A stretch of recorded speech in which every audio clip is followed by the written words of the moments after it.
Kreml Hair Tonic and Kreml Shampoo present the new adventures of Sherlock Holmes, starring Nigel Bruce as Dr. Watson and Tom Conway as Sherlock Holmes. Now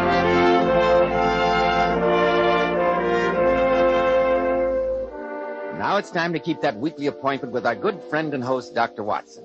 Let's join him, shall we? Good evening, Dr. Watson. Good evening, Mr. Bell. As usual, you're punctual to the minute. Naturally, when I have an appointment with my favorite doctor. Oh, well, draw up your usual chair and make yourself comfortable. Thank you. That's it. All ready with tonight's new Sherlock Holmes adventure, Dr. Watson? Yes, my boy. I was going over my notes on the case before you arrived. I came across this old theater program. I think it'll interest you. Garrick Theater, Sir Basil Wentworth in a revival of Martin Reeves' famous play, The Road is Narrow. A production that you and the great Sherlock Holmes attended, I'm sure. We certainly did, Mr. Bell, though at the time we had no idea that we were about to become involved in the tragic death of Martin Reeves. You've probably heard of him, haven't you, Mr. Bell? It seems to me I had to read him in school, Dr. Watson. He's rather out of fashion now, like so many other good things. But in the 1890s, apart from Lord Tennyson, there wasn't a more famous writer in England, or a more respected one. The story I'm going to tell you tonight, Mr. Bell, concerns the horrible circumstances surrounding his death. Sounds like a mighty intriguing Sherlock Holmes adventure. But before you begin, Dr. Watson, do you mind if I... You have your little talk? No, of course not, Mr. Bell. Men, well-groomed hair helps so much in giving a man that prosperous, successful appearance. And I'm sure you'll want to know why Kreml Hair Tonic is preferred among America's top-flight executives. Kreml never plasters the hair down with sticky goo, which makes your hair and scalp feel so dirty.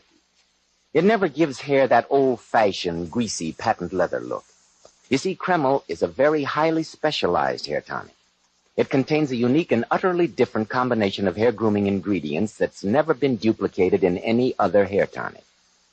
That's why Kreml keeps unruly hair so neatly in place longer, with such a handsome, healthy-looking luster. What I especially like about Kreml is that after you use it, you can run your hand back over your hair, and your hair never feels sticky or dirty. No greasy film comes off on your hand.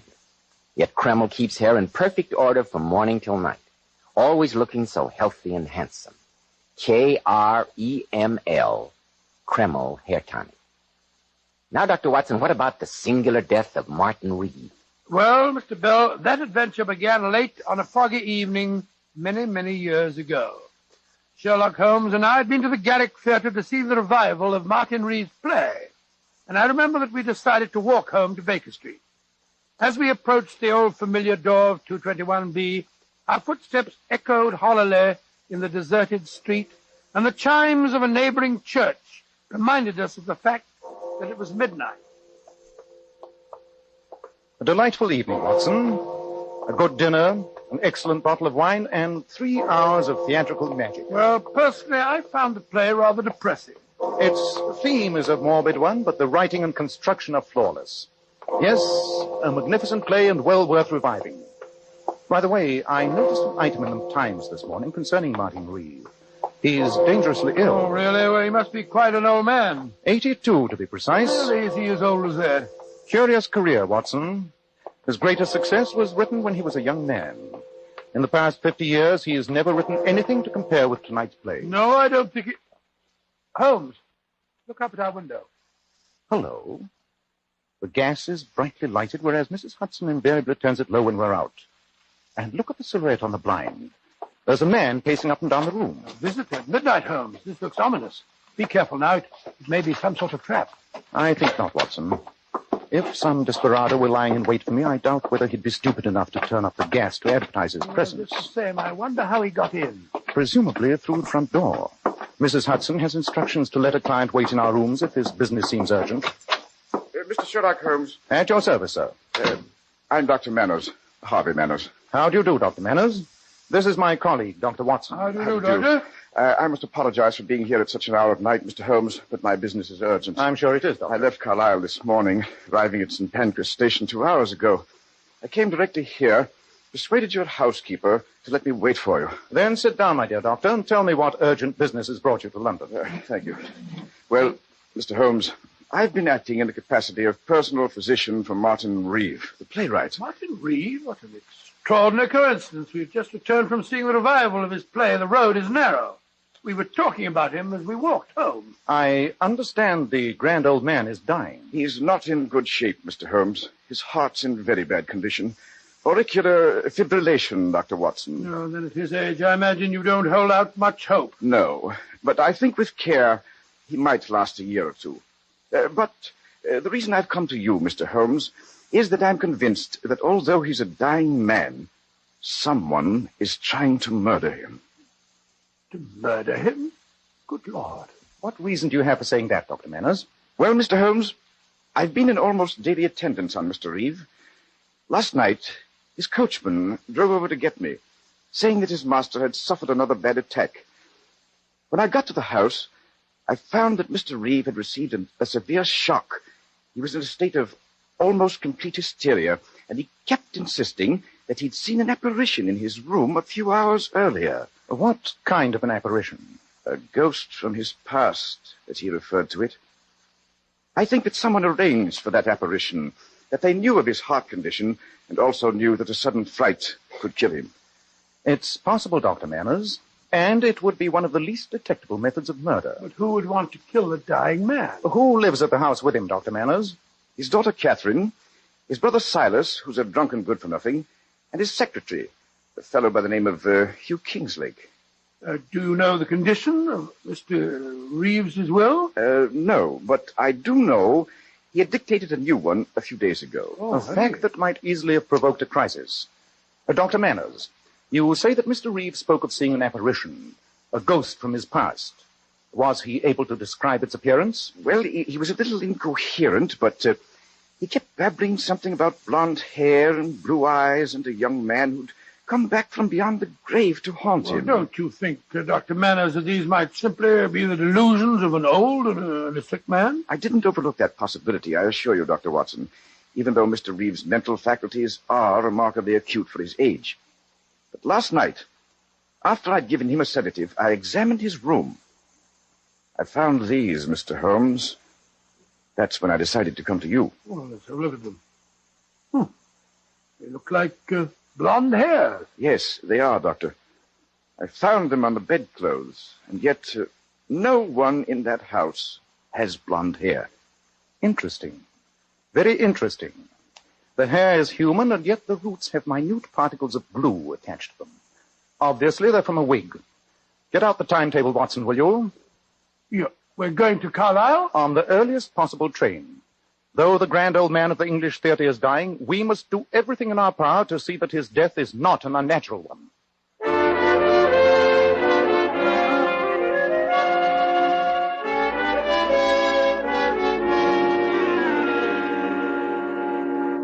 Mr. Holmes, Dr. Watson, I'm Hugh Kingslake, Mr. Reeve's secretary. Oh, how do you do? How do you do, sir?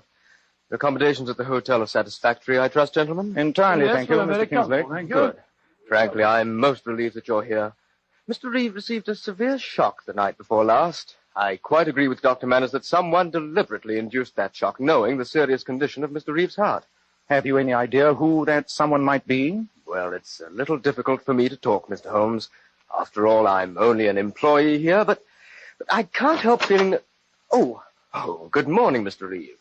Kingslake, who are these men? This is Mr. Sherlock Holmes and Dr. Watson and Mr. Silas Reeve. How do you do, Mr. Reeve? And what, may I ask, is the professional meddler Sherlock Holmes doing in my brother's house? I'm here at the request of Dr. Manners. Manners has no right to bring you here, sir. A lot of rubbish. All this talk about apparitions. Nonsense. Martin's in his second childhood. He's become a gibbering old fool. Personally, I wish he'd die and have done with Well, it. upon my soul... Never sir, mind your soul, my good doctor. Why don't you mind your own business and get out of the house? We don't want detectives here. Mr. Reeve, I've traveled some 200 miles to see your brother, and I have no intention of leaving this house without talking to him. Then talk and the devil with you. And if my dear, distinguished brother tells you that I've been sponging on him for years, it's perfectly true. Uncle, sorry. Enter the beautiful Catherine to try and persuade her drunken old uncle to return to his room. No, Uncle Silas. I came to get Mr. Holmes and Dr. Watson. Dr. Manners said that Daddy can see them now. Shall I take them up, Miss Reeve? No, Mr. Kingslake. I will. And don't be deceived by the Mr. Kingslake. and the Miss Reeves gentlemen. My dear niece and this young man here have a dark secret. A secret that is perfectly apparent to every member of this household. Uncle Silas. They're in love. Delightful, isn't it? Uncle, you're intolerable. Will you lead the way, Miss Reeve? Oh, yes, Mr. Holmes. Don't forget to ask him about the play that made him so famous. You might learn some interesting facts. I must apologize for Uncle Silas, gentlemen. I'm afraid he's like this all the time these days. I quite understand, Miss It Reeve. must be very distressing for you, my dear. Oh, I'm used to it, Doctor. Here's Daddy's room. I won't come in with you. Too many people upset him. Come in. Please go in, gentlemen. I'll see you later. Ah, there you are. Who is it, Manners? It's Mr. Sherlock Holmes and Dr. Watson, Mr. Reeve. Ah, good. Good. You can leave us, Manners. Yes, Mr. Reeve.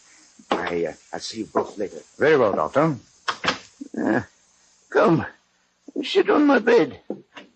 That's it. How are you feeling, sir? Old and ill. But I'm glad you're both here.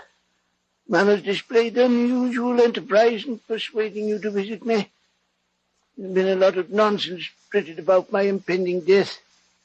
Anyone would think a great man is dying. The author of The Road is Narrow is a great man, Mr. Reeve. He was a great man, Mr. Holmes. What do you mean, sir? The author of that play died 45 years ago. What? And yet, his ghost appeared in this room 2 nights ago. Mr. Reeve, are you saying that you didn't write The Road is Narrow? Yes, my boy, I am. And it's a secret that's been gnawing at me for years. Now that I'm on my deathbed, I'd like to clear my conscience. Then who did write the play, sir?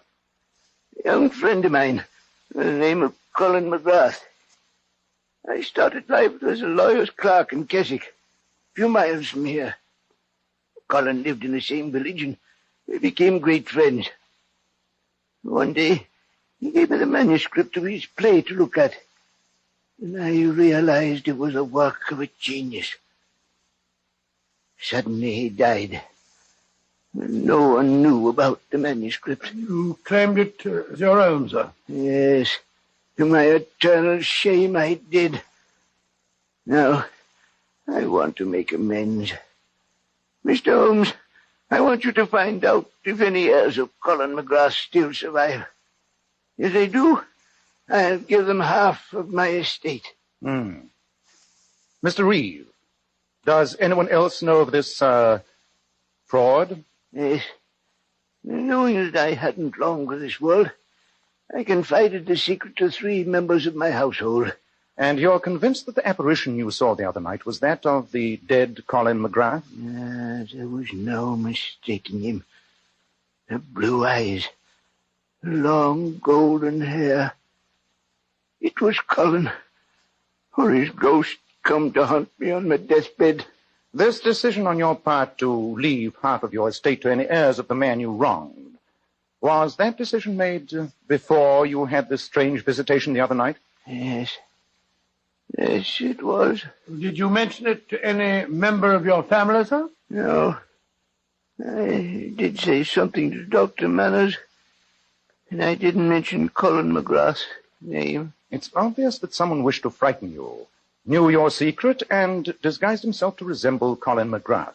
Yeah, it was Colin. Never forget his blue eyes. He was standing over there, in the chest of drawers. He looked at me. So reproachfully. So... You sleep. Yes, Watson. And while he lies there, some member of this household continues to plot his death. We must work fast. Well, what are we going to do? Split forces. I shall remain here for a while and see what may be found out. I'll meet you at our hotel later and we'll compare notes. And what shall I do? Go to the village of Keswick. Colin McGrath lived and died there. See what you can find out about him, Watson.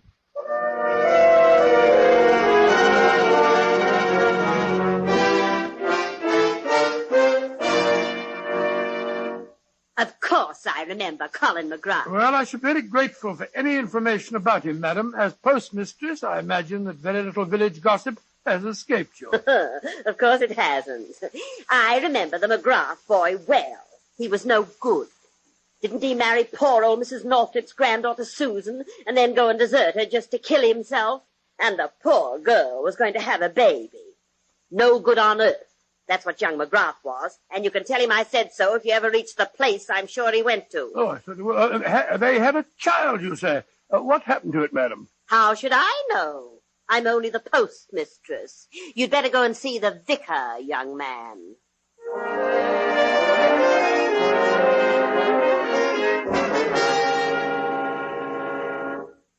It's a tragic story you've told me, Dr. Watson. But you remember Colin McGrath, sir? Oh, very well. And I always suspected something akin to genius in the boy.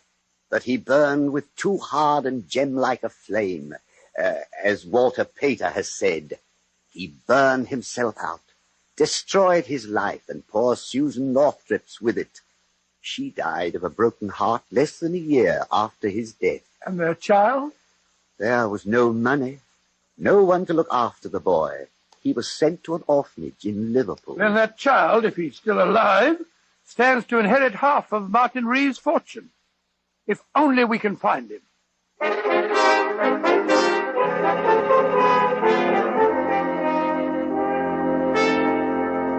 Oh, it's good to be back here at the hotel, Holmes. I've had an exhausting day. I trust you had better luck than I did. What did you find out? That Colin McGrath had a child, that his wife died shortly after the child's birth, and that the boy was sent to an orphanage in Liverpool. In Liverpool? Go on, Watson. Well, the vicar gave me this photograph of Mrs. McGrath. It was taken on their wedding day. Let me see it. But this is amazing, Watson.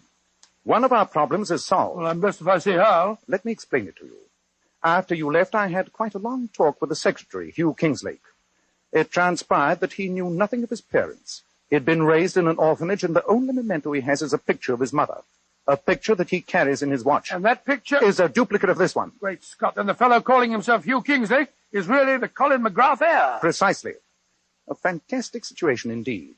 Come on, old chap. Grab your hat and coat. We must drive over to Mr. Reeves and break the good news that the missing heir is a member of his own household. But we're still no nearer finding out who's been trying to frighten old Mr. Reeves. Surely that's obvious now, Watson. Come in. Dr. Manners, what's wrong? Please come at once, both of you. It's Mr. Reeve. Hot? Yes, Dr. Watson. This evening, he had another visit from that apparition. I'm only afraid this time the devilish plan may work and that Martin Reeve won't live through the night.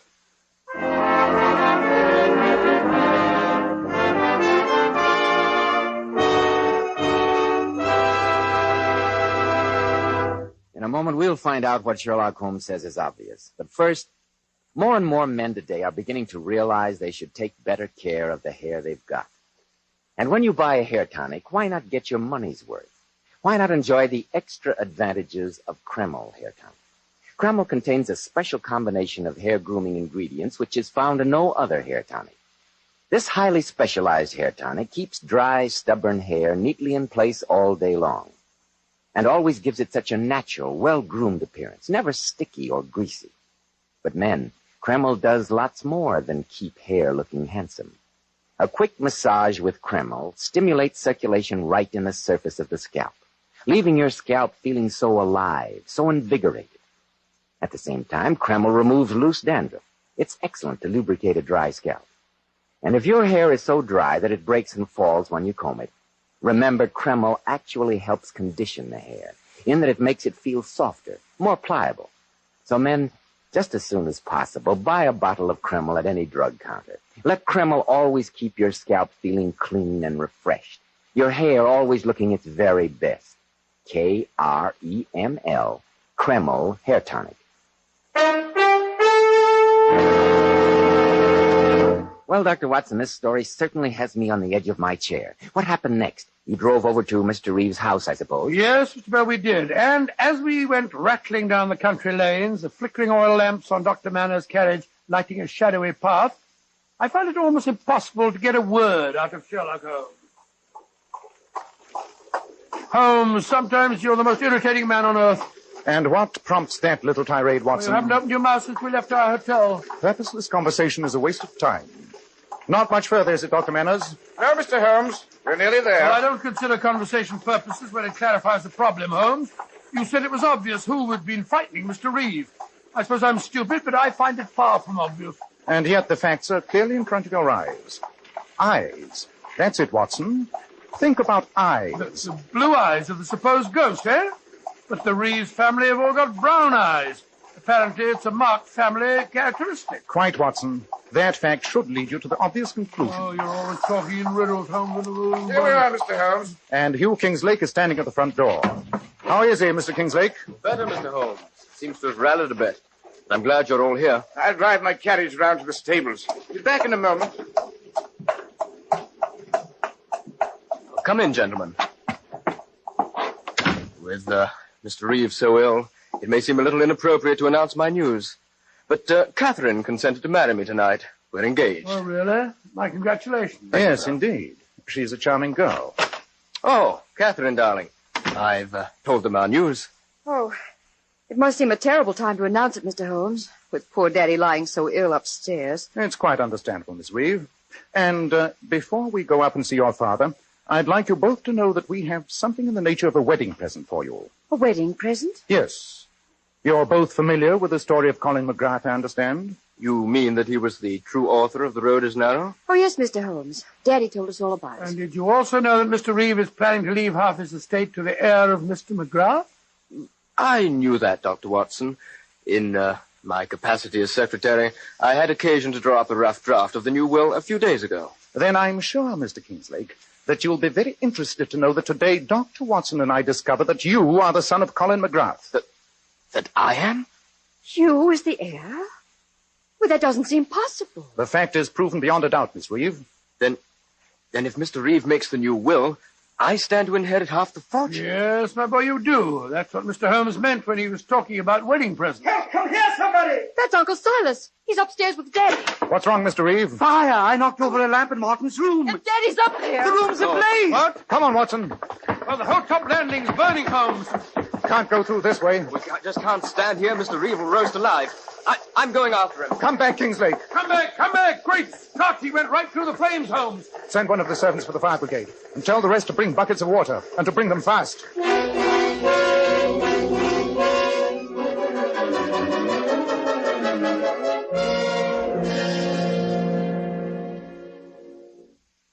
Dr. Watson, how is Hugh? Well, he's going to pull through, Miss Reeve. He's badly burned, but he'll be all right, won't he, Dr. Manners? Yes, a few weeks in the hospital, and he'll be as good as new. And Father? Well, I am afraid he's dead, Catherine.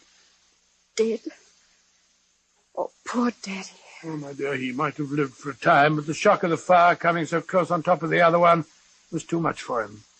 He died just as I took him from your fiancé's arms. So that by knocking over a lamp, I was responsible for my brother's death? Yes, Mr. Reeve. The credit is yours.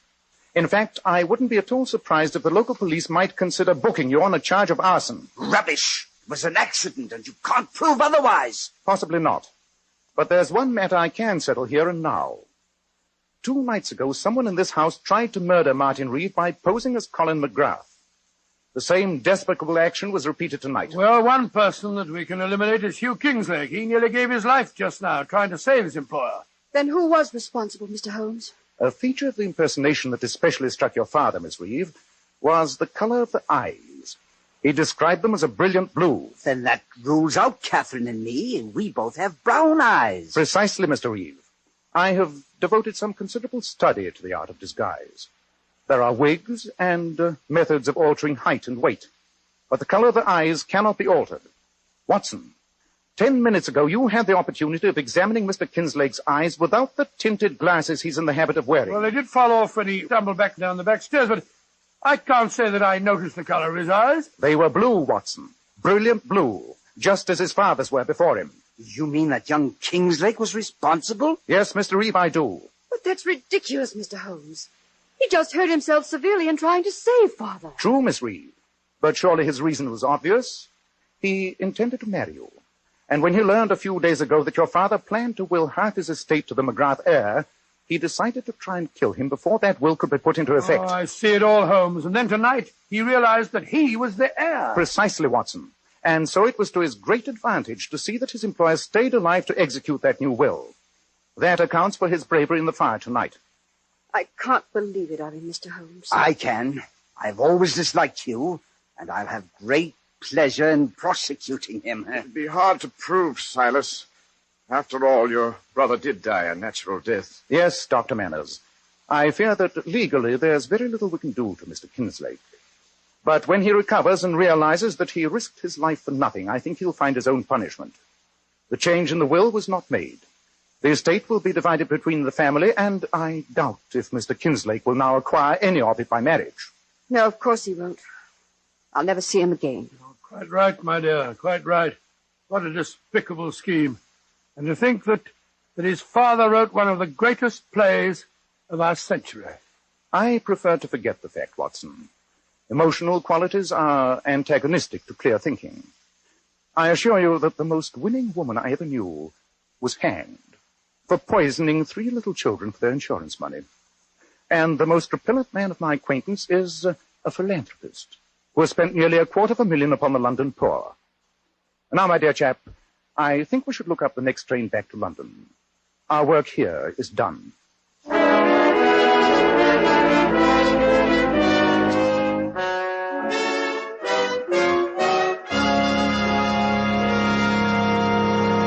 In a moment, we'll hear about next week's story. But first, girls, here's a sensational beauty tip from some of the world's most divinely beautiful girls, Powers models. Girls who are famous for their enchantingly lovely silken sheen hair. We glamour bathe our hair with Kreml shampoo. And really, ladies, you'll be amazed how Kreml shampoo brings out all your hair's natural sparkling beauty. It leaves hair shimmering with brilliant highlights that last for days. And you can always count on Kreml shampoo to thoroughly cleanse your scalp and hair. It never leaves any dull, cloudy film. Then, too, the beneficial oil base helps keep hair from becoming dry and brittle. That's right. Kreml shampoo leaves your hair so much softer, a silkier hair with satin smoothness. Your hair holds a better wave, too. So, ladies, buy a bottle of Kreml shampoo at any drug counter and see how easy it is to have naturally lustrous hair, a vision of beauty. Kreml, Kreml shampoo. And remember, a bottle of Kreml hair tonic or a bottle of Kreml shampoo makes a fine addition to that Christmas stocking. Well, Dr. Watson, I won't be seeing you before next Wednesday, so I'd like to wish you a very Merry Christmas. Oh, thank you very much, Mr. Bell, and the same to you, my boy. I'd also like to take this opportunity of extending the season's greetings to all our listeners and all our friends. On behalf of our sponsors, on behalf of Mr. Conway and myself, and on behalf of Mr. McKnight, our director. So, Dr. Watson, we'll be meeting again next Saturday night. What new Sherlock Holmes adventure are you planning to tell us then? The strange story of a weird jungle music that was heard in the peaceful English countryside and of a diabolical plot that failed. I call it The Singular Affair of the White Cockerel.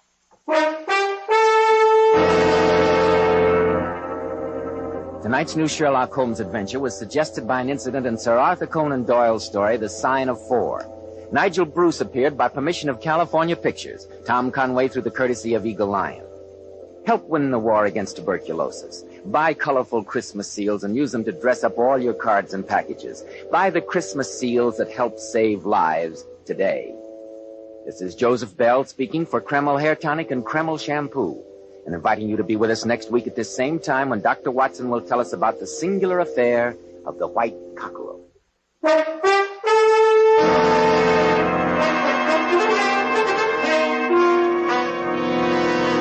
This is ABC, the American Broadcasting Company.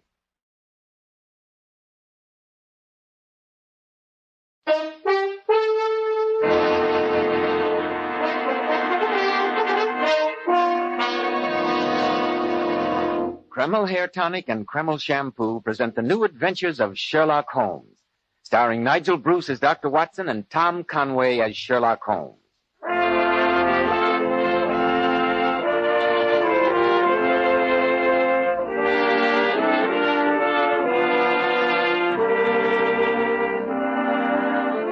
Well, once again, it's time to keep that weekly date with our good friend and host, Dr. Watson. Let's join him, shall we? Come in, Mr. Bell. Good evening, Dr. Watson. Good evening, my boy. How are you feeling after your Christmas holiday? Remarkably well, thank you, Mr. Bell, considering how extremely hospitable my friends have been. Just a twinge or two of gout to remind me that an old man should treat tawny port with the respect that it deserves. I know just what you mean, Dr. Watson. Draw up your usual chair, my boy, and settle yourself down. That's it. All ready with tonight's Sherlock Holmes adventure, Dr. Watson? Yes, Mr. Bell. And when I was going over my notes on the case just before you arrived, I came across its white feather. It played a prominent part in tonight's adventure. A white feather? That signifies cowardice, doesn't it? Yes, it can, Mr. Bell, it can, but this is a very special feather. It was plucked from a white cockerel, and it helped Sherlock Holmes to foil one of the most diabolical plots that we ever encountered. But first, don't you want to have your usual word with our listeners? Thank you, Dr. Watson. Men, if you want to stand out in the crowd, remember, well-groomed hair means a lot to a man's appearance. And I'm sure you'll want to know why so many of America's most prosperous and successful men use Kreml hair tonic. You see, Kreml contains a special combination of hair grooming ingredients which is found in no other hair tonic. This is why Kreml gives a man's hair such a natural, well-groomed look. It keeps hair neatly in place longer, too. Yet Kreml never leaves the hair looking or feeling greasy, sticky, or dirty. Just make this test, men. After you apply Kreml, rub your hand over your hair. Notice how delightfully clean your hair feels. Notice how no greasy film comes off on your hand or on your hatband. Kreml always gives your hair such a handsome, clean-cut appearance. At the end of the day, your hair looks just as neatly groomed as when you combed it in the morning. Buy a bottle at any drug counter. Kreml, Kreml Hair Tonic. Now, Dr. Watson, how about the story of the white cockerel? Well, Mr. Bell, that adventure took place after Sherlock Holmes had given up his regular practice and retired to his bee farm on the Sussex Downs. I was staying with him there for a few weeks' holiday, and I remember coming down to breakfast one morning to find my old friend, his pipe clenched between his teeth, squatting on a stool, examining the contents of a large metal box at his feet. As he threw back the lid, I could see that the box was half full of papers. Papers tied up with red tape in separate packages. After sorting through them for a few moments, he turned to me and said, "A box of secrets, my dear Watson. A box of deep, dark secrets." Are they the records of your early cases, Holmes? Yes, my boy. These were all done before my biographer had come to glorify me. I've often wished that I had the notes on them. So that you might transmute my little adventures into those rather florid stories of yours? My stories aren't florid. They're factual accounts of what happened. Oh, don't be hurt, my dear fellow. It's much too story. early in the day. Well, Watson, perhaps someday the world will hear of these cases. They're not all successes, but there are some pretty little problems among them. I'm sure there are. For example, here's the record of the Tarleton murders. And here's the case of Banbury, the wine merchant. What happened to him? He died, Watson, under peculiarly horrible circumstances. Oh, really? That case was one of my failures, I'm afraid. Aha! This adventure was really a little recherche. It's a full account of Ricoletti of the clubfoot and his abominable wife. Yes, I vaguely remember her, dreadful woman. Ghosts from the past, Watson. Ghosts to remind me that my heyday's long past. Rubbish. I'm quite sure that if a case were to present itself at this moment, you'd be totally unable to resist it. You're wrong, old chap. Look at this note. It arrived just before you came downstairs. Mr. Manderby, the local squire, apparently needs my help. And yet I assure you I'm not in the least tempted to give it to him. May I see it? Certainly. Here. Let's have a look. Dear Mr. Sherlock Holmes, I need your help desperately. Have the goodness to call on me as soon as convenience permits. Continued theft of chickens may appear to be a small matter. Chickens, good gracious me. But I assure you that there are sinister forces at work. Asking you to catch a chicken thief.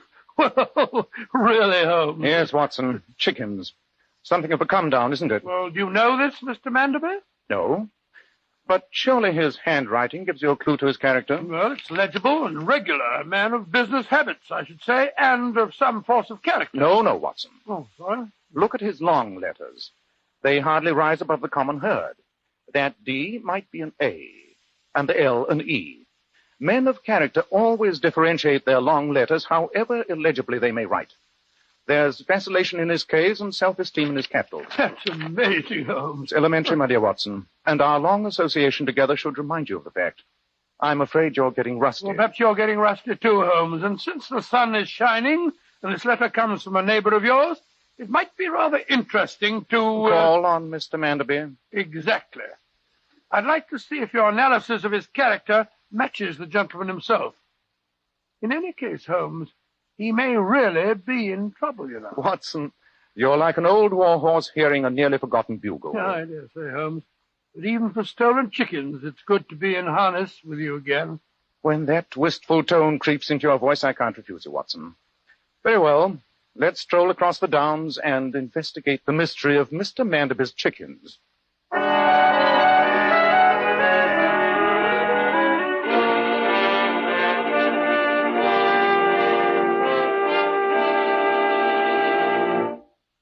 Mr. Holmes, I'm glad you and your friend came here so promptly. It would seem to me, Mr. Manderby, that your wisest course would have been to call in the local police. I did.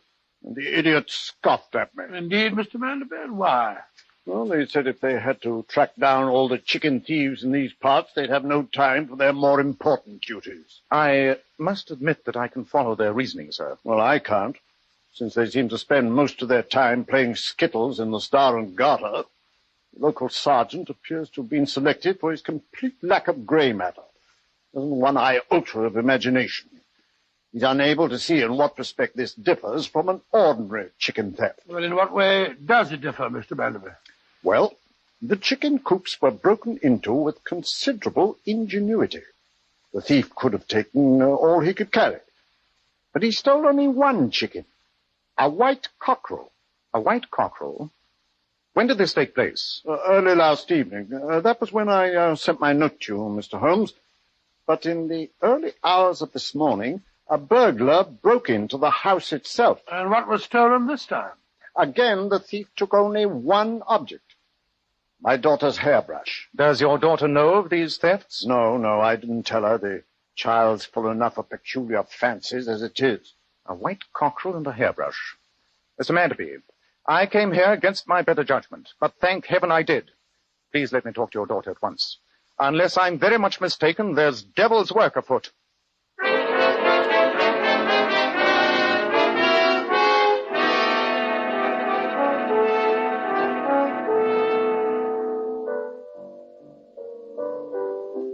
Alicia's playing in the drawing room. I'll take you in. I think, if you don't mind, Mr. Manderby, that we would prefer to see her alone. Rubbish. What could you possibly wish to say to my daughter that you couldn't say in front of me? Well, since my friend has been kind enough to help you, sir, I think you'd better let him conduct his investigation in his own manner. Oh, very, very, very well.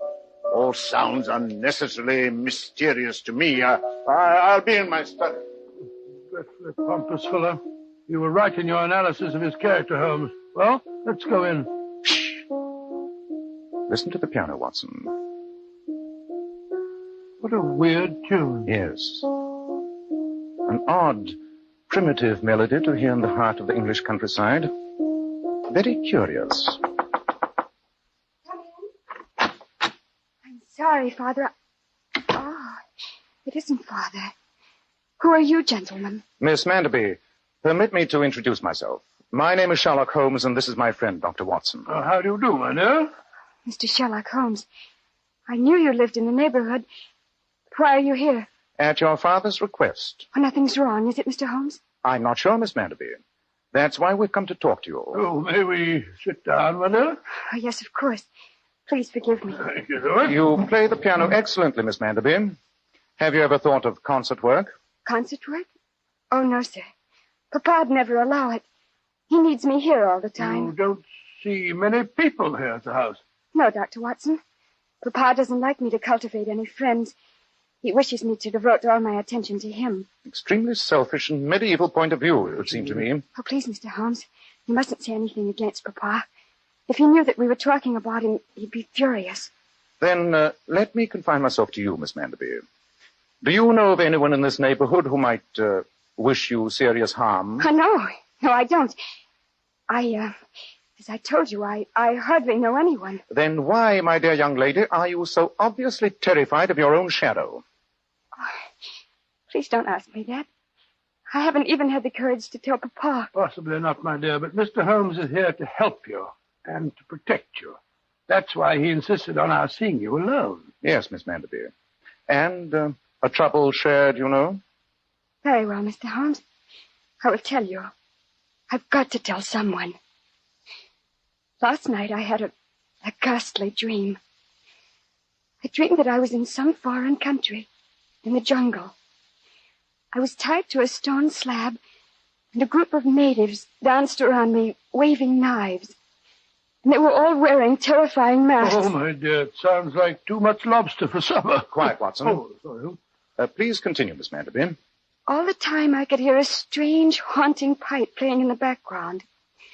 Sounded like some sort of flute, and there was a drum beating out a slow, rhythmic beat. The same rhythm that you were playing on the piano as we came in? Why, yes.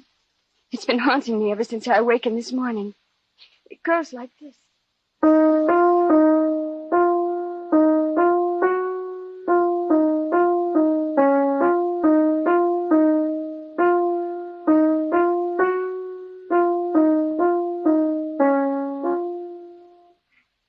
Suddenly, Mr. Holmes, I awakened from the nightmare, but I could still hear the melody continuing.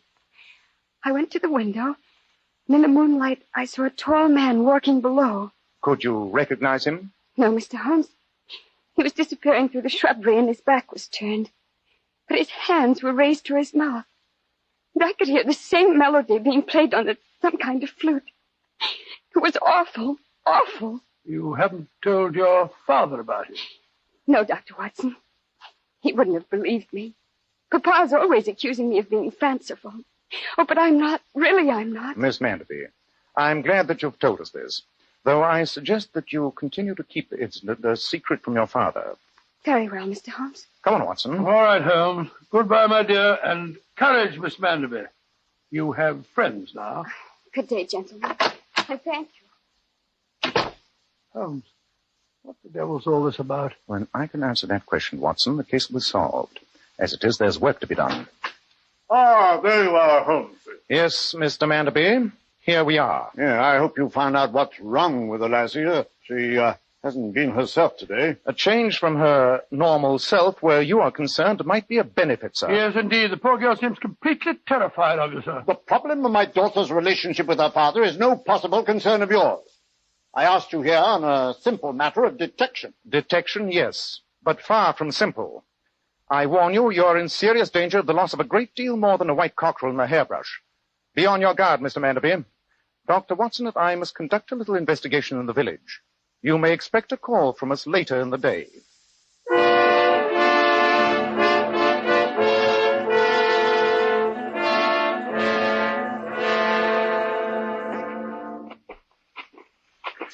Well, Watson, here we are at Larches.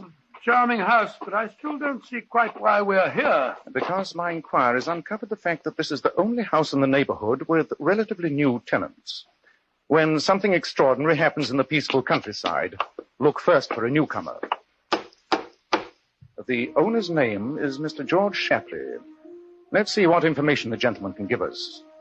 Listen to that, Holmes. Sounds like a flute. Yes, Watson. And the melody is the same that Miss Manderby played for us on the piano. And this house is only a stone's throw away from hers. Precisely. Yes, gentlemen. Mr. Shapley? Yes? My name is Holmes, and this is my friend, Dr. Watson. How do you do, sir? How are you, Doctor? What can I do for you, gentlemen? I'm something of a student of music. We were walking past your house, and I heard what sounded like a flute playing a strange melody. It seemed to come from the direction of the stables over there. Oh, that. It's my manservant, Harker. He's a West Indian. Brought him over with me from Trinidad. He's quite a musician, in an amateur sort of way, you know. I wonder if I might speak to him. Of course you can, Mr. Holmes. I'll walk you over there. Thank you. We were thinking of getting up a little entertainment in the village for the church ladies' bazaar. Perhaps your man would consider contributing his services. You can ask him. He spends 2 or 3 hours a day out here practicing. Harker! Yes? Come here a minute. Yes, Mr. Hepper. These gentlemen heard you playing and wondered if you'd like to do something for some village concert or other. Oh, that's flattering. We're organizing a musical soiree for the church ladies in a few weeks. Yes, my man, and we'd like you to play for us. Oh, I'm only an amateur, but I'll be very glad to help, gentlemen. That instrument you were playing, it had an odd quality. Was it a flute? Yes, sir, though I doubt if you've ever seen one like it. Look for yourself. Good Lord. Looks as if it's made of bone. It is, sir, from a human leg bone. Really? It's about 200 years old and originally came from Brazil. It's quite a collector's item. I'm sure it is. Tell me, Harker, since you're from the West Indies and obviously a lover of music, I presume you're familiar with some of the primitive melodies indigenous to that part of the world. Some of the tribal chants, for instance. Oh, yes, sir. I know many of them. Perhaps you'd play some at the concert. I'd rather not, sir. Primitive chants are dangerous medicine when their evil powers are not appreciated or understood. I quite agree with you, Harker. Well, I'm much obliged to you, and we shall count on you for the concert. Good day to you both. Come on, Watson. Good day. Good day, Holmes, Dr. Dr. Watson. That servant's our man, Holmes. He lives within 2 houses of Miss Manderby, and he plays the flute. Well, Watson, though I don't think the pattern is remotely as clear as you think, I'll agree that suspicion would seem to focus on the servant Harker. I could even produce another clue that points to it. You could? I picked this object from his coat as he turned to you during the conversation. None of you noticed it. What is it? Look for yourself, Watson. Here. Great heavens. It's a feather from a white cockerel.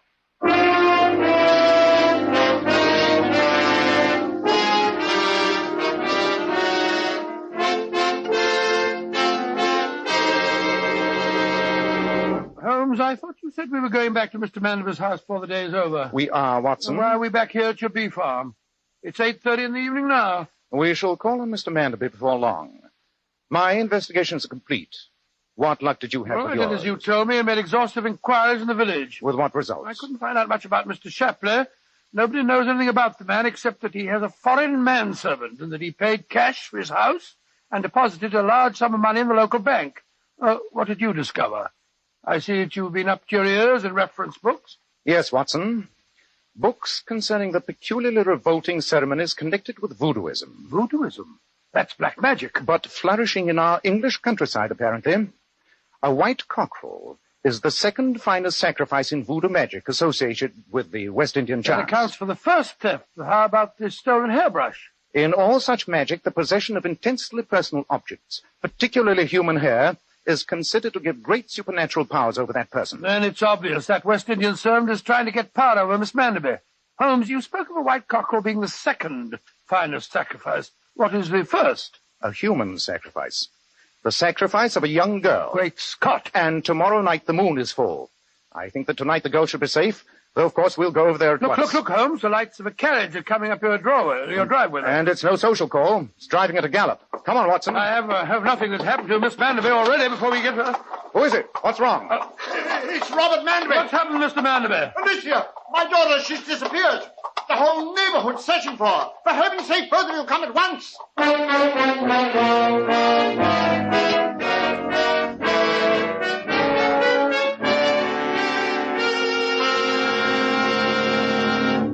We'll find out in a moment what Sherlock Holmes decides to do now. But first, men, why not start today and take better care of the hair you've got? Remember, one of the first requisites of handsome, healthy-looking hair is a hygienic scalp. So why settle for just any hairdressing when you can enjoy the extra advantages of a highly specialized hair tonic like Kreml? Kreml contains a special combination of hair grooming ingredients which is found in no other hair tonic. This is why it keeps unruly hair neatly in place longer, with a rich, healthy-looking luster. Yet Kreml never gives hair that cheap, greasy, patent leather look. It never leaves hair feeling sticky, gummy, or dirty. Your hair and scalp always look and feel so clean with Kreml. And if your hair is so dry it breaks and falls when you comb it, start using Kreml at once. Let it make your hair feel softer, more pliable, and look as if it had some body to it. Kreml is also fine to lubricate a dry scalp. At the same time, it removes dandruff flakes. A quick massage with Kreml helps stimulate the cutaneous circulation of the scalp. Notice how alive, how invigorated your scalp feels. So for better groomed hair, a hygienic scalp, use Kreml daily. Kreml. Kreml Hair Tonic.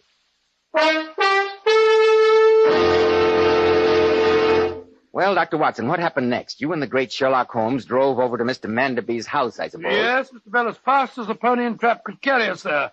When we arrived, Manderby quickly led us to the shrubbery beneath his daughter's window.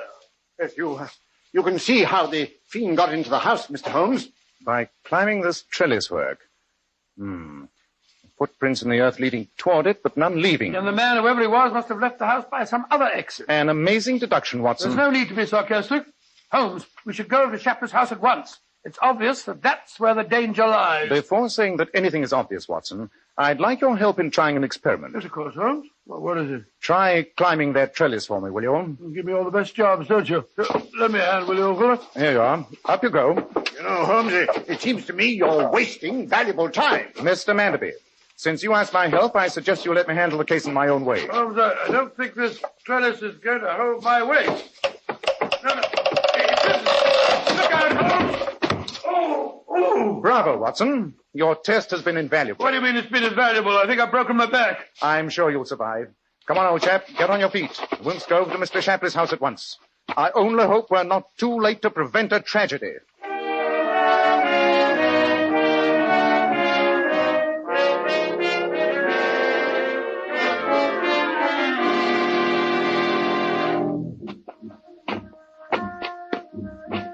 There's a light coming from the stables, Holmes.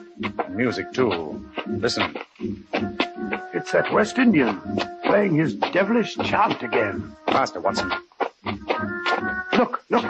There's someone standing in the shadows by the harness room there. It's Mr. Shapley. Good evening, sir. Mr. Holmes, Dr. Watson, thank heavens you're here. What's wrong, Mr. Shapley? Look in that empty stall there. You can see through the broken plank in the wall. The one where the music's coming from. Good heavens. Look, Holmes. There's Miss Manderby lying on the floor unconscious. Yes, with a dead white cockerel beside her, and a fire smoldering in the corner. And to think that servant of mine's in there playing his filthy music. I don't see him. Mr. Holmes, I've got a revolver. I'm going in to get him. I think we'll come with you, Mr. Shapley. No. He's my servant. I'll take care of him myself. After him, Watson. Give me that revolver. Give it to me, I say. What do you think you're doing, Mr. Holmes? I told you, you knocked the revolver right on his hand. Pick it up, Watson. I have a profound dislike for seeing murder committed under my very eyes. Murder? But the potential murderer is Harker, the servant. Indeed. Then why is his unconscious body lying in the corner there? It can't be. The music's still playing. That's his flute. Yes, and it's accompanied by a drum. A remarkable feat, even for a man not lying unconscious on the floor. The music is undoubtedly that of a gramophone. You're remarkably quiet, Mr. Harker. Of course he is. He's unconscious. My dear Watson, you're overlooking an important fact. It's a case of identity. The West Indian gentleman lying on the floor is the master, Mr. Shapley. This man is the servant, Harker. No, you don't. Grab him, Watson. I've got him, Holmes. Let go of me. You can't prove anything. I can and I will. You'll go to prison for this night's work. Watson, see what may be done to arrive with others, while I turn this man over to the police.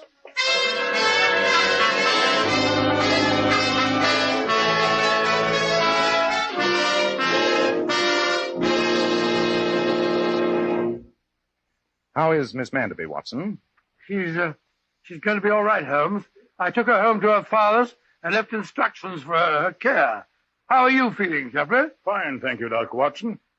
But I'm waiting for Mr. Holmes to explain this night's happenings to me. So am I, as usual. Then let me analyze this singular affair in its logical progression.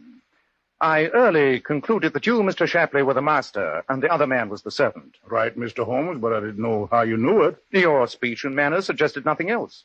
You reversed roles, I imagine, because it was an easier way to rent a house in the English countryside. That was the reason, Mr. Holmes. In my previous visits, I've discerned a certain prejudice against foreigners. That's a shocking thing, but I wouldn't doubt it, Mr. Shapley. You decided to live here for your health, I suppose? No, Doctor. I came to the English countryside for peace. Peace to conclude my studies on the origin and history of West Indian native music. I see. I've been working in close conjunction with Professor Griffiths of the Brighton College of Anthropology. It was he who concerned me to make graphophone records my works with a view to recording them for musical archives. And your servant saw his advantage. When you decided to change identities, he realized that if he disposed of you, he would be able to continue in his false character as the supposed Mr. Shapley. He could have taken over your large bank balance and retired under yet a third name with the proceeds. And then he concocted this elaborate plot involving voodoo and native chants, knowing that his master would be suspect. Precisely. He drugged his master, placed him in the incriminating trap, and then planned to burst in just ahead of us and shoot him. But Holmes, the white feather you found on Mr. Shapley's coat. Undoubtedly planted there. Mr. Holmes, I still don't see how you knew that my man was responsible. The first clue was the trellis. It's obvious that you never climbed that. You're heavier than Dr. Watson, and it wouldn't support his weight. Your servant was a small, light man. Obviously, it was he. Well, I see it all now. And then, of course, when we heard the music while Mr. Shapley was still lying unconscious, it was obvious that the whole thing was a plot. Oh, what a shocking business. Yes, but I can't tell you how grateful I am to you, gentlemen. You saved my life. Mr. Holmes, I must insist on paying you a handsome fee. A fee? No, Mr. Shapley. I couldn't dream of accepting one. Some people in my country have been sufficiently inhospitable to a foreigner to make him believe it advisable to change places with his own servant. Presumably, this was done in order to obtain tolerance and peace. Surely the least I can do is to see that his stay on these shores is a tolerable one.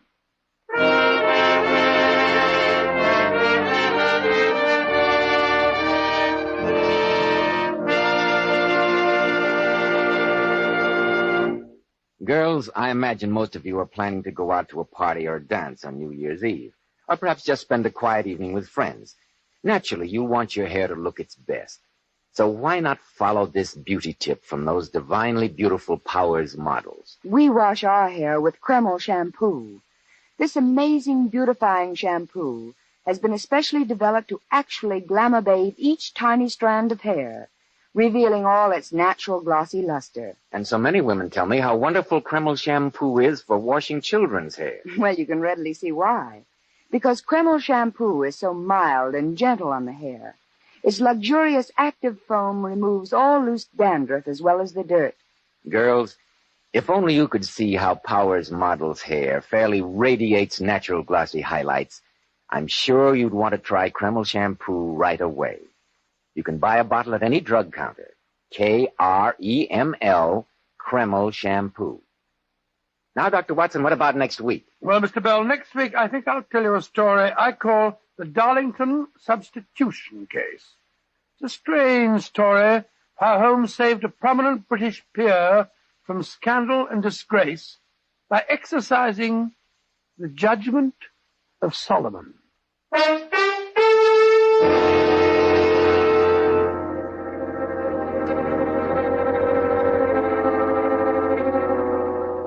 Tonight's new Sherlock Holmes adventure was suggested by an incident in Sir Arthur Conan Doyle's story, The Mazarin Stone. Nigel Bruce appeared by permission of California Pictures. Tom Conway through the courtesy of Eagle Lion Pictures. This is Joseph Bell speaking for Kreml Hair Tonic and Kreml Shampoo, and inviting you to be with us next week at this same time when Dr. Watson will tell us about the Darlington Substitution Case.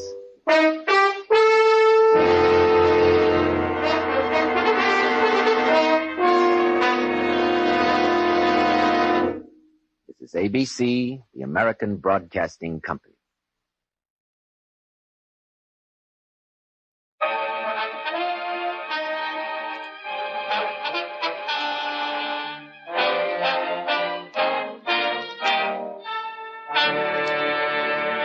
Kreml Hair Tonic and Kreml Shampoo present the new adventures of Sherlock Holmes, starring Nigel Bruce as Dr. Watson and Tom Conway as Sherlock Holmes.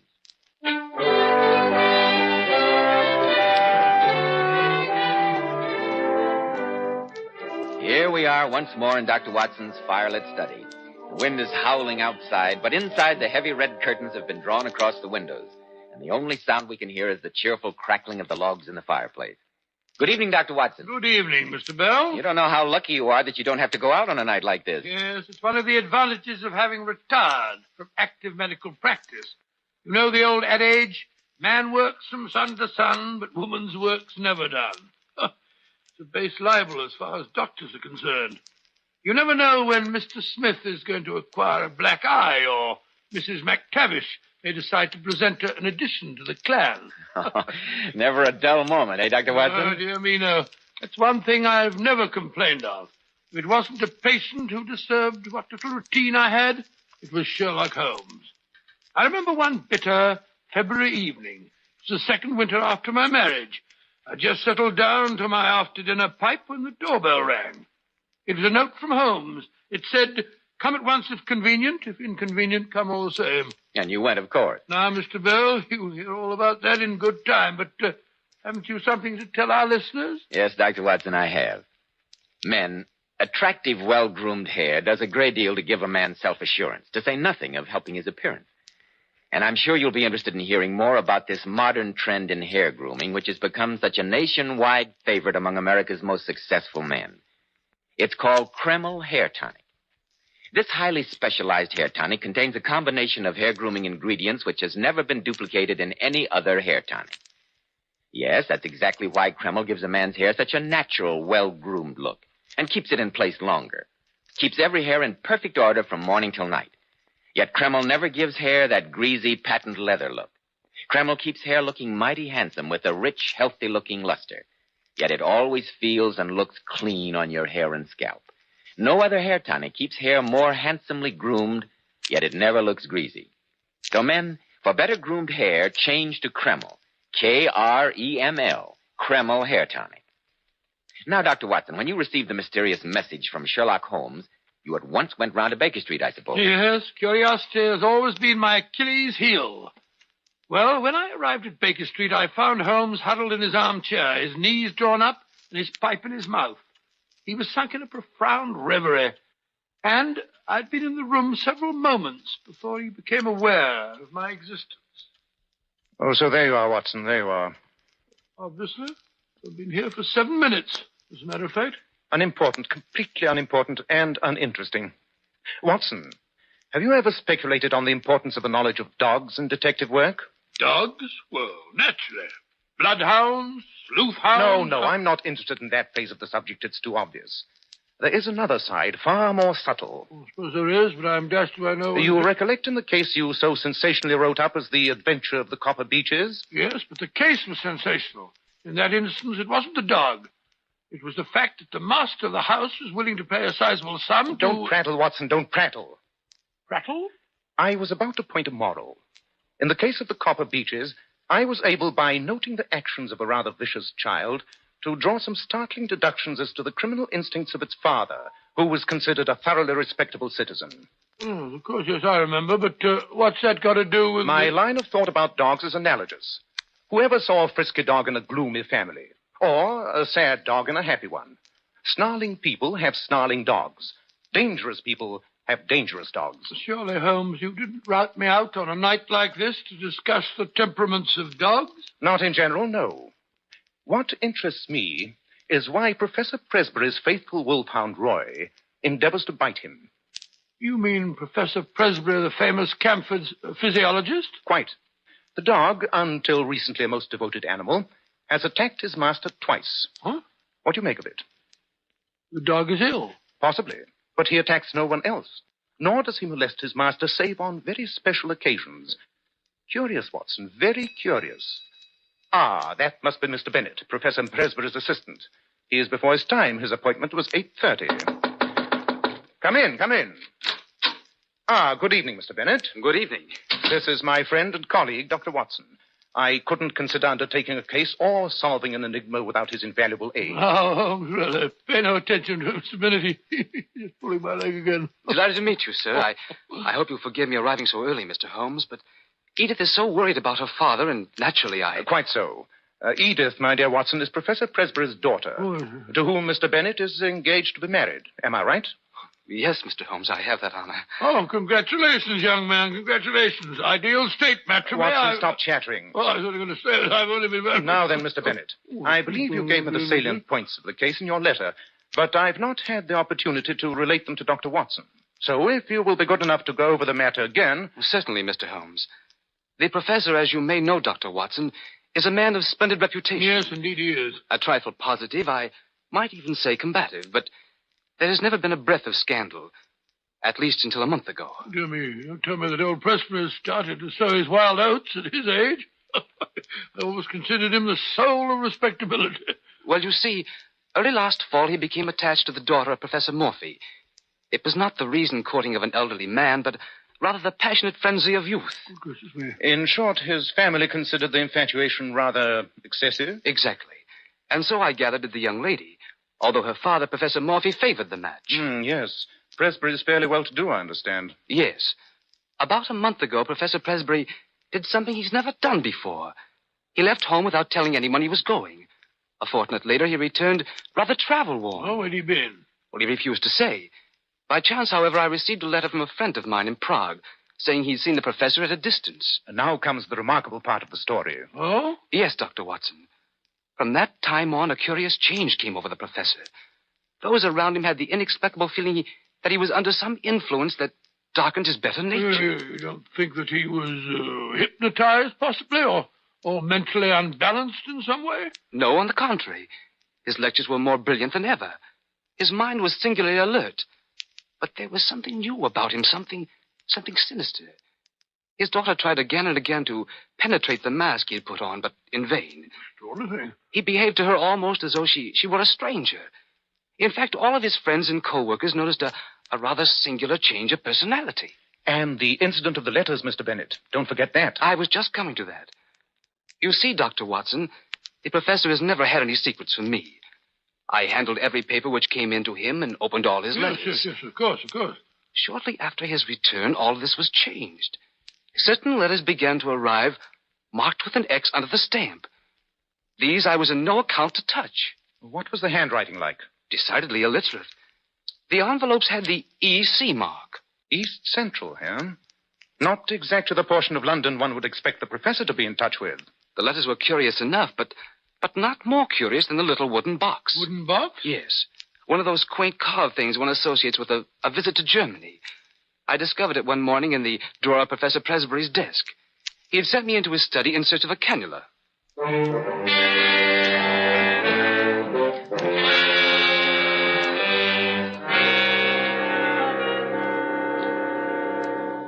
I put it on my desk, Bennett, in front of the inkwell. It's not here, Professor Presbury. I'll try the drawers. It's usually in the upper right. No, not here. Perhaps the left one. No. I say, Professor, what a curious box. I've never seen that in here before. What box? This one with the carving. You must have got it on your trip to Germany. What trip to Germany? Who said I was in Germany? Professor Presbury, I didn't mean to... You sniveling little cad. You contemptible snooper. I what do you mean by poking about among my things? Put that box down. Let me explain. Put that box down, I say. Go. Now get out of here. Get out before I break every bone in your body.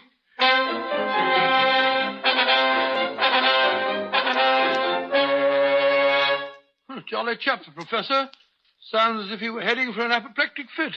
Do you remember the date of that outburst, Mr. Bennett? It was December the 2nd. It was on that very day that Roy the Wolfhound made his first attack on the professor. Attack? Do you mean that the dog actually bit him? Well, he certainly tried to. When was the next attack?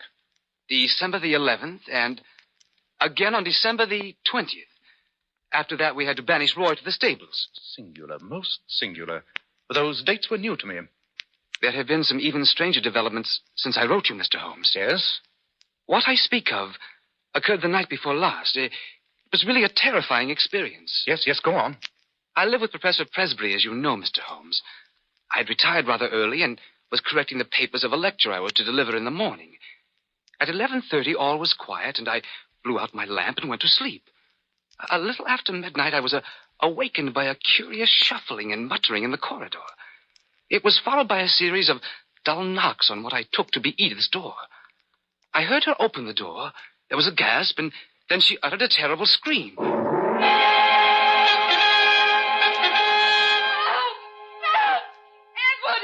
help! It's all right, darling. I'm coming. What's the matter? Don't look so terrified. Oh, Edward, it was horrible. Like a nightmare. What was? Oh, darling, don't tremble so. I'm here now. Tell me what frightened you. I thought I heard someone knocking at my door. I heard it, too. I got up and opened the door, and there it was, leering up at me. It? What do you mean? Was it a man? I don't know. I only know it was something dark and crouching. I screamed, and it hurried down the hall, not quite on its hands and knees, with its face sunk between its shoulders. How awful. You lock yourself in, and I'll have a look. No, don't leave. But, darling, Shh. Do you hear anything? No. Nothing that... There it is again. In the ivy outside the window. As though someone were climbing up the wall. But that's impossible. The window's a good 20 feet from the ground. Nobody would dare. Look. On the windowsill. A hand. It's drawing itself up. Here comes the head. Good heavens, what a horrible face. The eyes that leer. Oh, Edward! Edward! It's Father!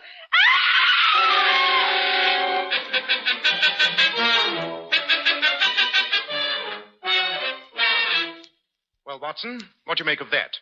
The professor crawling about in this curious fashion. Lumbago, probably. I've known it to double a man up. Oh, rubbish, Watson. Did you ever hear of a man with lumbago scaling a 20-foot wall? Well, now that you mention it, no. Mr. Bennett, how did Professor Presbury explain his actions the next morning? He seemed to have no recollection of them. No recollection of them at all. When did you say this happened, Mr. Bennett? The night before last. The 4th of February, huh? That rather complicates matters. And last night, did anything further happen? The only unusual thing I heard was Roy, barking furiously a little after midnight. Poor fellow, he's been chained down to the stable. I must confess, if anything else happened, neither Edith nor I would have known it. You see, we both had a feeling of impending danger and slept with our doors locked and the shutters barricaded. Very sensible procedure. I would suggest that you get Miss Presbury out of the house for a few days. Send her away until we can clear this matter up. I've already persuaded her to pay a visit to her aunt in Cambridge. Splendid. Now, as to the dates of these seizures, you will say the first was December the 2nd, the next December the 11th, and the third... Here's a list of the dates.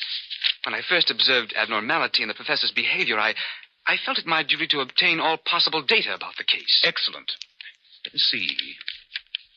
Yes, as I thought, the intervals are regular. Putting 2 and 2 together, let us say that every 9 days the professor takes some strong drug, which has a passing but highly poisonous effect. He learned to take this drug while in Prague, and is now supplied by an intermediary who resides in the East Central District of London. Yes, but the dog and the creeping man in the passage. Holmes, the thing's too fantastic to be explained by simple addiction to drugs. It's not simple, not in the least.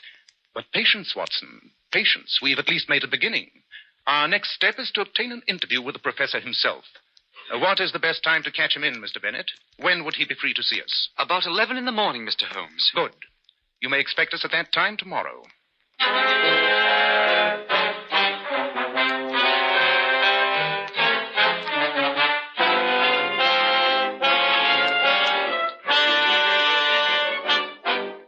In just a moment, we'll keep our appointment with the professor. But first, men, remember, if you want your hair to look healthy and handsome, one of the first requisites is a hygienic scalp. And when you buy a hair tonic, be smart. Enjoy the extra advantages of a highly specialized hair tonic like Kreml. Kreml contains a combination of hair grooming ingredients which is found in no other hair tonic. This is why it keeps unruly hair neatly in place longer, with a rich, healthy-looking luster. Yet Kreml never gives hair that old-fashioned, greasy, patent leather look. It never leaves hair feeling sticky or dirty. But men, Kreml does lots more than keep hair looking handsome. Kreml is simply great to lubricate a dry scalp. At the same time, it removes itchy, loose dandruff. A quick massage with Kreml helps stimulate the cutaneous circulation of the scalp. Notice how alive your scalp feels, how it tingles. And if your hair is so dry it breaks off and falls, start using Kreml at once. Because Kreml actually helps condition the hair, in that it leaves it feeling softer, more pliable, makes it look as if it had some body to it. Buy a bottle of Kreml at any drug counter. Ask for an application at your barber shop. Use Kreml daily for better groomed hair, a more hygienic scalp. Kreml, Kreml Hair Tonic. Dr. Watson, what happened next in the strange case of Professor Presbury? Well, early the next morning found us near the town of Camford, approaching a large, rather gloomy house. This must be the house, Watson. Notice the ivy vines reaching up to the bedroom windows. See? Some of the leaves have been torn away. The vines look decidedly the worse for wear. Oh, surely no man could possibly climb up that way. No normal man, Watson. No normal man. But look, I fancy that is the professor peering at us from behind the curtains in that second window. Doesn't seem to be too well pleased at our presence. Fierce-looking chap. Tremendously vigorous for his age. I say, Holmes, do you think we ought? Ought what? Well, I mean, what excuse are you going to give for our call? Assuming that Professor Presbury's memory is a trifle defective during his bad spells, how is he to know that he didn't send for us himself? Well, isn't that rather skating on thin ice? Possibly, my dear Watson, possibly. I must say, I don't relish this interview at all. Shh! Someone's coming. It's Presbury himself. For heaven's sake, Watson, pull yourself together. You look as though you'd been caught stealing sheep. Good morning. Professor Presbury, I believe? Yes. I'm Holmes, Sherlock Holmes, the detective. Oh, yes, I believe I've heard of you. Won't you come in? This is my friend, Dr. Watson. How do you do? Oh, all right. Come this way, gentlemen. To my study. Oh, thank you, sir. Thank you. What a charming room. Delightful, eh, Holmes? Pray sit down, gentlemen. Now, what can I do for you? Why, that was the question I was about to put to you. To me, sir? Yes. Apropos of the communication you sent me. A letter? I sent you a letter? No, not exactly a letter. A telegram, then? Have you got it with you? No, I can't say I have. No, I dare say not. Because I sent you no telegram. Impossible. Why, then, someone's been playing a practical joke on us both. That statement, Mr. Holmes, is highly questionable. Really, Professor Presbury, I can only apologize for this needless intrusion and hope that you will forgive me. But that is hardly enough, Mr. Holmes. What kind of fool do you take me for? Why, You know I didn't send for you. You can't get out of this so easily. I say, steady, sir, I'll steady. show you, you scoundrel. Put down that paperweight, Professor. I shall... Consider your position. You can't afford a scandal. After all, I'm rather well known. You cannot possibly afford to treat me with such discourtesy. I should think not. Come on, Watson. The interview's closed. Good day, Professor. Phew. What a narrow escape. The professor was certainly in a dangerous mood. Yes, our learned friend's nerves are somewhat out of order. Highly inflammable temper. Maniacal, I should say. And yet his mind seemed perfectly clear. Too clear. That was my miscalculation. His memory is quite reliable, unfortunately. Strange. Very strange. I must say, Holmes, I'm a bit disappointed in you. All that trouble for nothing. Not quite for nothing. We have seen the gentleman and have gained a personal contact. We have also discovered the address of the intermediary in London. Have we? Well, how in thunder... The professor wrote to him this morning. I deciphered the name from the blotting pad on the professor's desk. I say. The gentleman's name is Dorak, and he lives in the Commercial Road. And now, Watson, I'm a busy man. We will drop this case until next Tuesday evening. Tuesday? But why Tuesday? On that date, if my calculations are correct, the professor should have another of his curious spells. We must be on hand to notice the developments and to prevent a catastrophe.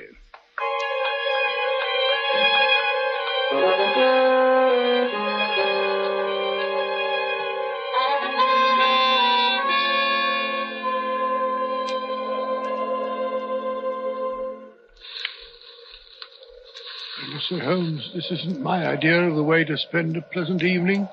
Look at those clouds cutting across the moon. Yes. I told you to bring your greatcoat. I suspected it might be a trifle drafty. Drafty? My legs are quite numb from crouching behind this gooseberry bush. Why did you have to pick this particular night? If the cycle of 9 days holds good, we shall have the professor at his worst tonight. Moreover, I ascertained that he received a packet from the man Dorak this morning. Yes, we shall see. We shall see. Look. Someone has lit a light in the corner bedroom. That must be the professor. So I was right in my calculations. Things are beginning to happen. I warned Bennett not to try to interfere with him, but to follow him at a safe distance. Safe? You don't think that he's as dangerous as that, do you? I don't think so. I know it. What? Have you your revolver handy? Well, yes, but you don't think I should be obliged to use it? Huh? Oh, control your nerves, Watson. I can hear your teeth chattering. It's not nerves. It's a cold. The professor's symptoms are particularly interesting. Apart from these fits, he has more energy and vitality than ever. And then his knuckles. Did you notice his knuckles? No, I can't say that I did. Thick and horny. Quite unusual for a man. Very curious knuckles that can only be explained by the mode of progression observed in...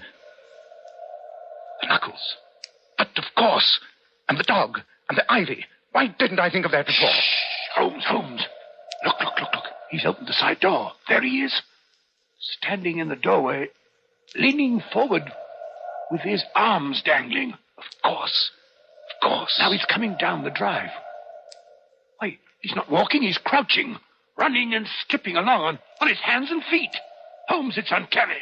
It's almost as if he were possessed by some strange, unnatural force. There he goes, round the corner of the house. Quick, Watson, we must follow him. Here comes Bennett. Oh, Mr. Holmes, have you seen him? Yes, he went this way. Come along. He's worse than usual tonight. I could hear him through my door, chattering and jabbering to himself. There he is. He's crouching at the foot of the ivy. Now he's climbing. Actually springing from vine to vine. His dressing gown flapping in the wind. How horrible. He looks like some huge bat glued against the side of the house. It's uncanny. Now he's swinging himself over to that tree. He's coming down again. He's heading for the stables. Come along. We mustn't lose sight of him. We can't let him get away from us. The dog has caught sight of him. Oh, you'll kill him if you can get at him. No, the professor's staying out of reach. Look at him crouched on the ground like that. He's teasing the dog. He's throwing stones at it. Oh, this is inhuman. Quite, Watson, quite. Professor Presbury isn't human. Great heavens, Holmes, what do you mean? Look out. Roy's leash is broken. He's after the professor. He'll kill him. Come on. He's got him by the throat. Drag them apart. Come on, drag them apart. Down, I say. I've got him by the collar. Watson, help me carry the professor into the house. His throat is badly mangled.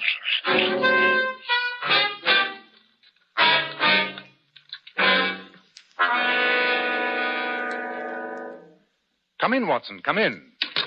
I've been looking over the professor's laboratory while you were treating his injuries. How's he coming along? As well as can be expected. He pulled through, I fancy. The wound was dangerously near the carotid artery. The hemorrhage was rather serious. But, I say, what's that you got in your hand? The professor's little German box. Curious, isn't it? Yes, but it's open. You've broken the lock. Really, Holmes, you think that you ought to go... Probably not. But not being deterred by your scruples, I've gone ahead.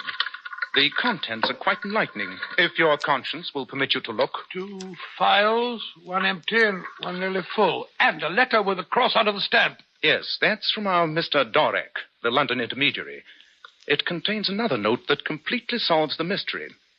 Here it is. It's signed H. Lowenstein. H. Lowenstein? But I say, that's the Lowenstein. Obviously, Watson, obviously. I mean, it's Dr. Lowenstein, the famous Prague physician, who claims to have discovered a serum that will rejuvenate people. It's been tabooed, of course, by the medical profession because he refuses to reveal its source. And for a good reason. Here, read the letter. Have a look. Honored colleague, since your visit, I have thought much of your case. I beg you report fully to me on the results of my treatments. It is possible that the serum of anthropoid would have been better.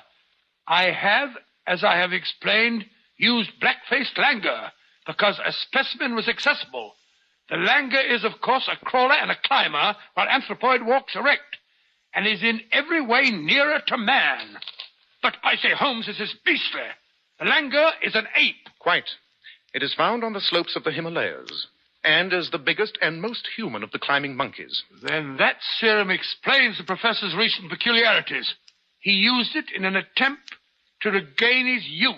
Yes, giving himself a dose at 9-day intervals, with the curious results we've witnessed. It's dangerous to trick nature, Watson. When man tries to rise above it, he is liable to fall below it.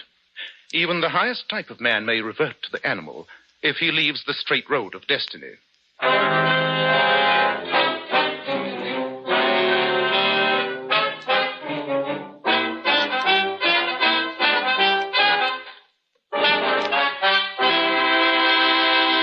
What a curious story, Dr. Watson. But did Holmes manage to stop the treatment? Indeed. He wrote to Dr. Lowenstein and told him that he would be held criminally responsible if he continued to circulate his poisons. And that was the end of that. Why do you suppose the dog noticed the change in his master before anyone else did? His sense of smell told him. It was the monkey and not the professor whom Roy attacked. Just as it was the monkey who teased the dog. It's fantastic. I didn't know such things were possible, Dr. Watson. Oh, dear me, yes. Both in detection and in medicine, things are apt to happen that it is difficult for the lay mind to believe. And between you and Mr. Holmes, you covered both fields. Yes, 221 Baker Street must have been an exciting place to reside when you both lived there. Yes, Mr. Bell, as you remarked a few minutes ago, we never had a dull moment. Dr. Watson will be back in just a moment to tell you about next week's story. Here's some sensational information for our lady listeners. I'm sure we all know or have heard how divinely beautiful Powers models are. But did you know these famous beauties make up to $35,000 a year? Which shows they have brains as well as beauty.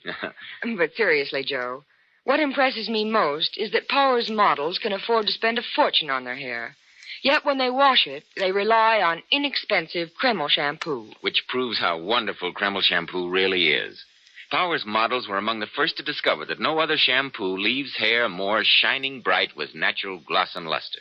But under no circumstances does Kreml shampoo ever dry the hair. Kreml shampoo is not a drying detergent. Kreml shampoo is entirely different. And you know, after a Kreml shampoo, the hair actually radiates natural, brilliant highlights. And Kreml shampoo has a built-in oil base, which helps hair from becoming dry or brittle.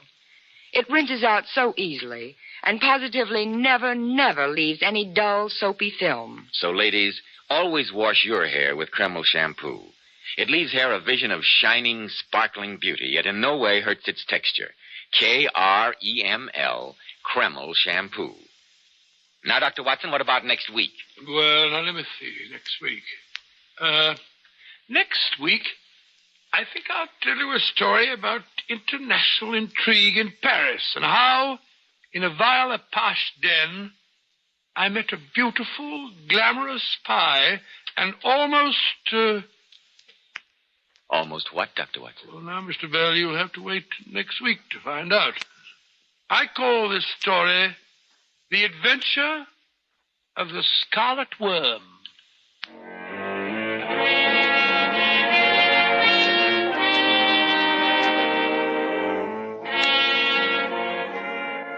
Tonight's Sherlock Holmes adventure was adapted from Sir Arthur Conan Doyle's story, The Creeping Man. Nigel Bruce appeared by permission of California Pictures. Tom Conway through the courtesy of Eagle Lion Pictures. The Sherlock Holmes series is produced by Tom McKnight with original music composed and conducted by Alex Steinert. This is Joseph Bell speaking for Kreml Hair Tonic and Kreml Shampoo and inviting you to be with us next week at this same time when Dr. Watson will tell us about the adventure of the Scarlet Worm.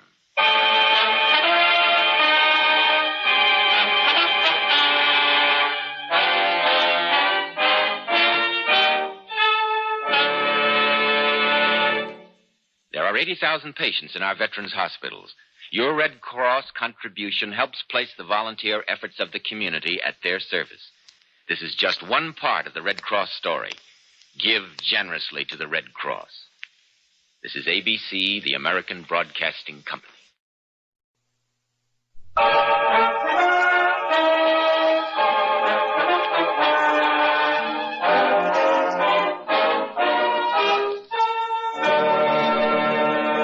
Kreml Hair Tonic and Kreml Shampoo present the new adventures of Sherlock Holmes, starring Nigel Bruce as Dr. Watson and Tom Conway as Sherlock Holmes.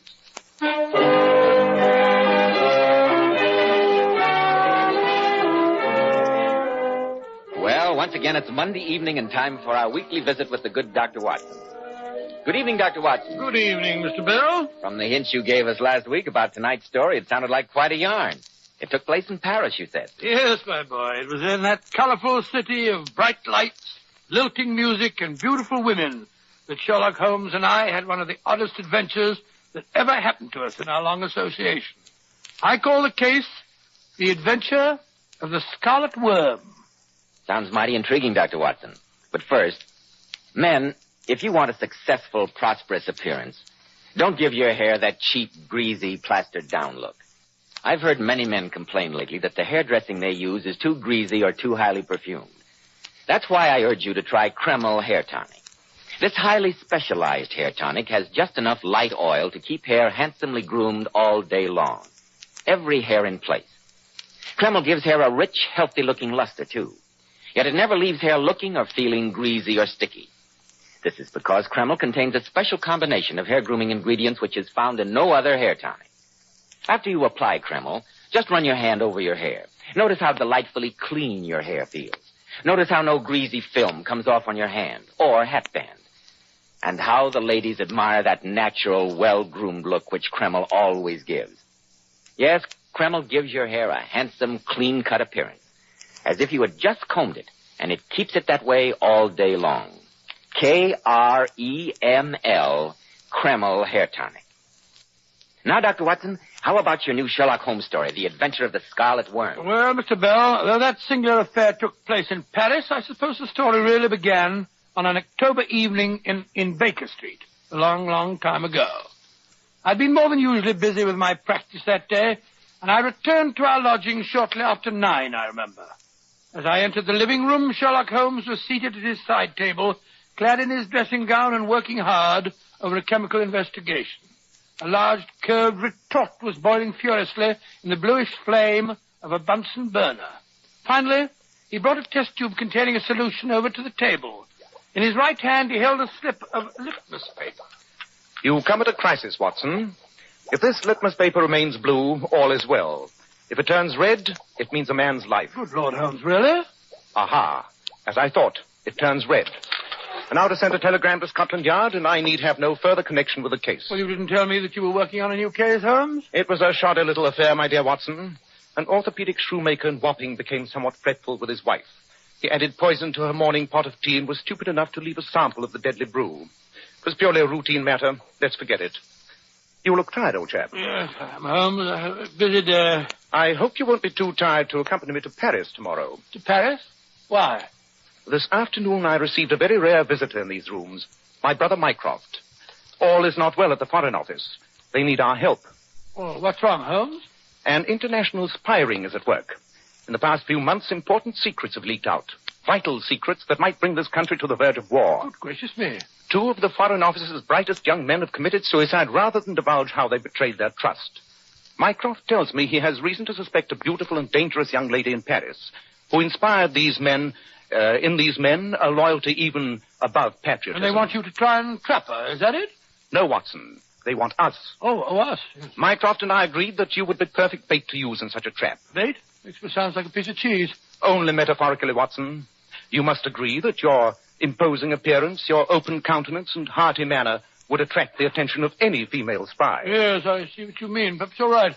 In any case, we shall make you doubly desirable by entrusting you with certain invaluable naval secrets. Masterly, Holmes, masterly. You will entrust me with utterly worthless documents, spread the story that they're valuable, and wait for the woman to approach me. Precisely. I shall accompany you as a bodyguard, but leave you largely to your own devices. Yes, Watson, I have high hopes of this trip to Paris. With you as the worm and me as the hook, I think we may snare this evil loveliness.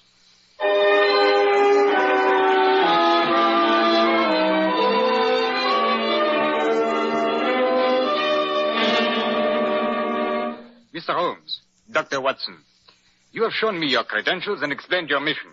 We are aware of this spy ring. We are on constant watch. But I think you would have done better to have stayed in your own country. We of the Paris police are perfectly capable of handling such an affair ourselves, I assure you. Inspector Rigaud, the fact remains that 2 Foreign Office men died here under sinister circumstances. Yeah, nasty business, you know. British officials. Monsieur, I myself investigated the deaths. They were both self-inflicted. We of the Deuxième Bureau cannot fathom the mind of a suicide. Quite. But I doubt if the deaths were coincidental. Surely there must be some connecting link between them, Inspector? The only facts I can give you, monsieur, are these. Both men frequented an American-owned gambling casino in Montmartre. The name of it, please? Slater's on Rue Fontaine. The only other fact I can give you is that both the dead men were seen there in the company of a certain Mademoiselle Elvira. Ah, that must be the woman that Mycroft spoke of. Can you describe her, Inspector? Oh, what a woman. Although she is very young, princes have dueled for her favors. What? At the moment, a high official of the Banque de France lies in a prison cell because he appropriated funds that he lavished on her. She is a femme fatale, messieurs. but she is as elusive as the wind. Well, Watson, our first move is obvious. Tonight we shall visit Slater's gambling casino on the Rue Fontaine and try our luck.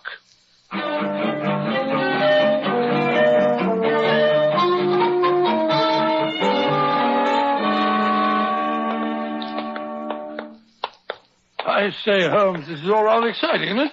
Paris at night. We're on our way to an American gambling casino in the hopes of meeting a beautiful young spy named Elvira. Just like a novel. Quite. Incidentally, since the young lady apparently moves in high society, I think it would be wiser if we give you a more impressive name. A fictitious title, perhaps. Well, how about the title I used once before? Sir William Norton. Splendid. Sir William Norton it shall be. And I trust that Sir William remembers the role he is to play? Yes, indeed, Holmes. If I do meet the young lady, I'm to appear very susceptible to her beauty. Not too hard for you, I imagine. And I'm to drop dark hints about the valuable secret that I'm carrying. Precisely, Watson. And if the lady proves as intrigued as I hope she will, you will follow the matter through to its logical conclusion.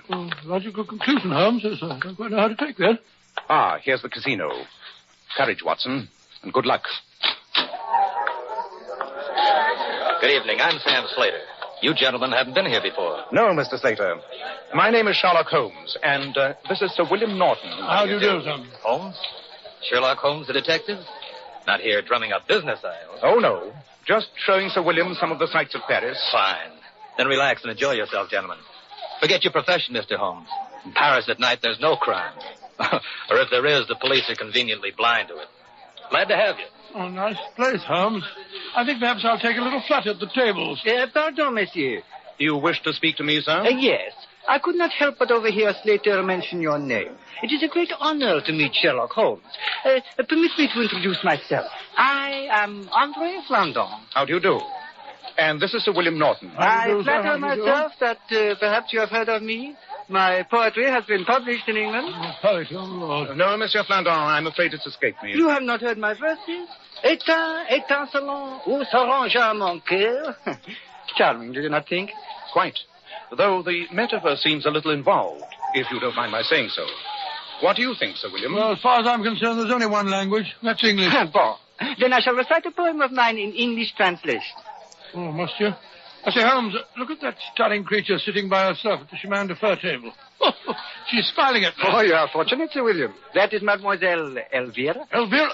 Oh, never heard of her. And now, gentlemen, in translation, my poem begins, grave as the grave, August as August heat. Yes, I think I'll try my luck at the tables over there. I'll see you later, Holmes. Much later, I hope, Sir William.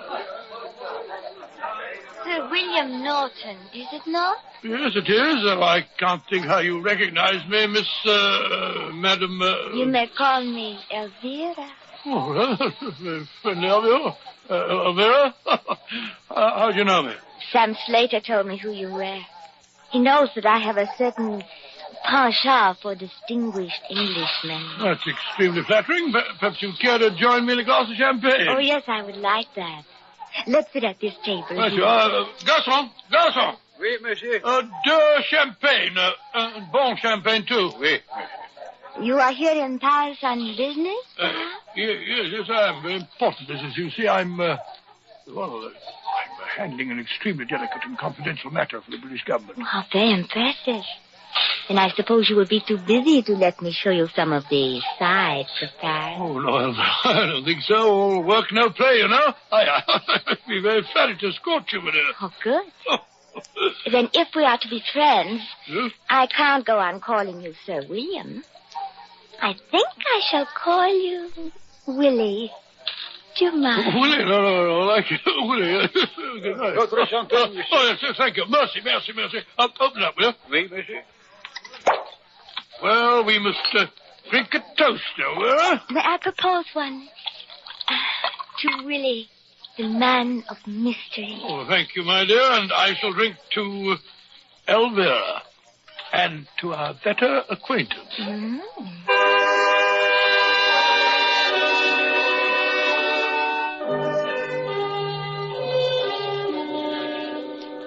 Good night, Willie. I shall see you tomorrow. Yes, rather. How about breakfast? Oh, it's nearly breakfast time now. Oh, is it really? How about lunch? Yes, of course, my dear. But your important mission for the British government, when will you attend to that? Well, in a day or two, Elvira. Good night, my dear. Come here, Willie. Closer. Good night. What? You kissed me, you little darling. Thanks awfully. You're doing splendidly, Watson. Splendidly. Keep it up. Oh, she's a sweet little thing, Holmes. It's hard to believe that she's a spy. I told her that I was here on a secret and confidential mission. I even told her that I was carrying important naval plans. She didn't seem particularly interested. Of course not. She's much too clever to use the clumsy approach. She'll work slowly. She'll wait until she thinks she's got you completely captivated before she goes after that secret. Oh, then I'm just to carry on the way I did last night. Yes, old chap. Oh, good. Wine her, dine her, send her flowers, buy her jewelry. Make her think you're head over heels in love with her. I suspect that you won't find the job too unpleasant. Oh, I'm sure I shan't.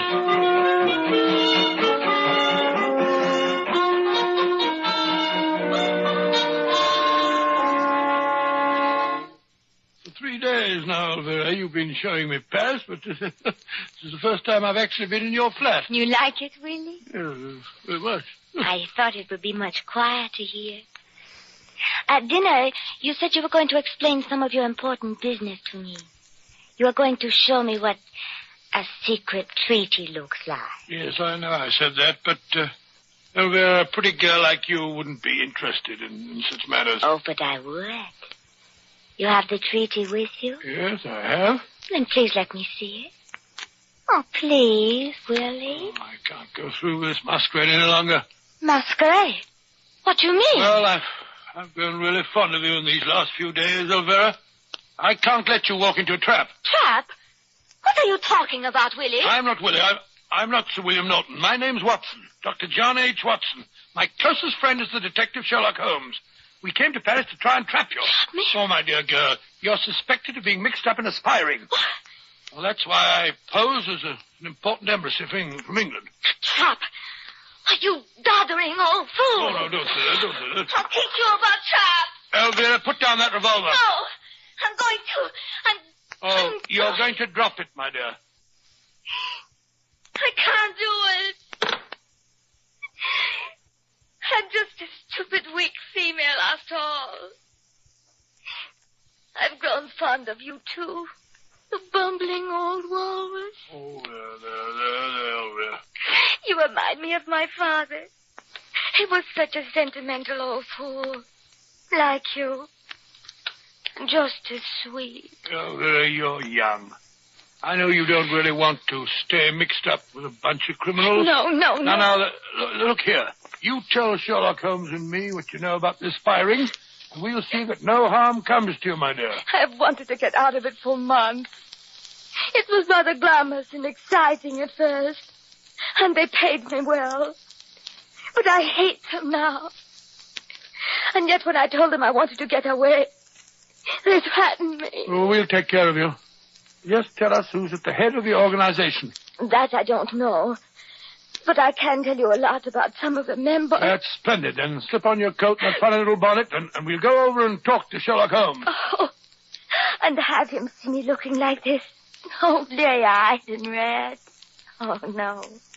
You go and bring him here. By the time you get back, I'll be more presentable. All right, I'll go and get him at once.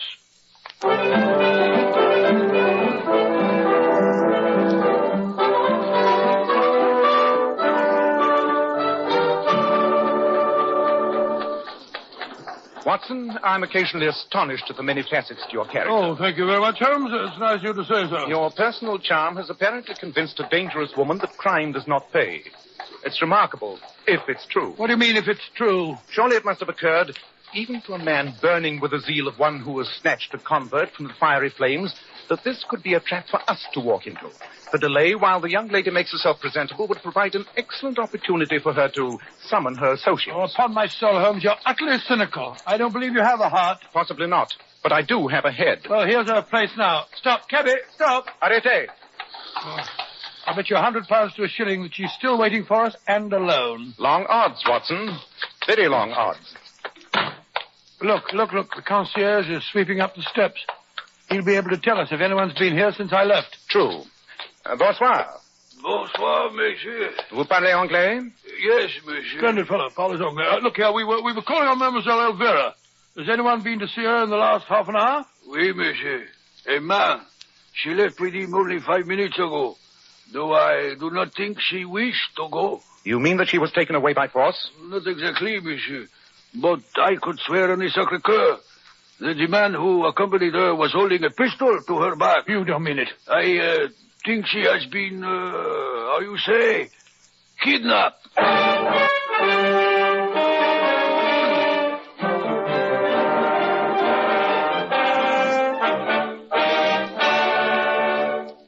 In just a moment, we'll rejoin Sherlock Holmes and Dr. Watson. Every man who takes pride in his appearance should know that handsome, healthy-looking hair needs a hygienic scalp. That's why when you buy a hair tonic, be sure to get your money's worth. Don't settle for just any hairdressing when you can enjoy the extra advantages of Kreml Hair Tonic. This highly specialized hair tonic contains an amazing combination of hair grooming ingredients, which is found in no other hair tonic.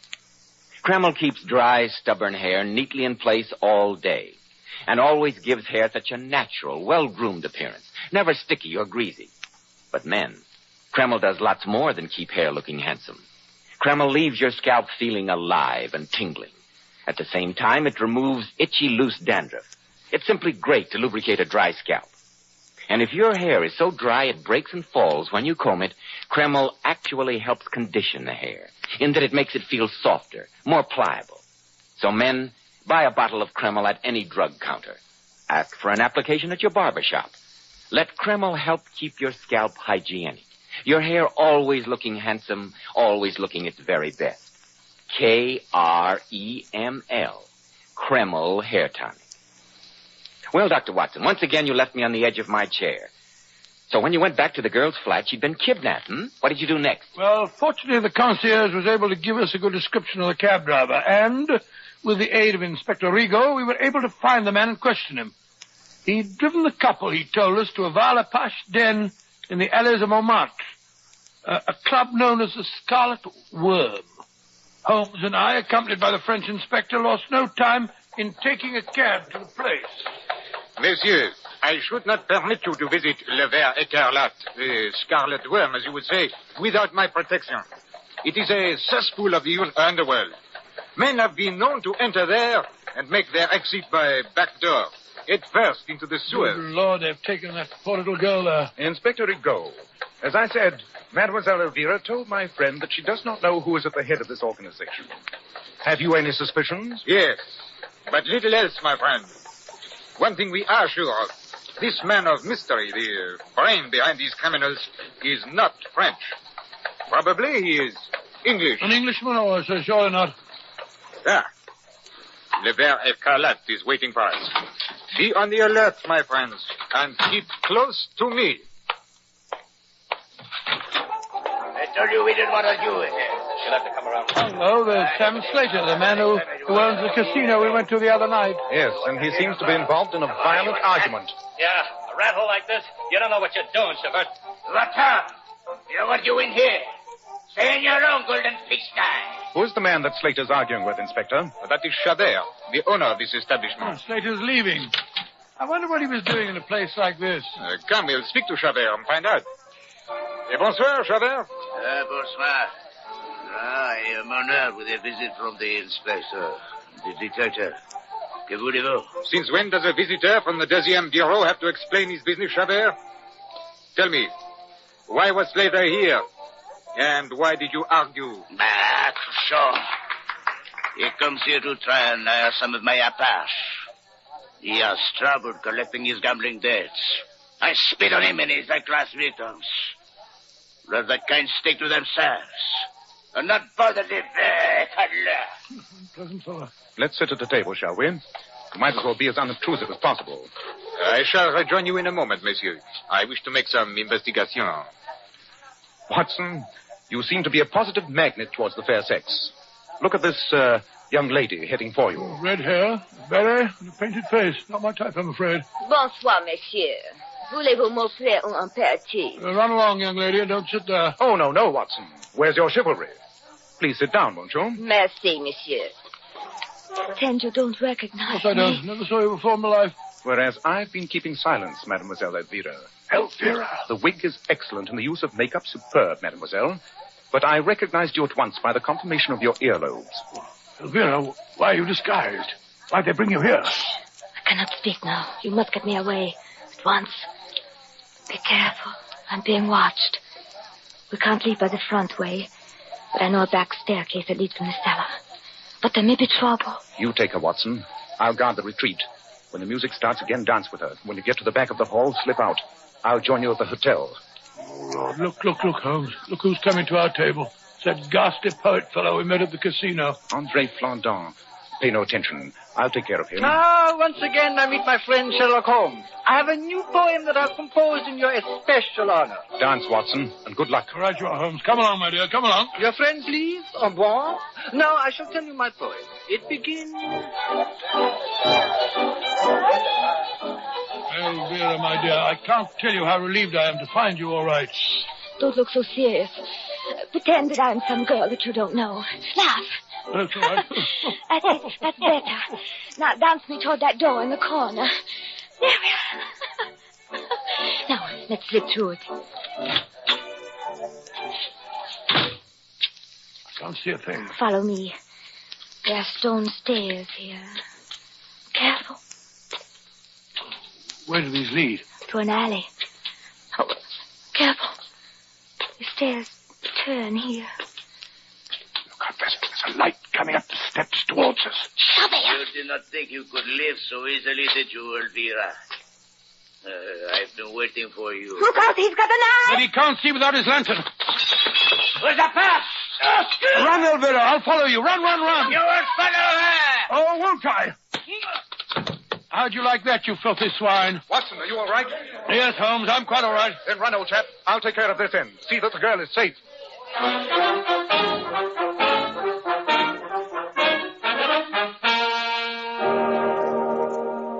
Well, now that we're all safely back at the hotel, I can tell you, Holmes, that I hated leaving you in that filthy den. Inspector Rigaud had a revolver. It's more efficient than a knife. Eh, Inspector? It was a near thing, Monsieur Holmes. You fought bravely. And so did your recumbent friend on the sofa there. André Flandin, the poet. I wondered why you brought him back here. For a poet, he uses his fists with surprising skill. He must be hurt. He seems to be unconscious. I think he's suffering from the effects of a trifle too much absinthe. I hadn't the heart to lead him. Ah, there you are, Mademoiselle Elvira. You're feeling no ill effects, I hope? No, Mr. Holmes. Splendid. Then now that we're all assembled, supposing you tell us your story. Who kidnapped you tonight? It was one of Chavert's men. They made me disguise myself and swear never to see either of you again, on pain of death. Instead of which we came to see you. We knew that Travers was connected with the spies. Now he is safely under lock and key. But we still don't know who is at the head of this organization. Can you give us any clues, mademoiselle? I think that the man you want was waiting in the cab that took me to the Scarlet Worm. But he was masked and he never spoke. Can't you recall anything that might give us a clue? Oh, one incident, if it means anything. Chavert's man said to him, "We go to the Scarlet Worm, eh? That is good. You make worms, no?" And then he laughed. He said this in French, of course? Yes, he did. Then the case is solved. I'm an idiot. I should have spotted it sooner. The man you want, Inspector, is lying asleep on the... Look out! He's not asleep. Watson, he's got a revolver. Oh, no, you don't. Oh! He's gone to sleep again. Really, Watson, you're in splendid form tonight. But, Monsieur Holmes, why do you say that man is the culprit? You yourself gave me the clue, Inspector, when you told me that the criminal was an Englishman posing as a Frenchman. But you only met the fellow on 2 occasions, and then not for more than a few minutes. It was long enough to realize that Flandin was really an Englishman. The first time we met him, he quoted a poem that he said was translated from the French. The translation was, "Grave as the grave, August as August heat." The poem could not have been translated from the French because both of those puns are possible only in the English language. But how did my repeating the conversation in the cab give you a clue, Mr. Holmes? Because it was another pun. In French, the word for worms and for verses is the same. There, spelt VRS. I see it now. When the man in the cab said, "You make worms," he also meant, "You make verses." Precisely, Watson, and thereby pointed directly at the poet there. With André Flandin, or whatever his real name is, in prison, I'm sure Mycroft will have no more trouble with his spying.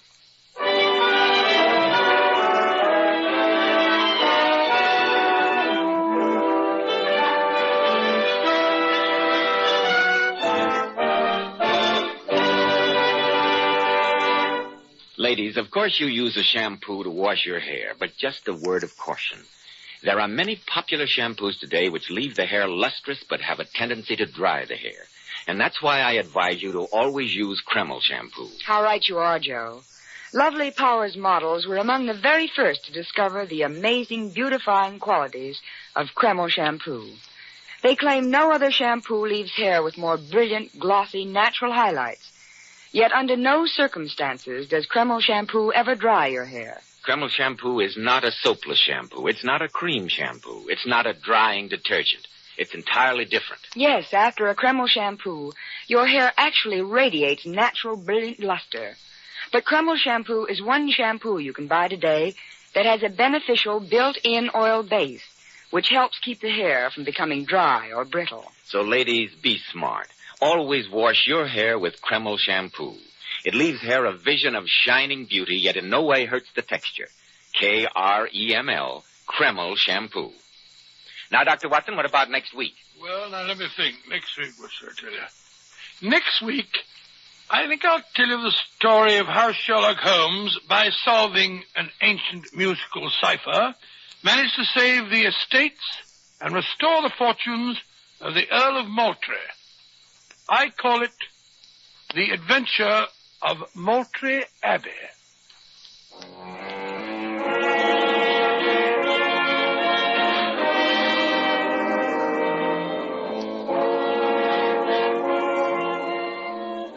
Tonight's newest Sherlock Holmes adventure was suggested by an incident in Sir Arthur Conan Doyle's story, The Naval Treaty.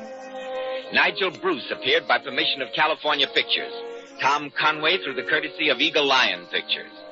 Sherlock Holmes series is produced by Tom McKnight with original music composed and conducted by Alex Steiner. This is Joseph Bell speaking for Kreml Hair Tonic and Kreml Shampoo, inviting you to be with us next week at this same time when Dr. Watson will tell us about the adventure of Moultrie Abbey.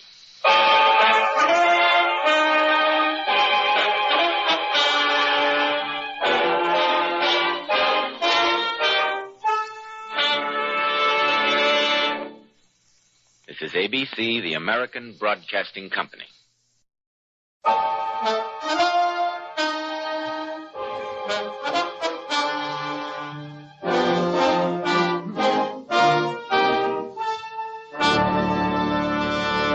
Kreml Hair Tonic and Kreml Shampoo present the new adventures of Sherlock Holmes, starring Nigel Bruce as Dr. Watson and Tom Conway as Sherlock Holmes.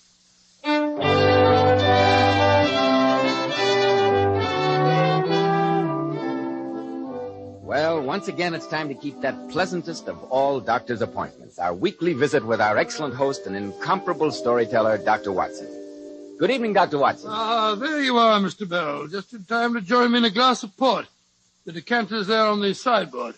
Help yourself and then settle down. Fine, Dr. Watson. I suppose you're all ready with tonight's new Sherlock Holmes story, The Adventure of Moultrie Abbey, isn't it? Yes, my boy, and in many ways I'm inclined to think it was one of the most singular adventures that Sherlock Holmes and I ever had. But before I begin the weird adventure of Moultrie Abbey, haven't you got a word for our listeners? Yes, Dr. Watson, I have. Men, neat-looking, well-groomed hair does so much to give a man that air of success, to say nothing of adding to his good looks. And I'm sure you'll be interested in hearing about this modern trend in hair grooming, which has become such a nationwide favorite. It's called Kreml Hair Tonic. This highly specialized hair tonic contains a combination of hair grooming ingredients which is found in no other hair tonic. Yes, that's exactly why Kreml gives a man's hair such a natural, well-groomed look and keeps it in place longer, keeps every hair in perfect order from morning till night. Yet Kreml never gives hair that cheap, greasy, patent leather look. Kreml keeps hair looking mighty handsome with a rich, healthy-looking luster. yet it always feels and looks so clean on your hair and scalp. Men, if you aren't already using a hair tonic, try Kreml. If you're using some other hair dressing, change to Kreml. Then see if your hair doesn't look better than it ever did before. Better groomed, better looking when you use Kreml. Kreml, Kreml Hair Tonic. Now, Dr. Watson, how about the Venerable Bede and the Adventure of Maltry Abbey? Well, Mr. Bell, that story began in Baker Street on the December afternoon many, many years ago. It was shortly after tea, I remember, when Sherlock Holmes, who'd been pacing up and down our room, suddenly stopped at the window and looked intently out at the street below him. After a few moments, my curiosity overcame me, and I joined my old friend. Looking over his shoulder, I saw that on the pavement opposite there stood a young woman dressed in the height of Edwardian fashion. She wore a fur boa and a broad-brimmed hat, from under which she peeped up in a nervous, hesitating fashion at our windows, while her body oscillated backward and forward. Suddenly, with a plunge like the swimmer who leaves the bank, she hurried across the road, and we heard the clang of our front door bell. Took her a long enough time to make up her mind, didn't it, Holmes? Yes, Watson. I've seen those symptoms before in women. Oscillation on the pavement generally means an affaire du coeur. She would like advice, but is not sure whether the matter is not too delicate for communication. Oh, she looked a pretty little thing. Perhaps some scoundrels jilted her. Oh, no, Watson. In such a case, the usual symptom is a broken bell wire. Here, I think we may deduce the young lady is not so much angry as grieved or perplexed. Why not meet her at the head of the stairs, old chap? I know Mrs. Hudson's rheumatism is bothering her. Yes, of course I will. This way, young lady. It's all right, thank you, Mrs. Hudson. I'm Dr. Watson. Won't you come along in? Thank you, Dr. Watson. This is my friend, Mr. Sherlock Holmes. How do you do? How do you do? I'm Sybil Carter, and I need your help, Mr. Holmes. Then please be seated, Miss Carter. I presume it is Miss, since I see no ring on your wedding finger. Yes, it's Miss. Though that awful man, Jonathan Devers, would like to make it Mrs. Oh, I can quite understand any man wanting Quiet, Watson. Oh, sorry. Please tell me your problem, Miss Carter. Well, I can tell you in 2 words, gentlemen. Jonathan Devers wanted to marry me, and that was bad enough. But even to save the Maltry fortunes, I couldn't marry him. Now he wants Harold to leave the country and disappear. And when we think of the Abbey and the tenants, what can we do? I know that my brother's dead set against outside interference, but tonight is when we play the music. And if only you could be there. Oh, that's considerably more than 2 words, Miss Carter. I'm afraid I can't make head or tail of any of them. Nor can I. Supposing you begin again and talk more slowly. Oh, very well, Mr. Holmes. Perhaps it'll be better if I ask questions. You mention your brother's title. May I ask what that title is? My brother's Harold Carter, the 14th Earl of Maltry, and the poorest. Confidentially, we're in a dreadful way financially. Harold invested in Canadian copper last year. The market dropped recently, and we were nearly wiped out. That's when this awful Jonathan Devers came on the scene. And who is Jonathan Devers? Oh, he's a cousin of ours from South Africa. He's a dreadful bore, but extremely wealthy. And he wants to marry you, sir? Yes, but even for the sake of the Abbey and the Maltry fortunes, I couldn't do that. Now he's offered Harold £50,000 in cash if he'll go abroad and pretend to disappear. You see, Jonathan Devers is next of male kin in line for the inheritance. So Mr. Devers is trying to bribe your brother to disappear so that he may inherit the title and estates? Yes, Mr. Holmes. In this particular matter, I fail to see how I can help you. Oh, but you can, Mr. Holmes. You see, the first Earl of Maltry, he was created by Henry VIII, you know, left a family motto. It's inscribed in our private chapel at the Abbey. It says, "If the Maltrys be in need, seek the Venerable Bede." Beadle's some fellow who works in the parish, isn't he? Bede, Watson, not Beadle. Oh, Bede. Yes, spelt B-E-D-E. Oh, Bede. The Venerable Bede, if I'm not mistaken, was an 8th century monk who is revered not only as a saint, but as the first great English historian. Yes, Mr. Holmes. We have a statue of him in the chapel. And then we have a family custom that... Oh, I know this may sound silly to you. Oh, don't worry, Miss Carter.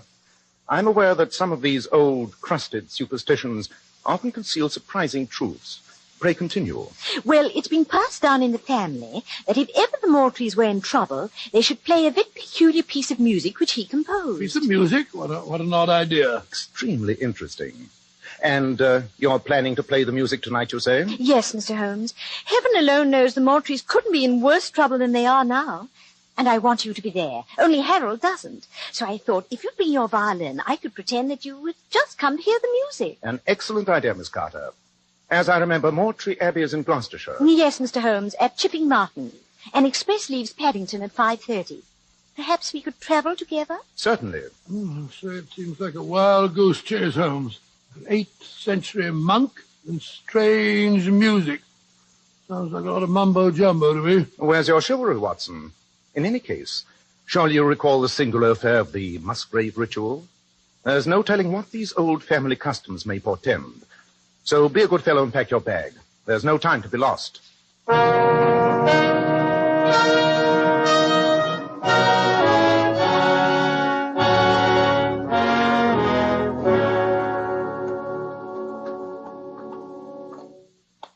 I'll just have time to show you the chapel before dinner, gentlemen. Thank you, Lord Carter. And after dinner, I shall be happy to gratify your musical curiosity, Mr. Holmes. But you mustn't regard my sister's visit today too seriously. Sybil's an overly emotional girl. And quite frankly, I wish that she hadn't approached you. I feel that Moultrie Abbey is my duty. I'll find some way to save it. And my tenants. I trust that the music will live up to its magical reputation.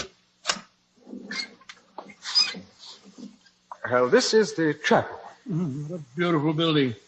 Must be very old. Oh, it's 16th century. The Abbey House was built nearly 100 years later. Hold your lantern a little higher, Dr. Watson. That's it. Now, I want to show you a prized possession. There you are. Magnificent. Quite magnificent. This, I presume, is the statue of the Venerable Bede that your sister spoke of. Yes. It's an excellent specimen of 16th century wood carving. Note particularly the delicate work on the beads of the rosary. Odd. Very odd indeed. What's odd, Holmes? The fact that the... How many times do I have to tell you to keep away from me, you filthy scum? Don't you take your whip to me, sir. I'm not doing nothing. What on the devil's going on out there? Come on. Confound your evidence. Take that. Oh, don't you lay your whip on me. Jonathan, what's the matter? Harold, I demand that you discharge this groom of yours. You can't whip me, Mr. Devers. I'll have your blood for this, I will. Well, what's he done, Jonathan? He's been following me. Twice today I bumped into him in the grounds. Not half an hour ago I was taking a walk by the bottomless tarn, and I found him skulking behind me. Now I bump into him sneaking after me here. I say you must discharge him, Harold. But he was only hired today. I suppose you're right. Wilson, you may collect a week's wages and leave in the morning. I wasn't doing no harm. Just trying to deliver a telegram. That's why I came here. Is one of you gents Mr. Sherlock Holmes? I am he. Then this telegram come for you. I was only trying to find you when this son of a South African slave driver comes in. Oh, I'll have your blood. Just see if I don't. That's enough, Wilson. Now, clear out. I'm sorry, Jonathan. Oh, by the way, this is Mr. Sherlock Holmes and Dr. Watson. Mr. Jonathan Devers. How do you do? How do you do, Mr. Devers? Yes. Sybil told me that you were having distinguished company at your musical soiree tonight. How are you, gentlemen? If excuse me. We'll see you at dinner, no doubt. Bully, that poor devil of a groom was half his size. Mr. Devers mentioned that he was walking by the bottomless tarn half an hour ago. What, may I ask, is the bottomless tarn? Oh, it's a lake on the estate, just behind the gamekeeper's cottage. There's a legend that it's fathomless. All I know is that some years ago a prize heifer of mine was seen to fall in and drown. We dragged the lake, but no grappling hooks we could obtain touched the bottom. Interesting. Holmes, the telegram that fellow brought you. Oh, yes, the telegram. Give me the lantern, Watson. Thanks. An extremely illuminating message. Read it for yourself, Lord Carter. It says nothing but my cousin's name, Jonathan Devers. And yet the message is quite eloquent. It is in answer to a query I made before leaving London. Who forced that market drop in Canadian copper which wiped out the Moultrie fortunes? You mean that Jonathan deliberately smashed me, Holmes? It would seem obvious. Yes, it's perfectly clear the Devers covets the title and stop at nothing to get it. Holmes, what am I going to do? What the devil am I going to do? We must wait until after dinner and hope that the musical composition may give us a solution to your unhappy problem.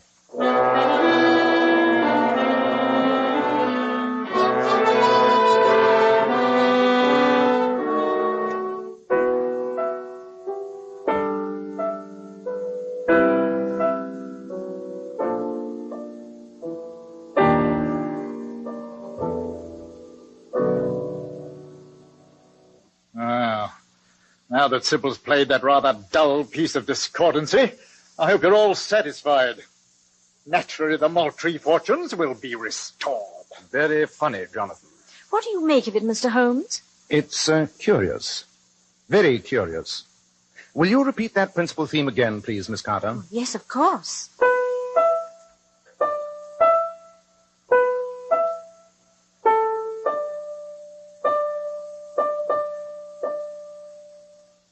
Thank you, Miss Carter. I think I begin to get a glimmering of the mysterious message. Yeah, blessed if I do. Sounds like a jumble of meaningless notes to me. Never mind, Dr. Watson. Your brilliant friend thinks that he saved the Moultrie fortunes. In that case, Harold, I suppose you won't need to see Mr. Alexander in London tomorrow. Why, how did you know that? That your solicitor planned to start bankruptcy proceedings at the latest tomorrow? I, too, have my investigators, Harold. They seem a bit more efficient than your great Sherlock Holmes. Good night, Sybil. Good night, gentlemen. There you are again. What are you doing, listening at the door, you filthy swine? I was just going to the kitchen. Oh! Get to those tables where you belong. I see that groom again, Harold, I'll break his neck. See that he goes tonight. How dare he speak to you like that, Harold? He's not master here. Not yet, Sybil. But I can't hold on to the place much longer, and he knows it. He's a thoroughly unpleasant scoundrel, if you ask me. Mr. Holmes, you said the music gave you some clue to the message? It did, Miss Carter. But it requires thought and a certain amount of musical experimentation. I doubt if this music room would welcome the consumption of an ounce or two of shag tobacco. I think, therefore, that Watson and I will retire to our own room. With the aid of a pipe and my violin, I shall give the matter undivided attention. And tomorrow... Tomorrow, Moultrie Abbey will go into receivership. Not while Sherlock Holmes is on the case. Oh, thank you, Watson. A man of my peculiar modesty needs your constant reassurance. I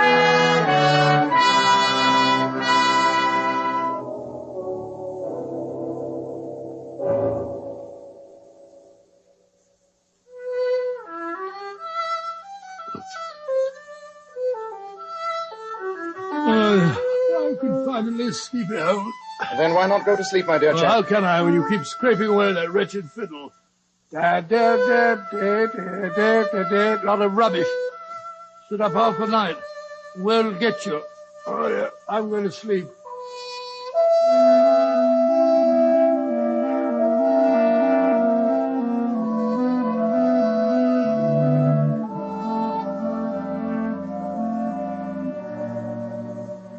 When the Moultries are in need, seek the venerable bee.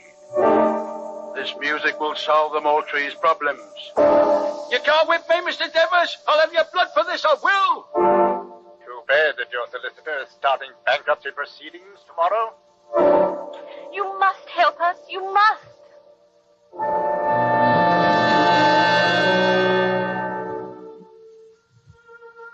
When the Moultries are in need, seek the venerable bee. I've got it. Watson, wake up, wake up. What's the matter? What's up, Holmes? I've got the answer, Watson. I've solved the musical message. Before the night is through, I think we shall find the secret of Moultrie Abbey.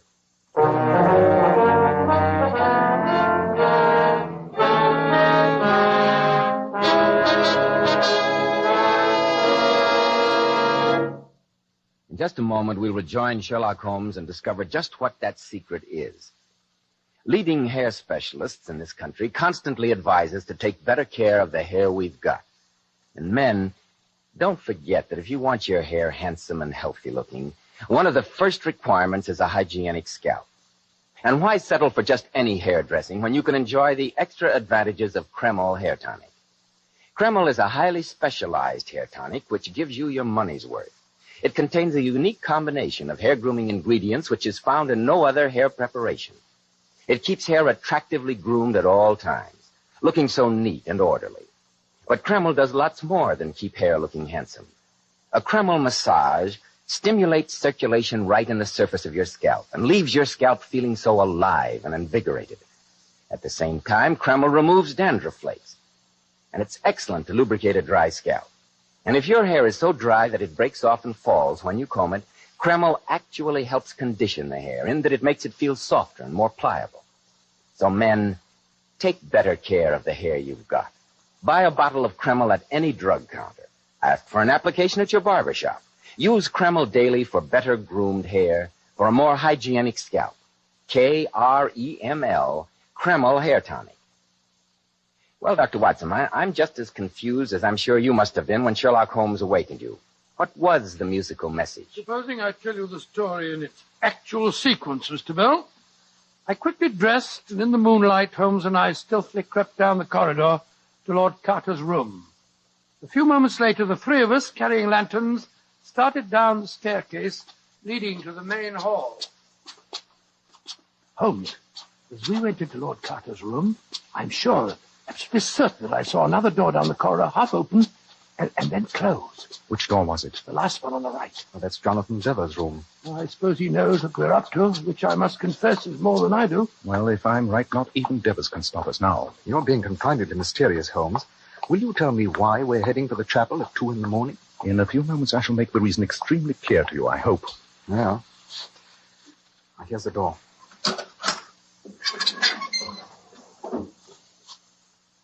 Look. Through the stained glass windows over there. I swear there's someone with a lantern in the grounds outside. Our immediate problem is here, inside. Focus your lantern on the statue of the Venerable Bede, Watson. That's where the answer to the mortuary legend lies, I think. For heaven's sake, Holmes, I wish you would be more explicit. Very well. Let me see if I can whistle those notes written in the musical theme.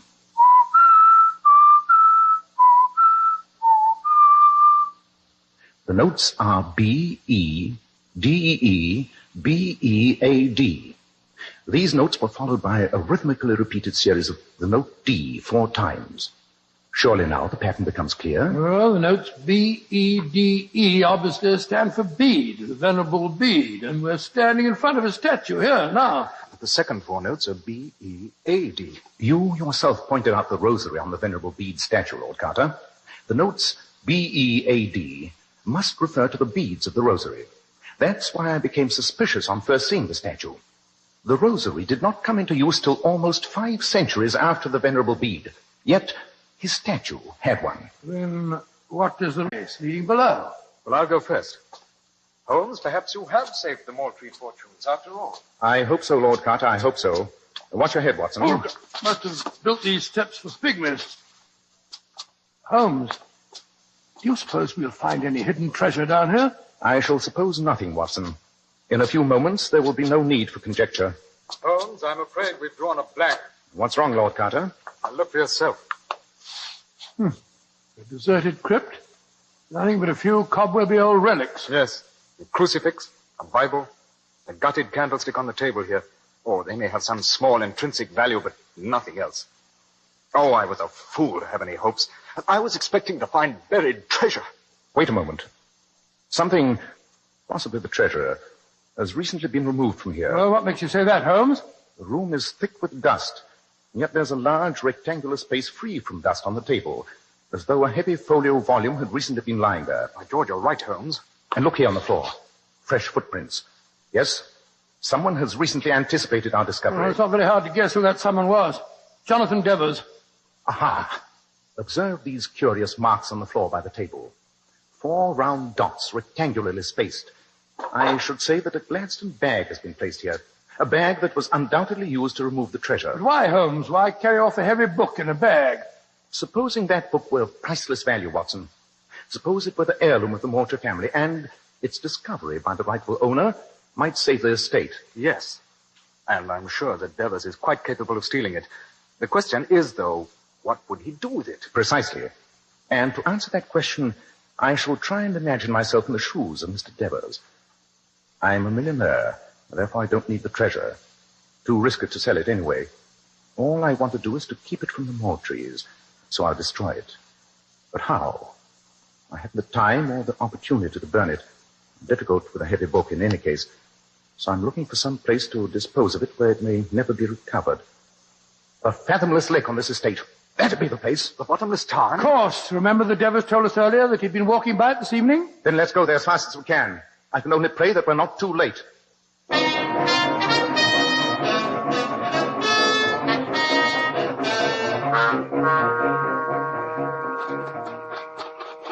Look. There in the moonlight. It's Jonathan Devers. He's running towards the edge of the lake. Yes, and he's carrying a Gladstone bag. Which means that we can run faster than he can. You have your revolver, Watson? Yes, I have. Don't hesitate to use it. This devil's work must be stopped. Come on, faster, faster. Oh, we'll never catch him. He's at the edge of the tower. Drop that bag, Mr. Devers. You're too late, my friend. Drop it or I'll shoot. I'll drop it in the bottomless tarn. There. Goodbye to the treasure of the Maltese. You devil. You've ruined me. I'll have the law on you for this. You're a common thief. I don't know how you'll prove it, Harold. It was my own Gladstone bag, and I dropped it in the tarn. You don't even know what was inside it. But here comes the man who can tell us. Lord, it's Wilson, the groom fellow you discharged, Lord Carter. What are you doing here, Wilson? What's that book you're carrying? I just done what Mr. Sherlock Holmes told me to, sir. I was following Mr. Devers. When he put down the bag and went off to get his coat before coming out here, I thought there might be something valuable in it. I took out this book, and I filled the bag with a few rocks. Wilson, I'll... No, you won't, Devers. Or you'll end up in the tarn where you belong. Let me see the book, Wilson. Here you are, Governor. Thank you. Hold the lantern a little higher, Watson. That's it. Aha. These faded pages are written in monkish Latin of the 8th century, and the hand is of the same period. Unless all my researches on the datings of documents are valueless, these they must be, the original manuscripts of the Venerable Bede himself. Good Lord, then they're absolutely priceless. And that means that the Maltese are saved. And you, Mr. Devers, will have the privilege of inspecting the interior of an English prison. Rubbish. What charge could you make? Common theft, burglary. The proof would depend on the word of that filthy groom there. And who's going to believe the oath of a servant with a grudge or with the word of a South African millionaire? I think it's high time that this, filthy groom disclosed his true identity. All right, Mr. Holmes. The gentleman, I'm Inspector Athelney Jones of Scotland Yard. And a great credit to the force you've been, my dear Jones. Yes, indeed, you certainly have. Your impersonation of a country groom was masterly, quite masterly. And now, let's return to the house, shall we? It's nearly 3 in the morning, and I think we've had enough excitement for one night. A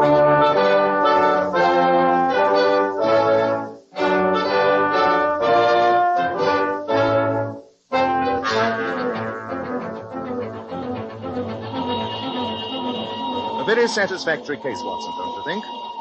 As we head back for London, I must confess to a certain glow of satisfaction. The fortunes of the Maltese are restored, the villain foiled and in custody. And Scotland Yard get the credit. You know that, of course, Holmes. Well, they deserve it. Athelney Jones is a very enterprising fellow. Yes, Watson, an immensely interesting case. You see, Maltry Abbey was, from its name, one of the properties expropriated from the monks by Henry VIII, who created the earldom. Undoubtedly, the abbot had hidden the monastery's most valuable possession, the Bede manuscript. Then I suppose the first earl discovered the hiding place and left the book there as a future security for the Maltese family. Exactly, leaving the cryptic verse as a clue. If the Maltese be in need, seek the Venerable Bede. Yes, I see it all now. You know, Holmes, to me the whole case was worth it when I saw that girl's face light up as we told her the good news. I fear that I'm less impressionable, old chap. For me, my retrospective pleasure in this case lies in the fact that an irreplaceable treasure has been saved, and that a monk who died 12 centuries ago will have been responsible for restoring the fortunes of a fine old family. Yes, Watson, I think that in many ways you might refer to this as our most successful case.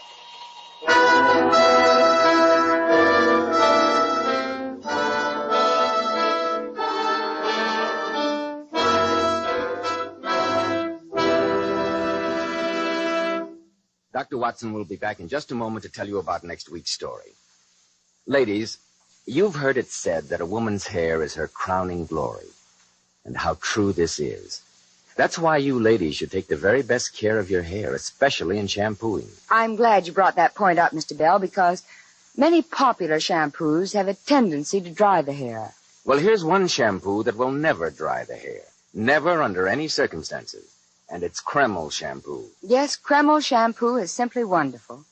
It actually glamour bathes each tiny strand of hair so that it fairly radiates natural, dazzling highlights. It leaves the hair simply gleaming with natural, glossy luster. And what's more, your hair stays this way for days. Kreml shampoo is not a soapless shampoo. It's not a cream shampoo. It's not a drying detergent. It's entirely different. Kreml shampoo whips up a luxurious, active foam, even in the hardest water. You can use it as often as you wish over a long period of time, and it'll never dry your hair. In fact, Kreml shampoo has a built-in oil base, which actually helps keep the hair from becoming dry or brittle. Remember, ladies, the divinely beautiful Powers models wash their hair with Kreml shampoo. They claim no other shampoo leaves their hair more shining bright, yet never dries the hair. Why not try it? Kreml, Kreml shampoo. Now, Dr. Watson, what about next week? Well, now, let me see. Next week, I think I shall tell you how Holmes managed to trap a fiendish murderer who had terrorized a pretty little English country village. I call it The Adventure of the Tolling Bell.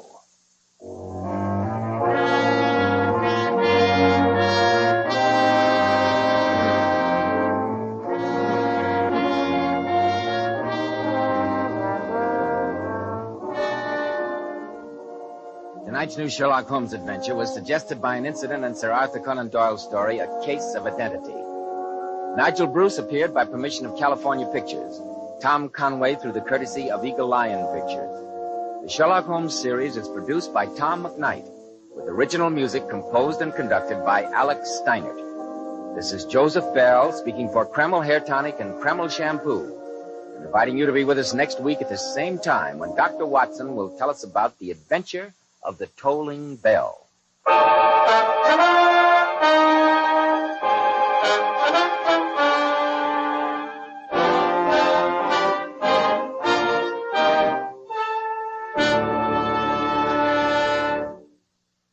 This is ABC, the American Broadcasting Company.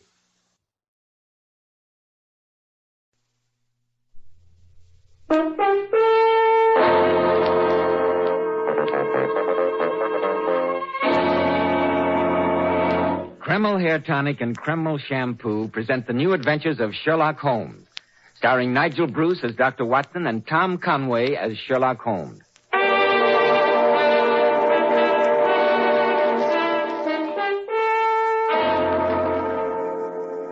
Well, once again, it's time to keep our weekly date with the Dean of Storytellers, Dr. Watson. I'm sure he's expecting it. I am indeed, Mr. Bell. Good evening. You're punctual to the minute, as usual. This is one doctor's appointment I'll never be late for. Oh, that's very nice of you to say so, my boy. Draw up your usual chair and settle down. That's it. Fire in the grate, the lights turned low, and a wind howling outside. It's a perfect setting for a Sherlock Holmes adventure. Which one is it going to be? Well, tonight I thought I'd tell you a most weird and macabre story. It concerns werewolves on the wild moors of Scotland and the strange happenings that took place in Mackinnon Castle. Dear, dear, werewolves and haunted castles. My hair's beginning to stand on end already. Please get on with the story, Dr. Watson. In due time, Mr. Bell, but first, haven't you a little business with our listeners? Business that also has to do with the hair? Business? Oh, no, Dr. Watson. This isn't business. It's a pleasure. But thanks for the reminder. And I know you men will thank me again and again for this hot tip. Try Kreml Hair Tonic. Just notice how Kreml makes stubborn hair so much easier to comb. How your hair falls in place just where you want it and stays that way all day long. Now be honest, men. Did your hair ever look better? You see, Kreml gives even dull, lifeless-looking hair a rich, attractive luster.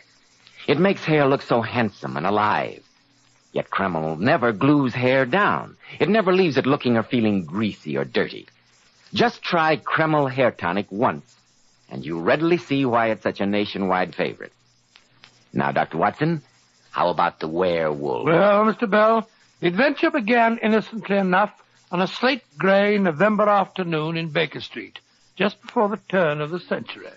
Holmes and I were seated comfortably on either side of a crackling fire when shortly before tea time there was a jangle on our doorbell, and a few minutes later a young girl, who Mrs. Hudson announced as Miss Victor, was standing before us. A young girl dressed in a wedding gown.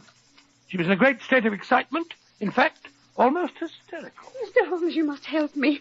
There's no one else to whom I can turn. I don't know what to do. There, my dear. Compose yourself. If you will just tell us the facts, Miss Victor. Well, at 3 o'clock this afternoon, I was to have been married to David McKinnon, Any relation to the heir to McKinnon's? the son and heir to the estate, Mr. Holmes. Oh, really? I think I met one of the family in a shooting party a few years ago. I remember distinctly. Some other that time, one- Watson, please. Miss Victor's problem is immediate. Oh, sorry. Oh, You say you were to have been married, Miss Victor. What occurred to prevent the ceremony? David just didn't appear. Oh, it was dreadful, Mr. Holmes. I waited and waited, and finally I knew he wasn't coming.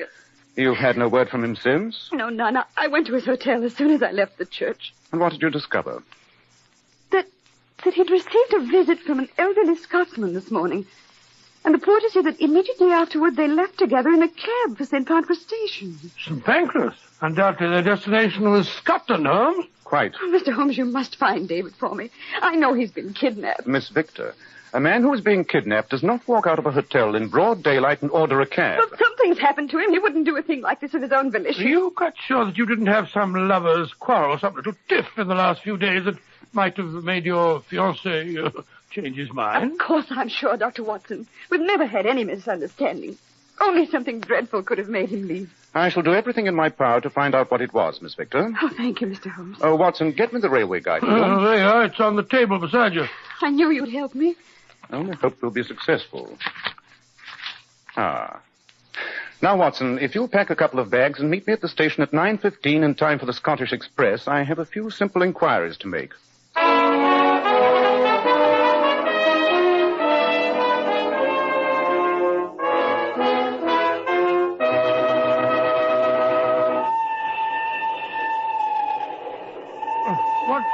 What kept you so long, Holmes? We almost missed the train. You're shockingly out of condition, Watson. Oh. A little sprint like that shouldn't leave you so winded. Well, never mind about my condition. Where have you been for the last 4 hours?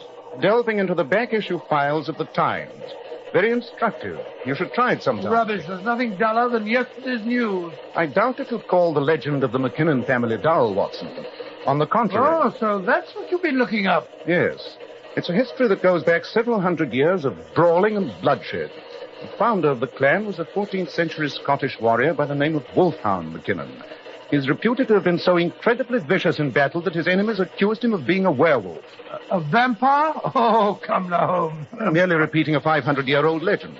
The point is that the present head of the clan, the father of the disappearing fiancée today, is known as Black Angus. He's a dominant, thoroughly hated man whose local reputation is as frightening in our day and age as his predecessors was 5 centuries That's ago. all very interesting, Holmes, but I don't see why you should get so excited over a 500-year-old legend. Well, you see, Watson, I found another rather curious fact in the papers. Oh? What was that? Several times during the last few months, sheepdogs have been found dead in the vicinity of McKinnon Castle with their throats torn out. Good heavens!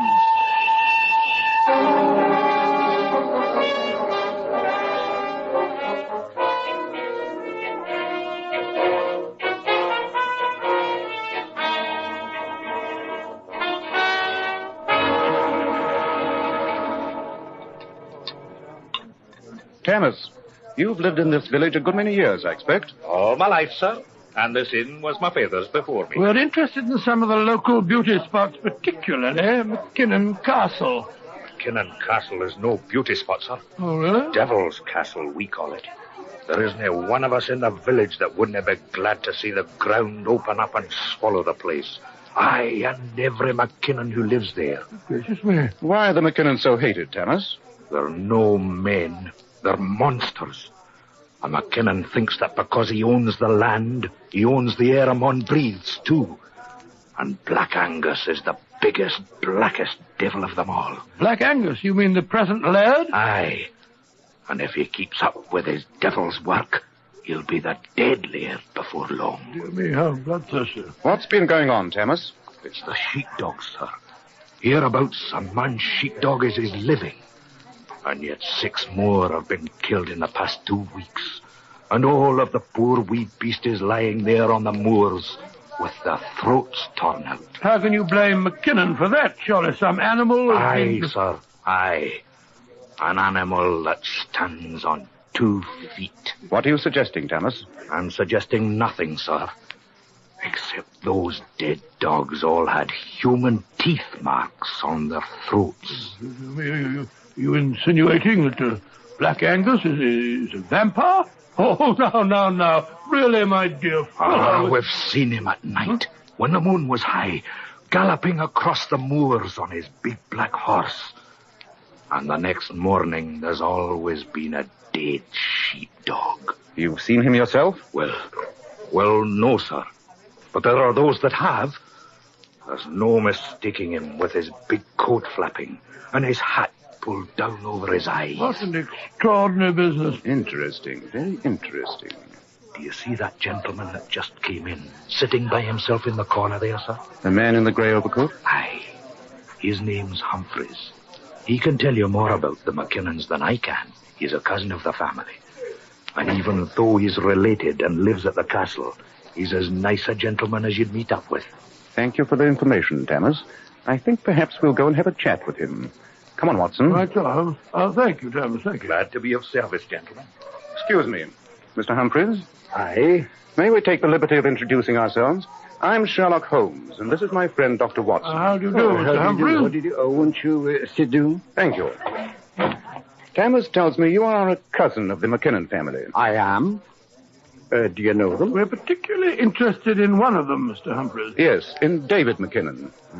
David's a very fine boy. You knew he was to have been married in London yesterday? Aye, I knew that. Did you also know that just before his wedding he suddenly disappeared, Mr. Humphreys?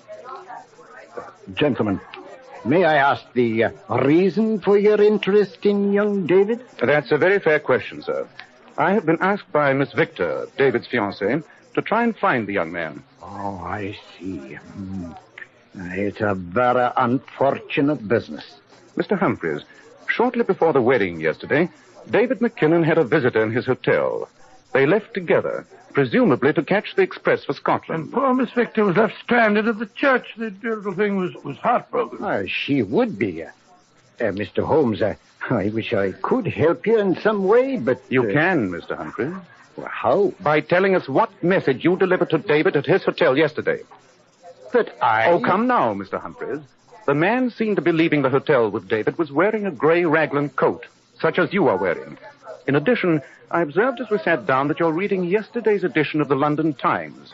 Even if you subscribed to it, it couldn't have reached you here in Scotland through the post this speedily. Amazing, Holmes. Elementary, isn't it, Mr. Humphreys? Well, I don't know about that, but your deduction is correct. Yes, Mr. Holmes, I did return with David from London yesterday. What was the message you were sent to give him, may I ask? The message that decided him not to go through with his marriage? I'm afraid I can't answer that question, Mr. Holmes. Though I may tell you it's a family secret of the gravest importance. Well, in that case, our only recourse is to go to McKinnon Castle and pursue our inquiries there. Yeah, I imagine that would be best, gentlemen, but frankly, I doubt if you'll gain admittance. Angus is a willful man with a terrible temper, and when he knows you want to see David... We've handled terrible men before, haven't we, Watson? Yes, indeed. I remember that afternoon in Baker Street when Dr. Grimsby Roylott picked up the poker and was Yes, Watson. You can regale Mr. Humphreys with that some other time. But now I think we'd best be starting for the castle. Mr. Holmes, if by any chance you do see Angus, I must ask you not to mention that you've talked to me. If he finds out, there might be trouble. All right, Mr. Humphreys. Come along, Watson.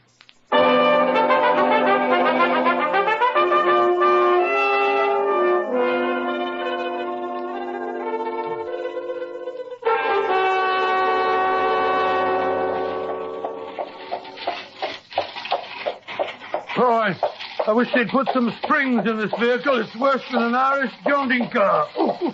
If Thomas's directions are to be believed, we should see the castle when we get to the crest of this hill. This Black Angus seems to be quite a lovable character. Even Humphreys, his cousin, seems to be terrified of him. The man was positively shaking. Yes, I noticed that. That must be the castle now. By George. Forbidding-looking place, isn't it? Yes. Watson, rein in your horse. Wait a bit. What is it, Holmes? Look, lying by the side of the road. Just a dead dog. Yes, a dead sheepdog. Come on. The dog's throat has been torn out. Yes. And look here, Watson. Look at these marks on the throat. Good heavens, Holmes. They look like They are the marks of human teeth.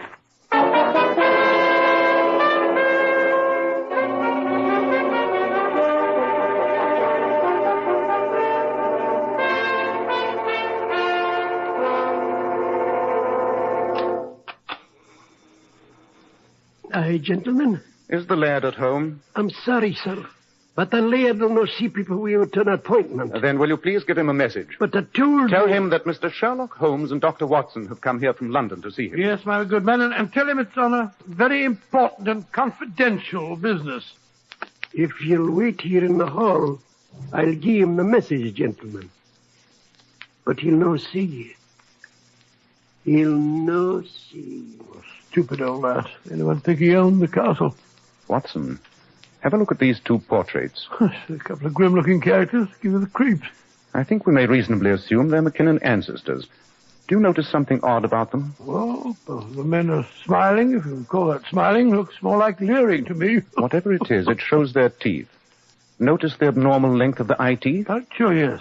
The teeth marks on the dead sheepdog. Quite. Who he is. Tell that Reverend Sherlock Holmes that I won't see him. If he and his friend won't leave Peter, they throw them out. Black Angus seems to be living up to his name. I'm sorry, gentlemen, but the laird will not see you. He asks that you please leave at once. That's a bit of an understatement. You may tell him we're not leaving here until we've seen Mr. David McKinnon. I'm sorry, sir, Just a moment. I'm David McKinnon. You are splendid. We've come here on behalf of... I know why you're here, gentlemen.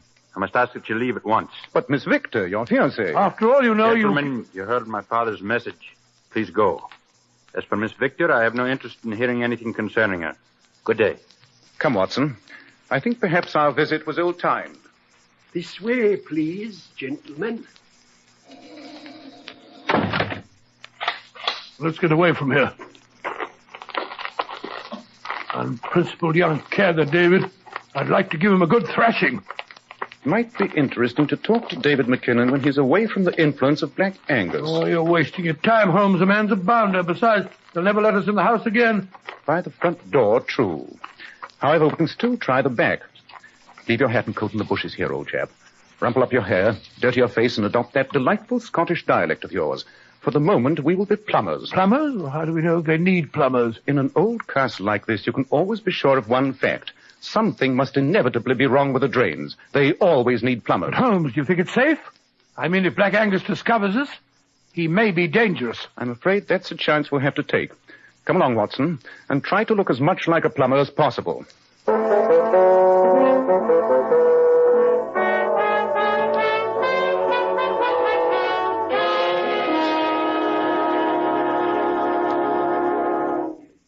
In just a moment, Dr. Watson will continue the story of Black Angus.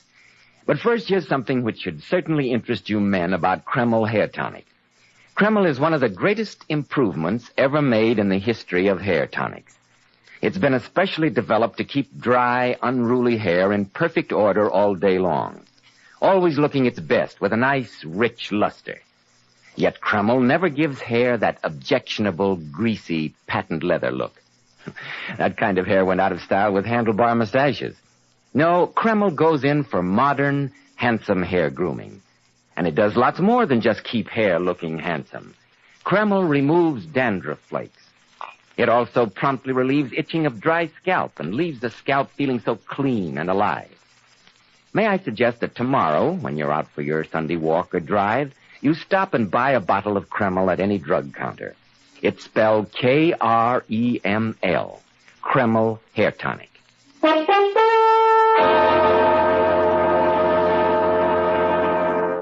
Now, Dr. Watson, did you and Sherlock Holmes manage to get into McKinnon Castle disguised as plumbers? We did, Mr. Bell. Holmes is right about the drains. We were welcomed at the service entrance with open arms, figuratively speaking. Of course, we were shown down to the basement and left to our own devices.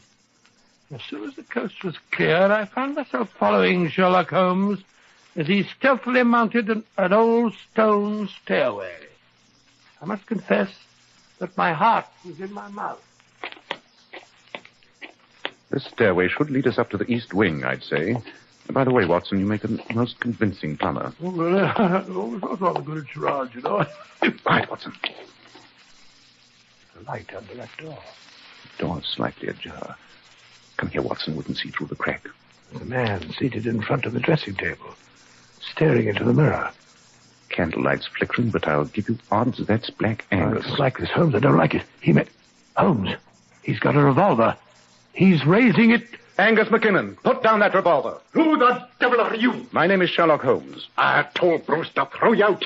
This time I'll do it myself, you prying... Mr. McKinnon, I know what you were thinking when you raised that revolver to your temple just now. And believe me, you're wrong. You can't possibly know. I think I do. You are convinced that you have been killing these sheepdogs. You have been so preoccupied with the legends of your great ancestor, Wolfhound McKinnon, that you think that your brain has snapped and that you've turned into a vampire. You're right, Mr. Holmes. But how you found out is beyond me. You know about the dogs? The sheepdogs with their throats torn out? Yes, we know about them. In fact, we found one as we were driving out about a mile from here. I know. They brought me the news not more than 2 hours ago. It won't happen again. You're convinced that you are responsible for these killings? What else can I think? All the evidence, the blood stains on my cloak. And I know those stains are not caused by human blood. You remember nothing? Nothing. But when I think of the heritage of the McKinnons, how can I doubt? Then that's the reason your son was recalled from London yesterday. It is. You suddenly had proof of what you thought to be your own morbid tendencies. And so you sent a message to your only son, warning him that he must not allow the woman he loved to marry into a family stained with madness. Holmes, you seem to understand my problem. But I will not discuss it with you. Go away, both of you. A McKinnon cannot go to his maker before strangers. Mr. McKinnon, give me your help and a few hours' grace, and I'm convinced I can prove to you that you're the victim of a devilish plot. A plot? I don't understand. Oh, come now, Mr. McKinnon. In this year of grace, it's a little hard to believe in vampires. But how can you disprove the evidence I've seen with my own eyes? The human teeth marks. It wouldn't be hard to conceive of an instrument that could simulate those marks, Mr. McKinnon. But who could think up such a fiendish plan? And what would be the motive? I have a suspicion. But what's more important at the immediate moment is to find the evidence. An instrument such as I've suggested would be damning proof. Therefore, it would be hidden in the most obscure hiding place in the castle. Now, what would be the most secret place? The cellars? Aye, we have extensive cellars. We'll search them. But another possibility occurs to me. In castles as old as this, there's often a secret room, or as they were sometimes called, a priest's hole. You're quite right, Mr. Holmes. We have such a hiding place here, though I haven't been in it for years. A narrow stairway leads down between the walls from an entrance behind that big cabinet. Splendid, Mr. McKinnon. You have a lantern? There, on the dressing table. I like it, Holmes. Thank you, Watson. I have a strong suspicion that the solution of the postponed wedding ceremony, as well as that of the mangled dogs, lies at the foot of that secret stairway.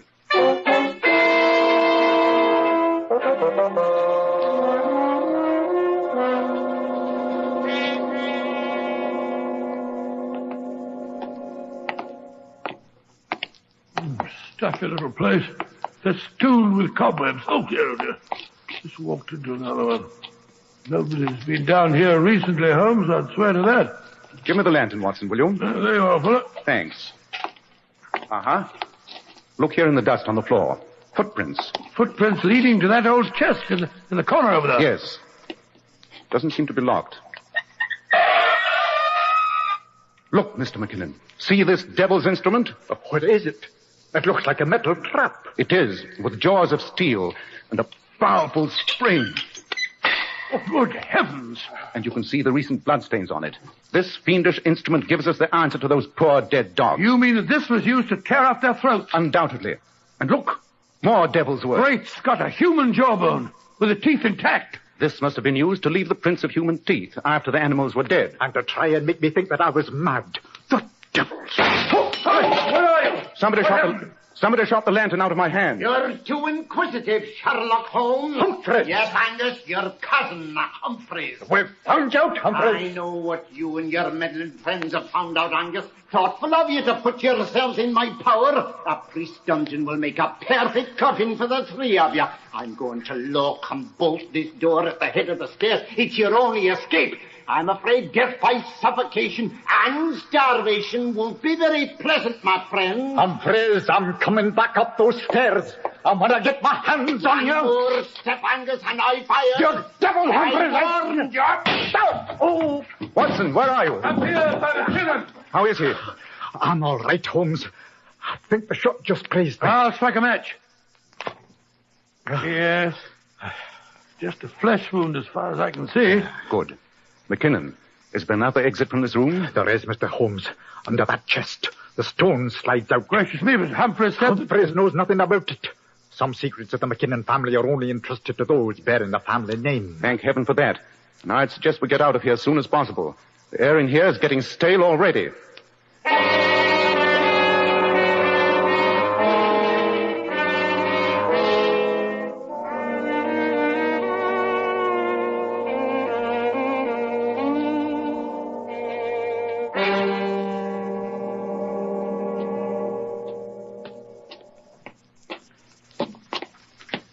Lean on me, Mr. McKinnon. That's it. How are you feeling? A little shaky, but I'm all right, Mr. Holmes. Where in blazes are we? We've been following this little passage up and down, round and round. Right now we're behind the wall of the library. The entrance is ahead of us, concealed by a tapestry. Shh. There's a faint crack of light. We're behind the tapestry. Someone's in the library. Boy, I don't know how to say this. It's Humphreys. And my son, David. Shh, listen. I was worried about those men from London. If Sherlock Holmes should learn of the shame of the David, McKinnons... I'm afraid I've got shocking news for you. Your father has confessed that he has been killing the sheepdog. Father? He knows that he's mad. He left the castle just now with a pistol. He plans to kill himself. Kill himself? We must stop him. No, my boy. Let him go. It's the best way. Poor father. What can I do? There's only one honorable solution, David. Your branch of the family is corrupt, decayed. If your father dies and you disappear, the estate reverts to me, and we can save the McKinnon name with fresh blood. But, Uncle... You can go to the colonies and start life over with a new name. It's the only way. We've heard enough. Come on. Humphreys, you lying devil. Father, they said that... Drop that revolver, Humphrey. Drop it or I'll shoot. We overheard your conversation, Mr. Humphreys. Most enlightening. And we found this where you hid it, you filthy beast. A human jawbone. You'd marked the dog's with it and tried to make me think that I'd done it myself. Then what he told me in London was nothing but a pack of lies. Of course. Mr. McKinnon, I suggest you send for the police. The police? What crime can they hold me for? A few sheepdogs killed, and they can't prove I was responsible. There's a mob of people outside the window. Mr. McKinnon, sir, excuse me. What is it, Bruce? It's a crowd of the villagers. They're in an ugly mood. They say you're responsible for the sheepdogs being killed on the moors. They're threatening to burn the castle. I'm afeard they're getting out of hand. Go back and tell them that in a few minutes I'll come out and explain the killing. Aye, sir, aye. But didn't wait too long. I'll go and talk to them, Father. They know me. Mr. Humphreys, possibly the law can do little to you, but the violence of mob rule may prove strikingly effective. Aye, I'll take this blackguard Humphreys out there. They'll know what to do with him. No, you can't do that. You've got to keep me away from them. They tear me to pieces. Sign a written confession, Mr. Humphreys, and we'll protect you. I'll sign anything. Just keep me away from that mob. You suggested that my boy should go to the colonies. Put it in writing that you'll do just that yourself. Give me a pen. Here you are. And now, Watson, I think we still have time to catch the night express for London. I hope we'll have no difficulty in obtaining 3 tickets on such short notice. 3 tickets? Of course. I'm certain young David McKinnon will be accompanying us. I fancy we may be attending a wedding within a very few days.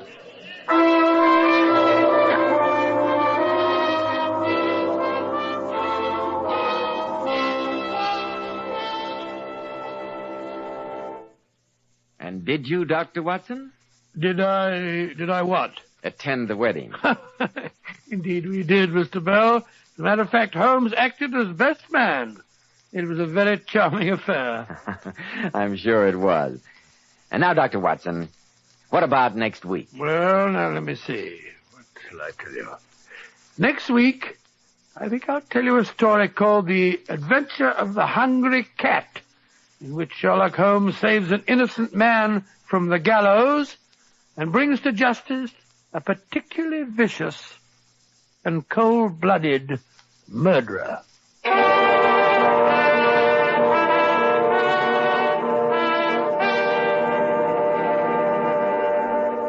Now, here's something which should interest you ladies. My wife has beautiful, natural highlights in her hair. And girls, I'll let you in on the secret of how she does it. I always wash my hair with Kreml shampoo. It leaves my hair with a natural glossy luster that lasts for days and days. Kreml shampoo actually brings out all the natural glossy highlights that lie concealed in the hair. In addition, it has a beneficial oil base that helps keep hair from becoming dry or brittle.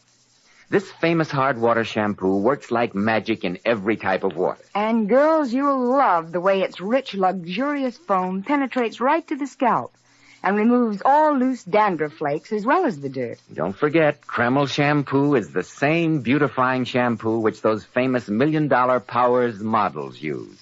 So why not glamour bathe your hair with beautifying Kreml shampoo?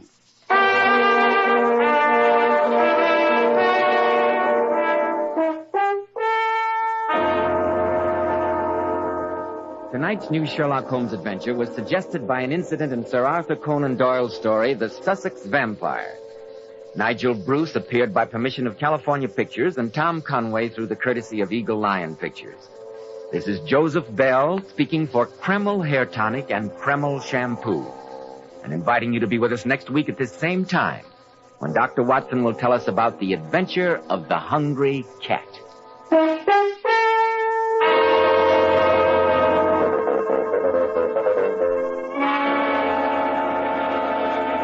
This is ABC, the American Broadcasting Company.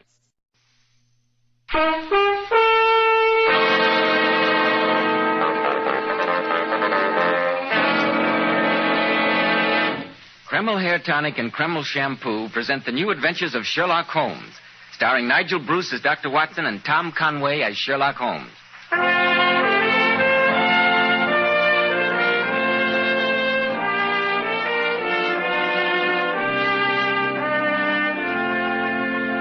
Now, once again, let's drop in on the famous colleague of Sherlock Holmes, our good friend, Dr. Watson. Good evening, Dr. Watson. And a very good evening to you, Mr. Bell. I'd almost given up hope of your coming tonight. I know it's pretty late, Dr. Watson, but I saw that your light was still on, so I thought I'd drop in. I'm glad that you did, Mr. Bell. Applying the methods of my friend Sherlock Holmes, I would venture a guess that you're on your way home from the theater. Amazing deduction, Dr. Watson. Elementary, Mr. Bell. Isn't that a theater program I see sticking out of your pocket? Of course. Oh, what was the play? Hamlet. Very fine production, too. Have you seen it? No, not lately, but I think I can claim to be one of the very few men in this world to have seen a far older Hamlet than any that you saw performed tonight. An older Hamlet? I don't quite understand. Some 400 years older. You've heard me speak of Professor Moriarty? The arch-villain whom Sherlock Holmes considered his most worthy opponent? Precisely. I think that Professor Moriarty would cheerfully have given his right arm to possess the Hamlet to which I'm referring. At least he was quite willing to commit murder for it. I remember... Oh, but here I am monopolizing the conversation when I know that you've got something quite important to tell our listeners. Yes, Dr. Watson, I'd like to tell our listeners about a modern trend in hair grooming that's in such great demand today by men who value their appearance. It's called Kreml Hair Tonic. Frankly, man, Kreml is the only hairdressing I've ever found that really makes my hair stay in place. An outstanding feature of Kreml is that it always keeps hair so neatly groomed, yet never gives it that cheap, greasy look. Kreml never leaves hair full of sticky goo. Your hair feels so soft and looks so natural. And men, don't tell me that you won't be mightily pleased when your wife or sweetheart remarks how attractive your hair always looks. How it feels so nice to touch, never greasy or sticky. It's spelled Kreml. Kreml Hair Tonic. Now, Dr. Watson, what about Professor Moriarty and the original Hamlet? I'm all ears. It all began in the most commonplace manner imaginable. I was walking down the street with Holmes in answer to a completely routine call from Scotland Yard.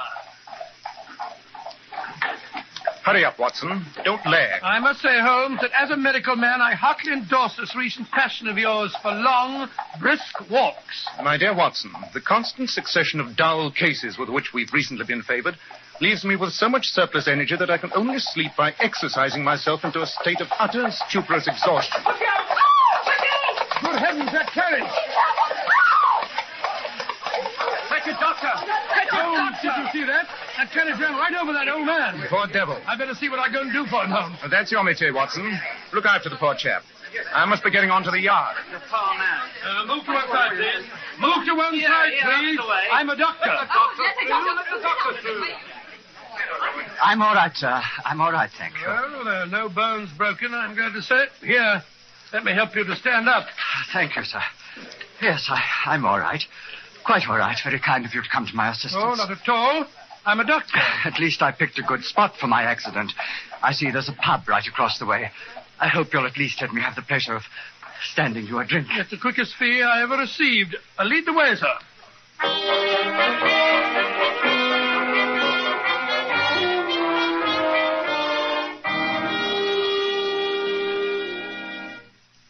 Two whiskies and sodas, miss. Right, sir. Allow me to introduce myself, sir. My name's Franklin Burley. Oh, and here's my card, Mr. Burley. Not the Dr. Watson. Oh, you mean the little paper I wrote on the common cold in the last issue of the Lancet? I don't know about that, but aren't you Sherlock Holmes' colleague? Yes, I am. God sent you to me, Dr. Watson. Oh, really? I've been wanting to put my problem into competent hands. What do you mean? I didn't stumble in front of that carriage, Dr. Watson. I was pushed. Someone's been trying to murder me. No, Mr. Burley, I tell you, it's the truth. 2 weeks ago, a wheel came off the carriage that I was driving. A most convenient accident. Last Wednesday, as I was passing St. George's in Hanover Square, an enormous balk of timber fell, missing me by less than a yard. Well, why on earth should anybody want to kill you? Here you are, gent. Oh, thank you. Because I saw it, Dr. Watson. Saw what? I saw the ghost of the Burleys, which no man may see and live. Oh, no, my dear fellow. After all, this is the 19th century. We're a very old family, the Burleys. Not nobility, but just as old, just as proud, and just as poor. My father left me 2 inheritances. The magnificent Burley Library, which has been in our family for over 300 years, and the Burley ghost. Oh, you needn't look at me like that. I'd always scoffed, too, when I heard tales of the ghost. But a week ago, I saw it in the library. Very well, Mr. Burley. May I ask whose ghost it's supposed to be? The original collection of books in the library was stolen from an abbey expropriated by Henry VIII. When the abbot resisted, he was killed, and it's his ghost that, according to legend, haunts the library. I don't suppose you could describe the ghost? That's where you're wrong, Dr. Watson. I saw it, or him, if you prefer, quite clearly. He was extremely tall, very thin. His forehead a high, pale curve, with his eyes 2 sunken pits of blackness. Gracious me. But most of all, I was struck by the slow, almost hypnotic, constant oscillation of his head from side to side in a manner which I can only describe as curiously and horribly reptilian. You and Mr. Holmes must help me, Dr. Watson. You must. I can see from your expression that you think I'm merely suffering from delusions, imagining persecutions that do not exist, but I tell you, my life is at stake. Mr. Burley, as a medical man, I'll admit that at least you believe you're telling the truth. Tell me, do you live alone? No, my son lives with me. A good enough sort, though I could wish he had a bit more purpose in life. But his wife... What about his wife? When my son was in Ceylon running a tea plantation, he married a half-caste woman. She's utterly strange, a terrible creature. I more than half suspect that she's behind everything that's happened. Rather a weird alliance, isn't it, between your ghost and your son's wife? All right, Mr. Burley, I'll speak to Holmes, if that's the only thing that'll set your mind at rest. It won't be the first time that he's driven a ghost back to its lair.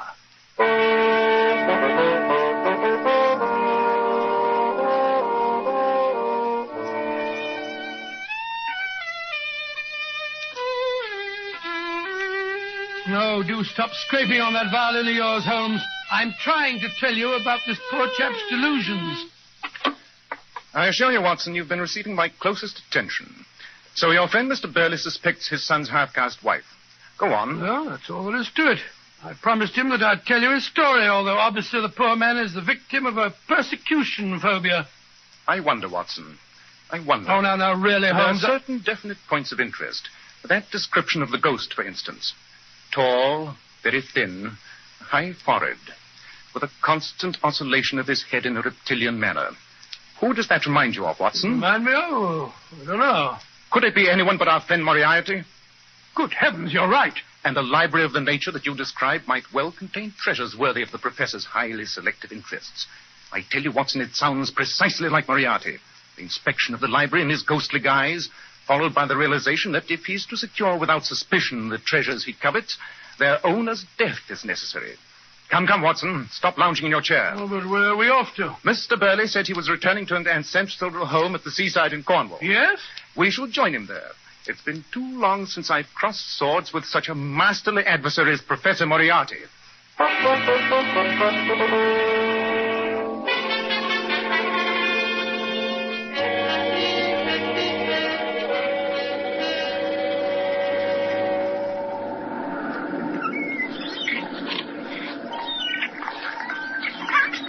I tell you, Holmes, sea breezes, the salt air, and the sun shining on the water make a man realize that life is worth living. If you don't stop admiring the surf instead of watching where you're putting your feet along the singularly aimless meanderings of this path, you won't have any life left to live. It's a good 200-foot drop to those extremely unpleasant-looking rocks below. Yes, I see what you mean. Say, Holmes, look down there. I never realized that those Cornish cliffs are simply riddled with caves. Which no doubt accounts for their popularity with smugglers in bygone days. That and their inaccessibility, except from the sea. The path seems to divide just up there ahead of us. Of course, that fool of an innkeeper didn't tell us which fork to take. A problem, Watson, but not one incapable of solution. May I ask how you propose to solve it? Deductive reasoning, I suppose? Not at all. I shall merely inquire the proper direction from that boy who seems to be bird's nesting behind those bushes. Oh. Here, young fellow. Hi, my lad.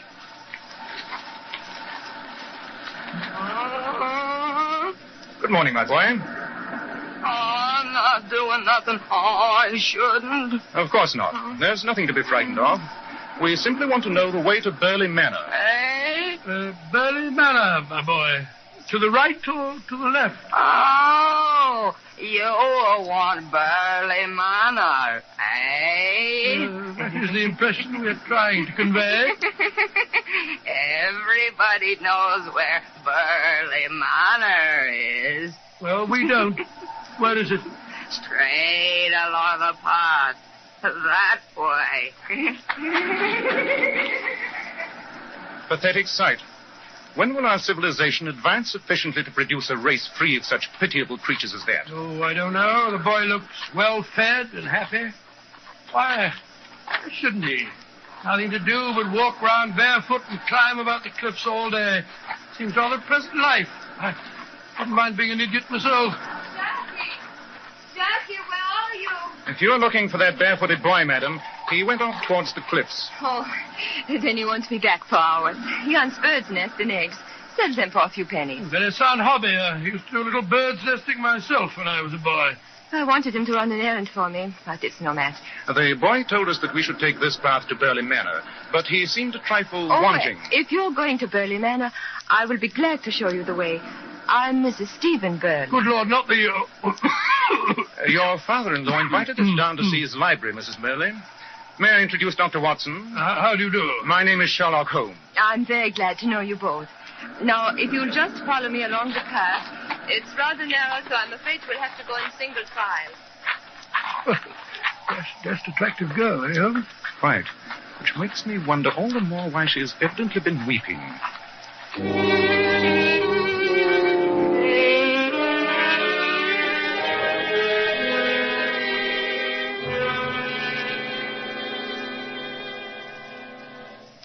So that's Burley Manor. Impressive-looking old place, I must say. They built them to last in those days. I suppose it is impressive. But is it a house which conveys to you an aura of happiness, Dr. Watson? Well, I can't say that I've ever... Oh, there's Stephen now on the terrace. Lila, where the devil have you been? This is Mr. Sherlock Holmes and Dr. Watson. How do you do? How do you do? Glad to know you. Your father asked them down to see the library. The library? Oh, stacks of weird old books in there. Stuff's never been catalogued. Can't make any sense out of it myself. No, it's not my dish of tea either. Felt like reading Hamlet one night. Found some old black letter thing I could barely spell my way through. And from the little I made out, it wasn't even the right form of the play. Really, Mr. Burley? How was that? Oh, it started out with some sort of a prologue. All about ghosts and revenge. Never saw that in Hamlet. Stephen, where is your father? I haven't seen him since I packed his lunch. Has he gone off to the cliffs already? You must have just missed him, Mr. Holmes. He often spends the day browsing about out there. Takes lunch along with him. And he's gone off alone? Which path did he take? The one toward the cliffs. But I don't... Come, Watson. There's not a moment to lose.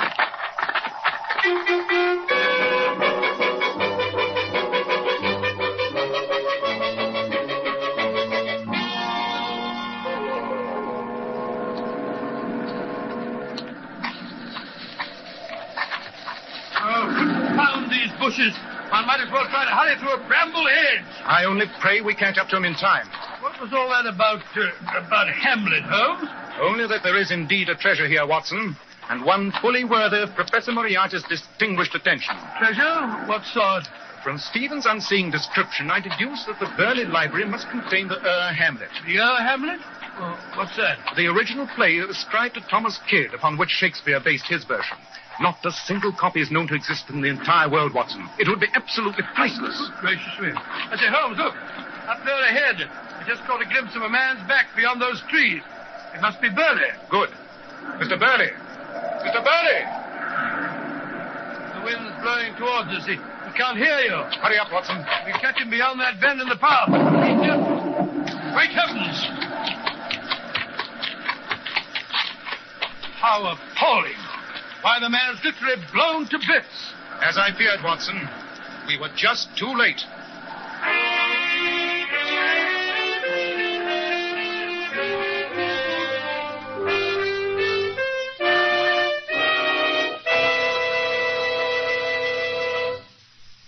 It'll be interesting to see if Sherlock Holmes really was too late. But, men, it's never too late to help improve the appearance of your hair. If you're having trouble keeping your hair in place, if it's dry, lifeless looking, why not try Kreml Hair Tonic? Honestly, I think Kreml is by far one of the greatest hair dressings ever discovered. Kreml keeps hair in perfect order from morning until night, with a nice, healthy-looking luster. Yet Kreml never gives hair that cheap, greasy look. It never smothers hair down with sticky goo, which makes the hair and scalp feel so dirty. In addition, Kreml makes hair a cinch to comb. At the same time, it removes dandruff flakes. It relieves itching of dry scalp and makes your scalp feel so clean and refreshed. Next time you get a haircut, ask your barber for an application of Kreml. In the meantime, buy a bottle at any drug counter. Kreml. Kreml Hair Tonic.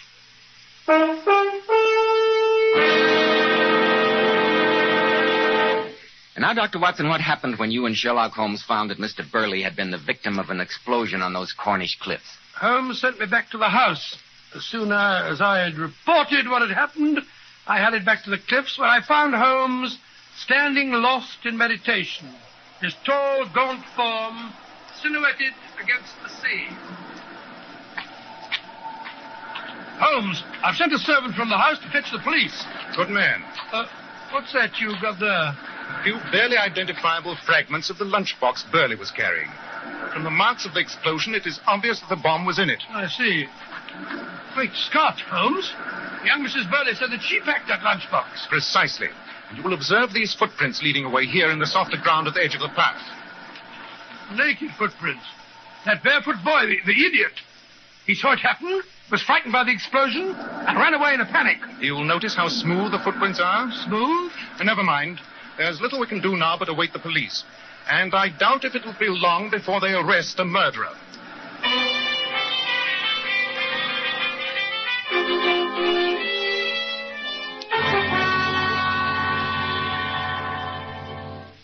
I should like to suggest, Superintendent Maddox, that you broaden the course of your inquiry. If you don't mind, Mr. Holmes, I'll conduct my questioning in my own way.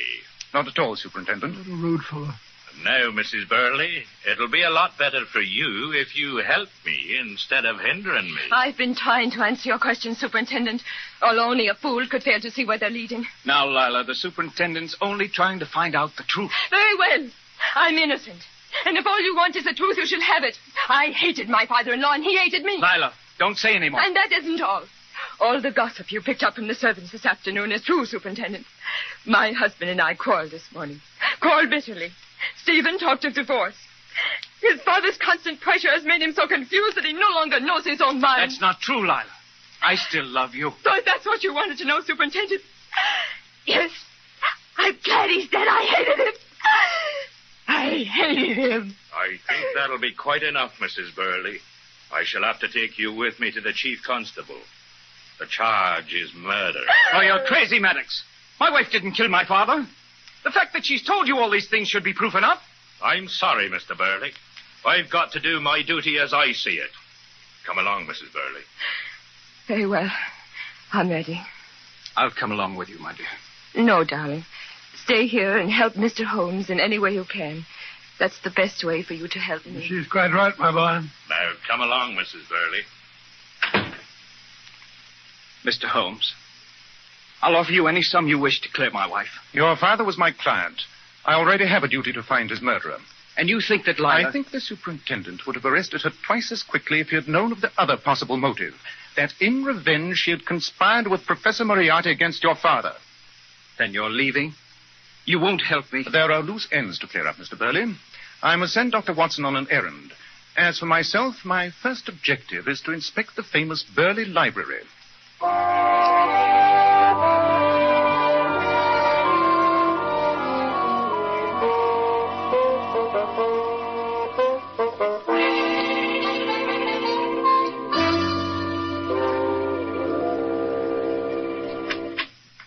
I brought you some sandwiches, Mr. Holmes. You've been in here for hours. I'm afraid I've rather lost track of time. Have you found what you wanted? I did not find it. And nothing could be more significant than its absence. There is no sign here, Mr. Burley, of the black letter Hamlet which you described.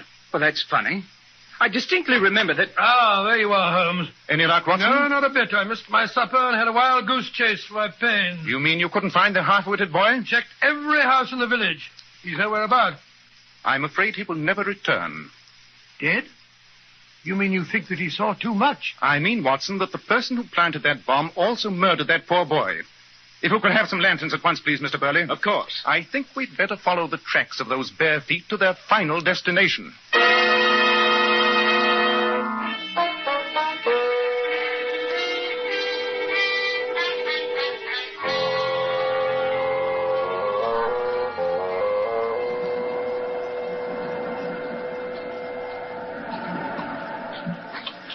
Here, Watson. Hold that lantern over my shoulder, close to the ground. This moonlight isn't quite strong enough to... Ah, that settles it. What is it? This overturned pebble. See? The underside is still moist and discolored.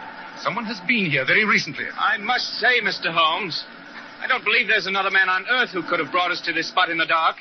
By these minute indications you've discovered. Quite elementary, my dear Mr. Burley. At all events, our tracking's at an end. This path seems to lead right down the face of the cliff. If you call it a path, where the devil does it lead to? If you look over the edge of the cliff... Look over here? Careful. It's a 200-foot drop to those rocks below. You see a dark opening some 40 or 50 feet down? One of the caves. Precisely. And except for this extremely precipitous and presumably unknown path, a cave completely hidden and inaccessible save from below by way of the water. Come on. Dark in here. The ground's very slippery.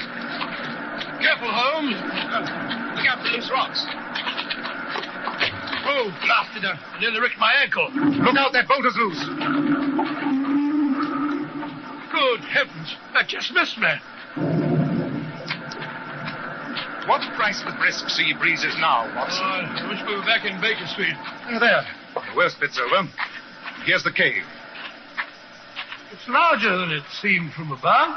Hold that lantern high above your head, Mr. Burley. This cave extends back quite a distance, apparently. Ah, there's something white beside those rocks. Good gracious me. It's some sandwiches. Precisely. The remains of your father's lunch, Mr. Burley. But I don't understand. And here, unless I'm greatly mistaken, in this pile of books, we shall find the missing Hamlet. Ah, yes, just as I thought. Follow me, Mr. Burley. Keep that lantern high enough so that I may see what's ahead of us. What the dickens are you doing with a revolver in your hand, Holmes? I expect to find it of use at any moment, Watson. Ah, the end of our road. It's my father. It's Burley. He's asleep. But he's wearing Jackie's clothes. Precisely. Wake up, Mr. Burley. No, none of that. I've got you covered. What's the meaning of this? A very clever plot, Mr. Burley. You so hated your half-caste daughter-in-law that you determined to get rid of her before she could bear you a grandchild, even to the lengths of framing her for your own murder. We said that only she could have tampered with the lunchbox. Obviously, we should have thought, Mr. Burley. Only she and you could have done so. Good heavens, Holmes. Do you mean to say that my father... Under the pretext of some childish game, Burley, you exchanged clothes with that poor boy. We saw him walking along dressed in your clothes. No wonder he didn't answer when I called your name.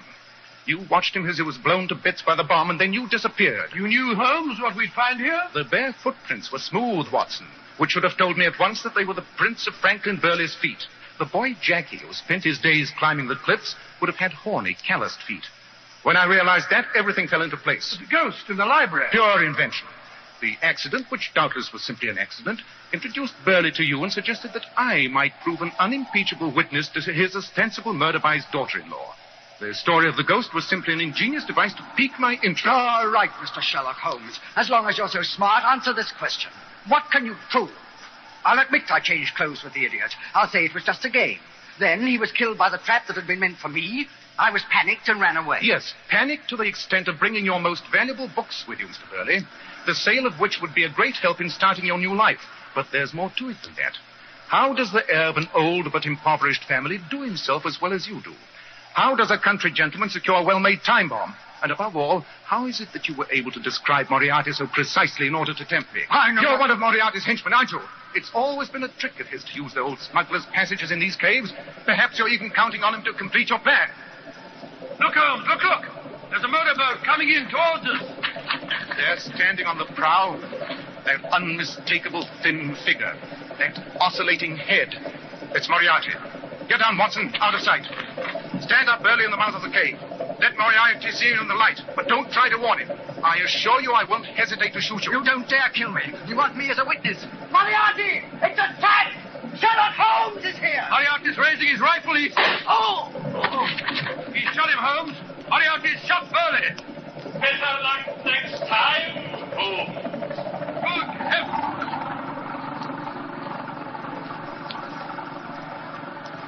Moriarty has made certain that no one shall turn King's evidence against him. No.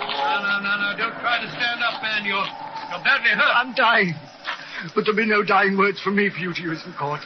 I see where you're looking. You want that Hamlet, don't you, Mr. Holmes? Every scholar, every museum in the world would... Well, it's mine. I'll never let it be seen. No one shall have it now. You least of all. I'm dying, and it dies with Look me. out, Holmes! Burley, stop! Good heavens, he's thrown himself into the sea. He hasn't a chance on those jagged rocks. Yes, and his body will be washed out to sea before we can get down there. Watson, an irreparable loss. Loss? A confounded murder like that? I was referring to the copy of Hamlet. I'm afraid it's the most shocking loss to English literature since half of Milton's papers were burned by his cook.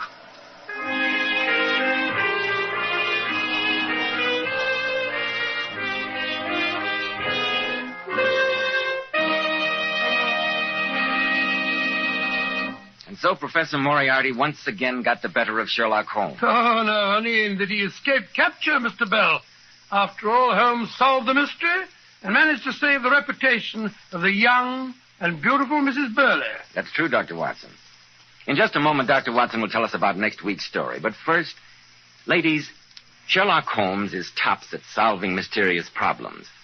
But here's one hair problem which those beautiful Powers models solve. And here it is. We discovered there's nothing better than Kreml shampoo to bring out all the hair's natural glossy luster. Kreml shampoo actually keeps our hair shining bright for days. And Kreml shampoo does such a marvelous cleaning job. Even in the hardest water, its rich, active foam penetrates right to the scalp and removes all loose dandruff flakes as well as the dirt. Kreml shampoo has been especially developed to glamour bathe each tiny strand of hair, to reveal all its glorious natural brilliance. Even after the first shampoo, your hair looks a vision of loveliness. And don't forget to mention how its beneficial oil base helps keep hair from becoming dry or brittle. Yes, I know. That's why my wife always uses Kreml shampoo for our youngsters' hair. In fact, everyone at our house uses Kreml shampoo because it's so mild and gentle on the hair. You can buy a bottle at any drug counter. Just ask for Kreml shampoo.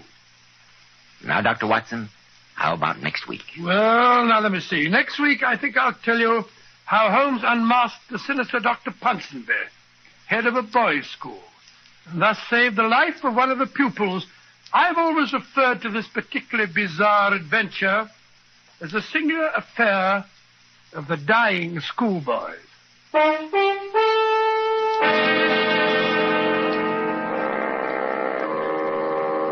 Tonight's new Sherlock Holmes adventure was suggested by an incident in Sir Arthur Conan Doyle's story, The Final Problem. Nigel Bruce appeared by permission of California Pictures. Tom Conway through the courtesy of Eagle Lion Pictures. This is Joseph Bell speaking for Kreml Hair Tonic and Kreml Shampoo. Inviting you to be with us next week at this same time when Dr. Watson will tell us about the singular affair of the dying schoolboys.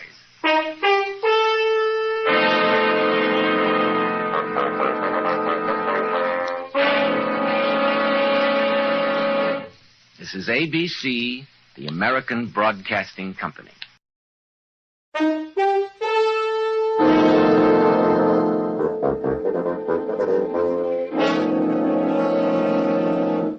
Kreml Hair Tonic and Kreml Shampoo present the new adventures of Sherlock Holmes, starring Nigel Bruce as Dr. Watson and Tom Conway as Sherlock Holmes.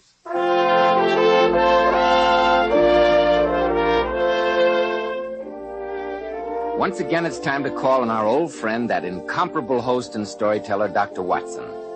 He's waiting for us in his familiar study. Good evening, Dr. Watson. Good evening, Mr. Bell. I won't get up if you don't mind.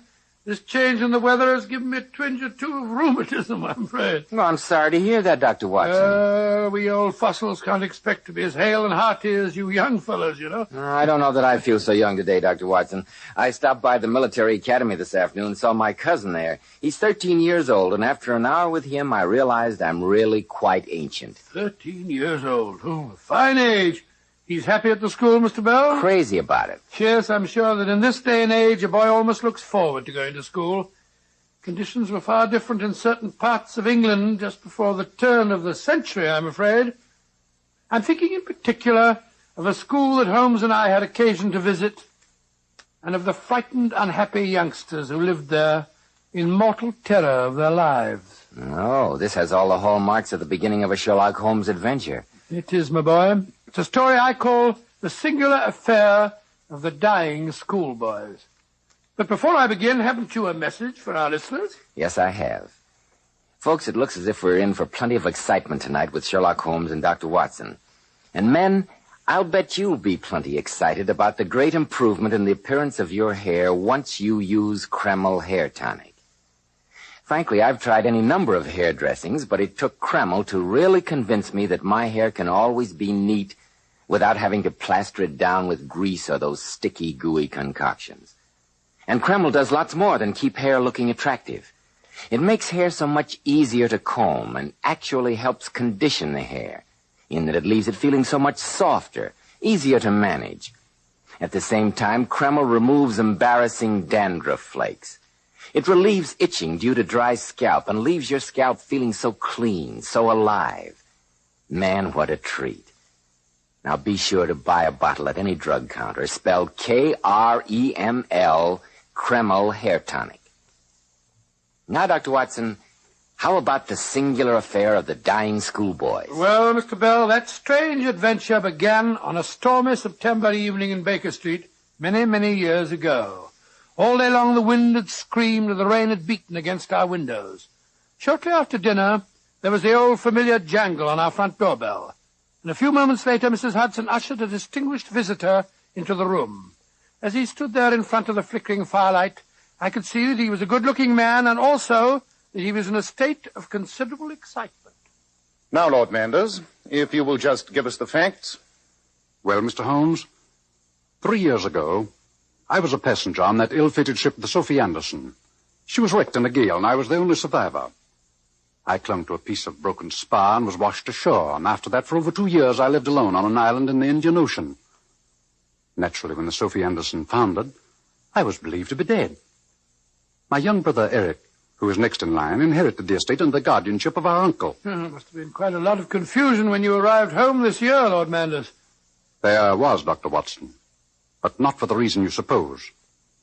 I landed in England to find that my brother had died last December. Oh, indeed, I'm very sorry. He died under very peculiar circumstances.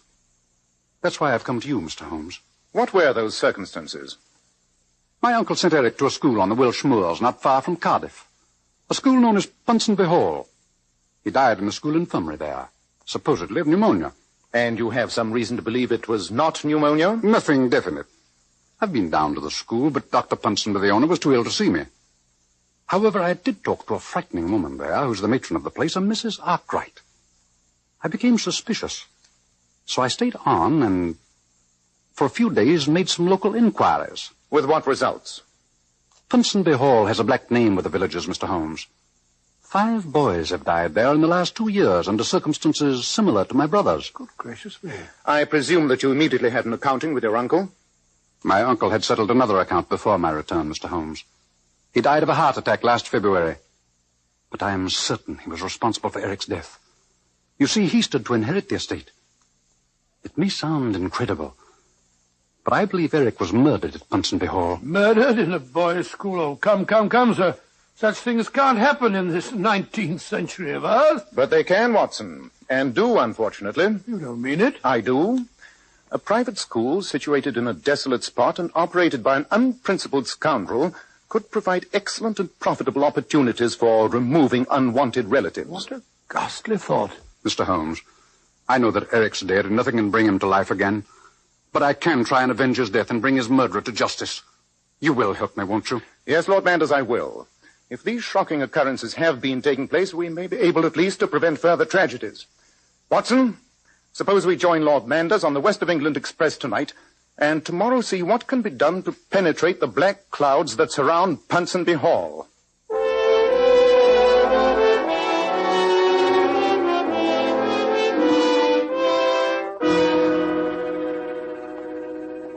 We're walking in the wrong direction, Mr. Holmes. The school's behind us. And before going there, I thought we might profitably pay a visit here in the village to Llewellyn Coffin. Oh, who's he? The local undertaker. An undertaker named Coffin? That's very funny, isn't it? Coffin, undertaker. Quite. But try and control your amusement, will you, Watson? Oh, sorry, Albert. Here's his establishment now. Good day, gentlemen. Mr. Coffin? Yes, sir. That's my name, Coffin. We're strangers in these parts, and we're in search of information. I'm hoping, Mr. Coffin, that you'll be able to help us. What I can do, sir, I will, and do it gladly. I understand that you've had an unusually large proportion of business from Ponsonby Hall in the past 2 years. 5 boys died, didn't they? 5 boys it was. Mr. Coffin, we've heard some strange stories in the village. Yes, stories that make us wonder if those deaths were from natural causes. Gentlemen, I'm a simple man, look you. A man who plies his trade but cannot afford to ask questions. What goes on at Ponsonby Hall, and I'll not say strange things haven't happened there, is none of my business. Then let me appeal to your sympathies. My young brother died at Ponsonby Hall last December. You must have buried him. Your brother? Well, now look you, that makes it different. But you'll not say anything up at the hall, sir. Dr. Ponsonby's a savage man. Don't worry on that score, Mr. Coffin. What do you after knowing, sir? All the 5 boys were supposed to have had pneumonia, I understand. That's what the medical report said. Who signed those reports? Dr. Ponsonby himself. He's a regular medical doctor, look you. How very convenient. No questions had to be asked. Mr. Coffin, when you prepared those bodies for burial, did you notice anything unusual about them? Anything to make you think their deaths were possibly not caused by pneumonia? No, sir. Think now. Well, now that you mention it, there was one thing I was after noticing. Oh, what was that, my good man? The boys had a strange look on their faces as they lay there, as if something had frightened the wits out of them just before they died. That's very odd. The face of anyone dying from pneumonia would be in repose. Did you notice anything else, Mr. Coffin? Any other peculiarity? Well, there was one thing, sir, that gave me to thinking. All the boys had marks on them. Stretch marks they were on their necks or shoulders. Perhaps they were bites. Remember Dr. Rylott of Stoke Moran, Holmes? Did these marks look like the bites of a snake, Mr. Coffin? No, that they weren't. Look you, I know a snake bite when I see one. Didn't these marks make you suspicious? That they did, sir. And when I saw them on the boys, I took my courage in my hands and asked Dr. Ponsonby. And what did he say? Inoculation marks. He said that he had tried to save them with some newfangled medicine. No autopsy was held on the boys? No, sir. Dr. Ponsonby is the only doctor in these parts, look you. He gave the certificates. Who was to ask any questions? Exactly. Come on, Watson, Lord Manders. This has been a very promising start. Thank you, Mr. Coffin. You've been most helpful. It was a pleasure to talk to you, gentlemen, but please don't be after repeating what I said. Well, Mr. Holmes, I think you'll agree my suspicions were well-grounded. Yes, and we'll lose no time investigating this matter. I think we may work faster if we divide our forces. I shall return to the inn and compose a telegram that I shall ask you to send for me, Lord Manders. Of course, Mr. Holmes. Aren't you going to Ponsonby Hall, Holmes? Not immediately. However, you, my dear Watson, can be my advance guard. Me? Yes. I think that your open countenance, combined with that delightful Scottish accent you sometimes assume, plus an appropriate name, should lull Dr. Ponsonby into believing that he has another wealthy customer who needs his very specialized services. Well, Holmes, I'll do my best. Just the same, I'll be very relieved when you get on the scene.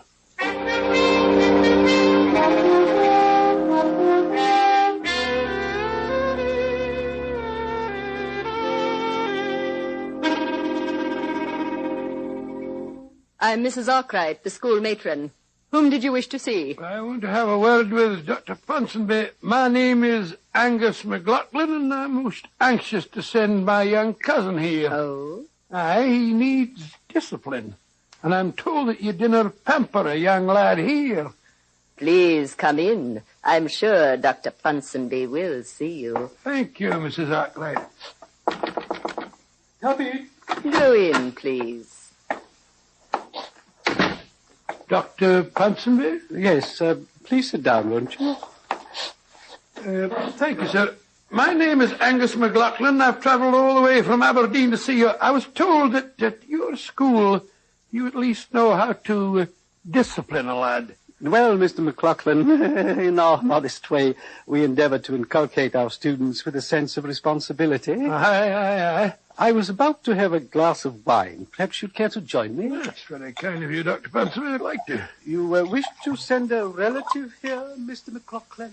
Aye, sir, a young cousin of mine, if you'll take him. Here's your wine, Mr. McLaughlin. Thank you, sir. And to your very good health. That's very good. Tell me more about your cousin, sir. Before I accept a new student, I like to know as much about him as possible. Well, I'll be quite frank with you. He's 13 years old, and he's a young devil, and an inconvenient young devil, too. You see, Dr. Ponsonby, I'm his guardian. You follow me? No, sir, I don't think I do. Well, I'll be perfectly honest with you. I'm not a poor man, and I'd be a very wealthy one if it weren't for that boy.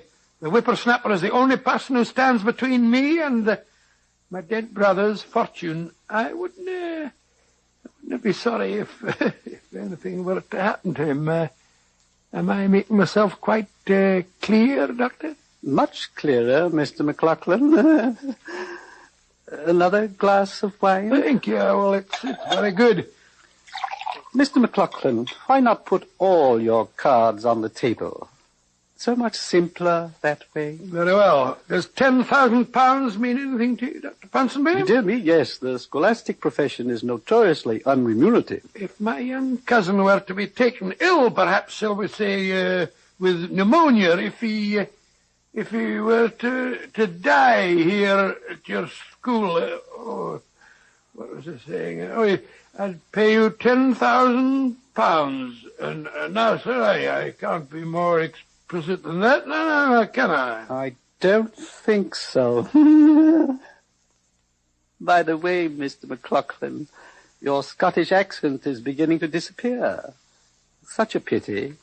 It was quite colourful. This wine's drugged. You haven't touched your wine. It's drugged. I'm a most abstemious man. Particularly on occasions like this, Dr. Watson. Watson, how did you know my name? Even in this remote spot, I've seen photographs of you and your friend, the famous Sherlock Holmes. I'm just a little hurt that you both thought I was stupid enough to be fooled so easily. You seem dreadfully sleepy, Dr. Watson. Sleep, I've got to go to sleep. And sleep well, my friend. I only hope that you don't have too much trouble waking up.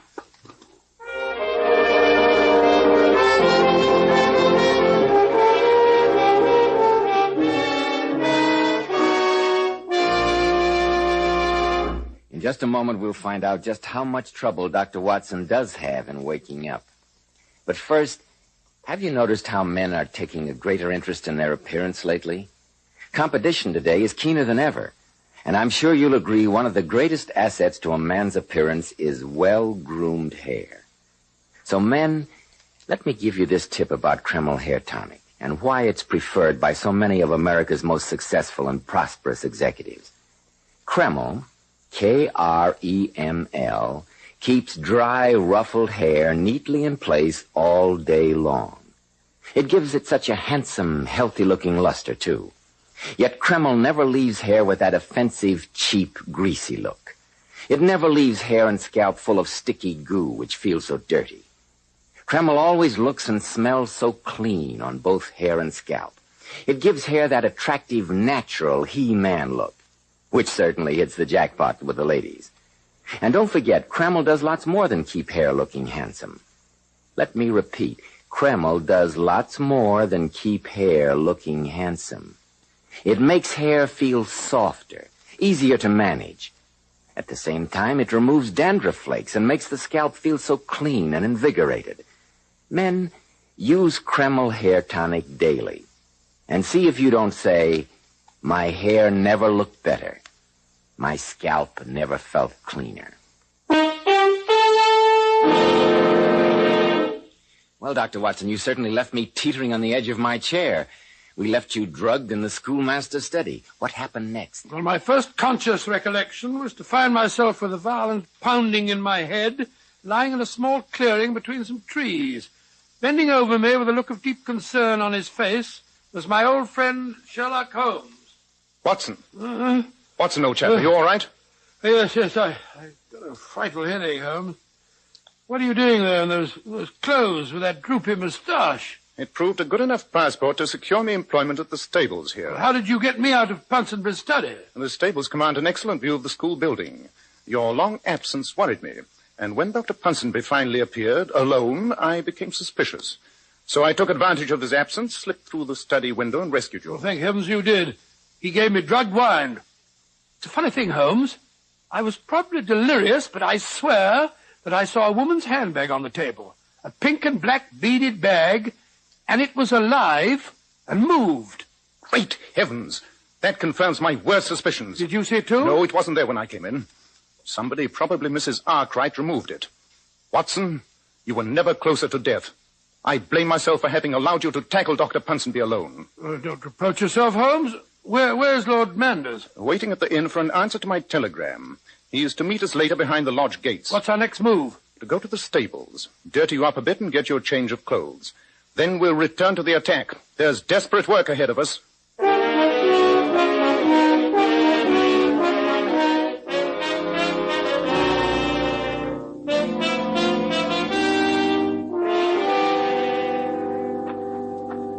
Here, this way, sir. What, my man? Don't look so alarmed, Lord Manders. Dr. Watson, I wouldn't have recognized you. What's happened? Trouble. I had to assume a disguise, too. You brought an answer to Holmes's telegram? Yes, in my pocket. Where is he? He went over to the main school building and asked me to... Other things that the second cook, an acidulated woman of dubious charms, is most susceptible to flattery. Over a glass of stout, she quite inadvertently gave me 3 vital clues. What were they? Firstly, that all 5 of the unfortunate boys died in the same small room. Secondly, that fatal room is directly under the room of Mrs. Arkwright. And she's capable of anything, if you ask me. The third clue makes our next step an urgent one. A boy by the name of Carruthers Minor was moved into that room yesterday. He's supposed to have an extremely bad cold. Dr. Ponsonby is afraid it might turn into pneumonia. Good heavens. Exactly, Watson. I suggest we lose no time in visiting Carruthers Minor. Though I'm sure Dr. Ponsonby would consider it unethical, this is one occasion when another doctor's opinion is absolutely vital.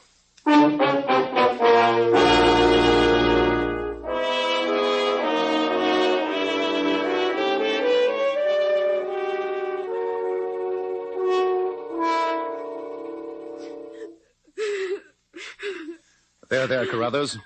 This is Dr. Watson. He's come to make you well. You can't make me well. Dr. Ponsonby says I've got pneumonia. Oh, nonsense, my dear boy. You've got a slight cold, that's all. If Dr. Ponsonby says I've got pneumonia, Pneumonia's what I've got. Nothing of the kind, my boy. Nothing of the kind. Watson, you notice this bed is anchored to the floor? It can't be moved. What does that suggest to you? Well, again, it reminds me of Stoke Moran and Dr. Rylott. But I don't see any bell pull. No, Watson. No bell rope is needed, because no murderous snake is involved in this plot. But look up there, directly above the bed. A small trapdoor. Leading from Mrs. Arkwright's room. Now the whole picture's clear. The trapdoor, the strange marks on the dead boys, the beaded bag that you saw. What was that? I don't know. Lord Manders is standing guard in the hallway. It's Dr. Ponsonby. He's come to look at my pneumonia. Mrs. Arkwright. I know you were expecting Lord Manders. He's lying in the hallway. He was looking in the wrong direction. Unfortunately for him. Don't let Mrs. Arkwright come near me. Don't let her. Mrs. Arkwright, I'd put that revolver away if I were you. I doubt if you know how to handle it. I assure you that I do. Having used the butt end of it on your friend so successfully should prove that fact. Grab her, Watson. Right, you are. Get away from me. Drop that revolver, Mrs. Arkwright. That's right. Let the old girl have it. Drop that revolver. Do you hear me? That's better. I say, Holmes, she's fainted. Good. Help me carry her up to a room. Well, what about young Carruthers and Lord Manders? We must remove them to a place of safety, and then, Watson, all that remains is to call on the giggling Dr. Ponsonby.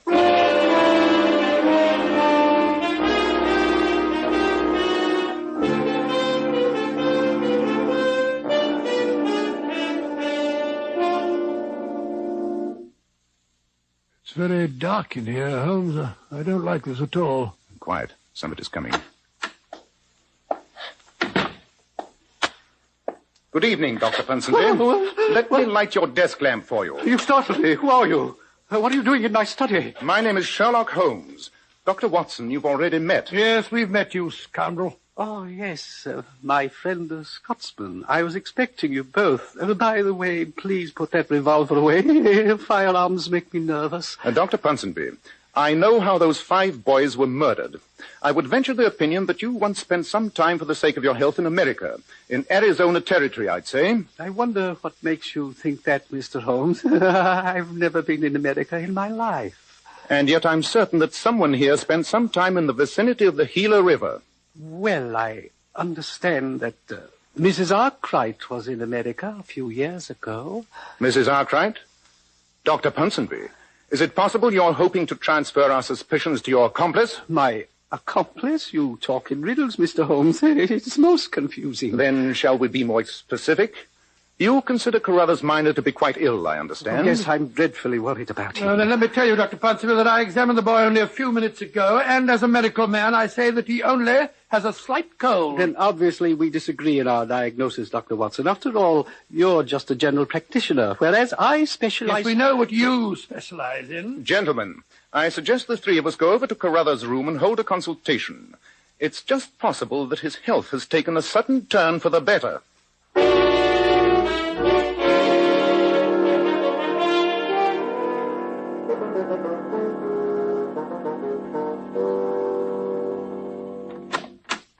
But the bed's empty. Carruthers Minor has gone. Yes, Dr. Ponsonby. And suppose you take his place. All right, I've got him, Holmes. Leave me alone. What are you going to do? Lash you to this bed and see if you can stomach your own filthy medicine. This is outrageous. Of course. I thought that if we were to reconstruct your crimes with you as the victim, we might persuade you to confess. Mrs. Arkwright! Mrs. Arkwright, help! I'm afraid she can't help you. She's in her room with the door locked from the outside. There we are, Holmes. He's lashed up so that he can't move. But you don't understand. Mrs. Arkwright has his instructions. You're... Great heavens! What was that? Mrs. Arkwright. It came from the room above. Come on, Watson. Quick, up the stairs.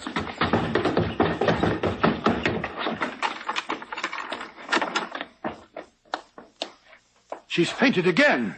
Feel her pulse. I'm just going to... Holmes, there is no pulse. She's dead. The poison works fast. Observe those marks on her wrist. Looks as if some animal had bitten it. It has.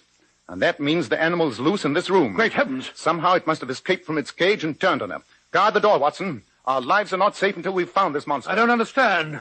Look. Look! Under that washstand there. Good heavens, it's that beaded handbag again. And it's moving. Give me your walking stick, Watson. Here. There. This diabolical creature has done enough damage for one lifetime. It's dead, Holmes, but what in thunder is it? It looks like some sort of lizard. It's all pink and covered all over with black scales. That's what made me think it was a handbag. But I've never seen a lizard as large as that. Of course you haven't.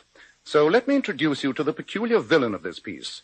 His name is Heloderma suspectum, better known as the Gila monster, indigenous to the Gila River in America. I've never seen anything like it before. How on earth did you recognize it, Holmes? When Mr. Coffin, the undertaker, mentioned those strange marks on the dead boys, I was reminded of an article I'd read recently on venomous lizards. So that telegram you sent was to the Museum of Natural History. Their answer confirmed my suspicions. The Gila monster's bite produces almost instantaneous death, and yet it's a poison that would be extremely hard to identify.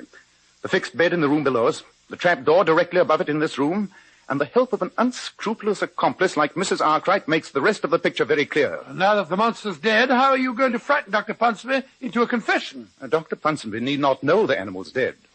Examine the floor, Watson. See if you can find that trap door. Right you are, Holmes. Meanwhile, I'll see if I can find some cord or string. Uh-huh. Here's a ball of twine on the dressing table, placed there for use in the intended murder of Carruthers Minor, no doubt. Found the trap, Holmes. There's a ring here in the floor and a section of the carpet's been cut out. Good. And now to attach the twine to the body of the Gila monster. So. All right, Watson. Open the trap door. Very well, Holmes. Well, Dr. Ponsonby, have you changed your mind? Mrs. Arkwright! Mrs. Arkwright! She is dead, Dr. Ponsonby. Your Gila monster turned on her. No! No! I'm going to lower the animal, Watson. There we are. No, get away from me! A few more feet will do the trick, Holmes. Yes. There. Take it away! I'll tell you anything! Everything! You'll sign a confession? Yes, Mr. Holmes, yes, I will! Just take that beast away and I'll sign anything! We'll be down, Dr. Ponsonby. Well, Holmes, thank heavens that's done with. What a shocking affair. Yes, Watson. But not without a note of poetic justice. What do you mean? Well, isn't it poetic justice that a dead reptile should be instrumental in bringing a live one to the gallows?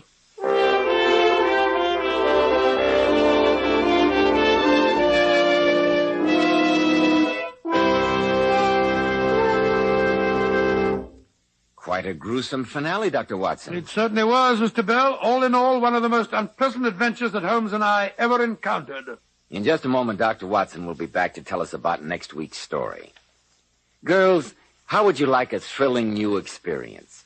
Then just listen to how beautiful Powers models glamour bathe their hair. We certainly were thrilled to discover the amazing beautifying action of Kreml shampoo.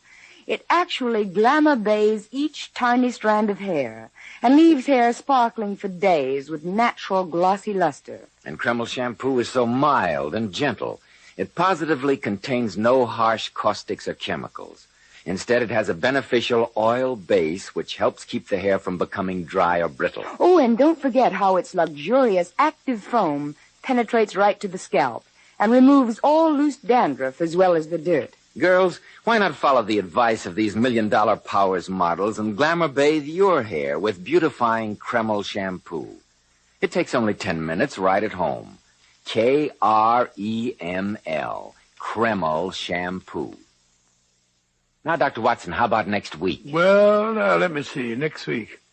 Next week, I think I'll tell you the adventure of the genuine Garnerius, in which Holmes solved the mystery of Drenko, a famous violinist, who was found dead in a locked room clutching a suicide note, but who nevertheless had been murdered.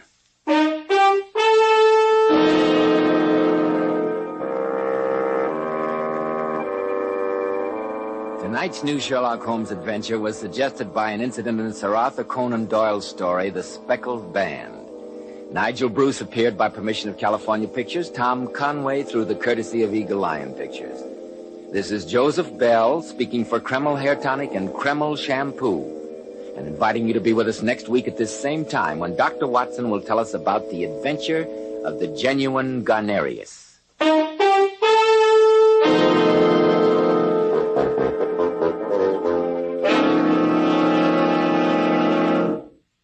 This is ABC, the American Broadcasting Company.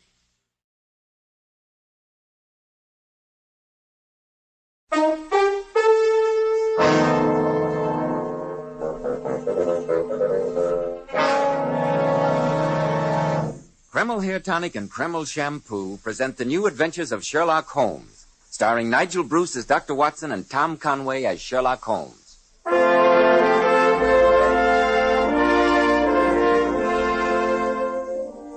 Now, once again, it's time for our weekly visit to Dr. Watson, genial friend and colleague of the great Sherlock Holmes. Good evening, Dr. Watson. I trust I'm not intruding? Not at all, my dear fellow, not at all. Sit down, won't you? Thank you. You know, Dr. Watson, I've been struck by the remarkably large number of signed photographs of titled personages and notables that ornament the walls of your study. Mementos of your active career, I presume? Yes, though I must admit most of them are clients of Sherlock Holmes rather than grateful patients of mine. Well, this picture, for instance. Naturally, I recognize the photograph of the late Royal Highness. No names, Mr. Bell. I beg you. Holmes and I always referred to the gentleman in question merely as Mr. Edwards. And what did you and Mr. Holmes do to cause his Mr. Edwards, to inscribe his photograph in such affectionate gratitude? Oh, nothing of any great importance, I assure you. Merely that Mr. Edwards had become a trifle entangled, shall we say, with a little dancer at Maxim's in Paris, a young lady rejoicing in the appellation of Frou-Frou. Quite a delightful little bit of fluff, too. I gather that Sherlock Holmes settled the matter to Mr. Edwards' complete satisfaction. Very easily and very discreetly. But it led us into one of the most curious and singular affairs of Sherlock Holmes's career, and one which I don't believe would ever have been solved had Holmes not been a distinguished amateur on the violin. I call it The Adventure of the Genuine Guarnerius. Sounds intriguing, Dr. Watson.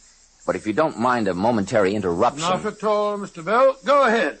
Men, there's a famous saying about locking the barn door after the horse has been stolen. Well, the same applies to the hair. Once bald, bald forever, they tell us. But you can make the most of the hair you've got. And you can't begin too early. That's why I want to tell you about Kreml Hair Tonic.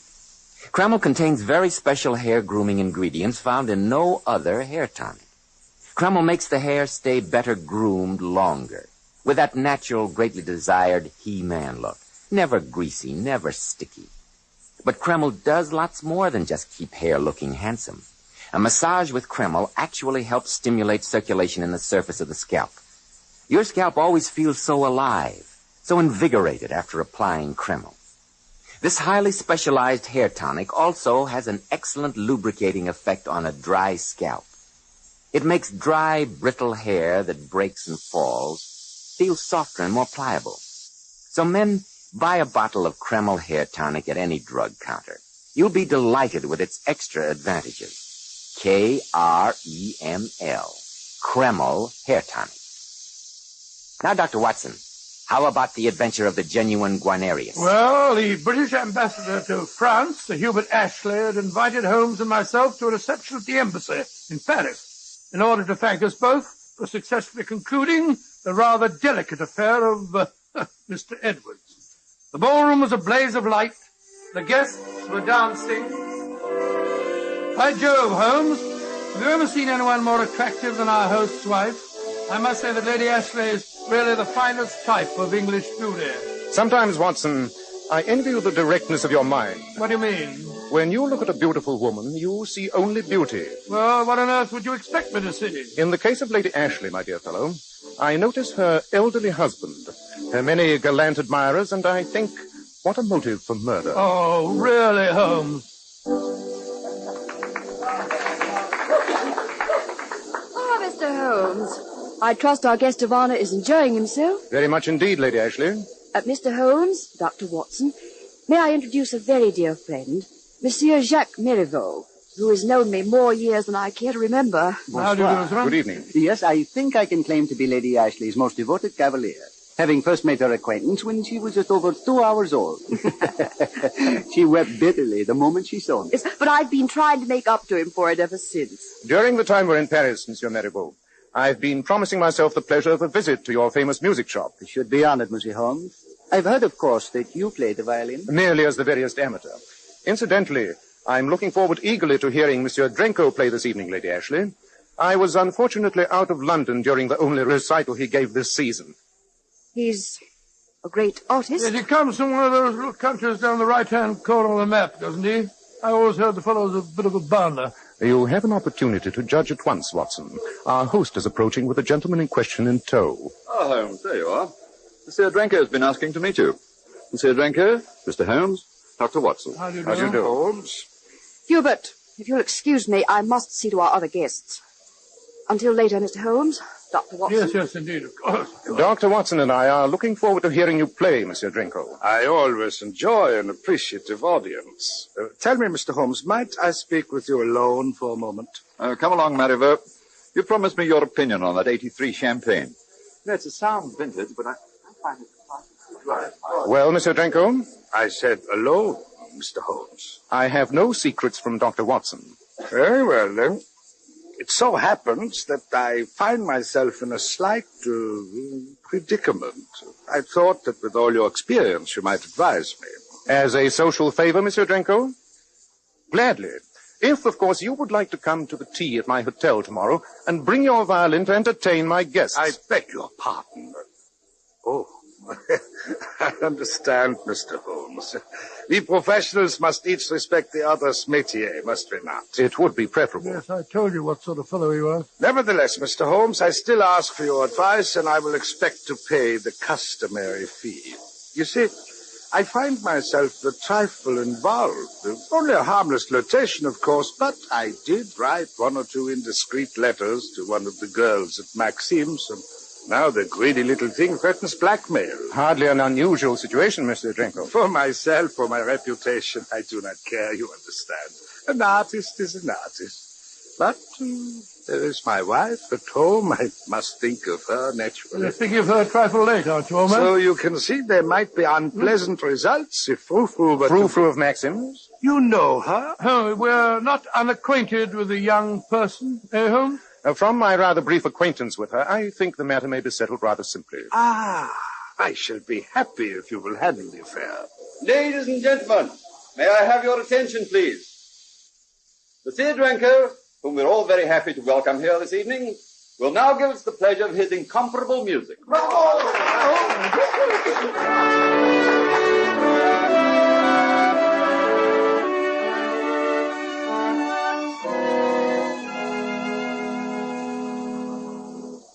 You are, gentlemen. Mademoiselle Frou-Frou's dressing room is right here. Oh, Papa. I say, Holmes, did you notice that girl just passed? The one wearing just those little thingamajigs? Quite. I also noticed, Watson, that backstage at Maxim seems to be one place where you not only see, but also observe very closely. Oh, hello, Monsieur Holmes. Good evening. Oh, I have not expected to see you and that cute little Dr. Watson again so soon. But perhaps this time it is pleasure, huh? Not business. Oh, I'm afraid not, Mademoiselle. Mademoiselle Frou-Frou, it was only because I thought the gentleman we have agreed to refer to as Mr. Edwards was at least as culpable as you that I persuaded the French police not to prosecute you in that matter of his mother's jewels. But, Monsieur Holmes, that little matter, we have settled it, have we not? The charge is still pending, mademoiselle, and at a word from me could be followed up. But why should I you? also happen to know that the Marsovian embassy is most curious regarding the attraction which brings Prince Danilo so frequently to Paris. That also does not concern me at the moment. Assuming, of course, that you return at once all the letters that were written to you by Monsieur Drenko, and that you cease from molesting him in any way. Oh, mais je comprends très bien. Oh, I see. Well, Monsieur Holmes, since you have put it so convincingly, I am rather tired of listening to a soulfully played violin. Monsieur Drenko may have his letters back. Here they are. Thank you, mademoiselle. I knew you were a sensible girl. Good night. Good night. Si jamais je vous revois, ce sera trop tôt, je vous l'assure. And now what? And now for a good night's rest. And in the morning we can report to Monsieur Drenko the satisfactory solution of what was perhaps our simplest problem. Well, I hope you charge him a stiff fee, Holmes. I still say that the fellow's a bounder.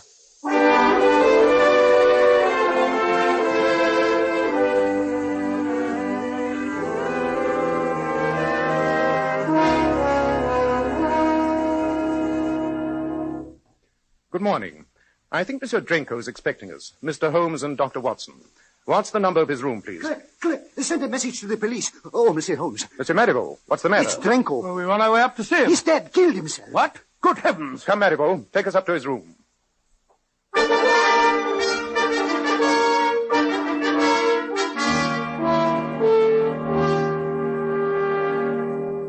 The man's been dead for more than an hour, Holmes.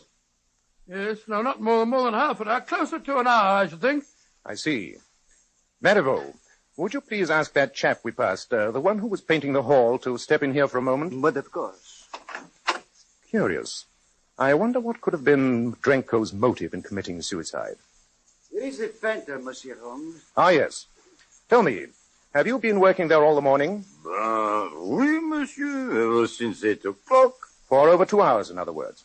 And were you working constantly in sight of this door? Absolutely, monsieur. I heard the gentleman in here practicing the violin for a little while, but he stopped almost an hour ago. Well, that puts the time of death at just about what I thought, Holmes. And you saw no one enter or leave this room during the entire time? No one.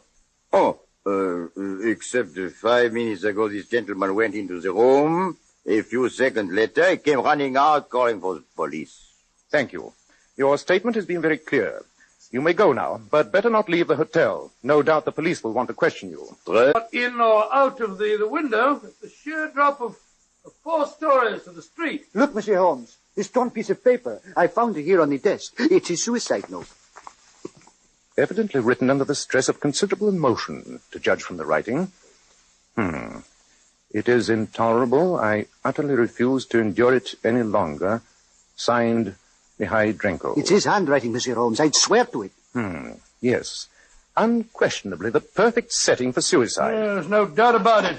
Well, Monsieur Holmes, a pleasure to meet you again, even if under such unfortunate circumstances. How are you, Inspector Bernard? Nice to see you again, my dear fellow. Oh, thank you, sir. Dr. Watson and I have been carrying on for you until your arrival. Oh, thank you. And may I pick your brains to ask what you have learned? Marivaux here discovered the body only a few minutes ago when he arrived to deliver a violin Drenko had ordered.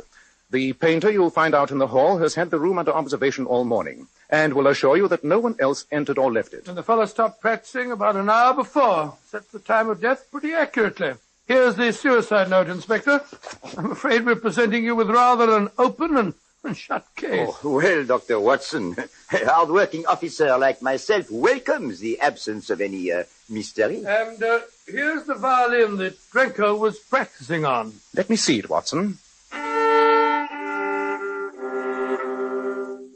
Odd. Very odd indeed. You mean odd that Drenko should be practicing the violin until just before he killed himself? No, Inspector. That fact by itself would merely be singular. But listen to the violin on which he was practicing.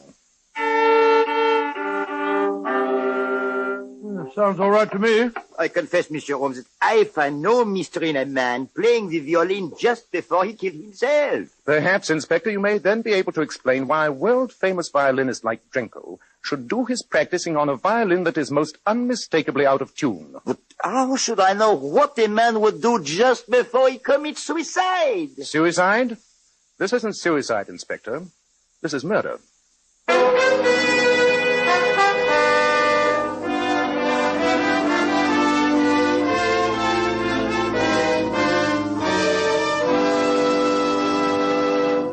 Men, once you get bald, there's nothing you can do about it.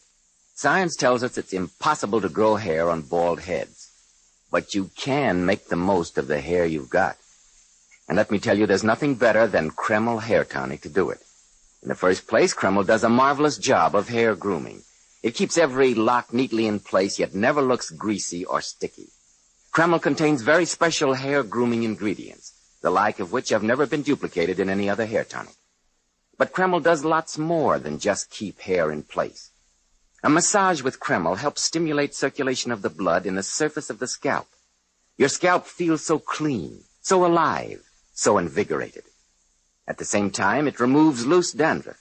And if your hair is so dry and brittle that it breaks and falls, remember, Kreml actually helps condition the hair, in that it leaves it feeling so much softer and more pliable. It also has a grand lubricating effect on a dry scalp. So remember, men, make the most of the hair you've got. Use Kreml Hair Tonic daily. K-R-E-M-L. Kreml Hair Tonic.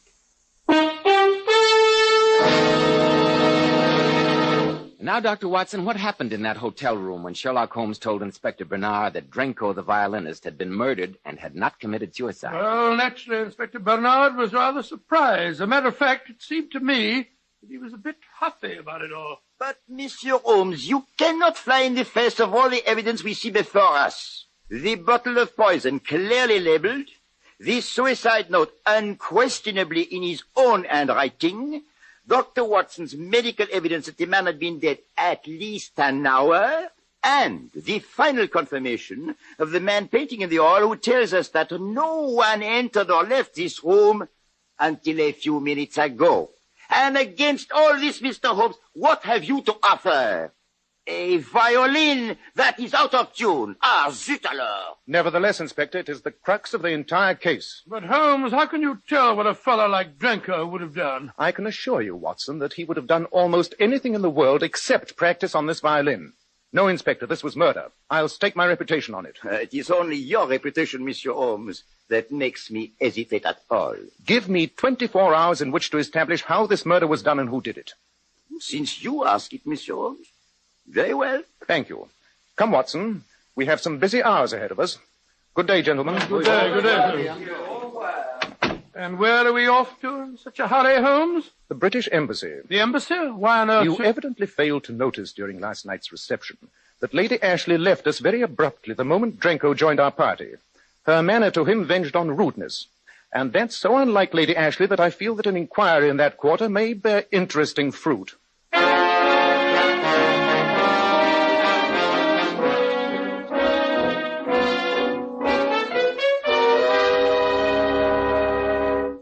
Oh, may I ask, Mr. Holmes, the purpose behind this unexpected visit? In just a moment, Sir Hubert. I'd like to have Lady Ashley present when I... Yes, Hubert? My maid said you wanted to talk... Why, Mr. Holmes, Dr. Watson. I didn't know you were here. I'm afraid our visit concerns a professional matter, Lady Ashley. You see, Dr. Watson and I have just come from the room of the late Monsieur Drenko. Is it the late Monsieur Drenko? I don't understand. Drenko has been murdered, Lady Ashley. Oh. Quick, Watson, catch her. Cynthia. She's quite all right. It's nothing but a faint. If you will just ring for your wife's maid, Sir Hubert. Yes, I'll get her at once. I must say, Holmes, you certainly broke the news rather brutally. She took it pretty hard. Nonsense, Watson. What caused her to faint was relief. That was my object. I had to find out what her reaction would be. Here, Annette. You and Mary help Lady Ashley up to her room and put her to bed. Oh, no, we must Just keep her quiet. A cup of hot tea will do her no harm when she comes round. And now, gentlemen, if you'll excuse me. I'm sorry, Sir Hubert, but I must ask you to remain here with us for a few moments. Well, I don't understand. Sir Hubert, Lady Ashley's reaction to the news of Drenko's death was a good deal more pronounced than might be expected in the circumstances. I haven't the faintest idea what you're trying to insinuate. I insinuate nothing. I merely state facts. Would you prefer that I question her, or will you tell me what lies in back of all this? Very well, Mr. Holmes. But I should like to spare my wife as much as possible. My only interest is in any light that she might be able to shed on the matter. Cynthia is a very young and very beautiful woman. Before we were married, she had, well, how shall I put it, fallen under the spell of this man, Drenko. I asked her no questions, but I know that he continued to have some strange hold over her. I had the impression that she hated seeing him and that he was forcing his presence on her on those occasions when he was a guest in my house. Yes, I still don't believe anyone killed the fellow, but if someone did, it sounds like a good riddance. Unfortunately, Watson, we are not concerned with the equities of the murder, but with its solution. Thank you, Sir Hubert. You've been extremely helpful. Well, justice must be done, Mr. Holmes. But if ever I wished that your great powers might fail, it is now. I have no hesitation whatsoever in saying that I'm infinitely grateful to the murder of that swine Drenko.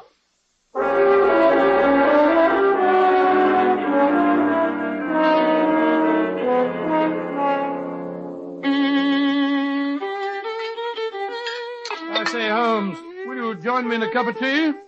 No tea, thanks. I'm rather trusting to the inspiration of music to assist me in resolving some of the more puzzling features of this case. Well, at least you can't complain of a scarcity of suspects. First of all, Sir Hubert, for obvious reasons. Possibly Lady Ashley. Great Scott, Holmes.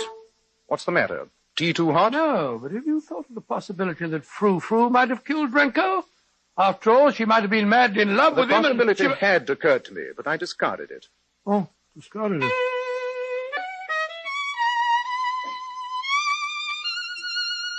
By Jove, look at this glass here on the table. It's positively vibrating from that high note. A not uncommon phenomenon. As you must know, certain objects vibrate in harmony with certain notes. Watson, get your coat. We promised to pay a visit to Marivaux's shop. I think this would be an ideal time to discharge that obligation.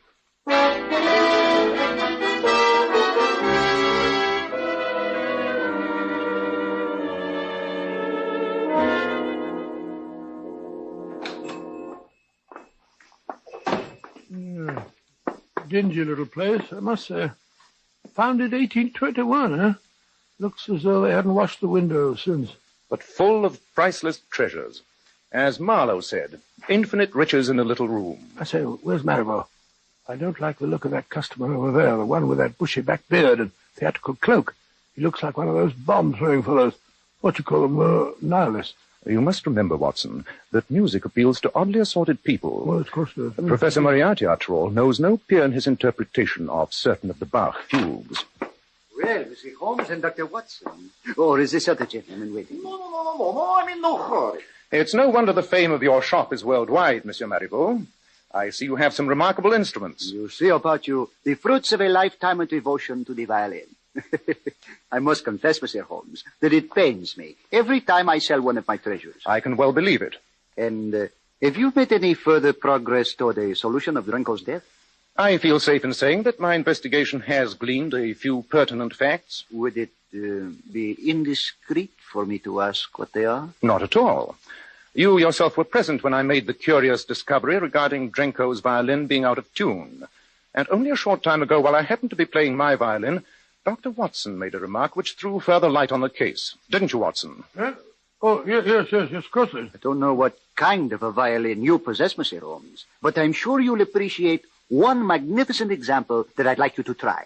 A Guarnerius, the equal of any Strad I've ever seen. I'm afraid it would be far beyond the reach of my poise. But you at least owe yourself the pleasure, the great experience of playing it. Here it is. Isn't it beautiful? Exquisite. If the tone's as mellow as that varnish... But of course. Why don't you take it into my private office and try it? No one will disturb you here. Thank you. I've never had the good fortune to test the Guarnerius. Dr. Watson, while Mr. Holmes is amusing himself, perhaps you'll be interested in one of these bows. Bows? Oh, yes. Horsehair thing with each other. Bows. There's more to it than that. There is only one family in all Italy, Dr. Watson, that possesses the great secret of making a bow like this one. Yes, it's all very fascinating, Mr. Marivaux, but Holmes must have made up his mind if he likes that fiddle by now. And I know he wants to ask you some questions. He told me that... good heavens, what on earth... He's lying on the floor. He must have fainted. Holmes! I'm afraid he's dead. Quick, Dr. Watson, go for the police. And give you a chance to plant a bottle of cyanide by my side? Oh, no. Watson, stay here and listen to Marivaux confess how he murdered Drenko. You're alive? No, thanks to you. I took the trouble to dissect the violin you gave me, and then played one of the others here to lure you in. He killed Drenko, but the suicide note... Elementary, my dear Watson. I would hazard a guess that it was torn from the end of a letter to Marivaux referring to an unsatisfactory instrument, which was intolerable and which he couldn't endure any longer. But Holmes, Marivaux was nowhere near Drenko when he died. Marivaux had left a very oddly constructed violin with Drenko, presumably last night, knowing that it was Drenko's habit to practice each morning from 8 till 10. Inside the violin, in place of a sound bar, Marivaux had put a thin glass vial containing cyanogen, the lethal gas which is identical in odor and effects with the cyanide. Good heavens! When Drenko reached the proper high note, the extremely thin glass vial cracked under the impact of the sympathetic vibration, releasing the deadly fumes through the F-holes in the violin. And the violin that Marivaux was delivering to Drenko when he discovered the corpse... Precisely, Watson. He merely left that one by the body, planted the note, and carried off the fatal weapon and all proof of the crime in his now empty case.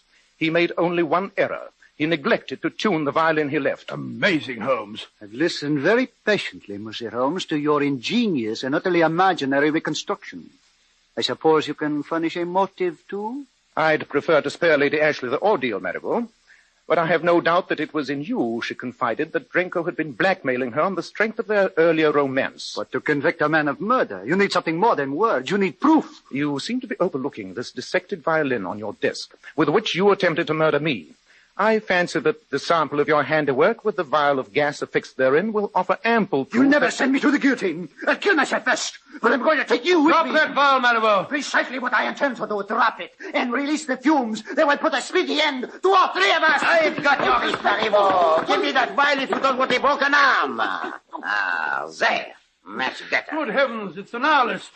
I mean Inspector Bernard. As you noticed when you commented on his beard and cloak, Watson, the inspector's tastes in disguise are a trifle flamboyant. And now, Monsieur Holmes, I must extend my thanks to you on behalf of the Sûreté. Not at all, Inspector. Your promptness in acting in response to my message undoubtedly saved Watson's life and mine. Thank you. Oh, no, Monsieur Holmes. Thank you. Oh, well, have it your way, Inspector. And now, Marivaux, come along quietly. Phew. Rather too close a shave to suit me, Holmes. I say, that fellow Marivaux was very ingenious. Quite. You know, Watson, I have one bitter regret concerning this case. Regret? I find that I have, despite all my protests, ended by acting for Drenko without a fee after all.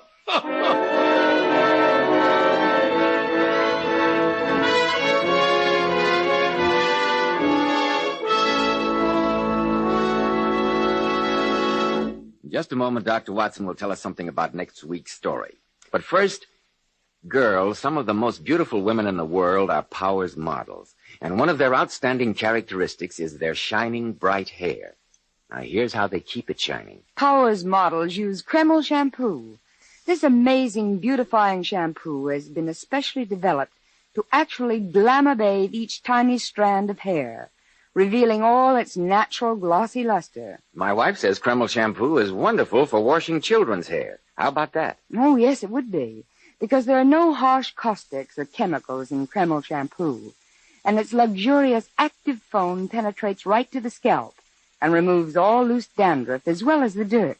Girls, if you could only see how Powers model's hair fairly radiates glossy highlights, I'm sure you'd want to try Kreml shampoo right away. You can get a bottle at any drug counter. Kreml. Kreml shampoo. Now, Dr. Watson, what about next week? Well, now, let me see. Next week, I think I'll tell you about the adventure of the Sally Martin. The Sally Martin? She was a boat, Mr. Bell. Oh. A luxurious yacht. Holmes and I entered the case when her owner was found lying dead in his bunk with a knife stuck between his ribs.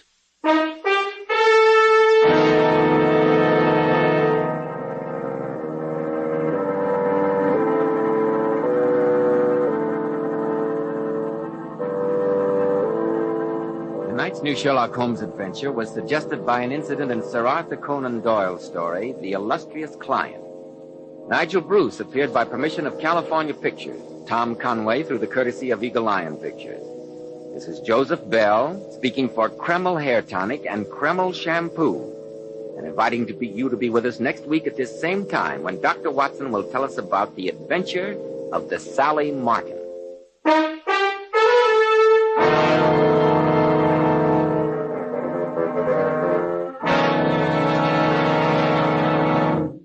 This is ABC, the American Broadcasting Company.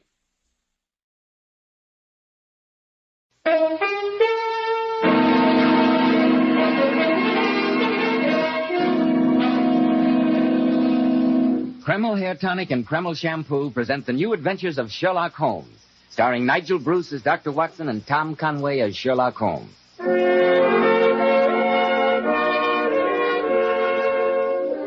Now, once again, it's time to keep our weekly appointment with that incomparable host and storyteller, Dr. Watson. I'm sure he's expecting us. Of course I am, Mr. Bell. So come in, draw up your usual chair, and make yourself comfortable. That's it. Thank you, Dr. Watson. What story are you planning to tell us tonight? Quite an exciting one, I think. Though the only relic I have of it is this rather mildewed piece of paper. I came across it just before you arrived as I was going over my notes on the case. But this doesn't look very exciting. It's a hotel bill, and all it says is board and lodging for 1 week, 28 shillings and 6 pence. Then there's an extra item, 1 pint of ale not paid for, 5 pence. And yet that extra pint of ale was ordered at the very moment when Sherlock Holmes and I entered into one of the weirdest experiences we ever had. I call it the adventure of the Sally Martin. Before you begin the story, Dr. Watson, do you mind if I... Have a word with our listeners? Of course not, Mr. Bell. Men, if you want a successful, prosperous appearance, don't give your hair that cheap, greasy, plastered-down look. Many products advertise that they don't leave the hair looking or feeling greasy. But let's make this test. Run your hand over your hair. Does your hair feel greasy or sticky? Now look at your hand. Is there a greasy film on it? If there is, then you certainly are not using Kreml hair tonic. Because Kreml positively never leaves the hair looking or feeling greasy, sticky, or dirty. Kreml contains a very special hair grooming ingredient found in no other hair tonic. It makes dry, unruly hair stay in place longer. Gives it such a nice, healthy-looking luster, too. When you use Kreml, you can run your hand over your hair and no grease comes off. Notice, too, how delightfully clean your hair feels. And just see if the ladies don't like that natural, well-groomed look which Kreml always gives. Try it, men. Kreml, Kreml hair tonic. Now, Dr. Watson, how about the adventure of the Sally Martin? Well, the story began many years ago in the tiny fishing village of Kingsgate on the Kentish coast.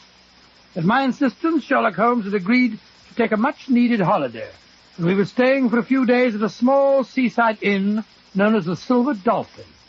The adventure began, I remember, on a foggy, bitterly cold evening. Holmes and I, after a hearty dinner, were seated in the public bar of the inn talking to a garrulous old sailor. Little did we think that even in that peaceful village, dark tragedy was stalking us. Tragedy that very soon was to be brought to our attention.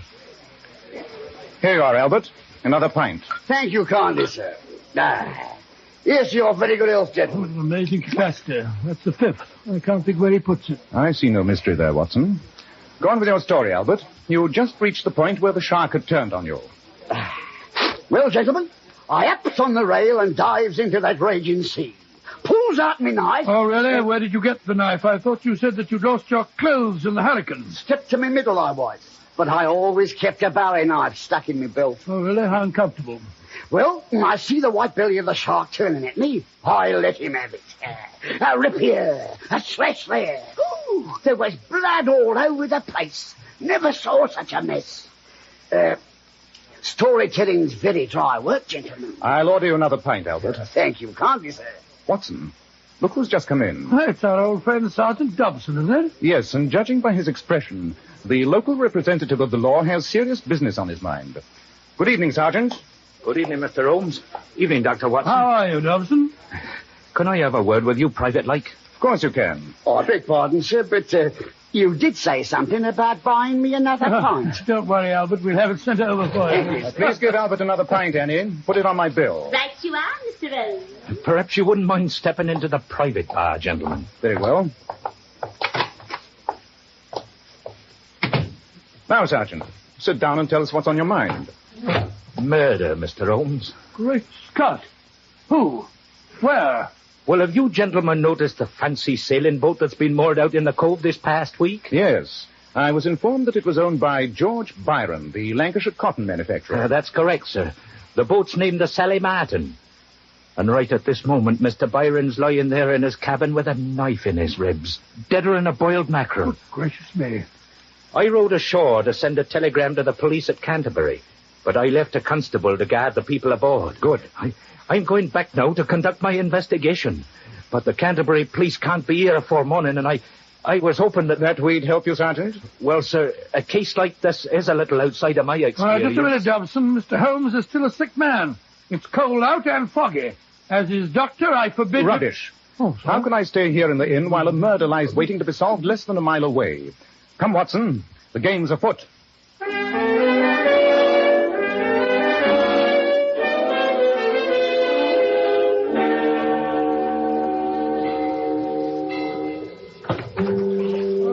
How much further is it, Sergeant? About a quarter of a mile, well, sir. If we don't get there soon, I won't answer for the consequences. I'm a rotten sailor. Cheer up, Watson. In the meanwhile, Sergeant, suppose you give me as many facts as possible. How many people are aboard the Sally Martin? Well, there's 3 passengers, Mr. Holmes, and 2 in the crew. Well, let's have those passengers first. Well, there's Mrs. Byron, the dead man's wife. A lot younger than him, she is, and she looks a bit on the flighty side, if you ask me, even though she was having a proper fit of hysterics, like. And then there's Clarence Byron, the dead man's brother. And what opinion did you form as to his character? Well, sir, you understand I didn't talk to him much, but he acted cool as a cucumber, just as if murder didn't mean a thing to him. And the third passenger? Well, he's a young fella by the name of Hodgson, secretary to the dead man. Very nicely spoken gentleman he is, but it seemed to me as if Mrs. Byron had quite an eye for him, even through her tears. That's why I said she seemed flighty-like. You're very observant, Sergeant. Oh, it's just training, sir. How about the 2 crew members? Well, there's Captain Small. He seemed perfectly above board, and a man by the name of Coggins. Arthur Coggins. He's a deckhand, and a mighty surly one at that. He gave me quite a bit of back chat when I questioned him. Holmes, how much further is it? Barely 100 yards, old chap. Oh, I feel awful. Do hurry up. Move over, Sergeant. Let me take an oar.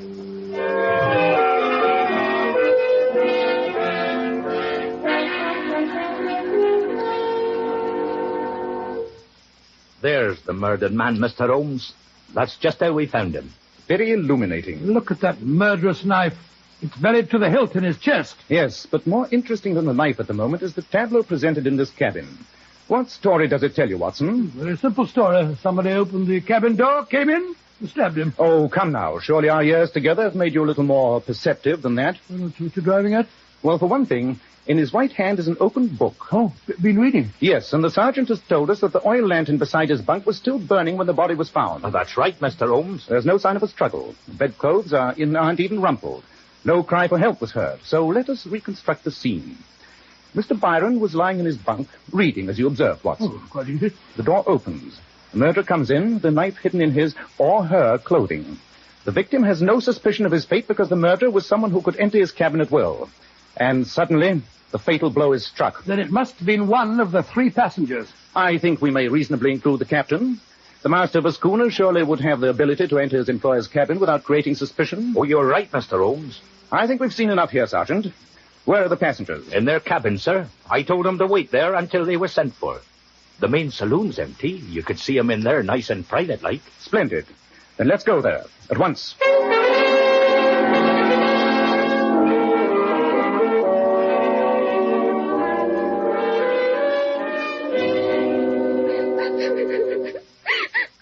Oh, there, Mrs. Byron.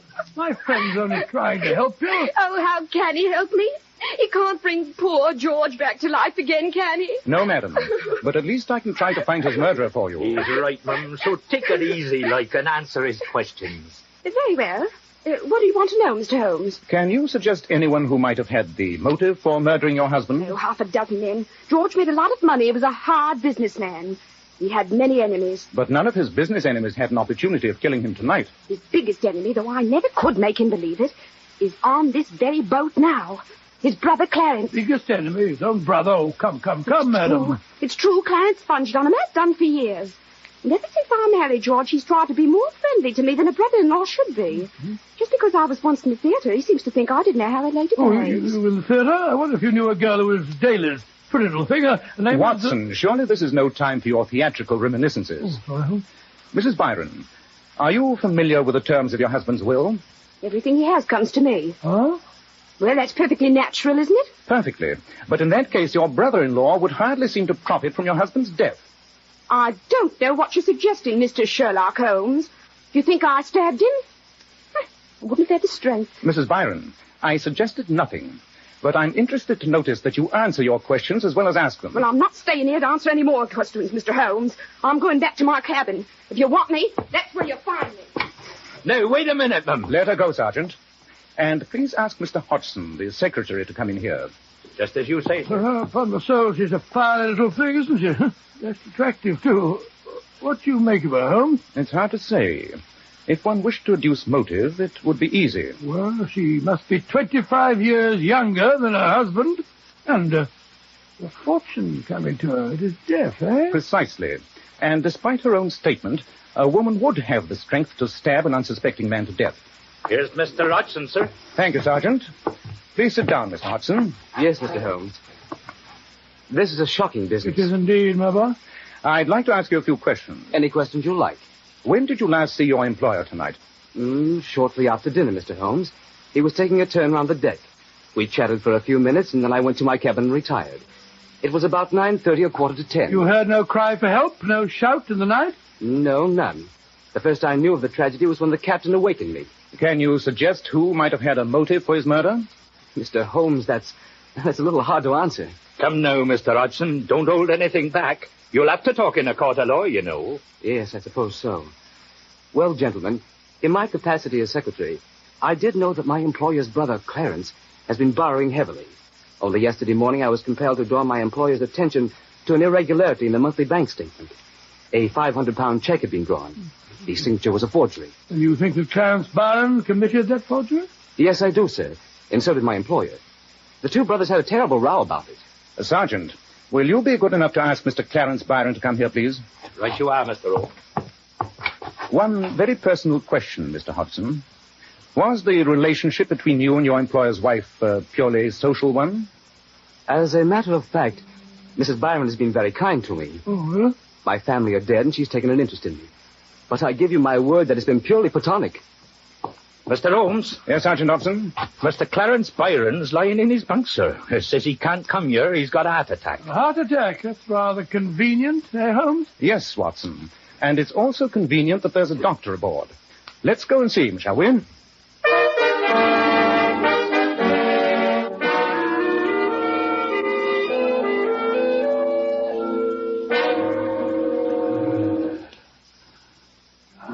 Do you feel any better, Mr. Byron?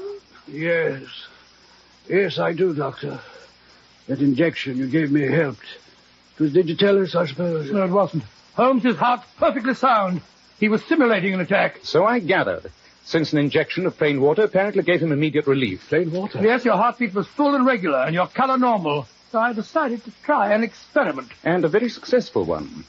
Why did you pretend to have a heart attack, Mr. Byron? I wasn't pretending. I do have a bad heart. That I don't doubt. Only a bad heart could prompt you to swindle your brother and then murder him. I didn't murder him. Though, I can tell you who did. Oh? You are very eager to shift suspicion, Mr. Byron. Who, in your opinion, murdered your brother? It's that deckhand, Arthur Coggins. Only a few days ago he threatened my brother's life. You heard him make the threat? Yes, I did. It was his second day aboard. It was early in the morning. I was strolling on deck when I came on this man Coggins, who was standing by the mainmast, practicing throwing a knife.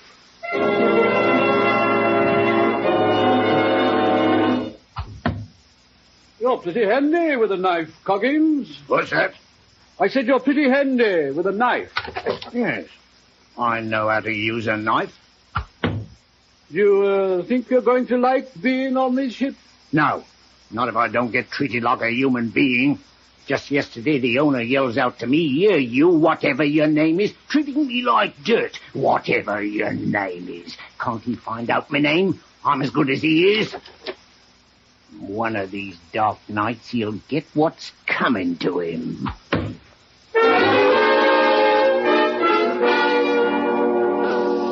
That's what he said, Mr. Holmes. And he looked as if he meant business. He's an expert with a knife, you say. Holmes, do you think it's possible that Coggins threw the knife through a porthole into the dead man's cabin? Yes, Watson, it's possible. Your story was interesting, Mr. Byron, though, of course, entirely uncorroborated. I think we'll go and talk to the captain and see if he can supplement your information.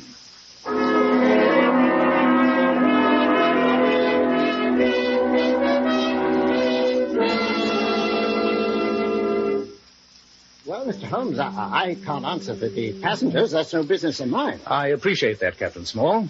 But you'll answer for your crew, no doubt. That I will, sir. And this man Coggins is a no good if ever I saw one. Insubordinate, surly, always talking about how he's as good and better than those who employ him. Then why did you engage him, Captain? I didn't, sir. That was arranged by my employer, Mr. George Byron. If I had my way, Coggins would have gone back ashore the first day he stepped aboard. Where are his... Great Scott! Is that a revolver shot? Well, it sounded like it. And it came from the forecastle. Mr. Holmes! Mr. Holmes! This way, Sergeant. Good heavens. Why, it's Coggins. With a smoking revolver in his right hand. He's committed suicide. Yes. Very convincing, isn't it? His head is sprawled on a piece of foolscap. A confession note, no doubt. Yes, it is. Look at this. I killed him, and with my record, I knew you'd catch me, so I took the quick way out. Case is solved, Holmes. On the contrary, Watson, it's becoming more involved. If you look closely, you will realize that we now have 2 murders to solve instead of 1. And somewhere on this boat, a murderer is still at large, and may strike a 3rd time.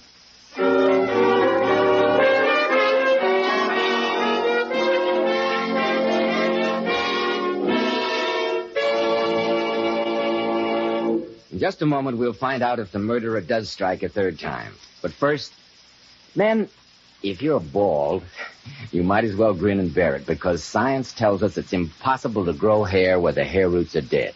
But you certainly can make the most of the hair you've got. And men, you can't beat Kreml hair tonic. To help you, Kreml contains very special hair grooming ingredients found in no other hair tonic. That's why Kreml keeps hair neatly in place longer and without that offensive, greasy look. But Kreml does lots more than keep hair looking handsome. Let me repeat, Kreml does lots more than keep hair looking handsome. A massage with Kreml helps stimulate circulation right in the surface of the scalp. Your scalp feels so alive, so invigorated. At the same time, it removes loose dandruff and has a fine lubricating effect on a dry scalp. And for hair that's so dry that it cracks and falls, remember Kreml actually helps condition the hair, in that it leaves it feeling so much softer and more pliable. Men, buy a bottle of Kreml at any drug counter. It's such a nice, clean product you can use it every day so that your hair always looks its best. Kreml. Kreml Hair Tonic. So, Dr. Watson, the apparent suicide turned out to be another of the murderer's victims. Yes, Mr. Bell. Holmes at once sent Sergeant Dobson to check the passengers while the 3 of us stood in that tiny cabin, an oil lamp swinging above us and shedding a strange glow on the macabre scene. I asked him why he was so positive that it wasn't suicide. You will notice, Watson, that the revolver is in Coggins' right hand. Yes, Holmes, I don't see what... Then ignore the right hand and observe the left. A deckhand is accustomed to hard manual labor. Notice the calluses on his left hand and the freedom from them on the right. By Jove, he was left-handed. Yes, he was, Mr. Holmes. I've noticed him at work. Again, you'll observe the shot entered his head from behind the right ear. A remarkable feat of dexterity for a left-handed man. And the murderer had the note ready, shot Coggins from behind, but made the mistake of placing the revolver in the wrong hand. Precisely. But this note, obviously in disguised writing, poses another problem. What does the phrase, "and with my record, I knew you'd catch me," mean? He must have had a police record. But why volunteer the information? I wonder if the murderer had a reason. Captain, you said that Coggins was engaged by Mr. George Byron. Well, sir, he told me about the new man, but I don't know that he interviewed him personally. Where was he engaged? At the Seamen's Hostel, here in the village. Well, what are you getting at, Holmes? Surely it's obvious, Watson. If this man Coggins had a police record, his murderer might have deliberately placed him on this boat knowing he would be suspected. Yes, it's possible. But the question is, who engaged him? Well, Sergeant? All 3 of them in their cabins, Mr. Holmes, and swore they hadn't left them. And yet we know that one of them must have slipped down here and shot Coggins. Lock them in their cabins, Sergeant. Keep good watch on them. Dr. Watson and I are going ashore. Ashore? Why, Holmes, when the murderer's here on this boat? Because I'm convinced that the clue to his identity lies waiting for us at the Seamen's Hostel. Where is the place, Sergeant, and who runs it? Old Ma Jenkins. It's the house just next to the Red Lion on the quayside. Splendid. Watson, we're taking this note and rowing ashore. Another trip in that filthy rowing boat? Must we, Holmes?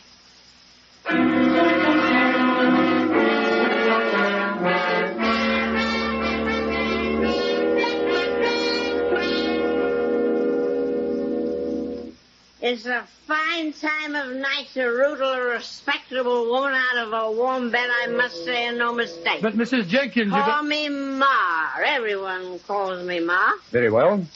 We've come to you because you're the one person who can help solve 2 murders that took place on the Sally Martin tonight. Murder? Come into me parlor.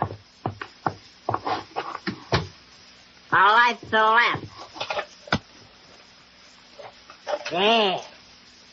Now, what's this you say happened aboard the Sally Martin? The owner, Mr. Byron, was stabbed to death about 10 o'clock tonight. Later on, a seaman by the name of Arthur Coggins was killed, too. Arthur was killed. You knew this man, Arthur Coggins? Of course I did. Over a year he's been staying with me. He couldn't get a ship because of his record. What record was that? He brought his ship's papers to me. They all do when they're out of a berth. The last ship he was on 2 years ago it was, he got mixed up in a knife fight. Oh, did he? Alaska was killed and Arthur arrested. They couldn't prove he was guilty, but he hasn't had a berth since because it was written in his papers. That fits into your theory, Holmes. The murderer engaged him deliberately, knowing his record. Exactly. Mrs. Marr, That's me. do you recall the name of the man who interviewed Coggins? No. The man who engaged him for the Sally Martin? No. But it's here in my book. It's the last entry I made. Here it is. Clarence Byron. The brother. There's our man, Holmes. Could you describe the appearance of Mr. Byron, Ma? No, I can't say I remember much about it. He was all muddled up. He was a nice-spoken gentleman, though. You can recall no clue to his identity? It's, worth a sovereign to you if you can. A sovereign? Well, let me think. Yes, there's one thing I do remember.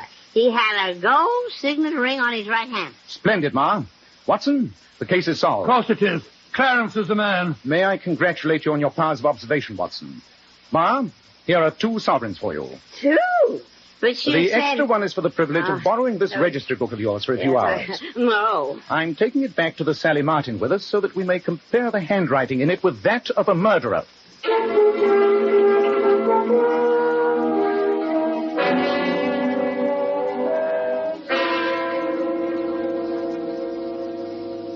Oh, but this is ridiculous, Mr. Holmes. Why should you ask Clarence to sign his name? Bear with me a few moments longer, Mrs. Byron, and you'll see why. Blessed if I know what you're up to, Mr. Holmes, A either. little patience, Sergeant, and you'll see, too. Have you any objection to signing your name, Mr. Byron? I suppose not, though I'm just as confused as the rest of them. There. Thank you. And now, Mr. Hodgson, I wonder if you'd mind helping us. Of course not, Mr. Holmes. What can I do? You saw a forged check. I wonder if you'd try and imitate the signature that Mr. Clarence Byron has just written. Mr. Byron's signature? Yes, his writing is extremely individual, but I think you could help prove that under certain circumstances it can be elastic. See how nearly you can imitate it. I think it'll help us to prove that he murdered his brother. Clarence, you did murder George. I knew it. Mabel, you're out of your mind. Will you copy his signature, Mr. Hodgson? Of course, if you think it'll help you. Holmes, look. Hodgson. Sign, please, Mr. Hodgson. Clarence Byron. There. Thank you. That's a remarkably fine gold signet ring you're wearing, Mr. Hodgson. Thank you. Watson, give me Ma Jenkins' register book. There you are, Holmes. Sergeant, I want you to compare the signature in this book with that which Mr. Hodgson has just given us. I think you'll agree that they're both written by the same man. They are. Well, blow me down. So he forged Clarence's signature. Exactly. He is quite a specialist in handwriting. Albert, you didn't kill him. You couldn't have done it. It's no good, Mabel, and you know it as well as I do. You knew what I was up to. You helped me. You suggested that I use Clarence's name. That's a lie. A lie or not, Sergeant, I suggest you take out your notebook. They're talking in front of witnesses, so make the most of the fact.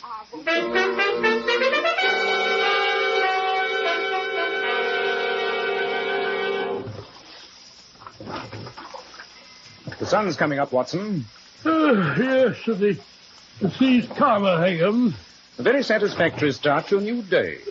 The confessed murderer and his accomplice, both of them safely in the care of the police. Yes, I was convinced, until we found him murdered, that Coggins, the deckhand, was the guilty party. Exactly what you were meant to think. I thought that, as he was an expert knife thrower, he could have thrown one through a porthole into the dead man's cabin. No, Watson. Both portholes were at the head of the bunk, but the knife wound was from the underside of the heart and upwards.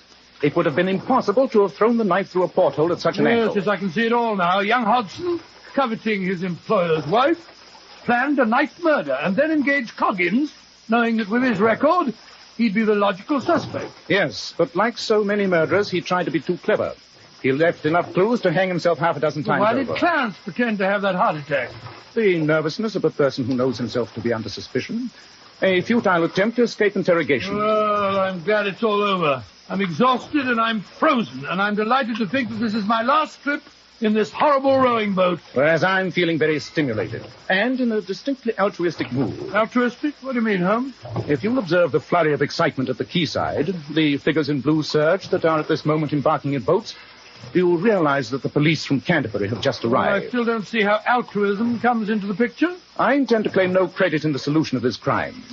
And in consequence, I see little reason why our old friend Sergeant Dobson should not very soon be known as Inspector Dobson.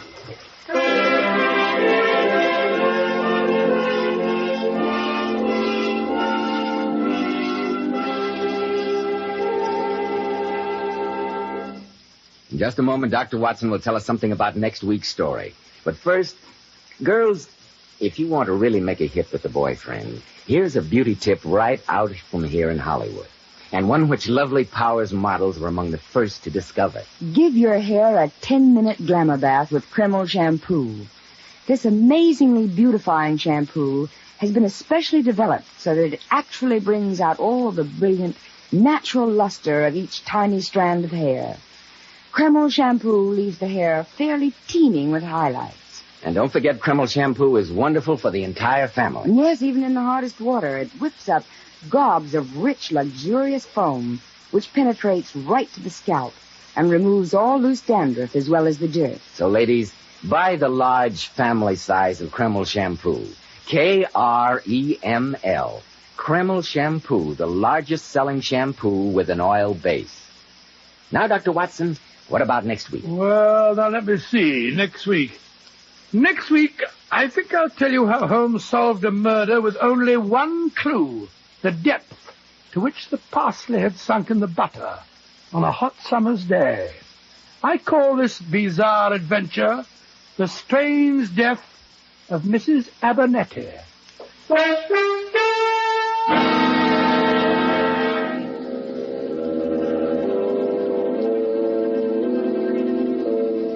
Tonight's new Sherlock Holmes adventure was suggested by an incident in Sir Arthur Conan Doyle's story, The Reigate Puzzle. Nigel Bruce appeared by permission of California Pictures. Tom Conway through the courtesy of Eagle Lion Pictures. This is Joseph Bell speaking for Kreml Hair Tonic and Kreml Shampoo, and inviting you to be with us next week at this same time when Dr. Watson will tell us about the strange death of Mrs. Abernethy.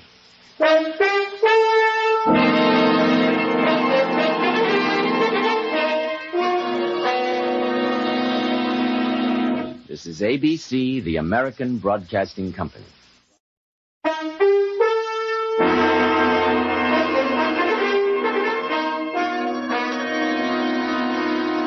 Kreml Hair Tonic and Kreml Shampoo present the new adventures of Sherlock Holmes, starring Nigel Bruce as Dr. Watson and Tom Conway as Sherlock Holmes.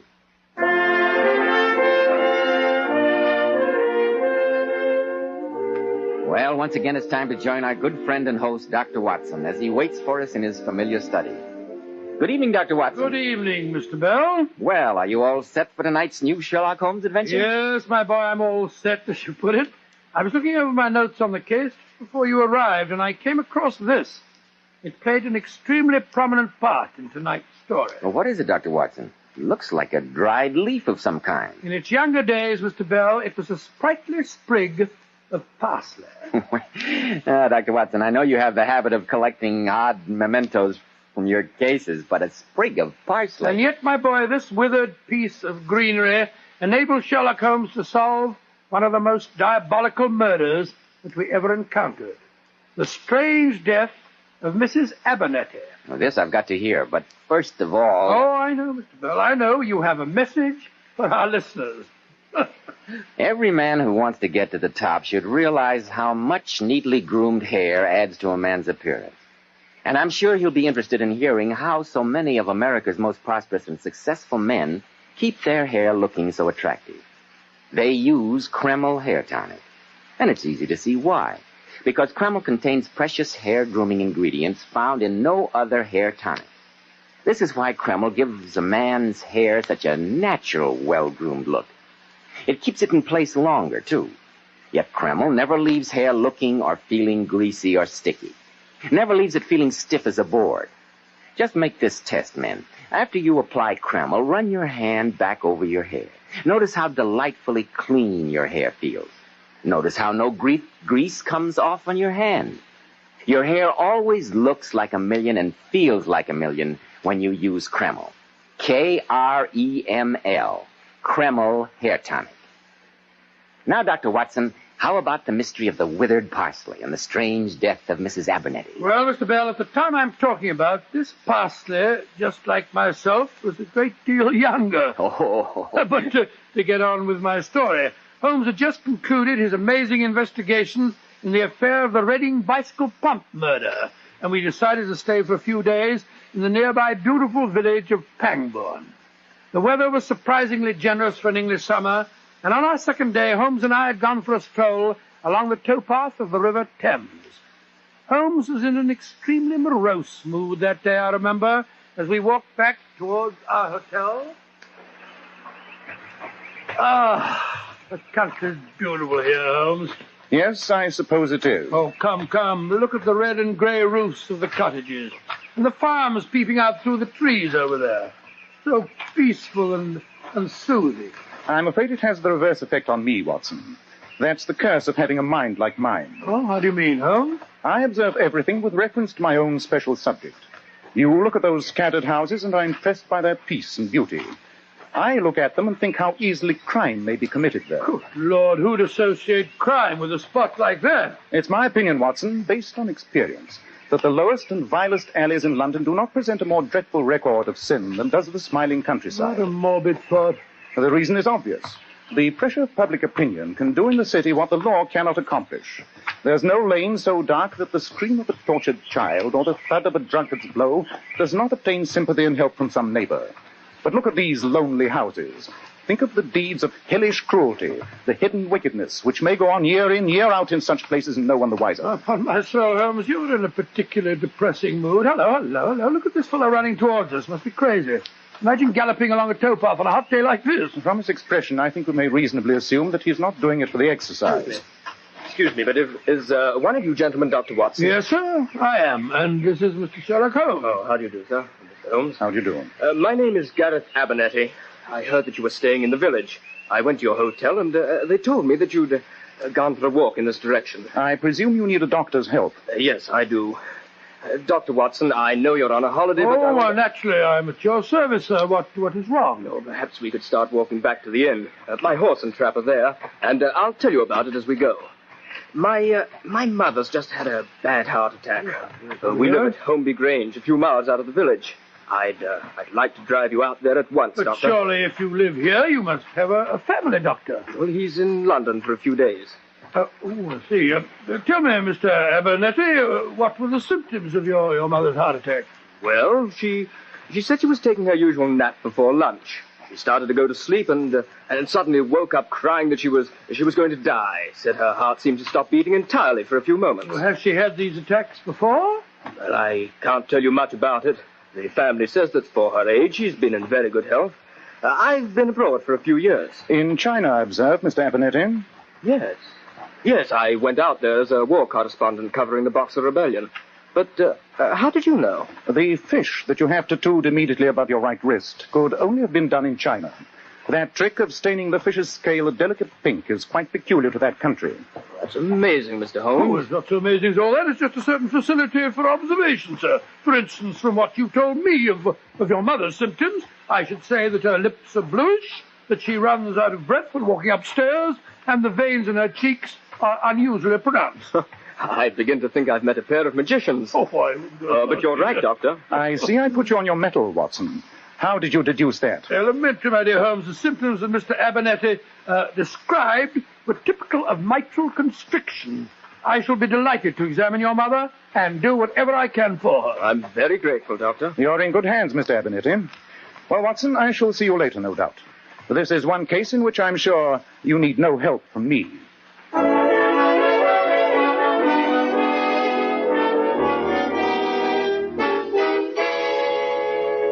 Well, Dr. Watson, I'm not much of a one for doctors. Stick out your tongue and give me a guinea. That's what most of them say. Well, what's your verdict? Well, that there's nothing seriously wrong, Mrs. Abernethy. Just take these drops I'm giving you before each meal, and you'll be well in no time. Lizzie. Yes, ma'am? You heard what the doctor said. Now try and stop your wool gathering long enough to see that I get those drops. Yes'm, I won't forget. Ah, you'd forget your own name if the butcher's boy was to ring the bell, though, wouldn't you? Yes'm, I mean, no. You can leave the room, Lizzie. Yes'm. I think you should rest for a while, Mrs. Abernethy. Plenty of time for rest at my age, Doctor. Anyway, I want to talk to you privately. That's why I sent Lizzie out of the room. I want you to bring your friend Sherlock Holmes here to lunch tomorrow. Sherlock Holmes? But how did you know that... That he was in the village? There's nothing new in the village or anywhere else going on here that I don't know about, Doctor. Now, will you bring him? I've got something very important to discuss with him. Really, ma'am, I don't think of the state of your heart that you... Oh, what was that filthy medicine you gave me? Oh. It's made me sleepy. Well, that was its purpose, madam. My family think I'm going to die. They're waiting for it. Hoping for it. Oh, rubbish, rubbish, rubbish. You're not going to die, madam. We'll fool them, Doctor, won't we? We'll fool them. Who is it? Now, Mrs. Abernethy. I'll go to the door. Oh, Doctor, I came to see how Granny was getting along. I'm Rose Abernethy. I'm Dr. Watson. How do you do, my dear? Who is it, Doctor? It's me, Granny. I came to see how you are. Take the doctor downstairs, Rose. Give him some tea and introduce him to the rest of the family. He's got bad news for them. I'm going to live.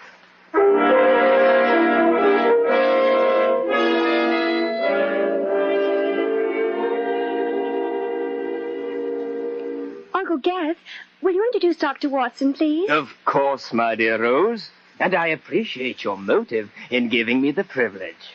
A shy, retiring girl like yourself would hardly dare make such a descriptive introduction as I will. Uncle Gareth, you've been drinking again. Well, since I was the only member of this heartless Abernethy clan that had the initiative to go and get a doctor, I think I was entitled to a brandy or two. Come on, Watson.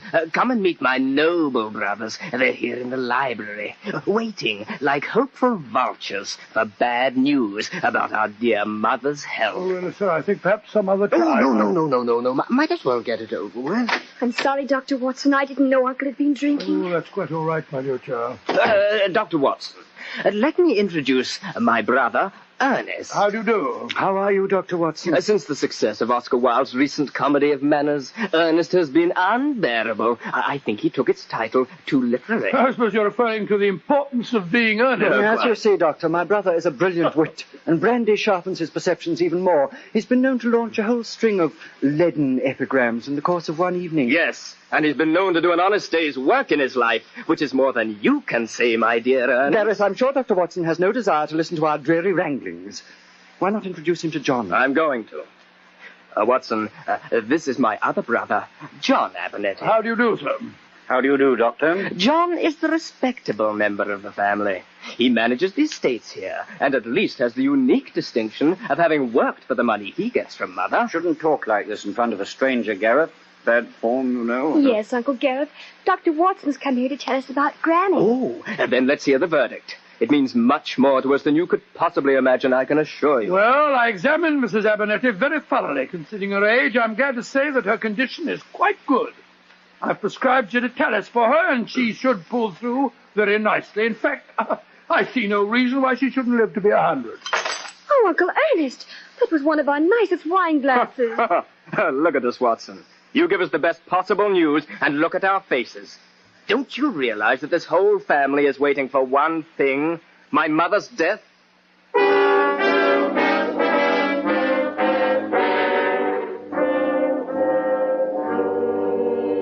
tell you, Holmes, it was perfectly nauseating. I must say they sound like a peculiarly unattractive family. Well, except the granddaughter Rose, she's a sweet little thing, but the others are a bunch of good-for-nothings. Undoubtedly. And yet my reaction to what you've told me is one of intense curiosity. As I remarked earlier today, the quiet countryside, beneath its external beauty, cloaks some of the vilest happenings. Well, I admit the atmosphere in that household is vile, all right. And think of the potential tragedy smoldering there. A wealthy matriarch who controls the purse strings. 4 relations living there and praying for one thing, her death. No, Watson, with such a setting, my curiosity is overpowering. Then you will call on her? If you think she's in good enough condition to see me. Attempts may have already been made on her life. Normally I'd suggest postponing it for a day or two, but if you think that she's in danger, Quite. I feel... Watson, tomorrow we shall call upon the lady and see what can be done to help her.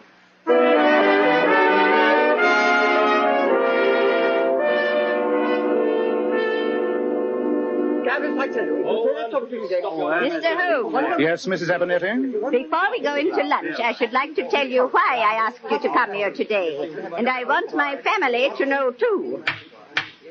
Children, I want your attention. Oh, Mother, not another lecture, surely. No, Ernest, not a lecture. Merely a statement of fact. I have asked Mr. Sherlock Holmes here today because he is a detective. A detective? What's the matter, Mother? Has someone pinched the family silver? Gareth, be quiet. No, please don't excite yourself, madam. Remember that heart of yours. Yes, Granny, do be careful. Oh, stop fussing over me, Rose, and sit down. Gareth, you mentioned the family silver. How did you know that's what I was going to speak about? Oh, Mother, I was only joking. Were you? Strange joke.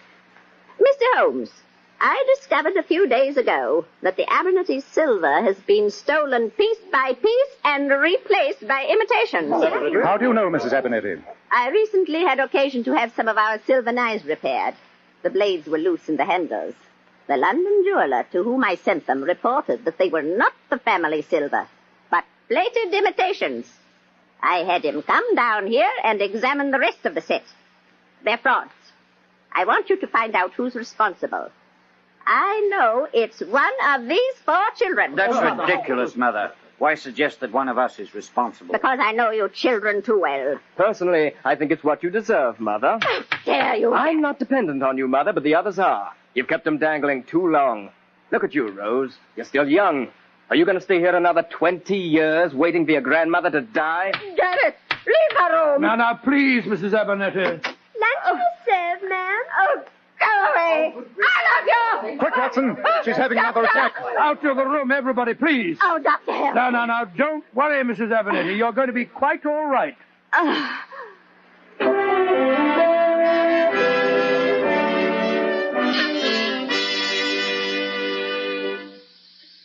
Are you feeling better, Mrs. Abernethy? Yes, Mr. Holmes, I am. That digitalis soon fooled you round, didn't it?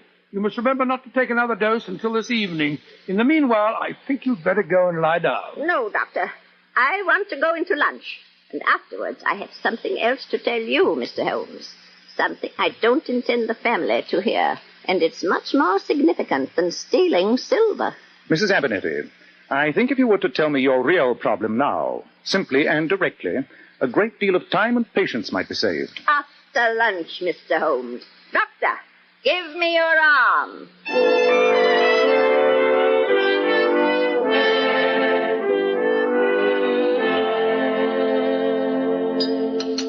Excellent lunch, I must say. And the conversation has had all the sparkle and gaiety of a funeral oration. Well, since you've entirely monopolized the conversation, Gareth, that's not very surprising. Stop wrangling, you two. Got guests. Bad form, you know. Mr. Holmes, do you care for some more coffee? Thank you, Mrs. Abernethy. I'd like another cup. Granny, what's wrong? Your hand's shaking so. Doctor! Granny! Quick, Dr. Watson. Mrs. Abernethy! Don't be with Mother. Holmes! She's dead. Then I must assume a different mission than the one I came here to perform. I suggest that you all leave this room, and that one of you sends a servant for the police. Murder has just been committed before our eyes. Murder? But Holmes, she died of a heart attack. When death is so intensely desired by 4 persons present? No, Watson, I'm afraid I can't assume a verdict of natural death. In proof, I suggest you notice the depth to which that parsley has sunk in the butter. I repeat, send for the police. Oh, now...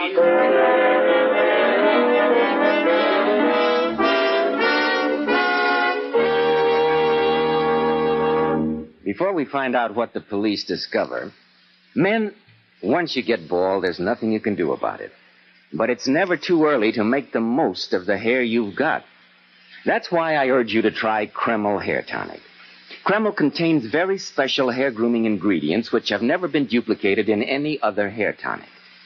Kreml keeps the hair in place longer, always looking so neat and well-groomed, never greasy or sticky. But this highly specialized hair tonic does lots more than just keep the hair looking handsome.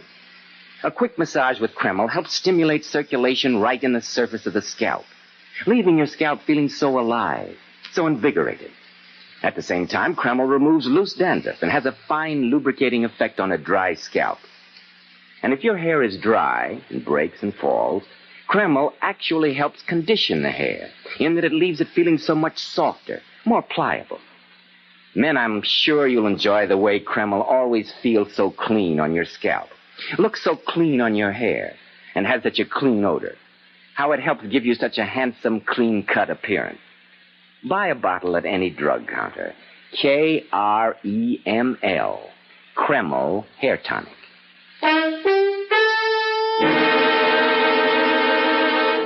Well, Dr. Watson, I begin to see what you mean about that withered sprig of parsley. But I still don't understand what it had to do with the death of the old lady. Oh, more did I, Mr. Bell, at the time, but Sherlock Holmes soon explained it to me. As soon as the family had left the dining room and the police had been sent for, Holmes and I stood together in that room of death, examining the dining room table. Yes, Watson. I'm certain that she was poisoned before our eyes. But how, Holmes? You'll admit that in her condition a double dose of digitalis would have been fatal? Possibly, yes, but she didn't have an overdose. I gave her some before we came into lunch and told her not to take her usual dose at the table. And she didn't take it. Not consciously, Watson, but I'm convinced that she received another dose in her food. How? She didn't eat the roast lamb that the rest of us had. She simply had 2 lightly boiled eggs. She cracked them open herself. They couldn't have been poisoned. But she put butter in her eggs, large quantities of butter. We all ate butter from the same dish, Holmes. True. But once again, I ask you to observe the significant fact. The depth to which the parsley has sunk in the butter. But the parsley hasn't sunk perceptibly at all. That, my dear Watson, is the significant fact. Oh, beg your pardon, sir. Lizzie said as though you thought something was wrong with the lunch. I'm the cook. Something was very wrong with the lunch, my good woman. Oh, I'm sorry. And I hear as how Mrs. Abernethy has been took with another of her spells. Yes, she has. Tell me, was this table laid for lunch at 1 o'clock? Yes, sir, it was. But you didn't come in till half an hour later. While Mrs. Abernethy's attack delayed us in the drawing room, did anyone come through the kitchen into this room? No, sir. Lizzie and me would have seen him if they had. And when you set the table, you placed this butter here? Yes, sir. As you see, it's garnished with parsley. Did you do that? No, sir, I didn't. That's funny. Who could have put that on there? By Jove, Holmes, you're right. But the roast of lamb was garnished with parsley, wasn't it? Yes, sir, it was. Splendid. I'm much obliged to you. I hope the mistress finds better soon, sir. Watson, I'm going to take that butter to the village, chemist shop, and have it analyzed. While I'm doing that, I want you to conduct an experiment of your own. What do you want me to do? Obtain a fresh quantity of butter from the kitchen. Place a sprig of parsley on top of it and see how far in half an hour it sinks in. Ridiculous way of spending my time, I must say. Nevertheless, Watson, I think the experiment may give us the vital clue to the murder.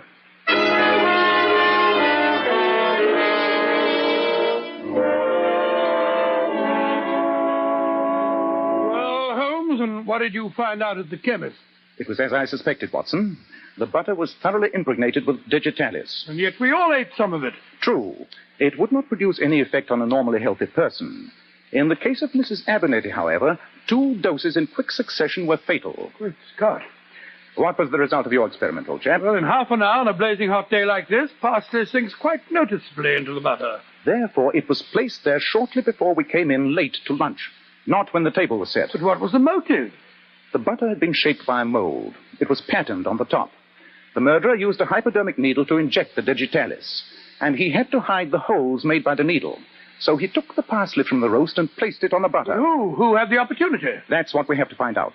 Have the police arrived? Yes, there's a Sergeant Jenkins in charge. He's out there in the kitchen questioning the servants. Then let's join forces. A murderer's in this house, Watson. Between us, we've got to catch him.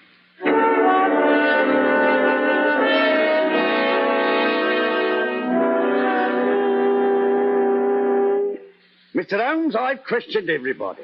The cook, Martha, says nobody came in through the kitchen when lunch was waiting on the table. And yet we know somebody did, Sergeant. Well, perhaps they came through the window. I checked that too, sir. The gardener was working in the rhododendron bed outside. He said no one went in that way. And the only other entrance to the dining room was the door leading into the library. Oh, I checked on that one too, Mr. Holmes.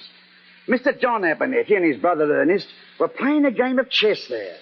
They swore that no one went through that door. Well, it looks as if no one could have tampered with the butter. Whereas we know they did. Sergeant Jenkins, you've been very thorough in your examinations, but one of these witnesses is lying. We must talk to them again.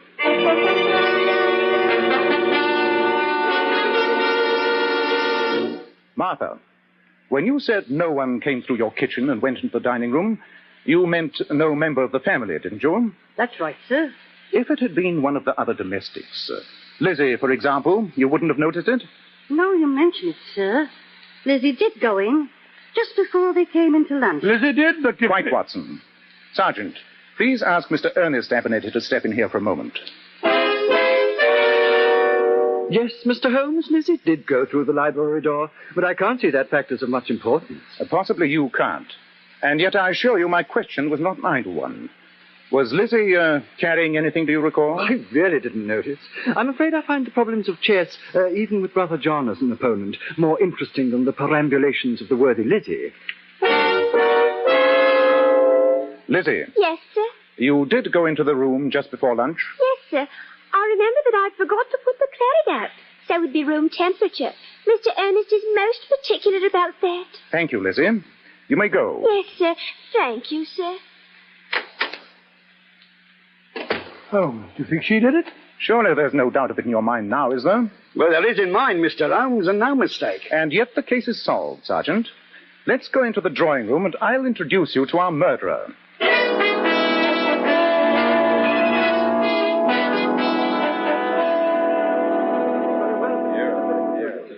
And so, ladies and gentlemen, you can all see now how the murder was committed.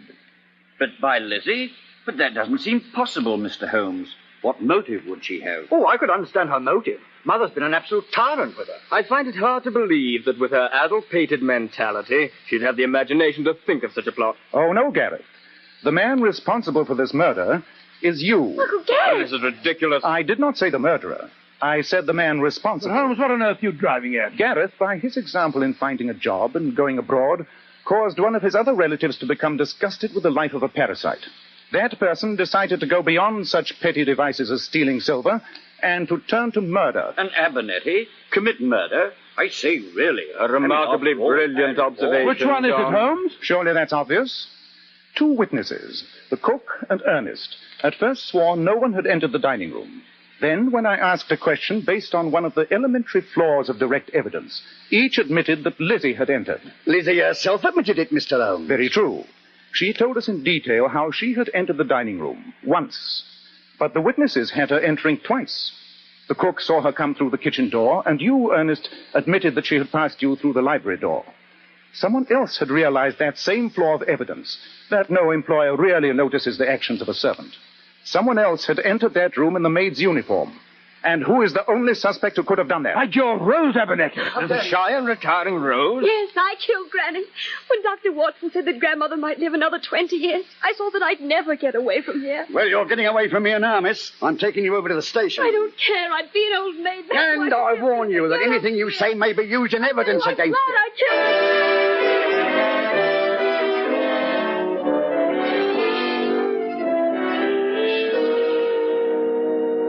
What a shocking case. I'm glad we're headed back to our hotel and never have to see that Abernethy family again. We'll have to make a brief appearance at the trial of the girl, I'm afraid. I still find it hard to believe that quiet, shy little thing was capable of conceiving such a devilish murder.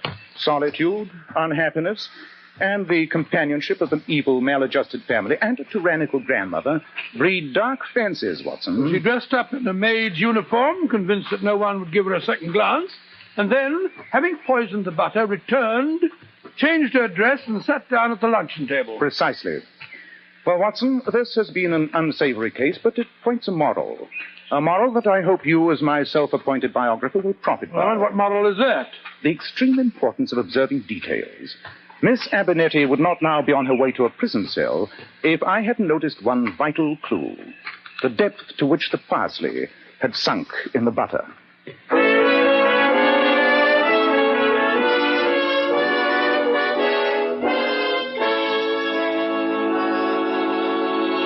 Just a moment. Dr. Watson will be back to tell us something about next week's story.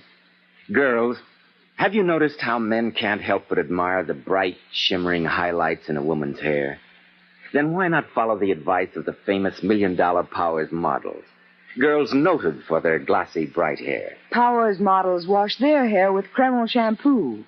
This amazingly beautifying Kreml shampoo actually glamour bathes each tiny strand of hair and uncovers all its natural, radiant luster. Yes, and Kreml shampoo never dries the hair.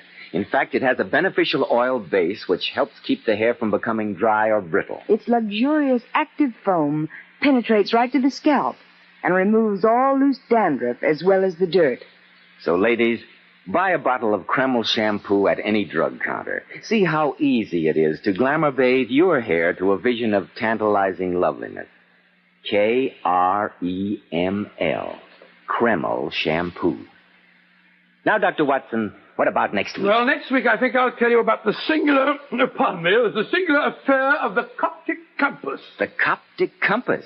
Sounds intriguing, Dr. Watson. Sherlock Holmes found it so, Mr. Bell. The adventure started one afternoon when Holmes and I, returning to our Baker Street rooms, found, lying in the middle of our floor, an unclothed corpse.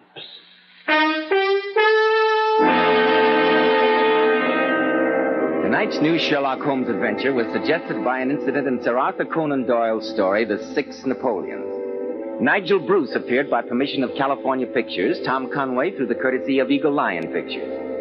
This is Joseph Bell speaking for Kreml Hair Tonic and Kreml Shampoo, and inviting you to be with us next week at this same time when Dr. Watson will tell us about the singular affair of the Coptic compass.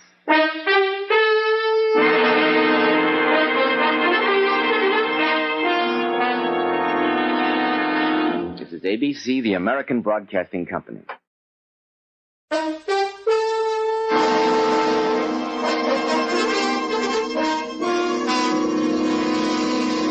Kreml Hair Tonic and Kreml Shampoo present the new adventures of Sherlock Holmes, starring Nigel Bruce as Dr. Watson and Tom Conway as Sherlock Holmes.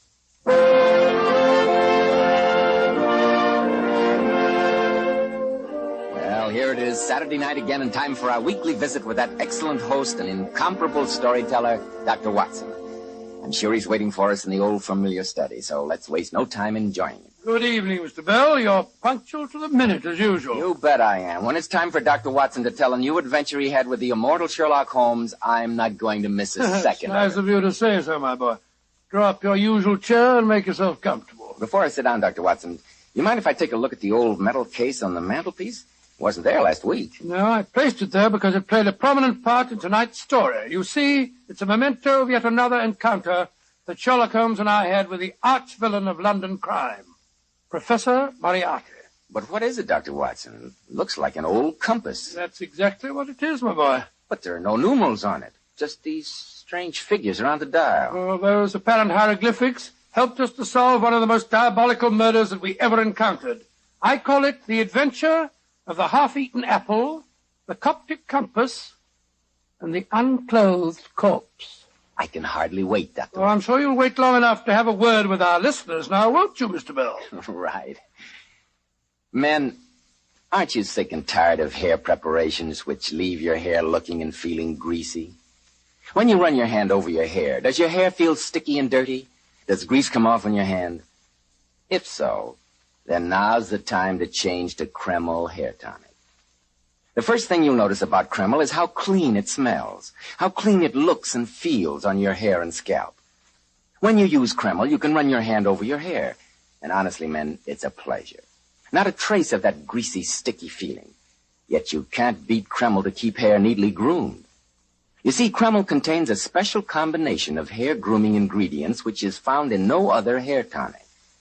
That's why it keeps hair in place longer, with such a natural, well-groomed appearance. So, men, let Kreml give your hair this handsome, clean-cut look which is bound to make a hit, both on the job and with the ladies.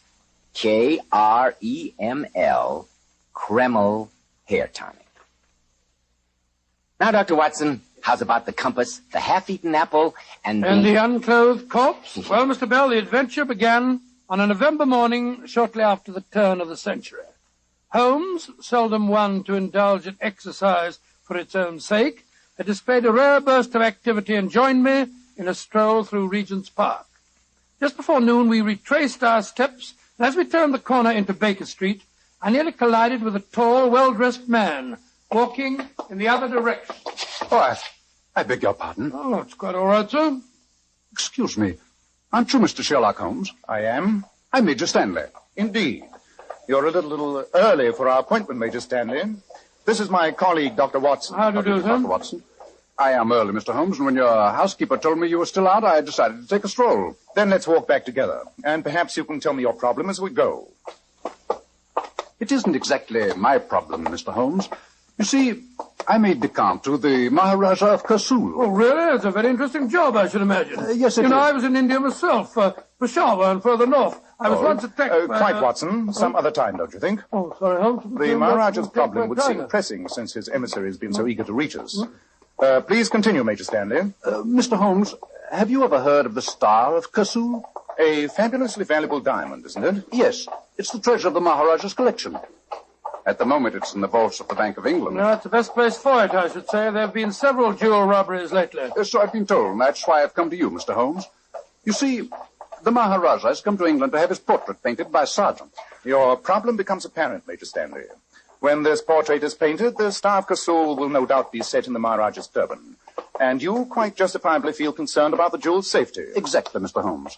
It must be cleverly and closely guarded on its daily journey from the vaults to the Maharaja's suite and back. Well, hardly sounds like a job for you, Holmes. No, Major Stanley. Without wishing to appear conceited, I may say that such a routine matter is rather outside my scope. The Maharaja insists on having you, Mr. Holmes. I assure you his fee would be princely. Here we are at 221B. Come in, Major Stanley. We'll discuss the matter further, if you like. Mrs. Hudson, we're back. Oh, very well, Doctor. Oh, Mr. Holmes. Yes, Mrs. Hudson? There were two gentlemen waiting to see you. Said they had an appointment, but they've gone. Said they'd come back later. Did they leave their names? No, sir, they didn't. That's odd. Thank you, Mrs. Hudson. Aye, sir. Let's go upstairs, shall we, Major Stanley? Very well, Doctor. Regarding your problem, Major Stanley, it occurs to me that Humphrey Pedder might be a good man to see. Humphrey Pedder? Yes, I'm not personally acquainted with him, but I'm told that he specializes in the more physical aspects of detective work. The Maharaja will be very distressed if you refuse him, Mr. Holmes. Naturally, I wish to... I'm sorry, Major Stanley. I've made my decision. I can't handle the case. See Mr. Pedder, if you will. But Mr. Holmes, can't we sit down and talk about it, at least? Yes, Holmes. After all, there's no need to be rude. I'm afraid not. Good day, Major. I've heard you were eccentric, Mr. Holmes, but I didn't know how eccentric. Holmes, what on earth's the matter with you? You ask him up, and then you won't even let him into the room. For an excellent reason, Watson. Come inside. Look, there on the floor. Great heavens. I could hardly let the emissary of a Raja walk into a room containing a corpse, and an unclothed one at that.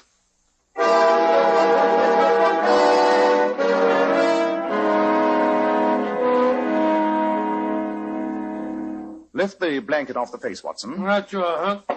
There. Oh, Doctor, the poor man. Is that the face of one of the men that called here? Aye, sir, it is. Cover it again, Watson. I saw the other one leave, sir. He said his friend had already left. Oh, I never dreamed This one you saw leaving, was he carrying anything? A bundle, perhaps? No, sir, he wasn't. Could you describe him? Well, he was tall and thin, and he had a But high if he was forehead. carrying no bundle, where are the corpse's clothes? There's no sign of them in here. What a shocking thing, sir. A murder right in your living room. Oh, will I send for the police? Definitely not, Mrs. Hudson. And please keep this to yourself. Aye, sir. When a corpse is deposited on my own carpet, there's a certain point of honor in being able to present the police with a complete explanation when I do call them in. That'll be all, Mrs. Hudson. All right, sir. What a terrible thing. Holmes, this is incredible. Why leave a corpse here, and why unclothed? The obvious reason to remove clothing would be to make identification difficult. Then how did the murderer get the clothes out of here? Mrs. Hudson said that he wasn't carrying anything. We have many other questions to answer, old chap. The knife wound in the heart gives us no clue, I'm afraid.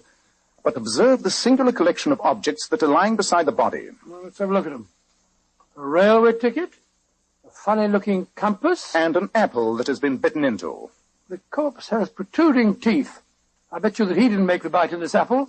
Holmes, These must be the murderer's tooth marks. If you're correct, Watson, our murderer is an extraordinary man indeed. Well, why do you say that? Because if you look closely, you'll notice the interesting fact that this bite was made by 2 sets of upper teeth.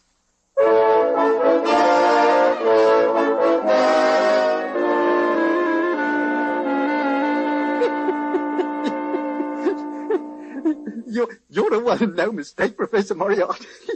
2 sets of upper teeth. Well, that was the best touch. Yes, Carter. I must confess it was neat. Simple, of course. You start the bite with your upper teeth, reverse the apple, and conclude the bite. Yes, simple, but I trust also somewhat disconcerting for the great Sherlock Holmes. Our past encounters have given me an insight into his very unusual mind. I'd like to have watched his face when he walked in there, Professor. So would I. But the next 24 hours will give me little leisure, I fear. I must arrange for a certain matter concerning a change of ownership in the Star of Kersul. This should be a fascinating game. But the old compass, the railway ticket. Carter, with your somewhat limited cranial development, it must be hard for you to absorb the subtler points in such a plan, but surely its basic purpose is obvious. Sherlock Holmes is about to be engaged by the Maharaja to guard the jewel. I had to divert his attention, so I perpetrated an intriguing murder on his own doorstep and surrounded the corpse with meaningless and completely unrelated objects which I knew would torment his curiosity and keep him off my trail. And that corpse would take some explaining to the police too, Professor. Yes, that's why I placed it there. It puts him in an acutely embarrassing position. He has to try and solve the case or become the laughingstock of London. It's one of your neatest jobs, Professor. Oh, I won't say that, Carter. But I'm quite sure that I've posed a problem that Sherlock Holmes will be totally unable to resist.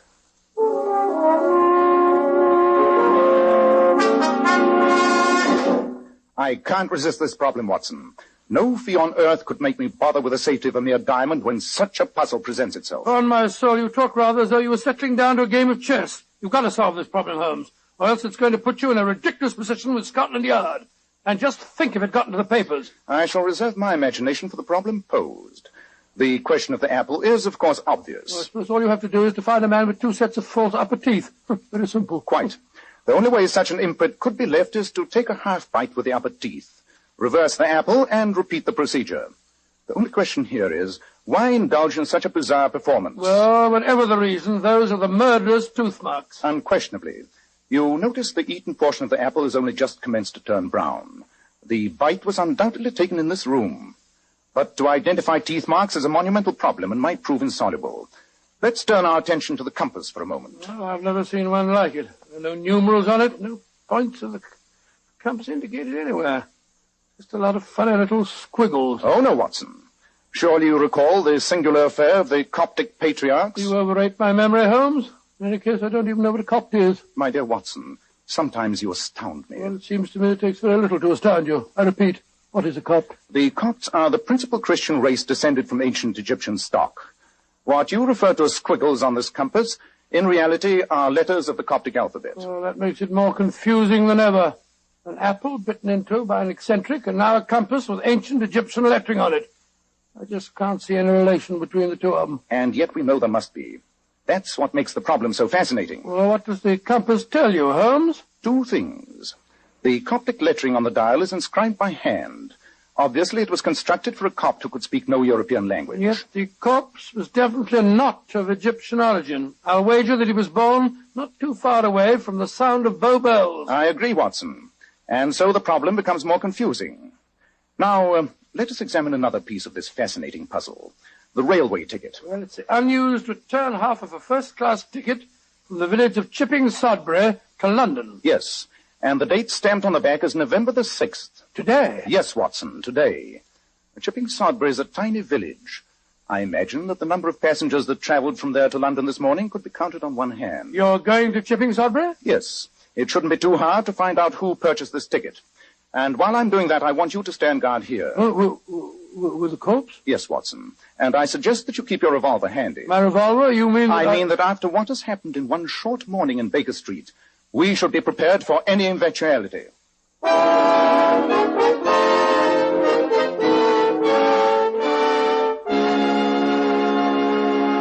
In just a moment, we'll see just what eventualities do develop. But first, if you're smart, you'll take better care of the hair you've got. Let me assure you, men, you can't use a better product than Kreml Hair Tonic. This highly specialized hair tonic contains a special combination of hair grooming ingredients which no other hair tonic has. That is why Kreml keeps your hair in place longer. Why your hair always has such a natural, well-groomed appearance, never greasy or sticky. And listen carefully to this, men. Kreml does lots more than keep hair looking handsome. A quick massage with Kreml stimulates the circulation of blood right in the surface of the scalp. Notice how alive, how invigorated, how clean your scalp feels. At the same time, Kreml removes loose dandruff. And if your hair is so dry that it breaks and falls, Kreml actually helps condition the hair by making it feel softer, more pliable. So, men, why be satisfied with a product which merely keeps your hair in place when you can have handsomely groomed hair plus all those extra advantages of Kreml? Buy a bottle as soon as possible at any drug counter. Kreml, Kreml Hair Tonic.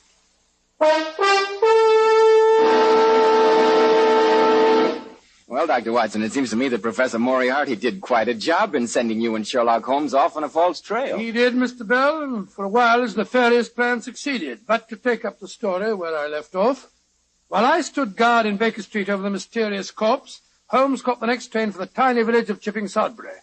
He told me that after a talk with the village station master, he had no trouble in tracing the purchaser of the first-class railway ticket that we'd found beside the body. It had been bought by a dignified and elderly clergyman by the name of Russell, and Holmes lost no time in calling on him. The station master told me, sir, that you were the only person to purchase a return first-class ticket to London this morning. Yes, Mr. Holmes. I had occasion to make one of my rare excursions to London this morning. But though it was an unfortunate experience for me, I can't think my humble visit to the city could be a matter of any possible interest to you. I'm very interested in what happened to the return half of your railway ticket, sir. Very odd you should mention that. A regrettable business. Most regrettable. It was stolen from me by a pickpocket, together with my watch and chain.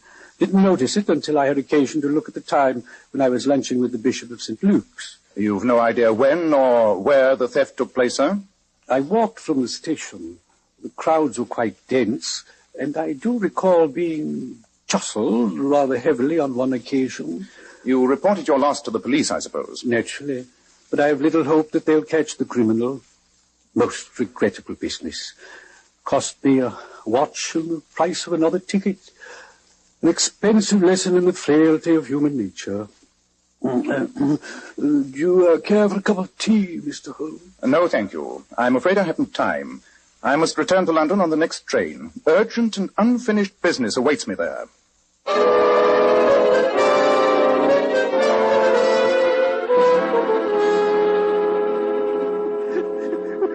We followed Sherlock Holmes to Paddington Station, Professor Moriarty. Excellent. He caught the train for Chipping Sudbury, no doubt, Carter? Oh, yes, Professor. A fat lot of good that'll do him, even if he does find the old clergyman we pinched the stuff from. But it consumed valuable time. Time during which I can complete our plans regarding the Star of Kersul. Before midnight tonight, I think I can safely say that the jewel will be in our hands.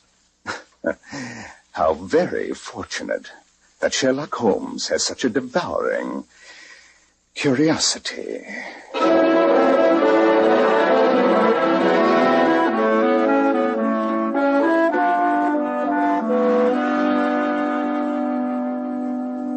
Any luck, Holmes? A waste of valuable time, Watson. I found the purchase of the ticket all right.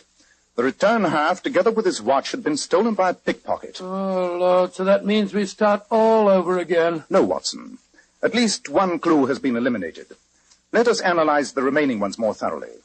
Now, the problem of the Coptic compass should next engage our attention. A call on the Egyptian embassy might prove illuminating. You know, Holmes, while you were away, I had a brainwave. Congratulations. It was connected with the missing clothes from the corpse. Where, I asked myself, where would be the obvious place to hide clothes? Why, in the clothes closet, of course. So I searched both our wardrobes absolutely thoroughly. They weren't there. Interesting, Watson. Of course, I'd already done the same thing. Oh, The problem of the missing clothes is still... Numbskull! Yes, Holmes? Why didn't I think of it before? What is it, Holmes? The special wardrobe that I keep for my disguises, in the dressing room. Come on, Watson. By Jove, yes, I never thought of that. Perfect place for hiding the dead man's clothes. Let's see if there have been any recent additions to this raggedy collection of mine. Costa's outfit. And there's the clergyman's suit. You always made a surprisingly convincing clergyman, Holmes. And here's the unfailing passport to many a servant's back door. The stained and roughened worsteds of the English plumber. Yes, these patched and frayed ghosts could tell many a tale of... Hello. Look here, Watson. Plain blue suit in rather good condition. Quite. And it doesn't belong in my collection. I think we've solved the mystery of the vanishing clothes. The labels have been ripped out of the coat. Yes, and the pockets emptied. All possible identification removed. We're getting warm, Watson. We're getting very warm. Wait a minute. What is it? Give me a knife. All right, sure. There's something in the lining of this coat. Feels like paper. Perhaps the murderer didn't remove all identification after all. Here you are. These scissors will do the trick. Splendid. There we are. Piece of paper sewn to the padding of the coat. Yes. Let's see what it tells us. Humphrey Pedder, 118 Montague Crescent, Knightsbridge. That's the private detective you were talking about earlier on today. Do you suppose that Pedder's the corpse? At this stage, Watson, I shall suppose nothing. We'll go to Montague Crescent and find out for ourselves.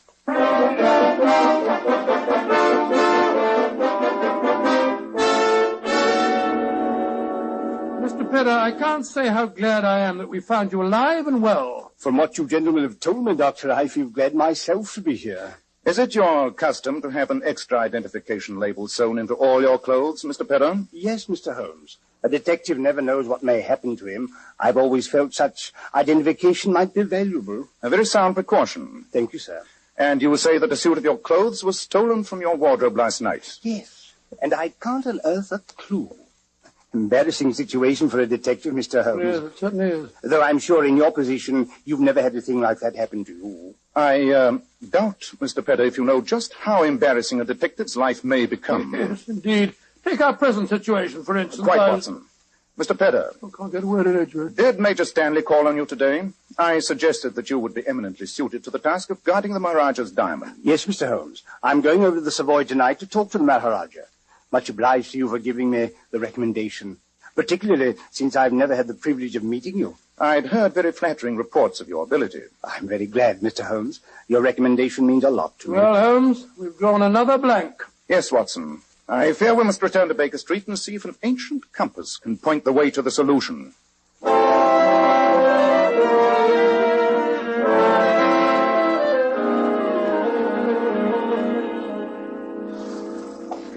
Where to, sir? The Egyptian Embassy in Grosvenor Square, Caddy. What's your gentlemen? Jump in, Watson. I feel a blasted fool trotting around London with a Coptic compass under my arm.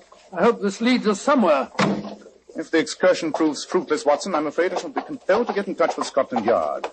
A few hours' delay in reporting a murder can be explained, but beyond that, we may find ourselves in trouble. I think you should have reported it before this. By the way, Holmes, did you notice the brougham and pair that drove up to Pedder's house just as we left?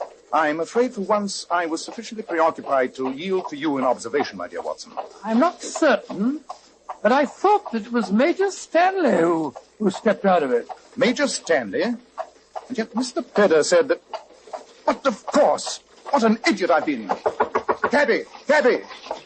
Yes, sir? Turn around and drive us to the Savoy Hotel as fast as you can. Right, you are, But why the Savoy Hotel, Holmes? Surely the situation is crystal clear now, Watson. Just about as clear as porridge to me. The whole thing's a plot to fool me. Tell me, Watson, what is suggested to you by the combination of an unclothed corpse, a stolen suit, and a railroad ticket? Well, if I knew the answer, Holmes, I'd have given it to you this morning and saved ourselves a lot of trouble. The answer, Watson, is organization. A group of well-organized criminals who are able to perform these unrelated tasks. And who is the only person in London who can arrange for running the criminal gamut from murder to plain pickpocketing? Moriarty. Professor Moriarty? Of course. Remember Mrs. Hudson's description of our visitor? Tall, thin, and with a high forehead.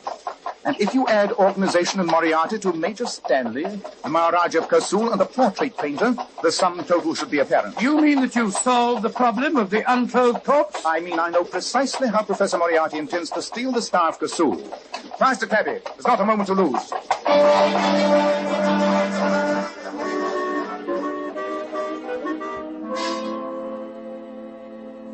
Mr. Holmes, it's an astonishing story you've told me. At least it explains my apparent rudeness this morning, Major You Stanley. can appreciate the embarrassing position in which my friend was placed, sir. Yes, indeed. But of course you understand that Mr. Pedder here is now in charge of guarding the Star of Kursul. Quite, Major. And you're in very excellent hands, I'm sure. Thank you, Mr. Holmes. But your own problem still fascinates me. The unclothed corpse, the compass, and the apple. As a humble exponent of your profession, I'm curious to see how you arrived at your conclusions. I reached them only just in time, Mr. Pedder. If I hadn't, I should at this moment be paying a fruitless visit to the Egyptian embassy. Well, I'm still confused, Holmes. And yet the answer is simple. What was outstanding about the crime committed at Baker Street? What was its individual peculiarity? Well, I suppose the air of mystery that surrounded it. I prefer to use the word mystification. The crime fascinated me, stimulated me, as Professor Moriarty hoped it would, until I realized that it was intended to do precisely that. The whole plan was a decoy, designed to prevent me from accepting your mission, Major Stanley. How could I accept such a commonplace job as guarding a jewel while such a fascinating problem was presented in my own living room? And the apple and the compass Fictional clues that led nowhere, but were sufficiently challenging for the criminal to know I wouldn't be able to resist tracking them down. It's an amazing plot. And the railway ticket and the suit of clothes that was stolen from me were all meant to focus your attention elsewhere and away from the diamond. Exactly, Mr. Pedder. Well, Mr. Holmes, I assure you we are very grateful for the warning. Yes. We shall be more than ever on our guard now. We know where the danger's coming from. Professor Moriarty. I'm taking the Star of Kursul back to the Bank of England in a few minutes. I assure you that I shall guard it extremely well. I think, Mr. Pedder, that if you don't mind, I'll take charge of the stone. But, Mr. Holmes, I've already been commissioned for the work. That's true, Mr. Holmes. Since you refused the job, I had to make other arrangements. Mr. Pedder was your own suggestion for the assignment. Nonetheless, Major, I think the Maharaja will sleep much more comfortably if I take charge of the stone. Holmes, I don't think it's very ethical. After all, you did refuse to take on the case, you know. This is hardly a time for ethics, Watson. Where is the Star of Kursul, Major Stanley? I just handed it over to Mr. Pedder before you arrived. Then supposing you give it to me, Mr. Pedder.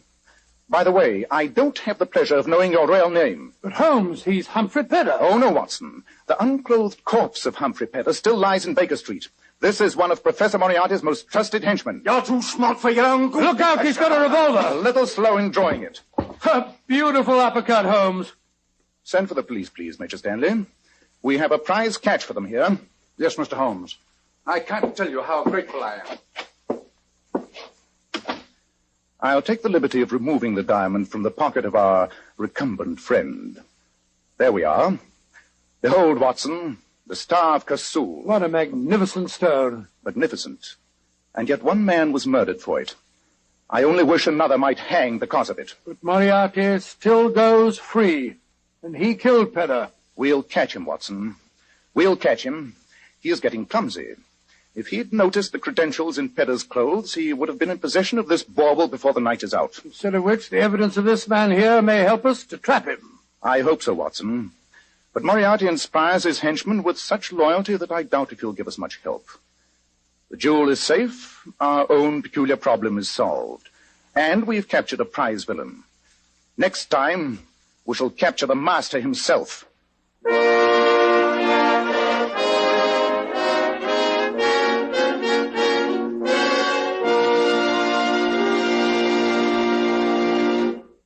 Did you, Dr. Watson? Did I what, Mr. Bell? Did you and Holmes finally capture Professor Moriarty, the master himself? No, Mr. Bell. Haven't you got a word for our listeners?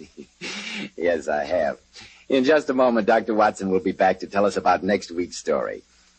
Girls, here's some advice from one of America's foremost beauty authorities, John Robert Powers. Mr. Powers tells his famous $1 million Powers models to use only Kreml shampoo to wash their hair. And how right Mr. Powers is. Because Kreml shampoo has been especially developed to glamour bathe each tiny strand of hair to its own natural, glossy luster. It leaves the hair shining bright for days. Just a vision of beauty. You know, Kreml shampoo is great for washing children's hair, too. Yes. Its luxurious active foam thoroughly cleanses the hair and scalp and removes all loose dandruff as well as the dirt. Kreml shampoo never dries the hair. So, ladies, buy a bottle at any drug counter. See how easy it is to glamour bathe your hair to its natural shining glory. Kreml. Kreml shampoo. Now, Dr. Watson, what about next week? Well, now, next week I think I'll tell you a story about a dowager dip. A dowager dip? What on earth's that? That's a slang way of saying that our story concerns the Dowager Duchess of Penfield, who had the misfortune of being a kleptomaniac. And the story also concerns the strange, and I must admit, embarrassing adventure of the elusive emerald.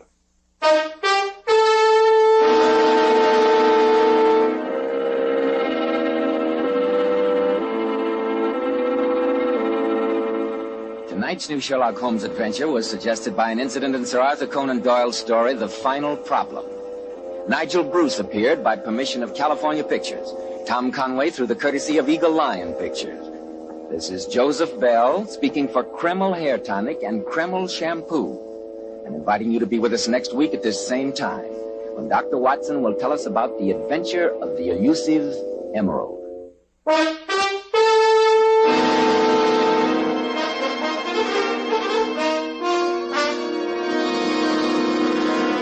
This is ABC, the American Broadcasting Company.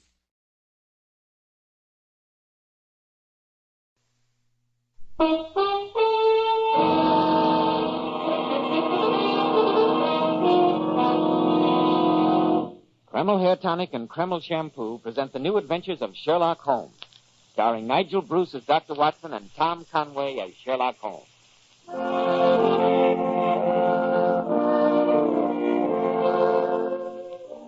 Now, once again, it's time to keep that weekly appointment with our good friend and host, Dr. Watson. I'm sure he's waiting for us in his study, so let's join him there, shall we? Ah, there you are, Mr. Bell. And how are you this evening, my boy? Just fine, thanks, Dr. Watson. And yourself? Well, twinge or two of gout, but otherwise I'm doing pretty well for an old gentleman of... We won't go into the question of my age. Draw up a chair and I'll get on with tonight's new Sherlock Holmes adventure. From the hint you gave us last week, it sounded like quite a story. It is one that I shall never forget at any rate. For once, I played a rather dashing role in the case. Oh? And I have this small gold key on my watch chain to remind me of the fact. A gold key? Given to you perhaps by a lady, Dr. Watson? It was given me, my boy, by Her Grace, the Dowager Duchess of Penfield. In gratitude for services rendered, I Oh, suppose. no, Mr. Bell. Not by the wildest stretch of the imagination could you say that. Let's say that it's a memento of one of the most unusual experiences that the great Sherlock Holmes and I ever had. I call it The Adventure of the Elusive Emerald. Sounds intriguing, Dr. Watson. But first of all, do you mind if you have a word with our listeners? No, of course not, Mr. Bell. Most every man today who takes pride in his appearance uses something to keep his hair neatly groomed. And how does the preparation you use measure up to this test? Look in the mirror. Has your hair that old-fashioned, greasy, patent leather look?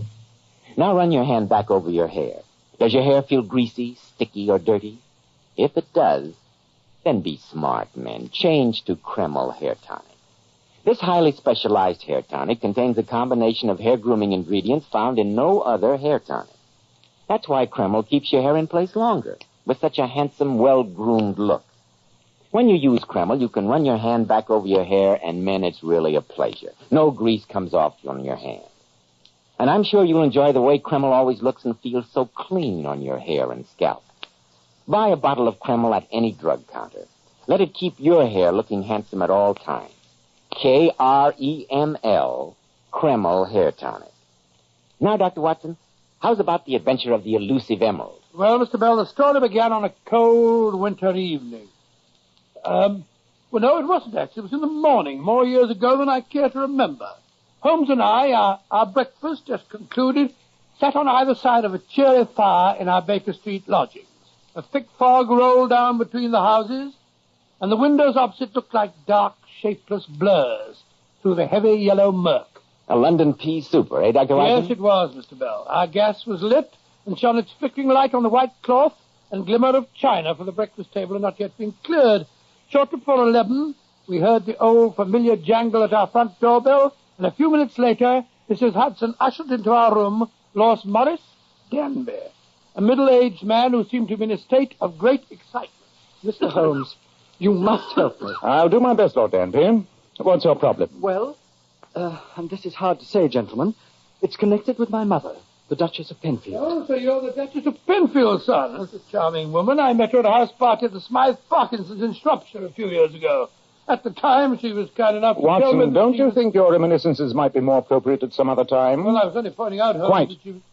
Pray continue, Lord Danby. Well, here's the problem in a nutshell. My brother, the present Duke, is with his regiment in India.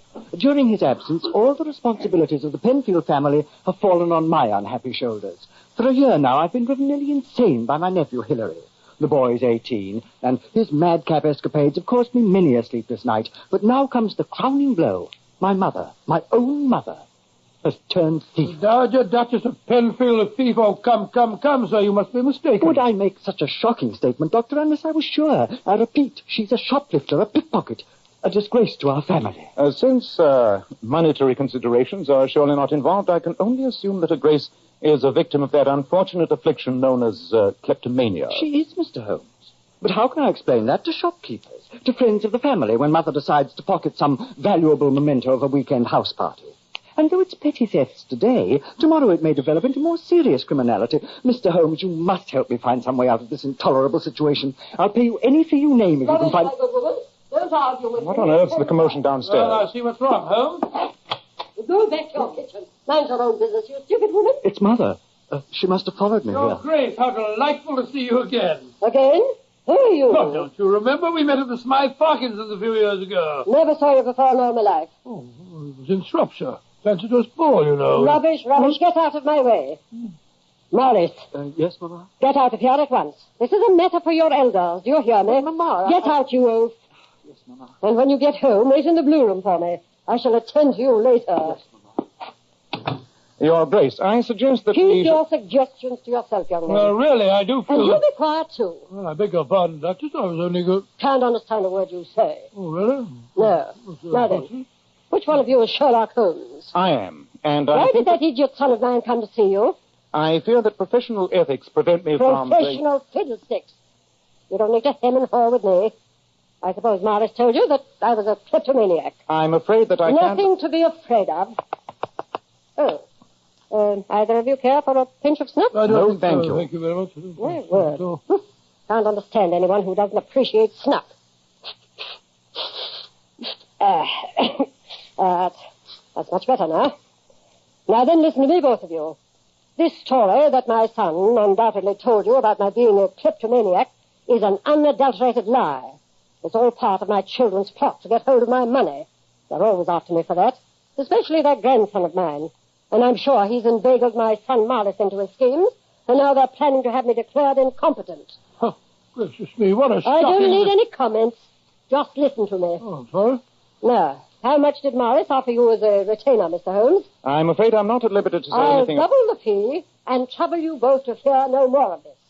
That's all. Good day to you. I'll see you downstairs, Your Grace. You needn't bother.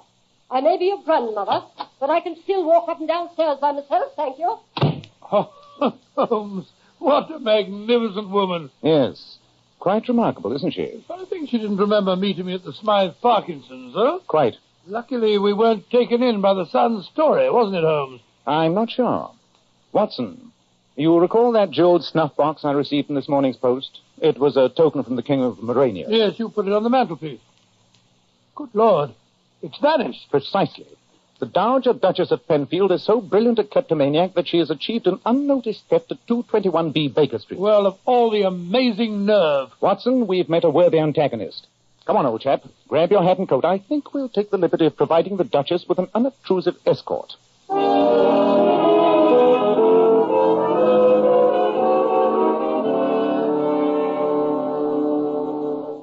Oh, Lord. Holmes, this is the 12th shop that we've been in. My feet are tired. We've been following the Duchess all day. I was anxious to observe her technique. Well, she's obviously had plenty of practice. Yes. She's spent about £100 in this shopping tour so far, and yet she's succeeded in obtaining some £500 worth of goods. Brilliant work. Look, Holmes. That small man in the bowler hat stopping her. The shop detective, no doubt. Come on, Watson. I'm sorry, ma'am, but there it is. What utter balderdash are you talking? I must ask you to come and see the manager. Can I be of any assistance, Your Grace? Huh? Oh, it's Holmes and his friend. Yes, you can tell this idiot to stop bothering Well, me. what seems to be the matter? I saw this here lady pick up a silver matchbox and slip it into her handbag. Fiddlesticks. I examined it, yes. But if it's missing, this man was standing near me. Search him. Search Holmes, but that's ridiculous. Of course it is. Ma'am, I must ask I you am the Dowager Duchess of Penfield. Now search this man. Yes, Your Grace. Insufferable insolence. Your Grace, I must ask you... No, you don't. You stand here. I'm going to search you. This is ridiculous, my good man. Of course it is. If you didn't take it, you got nothing to be frightened about then. Hello. What's this in your coat pocket? Great Scott, Holmes. It's a silver matchbox. Quite. Come on, mister. You've got to explain this to the manager.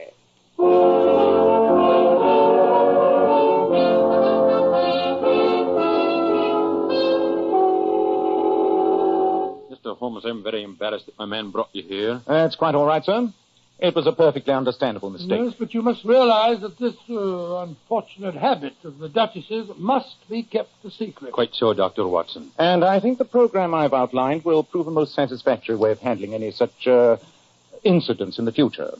You follow my plan quite clearly? Oh, yes, Mr. Holmes. We'll have our shop detectives watching her whenever she comes in. Anything she doesn't pay for, we're to charge to her account as though they were purchases. Precisely. In that way, your shop will sustain no loss, and the Penfield family will be spared public scandal. Yes, a very satisfactory arrangement, I think. Come on, Watson.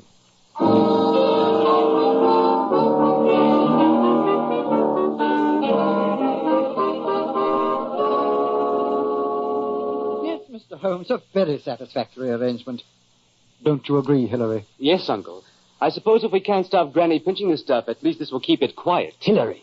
All that remains to be done, Lord Danby, is to make similar arrangements at the other shops your mother patronizes. And in that way, sir, all scandal can be avoided. Yes, it's an excellent plan, excellent. I only wish that since Granny's so free and easy with other people's stuff, she'd loosen up the money bags for me a little. I'm stony broke. We won't go into that now, Hilary. Come along, my boy. I know Mr. Holmes is a busy man.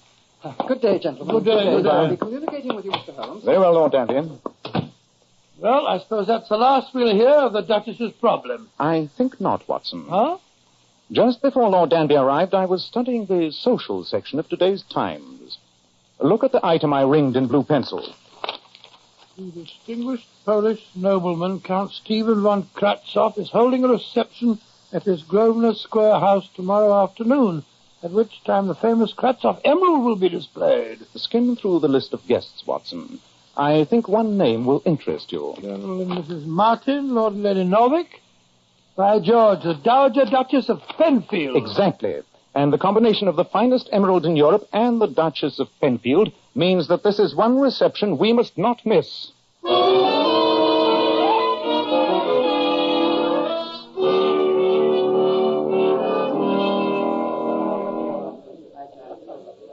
Where's your friend, Sherlock Holmes? He's over there talking to Count Kratzoff, Your Grace. You and your friend have been following me since yesterday, haven't you, young man? No, of course not. We wouldn't dream of such a thing. Fiddlesticks. I know you have. Oh, by the way, you said we'd met before somewhere. Where was it? At the Smythe Parkinson's in Shropshire. At a fancy dress dance. Oh, no, the Parkinsons. Don't remember you. I was wearing a Pierrot's costume. Oh, really? How very original. What was I wearing? Something in blue. Blue velvet, I think it was. You had a white wig, I remember. You looked enchanting. It wasn't a wig. It was my own hair. My own hairspike. And it wasn't velvet, it was tulle. And the dress was red, not blue. However, I'm flattered that you remembered me. Good night, young man. Good night, Duchess. Oh, good night, Count von Kratzoff. Had a very pleasant evening. Good night, my dear Duchess. I'm so happy that you honored me with your presence. Mm-hmm. How long, Hilda? Oh, yes, Good night, Granny. Mr. Holmes. Good night, Your Grace. Oh, thank you so much, Count. Good night, young man. Good night. A most successful evening, Count von Kratzoff. I am flattered that so many distinguished guests were present, Dr. Watson. You were very quiet this evening, Mr. Holmes. I was watching, Count. My eyes hardly left the emerald during the entire evening. I imagined that you had some professional reason for attending. James, he was most insistent that I invite you. But nothing seems to have happened. Is the gem still lying in its case on the table there? I saw nothing happen. I hope nothing did. Well, what could have happened? There's the stone safe and sound. Now, please examine it, Mr. Holmes. I know you have quite a reputation as an expert on jewels. What a beautiful gem. It is considered one of the finest in Europe, my dear doctor. Mr. Holmes, what is your opinion? That you've been robbed, Count von Kratzoff. Robbed? Yes, this is an extremely fine paste replica. The Kratzoff emerald has been stolen right under my very eyes.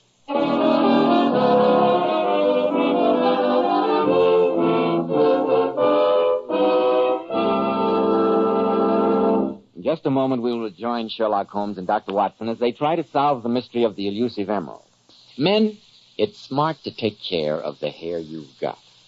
And I want to tell you about Kreml hair tonic. You see, Kreml is a highly specialized hair tonic. It contains a combination of hair grooming ingredients found in no other hair tonic. That's why it keeps hair neatly in place longer and gives the hair such a natural, well-groomed appearance. Never greasy or sticky. But men, Kreml does lots more than keep hair looking attractive. A quick massage with Kreml stimulates the circulation of blood right in the surface of the scalp. Notice how alive, how invigorated your scalp feels. And men, you like to rub Kreml on your scalp because it's such a clean hair tonic. Never feels greasy or sticky. Its light oils have a fine lubricating effect on a dry scalp, too. At the same time, it removes loose dandruff.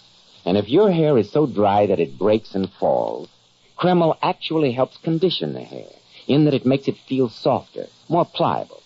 So men, for a cleaner scalp, for better groomed hair, change to Kreml. K-R-E-M-L. Kreml hair tonic.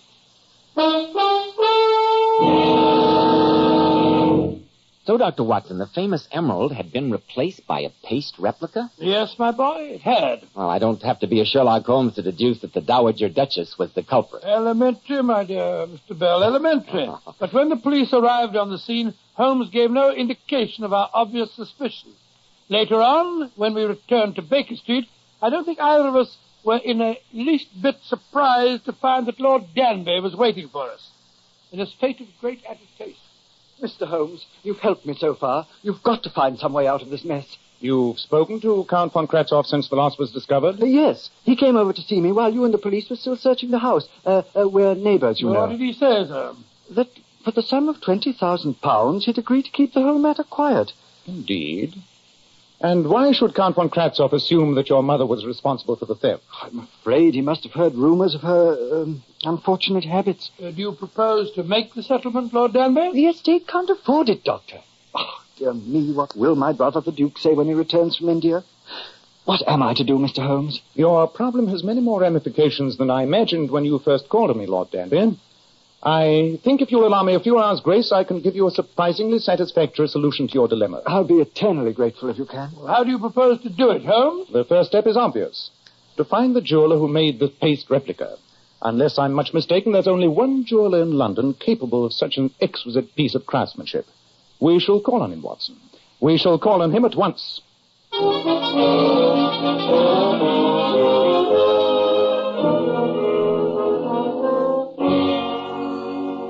Yes, Mr. Holmes, I made this replica. I thought you were the only man in London capable of such brilliant work, Mr. Marcus. You are most kind.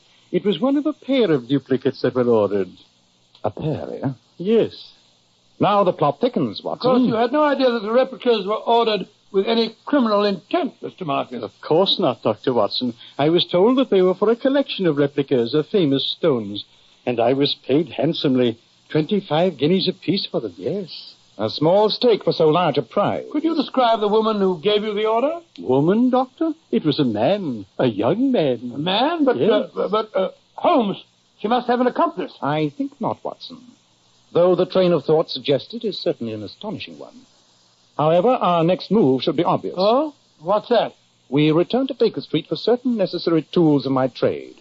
And then, my dear fellow, we pay an unannounced visit to the Dowager Duchess and try our hands at a little burglary.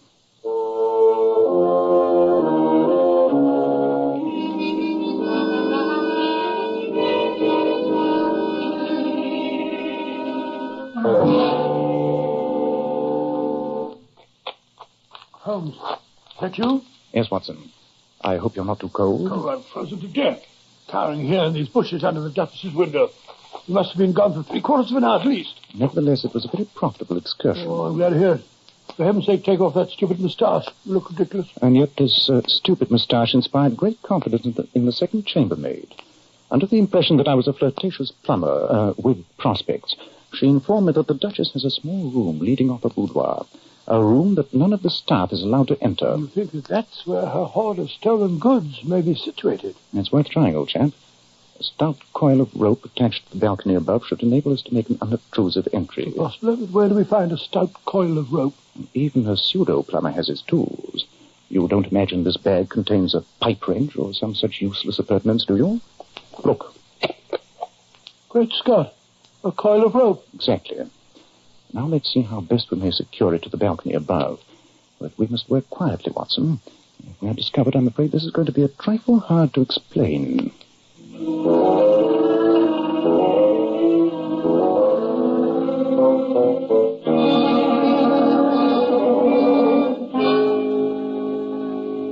Oh, when I climb up ropes, Holmes, I realize I'm not as young as I used to be. I thought you were surprisingly nimble, my dear Watson. Oh, I don't like this. Supposing somebody discovers us burgling the Duchess's house and calls the police. Then what? We shall probably go to prison. Strike a match, will you? Right. But I still don't like it. I like this lamp. There we are. So this is the room where the servants are not allowed, eh? Now, I wonder where the Duchess would... I think this wall safe gives us the answer. Right, of course. Yes, but the safe's old-fashioned. Unless I'm much mistaken, the combination is an extremely simple one. It is. There we are. Look, Watson. This is Pandora's box indeed. Great. It's got a whole collection of silver and jewelry. And prominent among it is the King of Morenia's jeweled snuff box. I'll slip that in my pocket. I think His Majesty would prefer that I retain its ownership. Look, Holmes. There's Count von Kratzhoff's emerald. Yes, Watson. We'll take charge of that, too. The rest of this collection doesn't concern us. I think there's someone in the other room. Quick, down the rope. Give me a hand over this window ledge. Who's in there? Oh, hurry, Holmes. It's the Duchess. Follow me as fast as you can. Who is it? Who is it? Why, my word. Why, it's that young Dr. Watson. That's right. That's that young Dr. How Watson. on earth did you get here? I get here. Got here through the window. Well, imagine that. I climbed up a rope to your balcony, Your Grace. You climbed up a rope? Well, dear boy, you took that risk from me. Oh, you impetuous boy. Oh, me? Oh, no, Your Grace. You're entirely mistaken. Not a word, my dear boy. I know how you feel. I'm sure I you don't. realized it tonight when you spoke of the grey chiffon dress I wore at Smythe Parkinson ball. But you don't understand. I do. I understand only too well. Oh, but you dear boy, it can't be. Don't you understand? Think of my family, my grandchildren, my reputation. But really, Your Grace, you're making a very... Not another word, you headstrong boy. Now, one kiss and good night. Oh, Your Grace, Your Grace. Oh. My dear boy, now you must go. Yes, I certainly must. Good night. Good night, you foolish boy. Scott, Holmes will be furious. Holmes! Watson, what happened? Holmes, she thought I was there to see her. Hope springs eternal, eh? I trust you didn't undeceive her. No, but she kissed me, Holmes. A martyr to our cause, Watson. Well, it's been a most successful evening. The case is solved, and I imagine it's still quite early. What time is it? Well, it's, Holmes. What's wrong? Great Scott, when the Duchess kissed me, she stole my watch.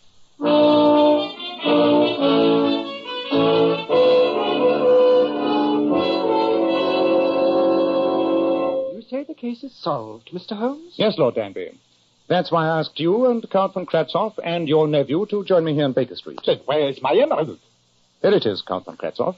How did you make the old girl give it back? I bet it made her furious. Supposing you let my friend explain in his own good time, young man.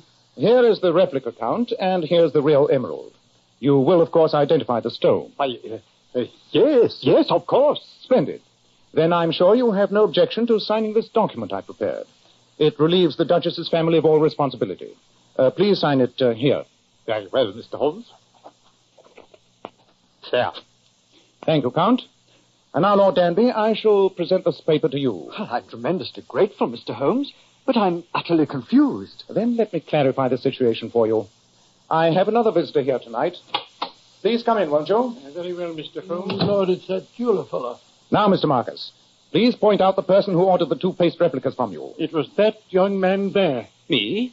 But I've never seen you before in my life. He was the man, Mr. Holmes. You mean that mine... I mean, Lord Danby, that the whole theft was part of an extremely cunning plot. Count von Kratzoff, you joined forces with young Hilary here. You displayed a paste replica at your reception and tempted the Duchess to steal it. Which she did, and then the Count substituted the second replica in place of the one that she'd taken. Precisely, and insisted that I examine the stone, knowing that I'd spot it was a fake. And then Count von Kratzoff attempted to persuade the family to settle for £20,000. For the theft of a paste imitation. Well, Count, it looks as though Sherlock Holmes was too smart for us. Be a fool, Hilary. Admit nothing. A confession is not needed since the guilt is proven. But where's the real emerald? I'm quite certain it's still safe in Poland. The whole plot was perfectly clear to me when Mr. Marcus told me of the pair of duplicates. Yes, a kleptomaniac could hardly indulge in such an elaborate plan. Nor would one work with an accomplice. Well, Lord Danby, what do you say? But I'm shocked. Deeply shocked. My nephew I shall deal with separately, of course. Don't look so grumpy, Uncle. I was only trying to get a little money. Granny wouldn't give me any. Count von Kratzoff, you can be prosecuted for fraud and extortion, you know. Only by involving the Penfield family in a great deal of scandal, I assure you, Mr. Holmes. What do you say, Lord Danby? Do you intend to prosecute? The Count's right. This scandal would be unbearable. Then I'd suggest we merely request Count von Kratzoff's immediate departure for Poland. Now, don't try and stop me, my good woman. I'm going upstairs. It's Mother. It's Granny. It's the Duchess. Oh, Lord. My word. How very depressing. I came here to talk to Dr. Watson, and I find his room knee-deep with my relatives. Now get out of this room, all of you. But, Mama... Now, no arguments, Wallace. Leave the room. All of you, and wait for me downstairs. Very well. Come along. Mr. Holmes, I want to speak to Dr. Watson alone. Very well, Your Grace. Holmes, don't leave me. Well, that's extremely ungallant of you, Doctor. Your Grace, you can speak freely, perfectly freely, in front of Mr. Holmes here. My word. How extremely disappointing. Well, young man, I realize that I was cruel and heartless to you last night. Here's your watch. Oh, thank you, Your Grace. What's this gold key on the chain? That's a key to my private conservatory in the garden. Oh, dear me. Yes, a man of your weight has no business climbing ropes. Good day, Mr. Holmes. Goodbye, Your Grace. And Dr. Watson. Yes, Your Grace?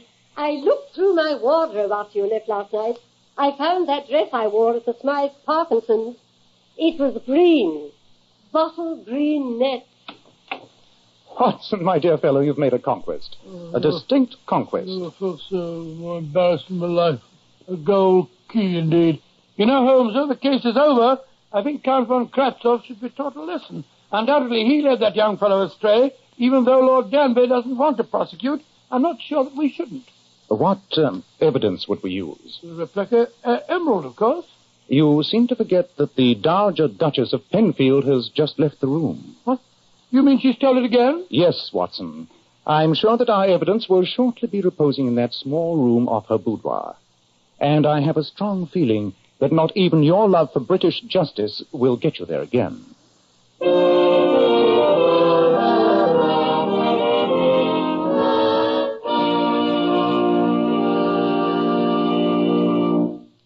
Before Dr. Watson gives us a hint about next week's story, girls, those famous $1 Million Powers models you see on magazine covers always have to keep their hair shining bright with highlights. Now, here's how they do it. We glamour bathe our hair with Kreml shampoo. And ladies, I must say, Kreml shampoo brings out all the hair's natural glossy luster and sheen. More than you may dream ever possible. It leaves the hair simply radiant. And Kreml shampoo is one shampoo you can buy today that doesn't dry the hair. In fact, it has a beneficial oil base which actually helps keep the hair from becoming dry. Yes. And Kreml shampoo leaves the hair so much softer, silkier, and holds a wave better. Ladies, buy a bottle of Kreml shampoo at any drug counter. See how easy it is to glamour bathe your hair to a vision of beauty. Kreml, Kreml shampoo. And remember, a bottle of Kreml hair tonic makes a fine addition to that Christmas stocking. Now, Dr. Watson, what about next week? Well, now, next week, Mr. Bell, I shall tell you a strange adventure in which Sherlock Holmes and I fought a losing battle to prevent the murder of a man who, curiously enough, was already on his deathbed.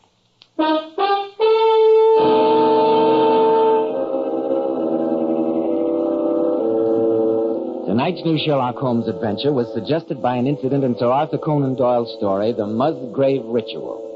Nigel Bruce appeared by permission of California Pictures. Tom Conway through the courtesy of Eagle Lion Pictures. This is Joseph Bell speaking for Kreml Hair Tonic and Kreml Shampoo, and inviting you to be with us next week at this same time, when Dr. Watson will tell us about the adventure of the Grand Old Man.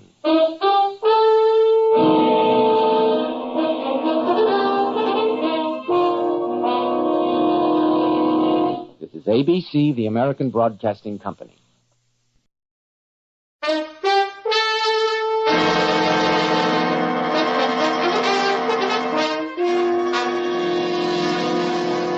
Kreml Hair Tonic and Kreml Shampoo present the new adventures of Sherlock Holmes, starring Nigel Bruce as Dr. Watson and Tom Conway as Sherlock Holmes.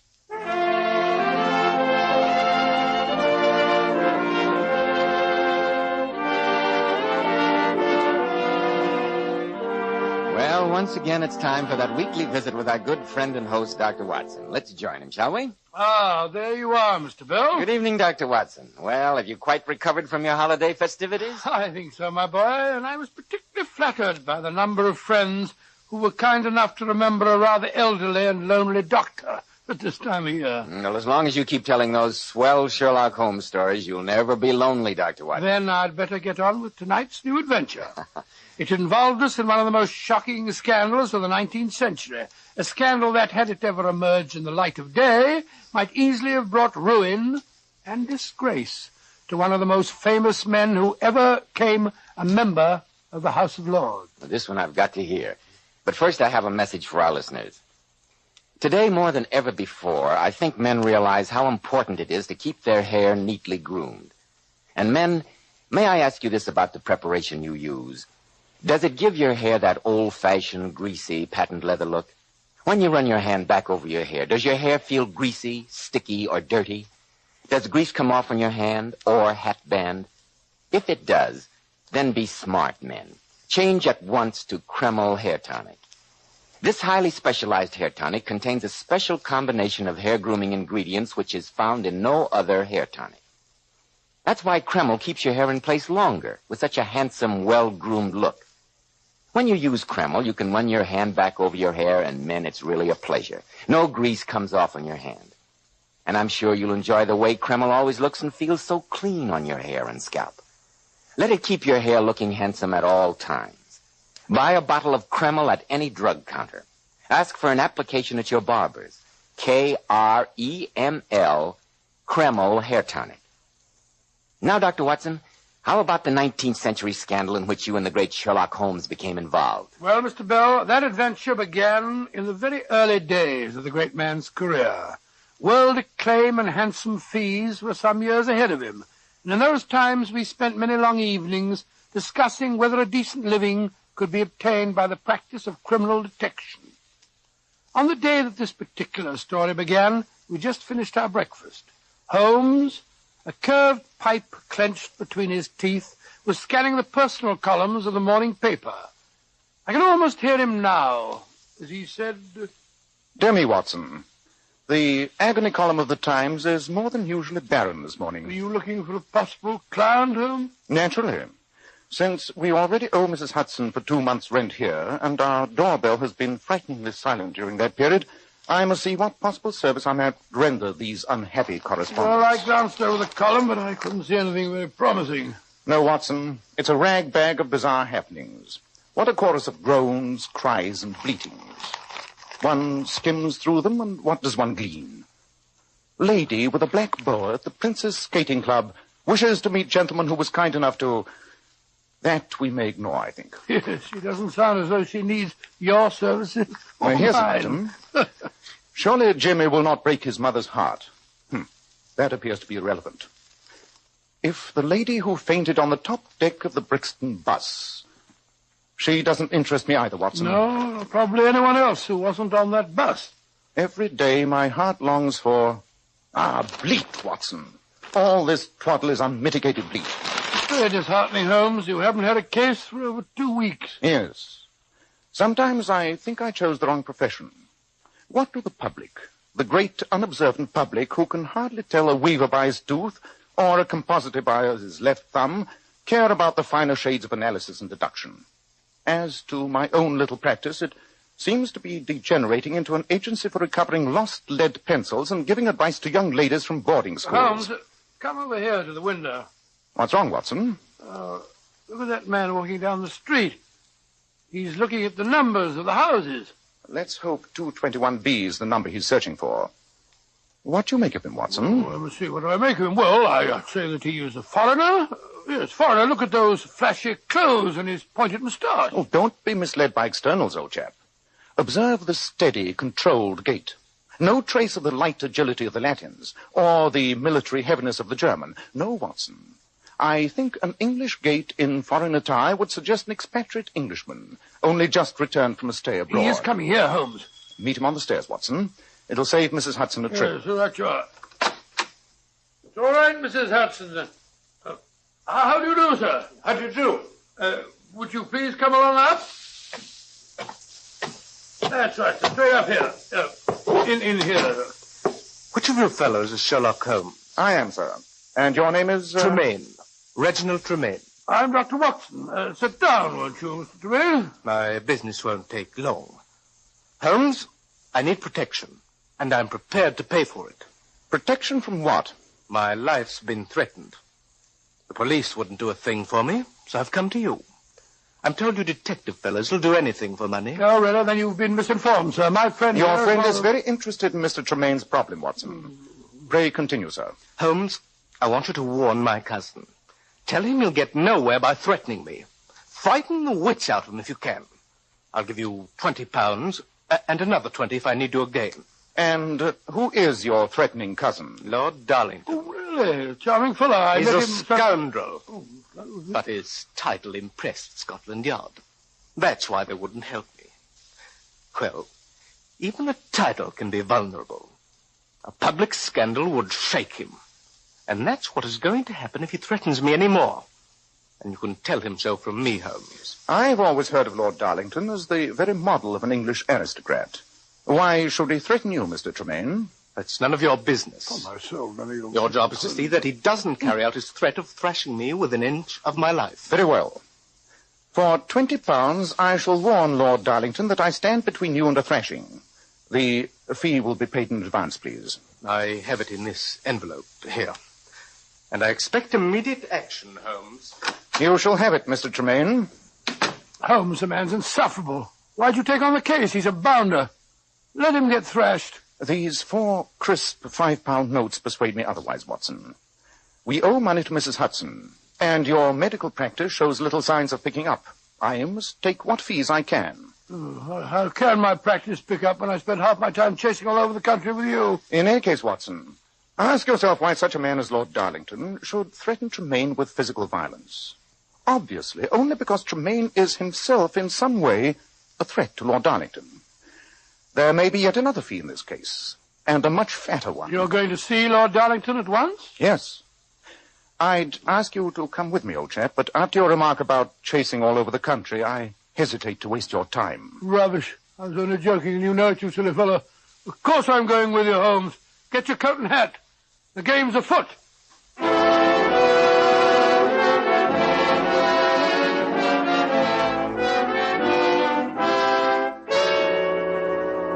£10,000, my dear cousin, or the scandal will be spread all over London. It's preposterous, Reginald. And I warn you that if you continue in this vein, you'll get that thrashing, I promise. Oh, no, I won't. I've engaged a detective fellow by the name of Sherlock Holmes. He's going to act as a bodyguard. So you'd better not try any tricks. He should be here any moment. How dare you bring a stranger into this mess?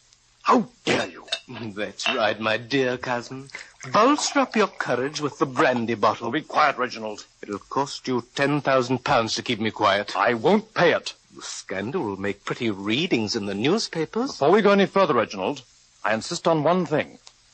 I shall bring Lady Darlington to here, and you must make this shocking accusation to her face. I shall be delighted to.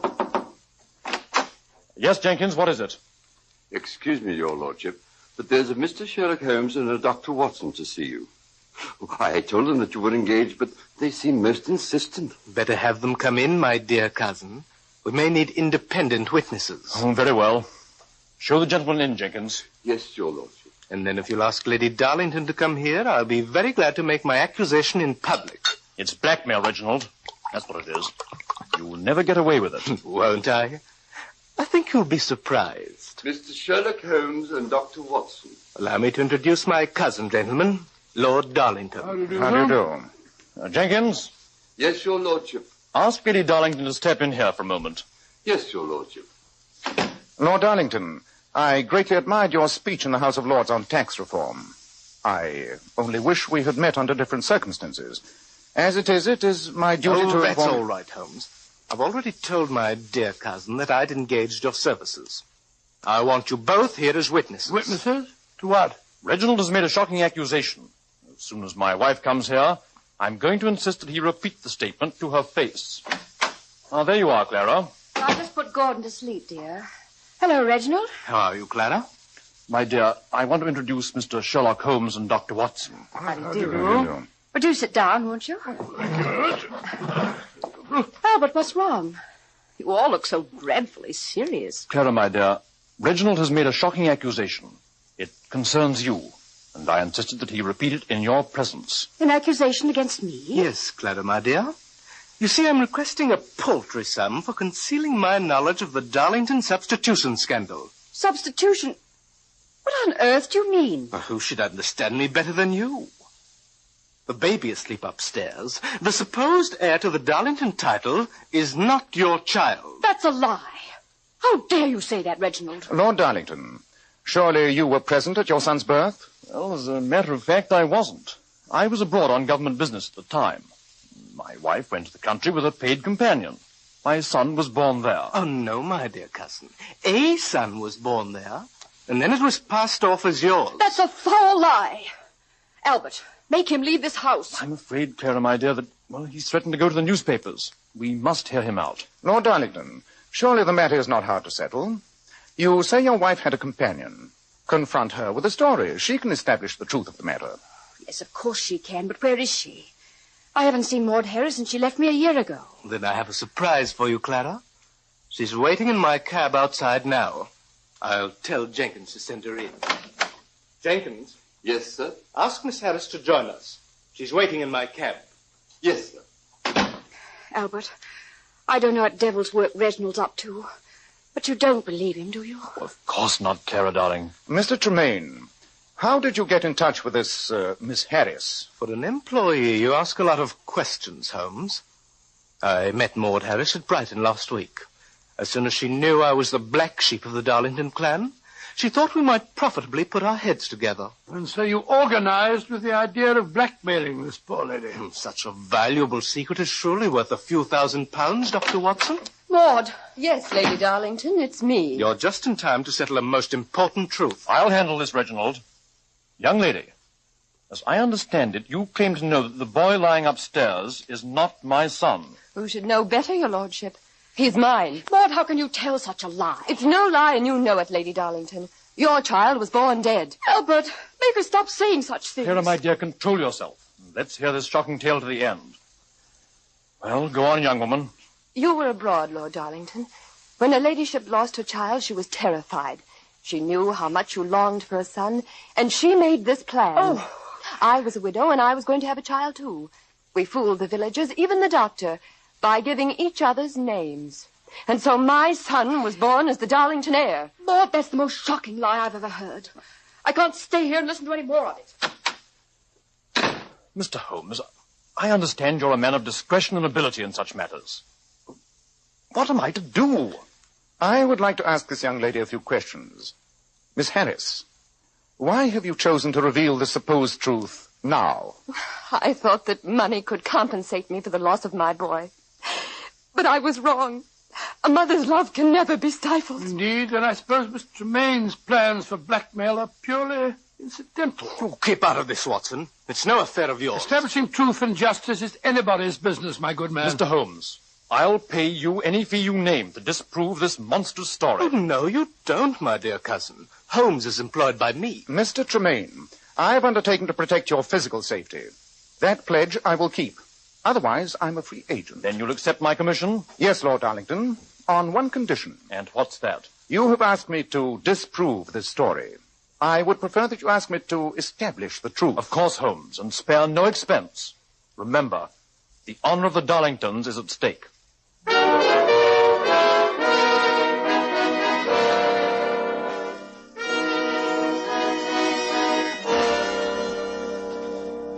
Well, Holmes, little did I think when Tremaine called on us this morning that we'd end up the day tramping a village lane in Surrey, looking for a Dr. Godfrey. And yet, that gentleman must surely be able to give us the final answer.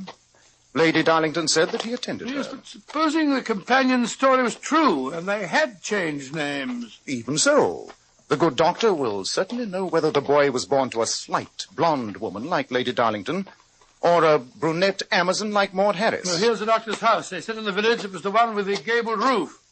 No lights visible. I hope the doctor's not out. Doesn't seem to be any answer.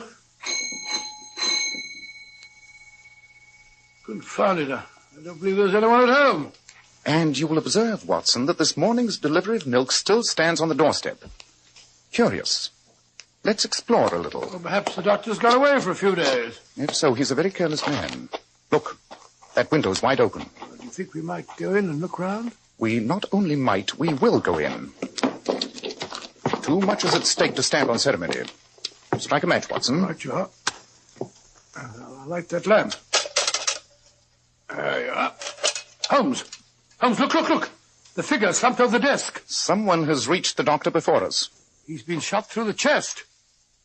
He's dead, Holmes. How long would you estimate he's been dead, Watson? About 24 hours, I say. So now we become involved in murder as well as blackmail. Well, the answer's perfectly obvious to me. Tremaine came here and shot him. He knew that he could never blackmail Lord Darlington while this doctor was still alive. Not necessarily, Watson.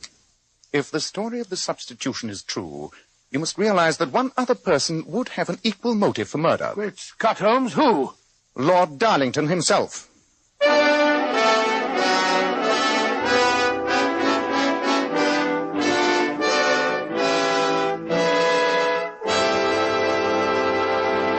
In just a moment, we'll rejoin Dr. Watson and Sherlock Holmes as they endeavor to solve the mystery.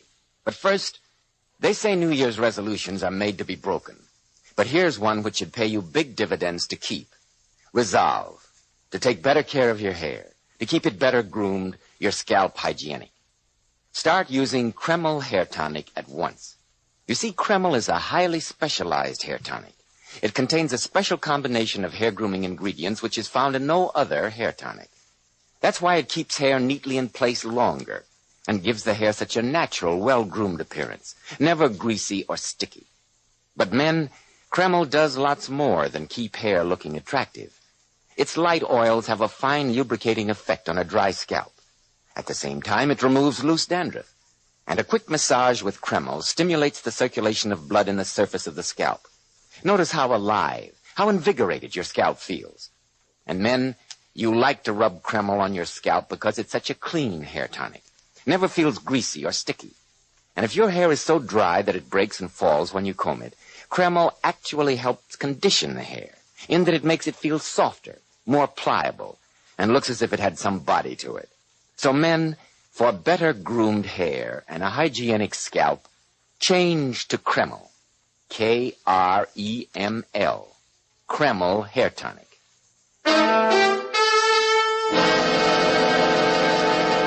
Well, Dr. Watson, so you went to interview that village doctor and arrived there to find him dead. Yes, Mr. Bell, but before we reported the tragedy to the police, Sherlock Holmes conducted an intensive search of the dead man's room.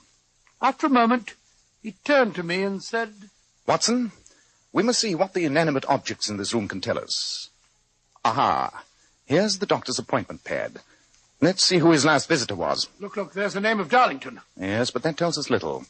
If the companion's story is true, the word Darlington could refer to either of the women or to Lord Darlington himself. But what are these letters scribbled before the word Darlington?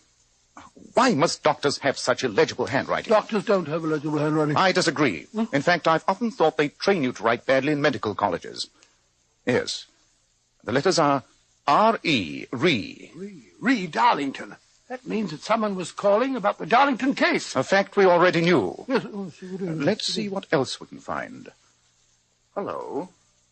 Look over here on the sideboard. Brandy decanter with a stopper left out. And one glass that has been drunk from. The killer must have had a drink after he shot the doctor. And in so doing, I think he gave us the clue to his identity. Oh, how? There's a speck on the rim of this glass. I think it's... the very thing, the doctor's microscope. Most convenient. What does it tell you, Holmes? Wait a minute. I was right. This speck on the glass is wax. Wax? Then that means the murderer used a candle. Oh, no, Watson. Oh, then... Come on. We must go back to the village and report his death, and then we'll catch the next train to London. Aren't you going to stay here and help the police? Why should I? Beyond telling them the name of the murderer. You mean you know who did it? Of course. And so should you. Well, I don't. But we don't know the answer to the Darlington substitution scandal. That answer, Watson, still lies in London.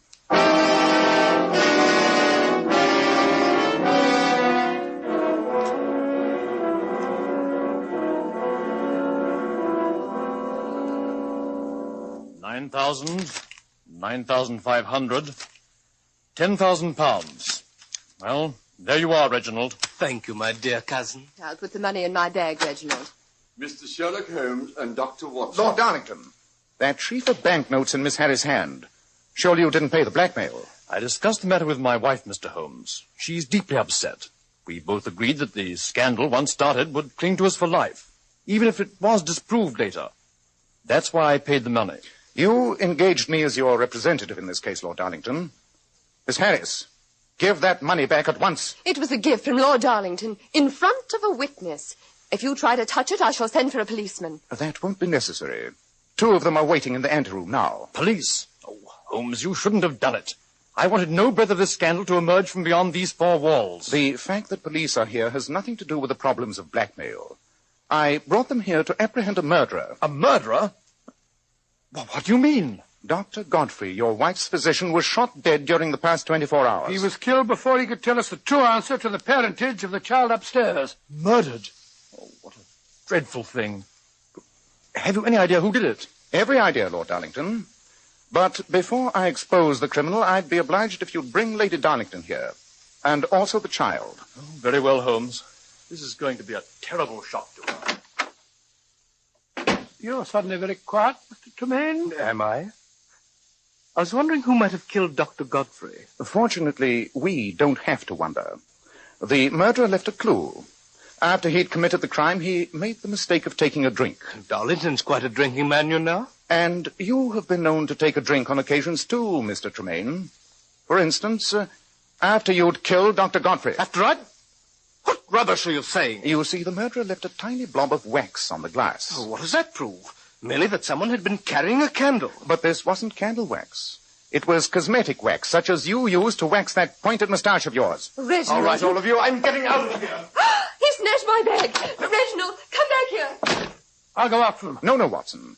The police are prepared to arrest him, but not the young lady. We shall need her cooperation in the last act of this little tragedy. Surely the whole thing's clear by now. If Tremaine killed the doctor, obviously the whole story about the substitution is a lie. Not necessarily. Even if it were true, the doctor was still a menace to his plans. How could he and Miss Harris ask the highest price for their secret when the doctor also knew it? No, Watson. Tremaine had a motive for murder either way. In the meanwhile, I must set the stage before Lady Darlington gets here. Where'd I put that parcel? Oh, here it is. What the devil have you got in there, Holmes? A present from a plumber friend of mine. Though the object in this package is only a simple tool of his trade, I feel that it may give us the answer to a peer's inheritance. Upon my soul, you're being very mysterious. In a few moments, I propose to conduct a test. You must hide outside the windows. When I turn down the gaslight over the mantel here, Watson, I want you to strike a match, apply it to the object in this package, and toss it through the open window. At the same time, cry out the word fire at the top of your voice. I remember that. I think the results of the experiment may prove quite startling.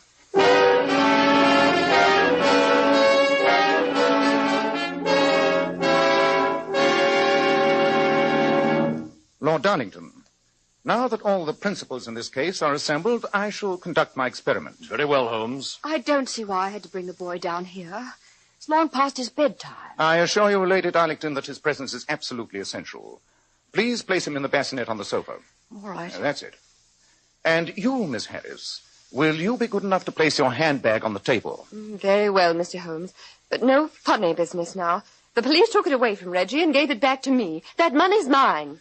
Each of you ladies claim to be the mother of that boy. Since scientific tests of parentage are notoriously unreliable, I shall conduct a simple experiment which I think may give us the truth in this matter. Now, I want both you ladies to come toward me with outstretched hands. That's it.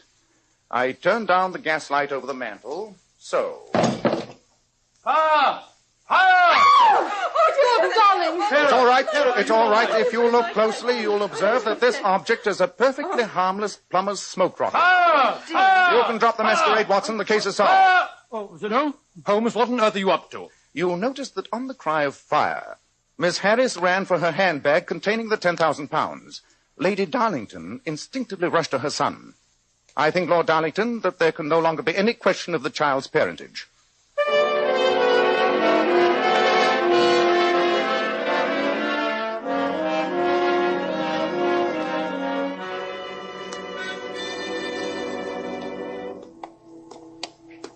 Midnight. It's been a long day, Holmes. Yes, but profitable, Watson. A very profitable day's work indeed. Here's 1,000 guineas from Lord Darlington. And don't overlook the 20 pounds that Mr. Tremaine gave me. Shan't. He retained you for protection, and you end up by sending him to the gallows. A fate that he richly deserves. I only wish I could have persuaded Lord Darlington to prosecute Miss Harris. Blackmail is a devilish crime. Funny to think that a simple plumber's rocket smoked out the truth. Yes. Though, you'll remember, I've had occasion to use the instrument before. When a woman thinks her house is on fire, her impulse is at once to rush to the thing she values most. It's a perfectly overpowering instinct. Well, you certainly took advantage of the fact. Ah, well, Watson, you may remember the old Persian saying, "There's danger for him who taketh the tiger cub, and danger for whoso snatches delusion from a woman." Oh, really? Oh, yes, Watson. There's as much sense in Hafiz as in Horace, and as much knowledge of the world.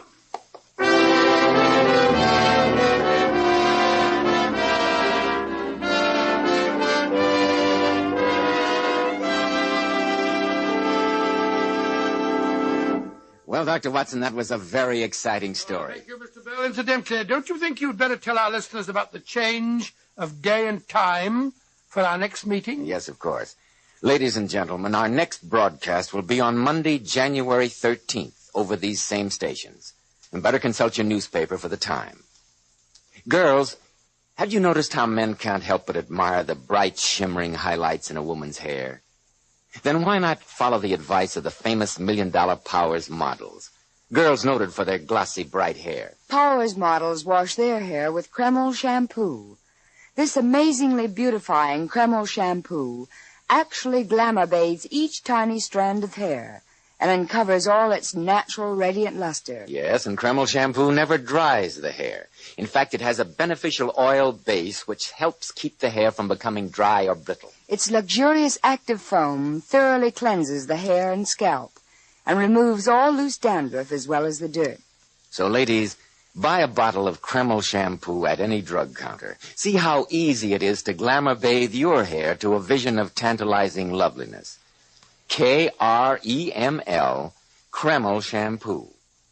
Now, Dr. Watson, how about next week? It's not next week, Mr. Bell. It's a week from next Monday. Yes, of course.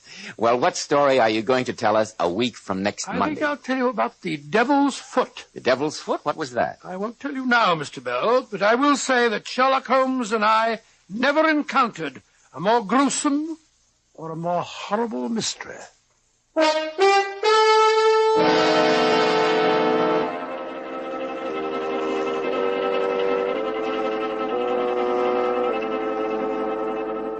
Tonight's new Sherlock Holmes adventure was suggested by an incident in Sir Arthur Conan Doyle's story, A Scandal in Bohemia. Nigel Bruce appeared by permission of California Pictures. Tom Conway through the courtesy of Eagle Lion Pictures. This is Joseph Bell speaking for Kreml Hair Tonic and Kreml Shampoo and inviting you to be with us 1 week from Monday. That's January 13th, when Dr. Watson will tell us about the Devil's Foot.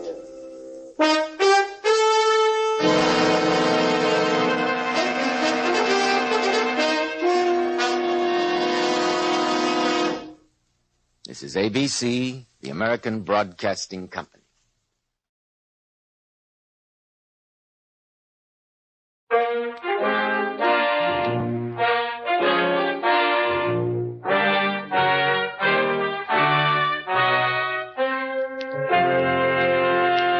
Kreml Hair Tonic and Kreml Shampoo present the new adventures of Sherlock Holmes, starring Nigel Bruce as Dr. Watson and Tom Conway as Sherlock Holmes.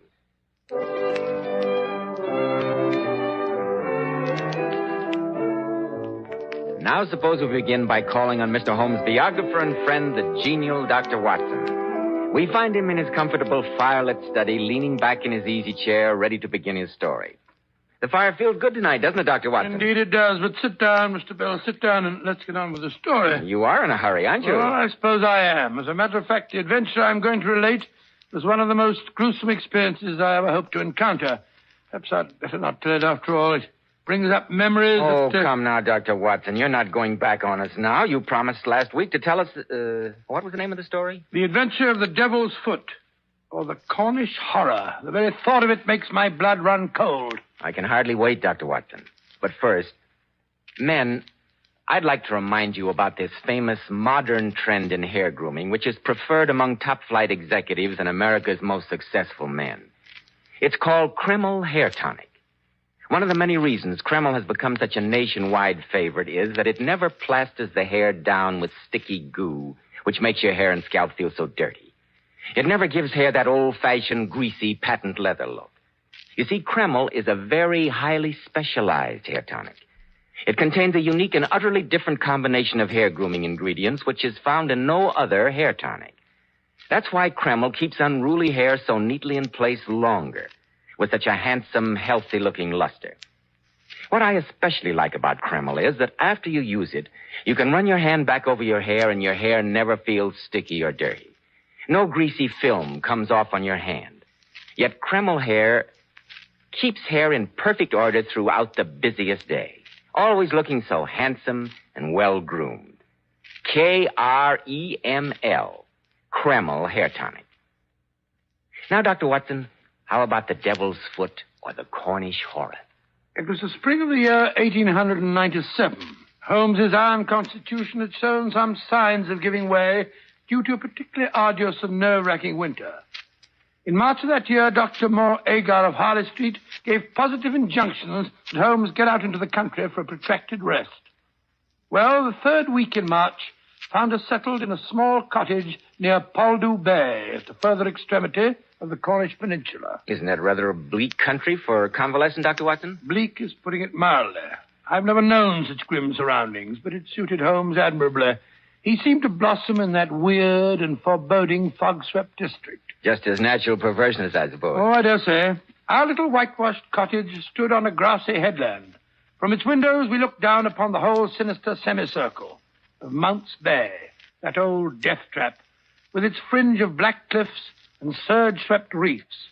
In every direction, there were traces of some vanished race which had left as its sole record strange monuments of stone. Holmes spent most of his time pottering round these weird ruins. Everything was going along peacefully until one morning our simple and healthy routine was violently interrupted, and we were precipitated into the middle of a series of gruesome and nerve-shattering events. Quite a surf this morning, eh, Watson? You can see the spray flung up against our windows, and we're a good 100 feet above sea level. I don't think I shall venture out today. Bad weather. Old boy is certainly lashing himself into a fine frenzy. What do you mean, the old boy, Holmes? The devil, Watson. The devil himself. Oh, what are you raving about? Didn't I tell you that the natives hereabouts refer to that seething death trap down there as the Devil's Cauldron? They think the old gentleman himself lives there.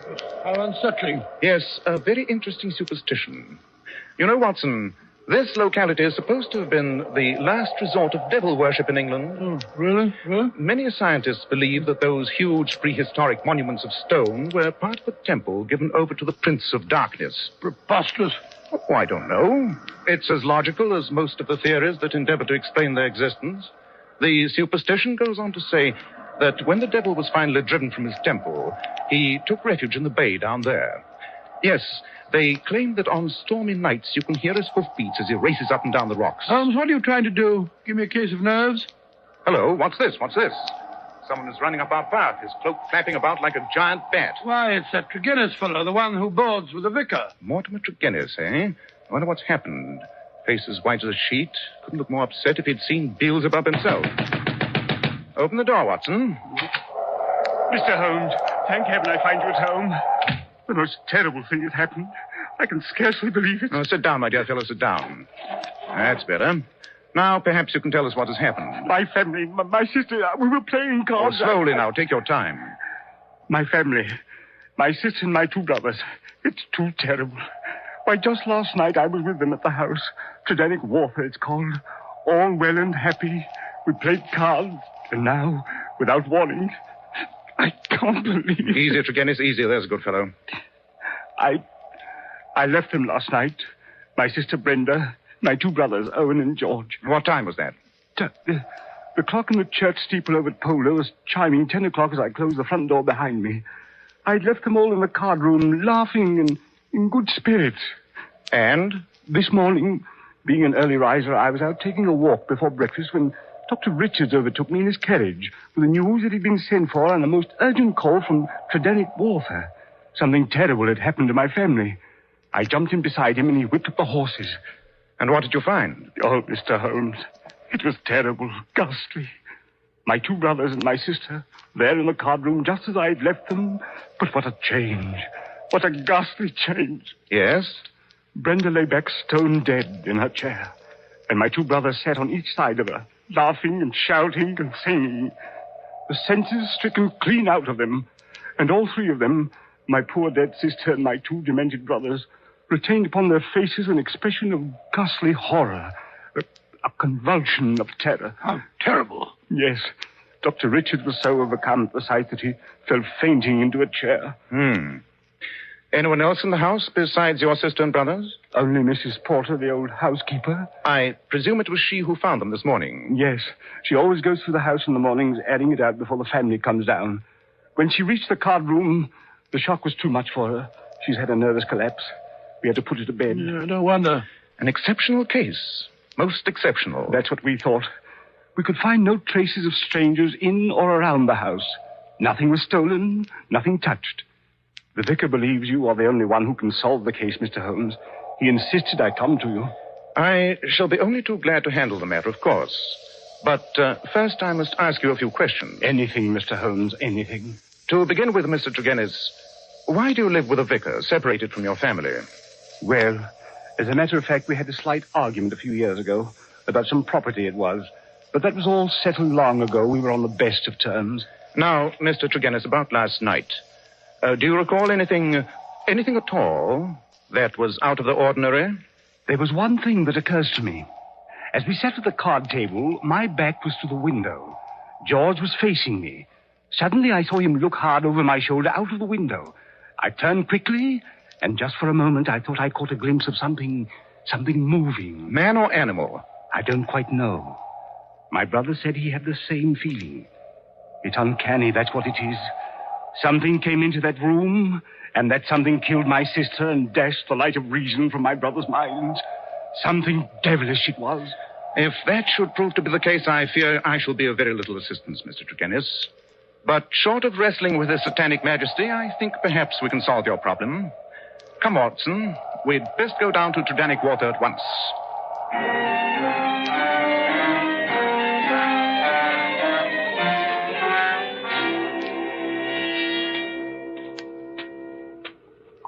This is the house, Mr. Holmes. Whose carriage is this coming down the drive with the blinds down? There's somebody in it. Listen.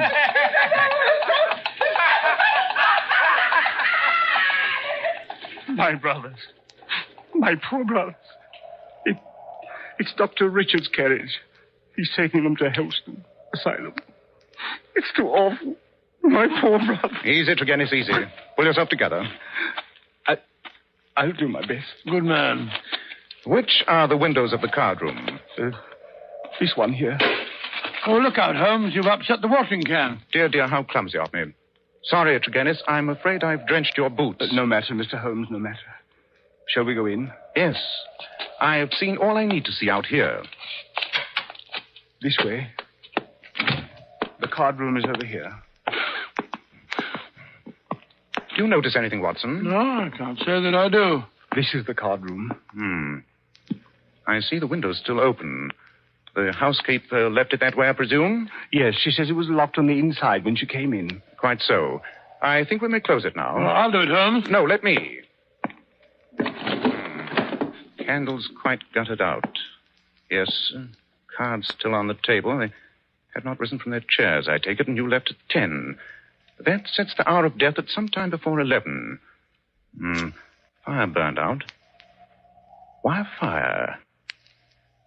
Had they always a fire in this small room on a spring evening? It was cold and damp last night, Mr. Holmes. The fire was lit shortly after my arrival. I see. Well, that seems to be about all. No disturbance of any kind. Strange. Oh, come along, Holmes. Come along. The room gives me the jumps. There's something about the atmosphere, as though death was still hovering in the air. I wonder. Come, Watson. We will return to our cottage. Should anything occur to me, Mr. Tregennis, I shall communicate with you.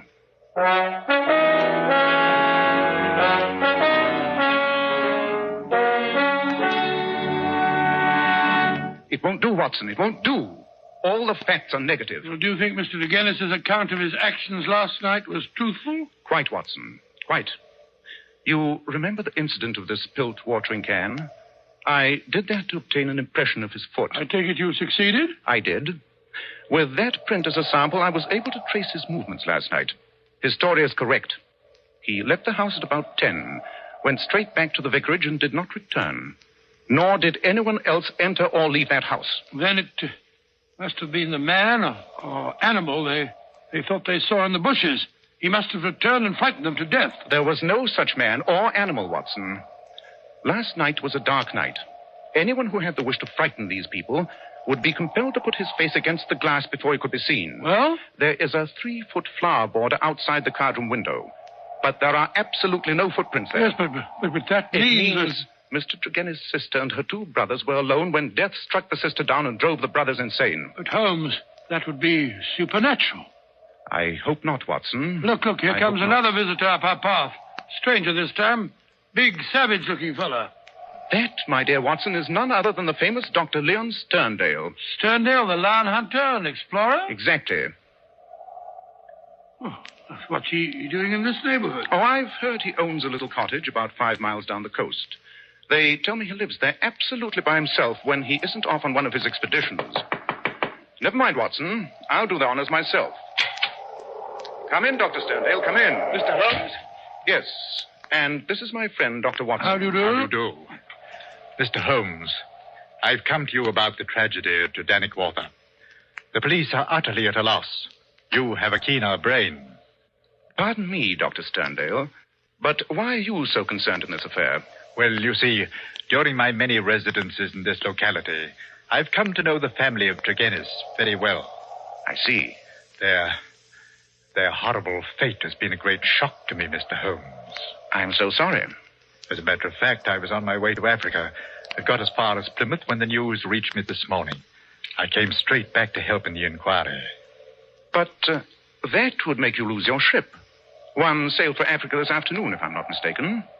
I can take the next. When did you last see the Tregennis family, Dr. Sterndale? I saw Brenda, Miss Tregennis, 3 days ago, just as I was leaving for Plymouth. Oh. So you have been in Plymouth for the last 3 days? Yes, in Plymouth. But how did you get the news so quickly? Surely the Plymouth papers didn't carry an account of the matter in this morning's edition? I received a telegram. Telegram? Might I ask from whom? You're very inquisitive, Mr. Holmes. It is my business, Dr. Sterndale. Very well. The telegram was sent by the vicar, Mr. Roundcase. I see. And now, Mr. Holmes, have you reached any conclusions? Conclusions? No, that would be a trifle premature. But I have every hope of bringing this matter to a satisfactory termination. Satisfactory to me, that is. Would you mind telling me if your suspicions point in any particular direction? I do not feel that this is the moment to answer that question, Dr. Sterndale. And I see that I've been wasting my time. I need not prolong this visit. Good afternoon, gentlemen. Close-mouthed fellow, Dr. Sterndale, isn't he, Holmes? He told me more than he realized, Watson. But he knows even more. How could he if he was in Plymouth? But was he, Watson? That statement is something for us to look into.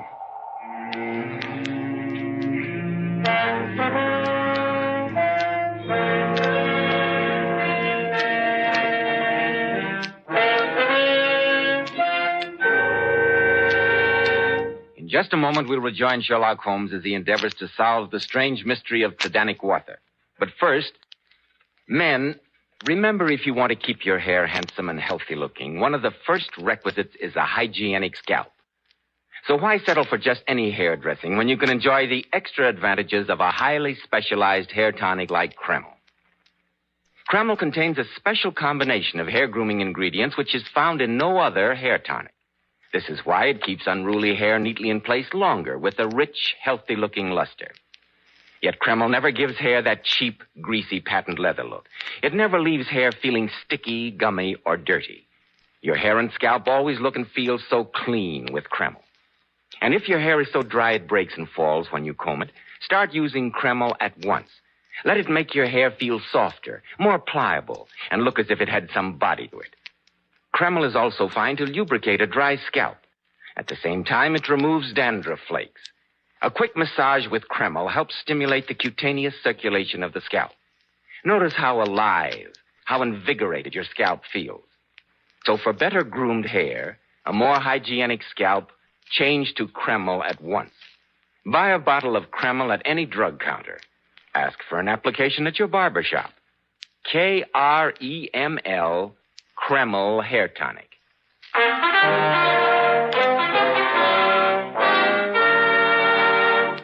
I say, Holmes, must you go on smoking that foul pipe? The atmosphere's so thick I can hardly see across the room as it is. Oh, dear, I feel depressed. Who knows what evil thing is stalking abroad in this neighborhood? Light the lamp, Watson. It's the gathering twilight that makes it gloomy. Rubbish. Look here, Holmes, what about that Dr. Sterndale? Do you think he did it? No, Watson. I've been in communication with his Plymouth hotel. His story was correct. He had been there for the past 3 days, and he did receive a telegram from the vicar this morning. Oh, and he couldn't possibly have had anything to do with the Turgenev tragedy last night. Quite. I didn't think he had a connection with the tragedy. But there is a connection with... Now what? Mr. Holmes! Oh, Mr. Holmes! Open the door, Watson. Ah, my dear vicar, come in, come in. Dear me, you look as though you'd seen a ghost. It's tracked him down. The curse of the family. He's dead. Dead with that same look of terror on his face. Who's dead? Mortimer Turgenev. In his study at the vicarage. Great Scott. My servant found him there, sitting beside his table, his face turned toward the window, and distorted with that same convulsion of fear that marked the features of his sister. Oh, my poor parish. Satan himself is loose among us. We are devil-ridden, Mr. Holmes. Devil-ridden.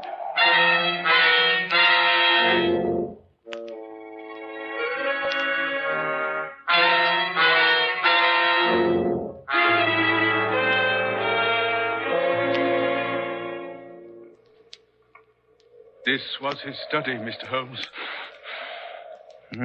Depressing atmosphere. It was worse. I had the servant open the window. He's quite ill from shock, poor fellow. What a terrible look on Turgenev's face, Holmes. The whole body is contorted and convulsed in a very paroxysm of fear. You've never seen death in this form before, Watson? No, never. You know of no poison that would have this effect? Good heavens, no. Lamp is lit. It's burning over an hour. Notes the oil consumed. Yet darkness has just set in. Did anyone call at the vicarage this afternoon? No.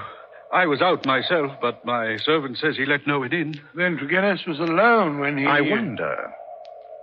The window was shut at the time of his death, but the lamp was lit. Curious. The window. Let's see. Window. Yes, by Jove, I think I found something. What's that you're putting in your pocket, Holmes? And the lamp. Of course, the lamp. Notice this powder which has been spilled on the base of the lamp? Red-brown powder. Give me an envelope, Watson. I must have these specks of powder. Why are you so excited about the powder, Holmes? Because it contains the solution of our mystery, Watson. It is the source and the solution.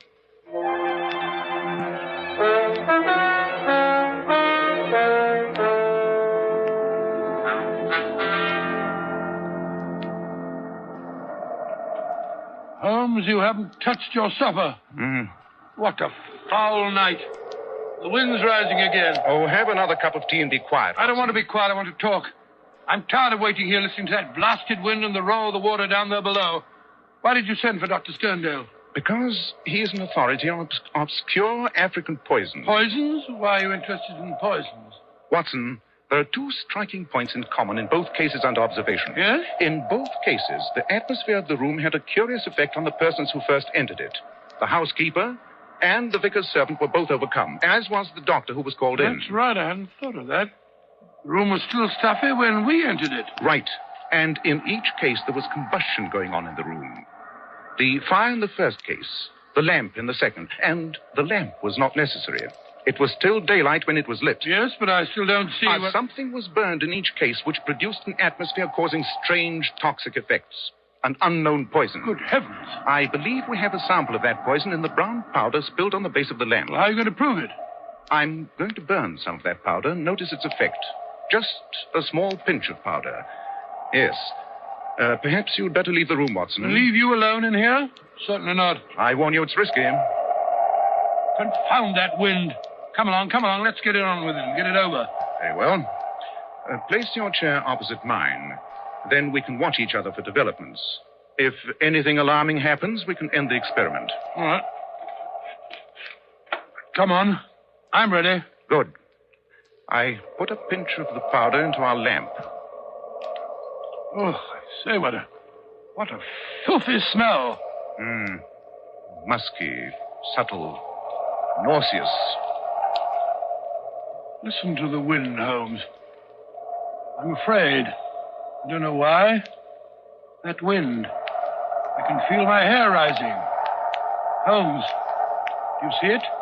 That cloud bank, whirling, black and sinister.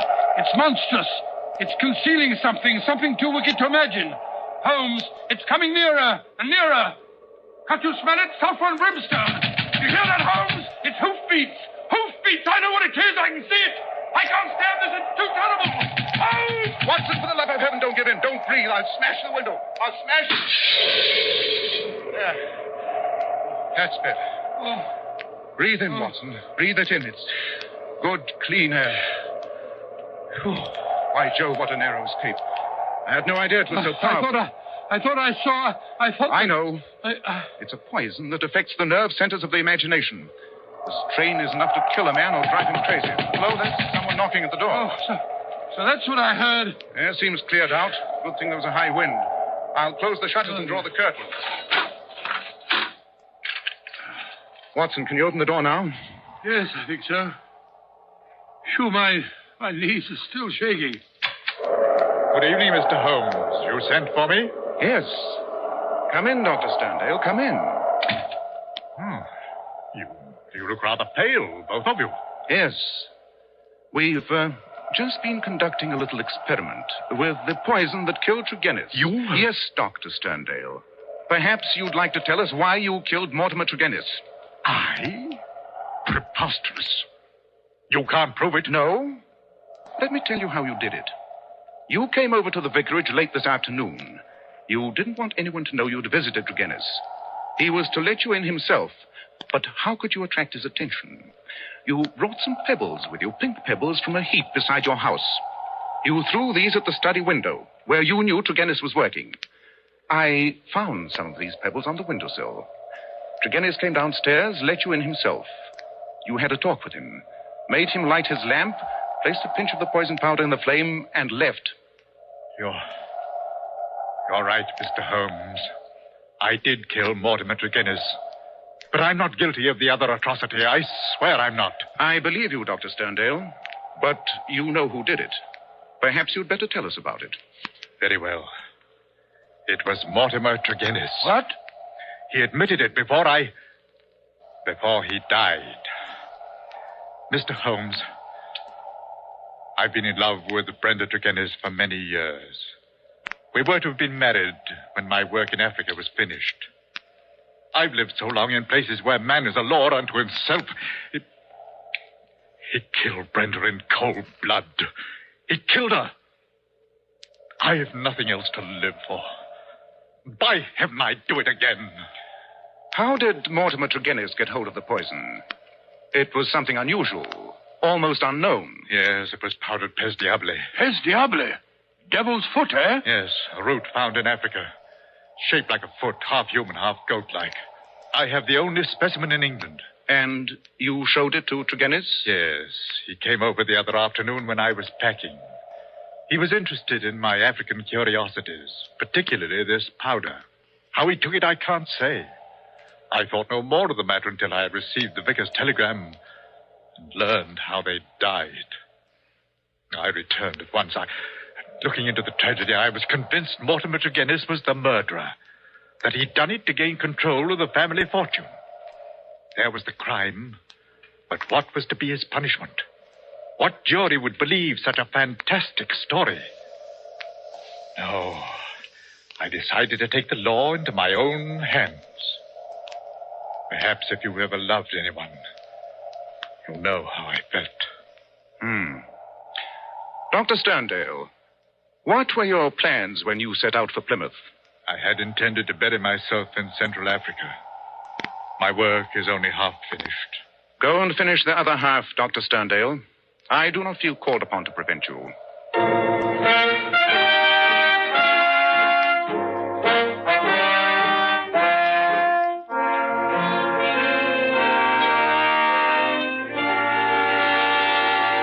What a gruesome story, Dr. Watson. Yes, next to the famous Hound of the Baskerville adventure, that was the most gruesome experience that we ever had. There's just one thing I'd like to know.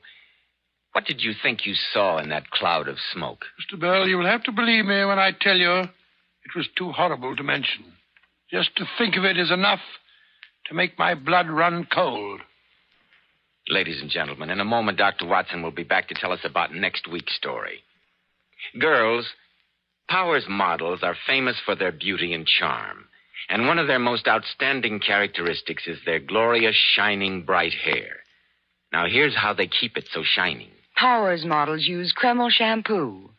This amazing beautifying shampoo has been especially developed to actually glamour bathe each tiny strand of hair, revealing all its natural glossy luster. Yes, and don't forget Kreml shampoo is wonderful for washing children's hair, too. Of course it is, because there are no harsh caustics or chemicals in Kreml shampoo. And its luxurious active foam thoroughly cleanses scalp and hair of all loose dandruff as well as the dirt. Girls, if you could only see how Powers model's hair fairly radiates natural glossy highlights, I'm sure you'd want to try Kreml shampoo right away. You can get a bottle at any drug counter. Kreml, Kreml shampoo. Now, Dr. Watson, what about next week? Well, now, let me see. Next week,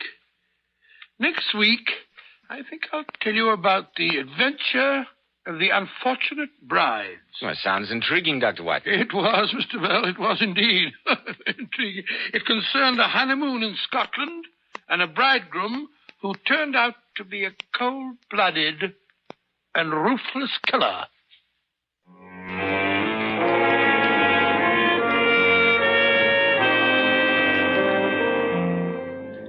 Tonight's Sherlock Holmes adventure was adapted by Edith Miser from Sir Arthur Conan Doyle's story, The Devil's Foot. Nigel Bruce appeared by permission of California Pictures. Tom Conway through the courtesy of Eagle Lion Pictures. The Sherlock Holmes series is produced by Tom McKnight. This is Joseph Bell speaking for Kreml Hair Tonic and Kreml Shampoo, and inviting you to be with us next week at this same time, when Dr. Watson will tell us about the case of the unfortunate brides.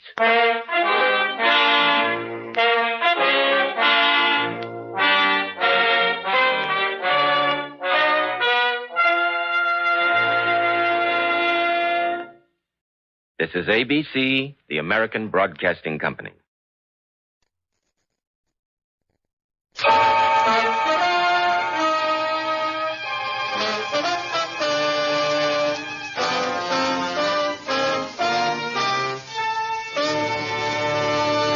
Kreml Hair Tonic and Kreml Shampoo present the new adventures of Sherlock Holmes, starring Nigel Bruce as Dr. Watson and Tom Conway as Sherlock Holmes.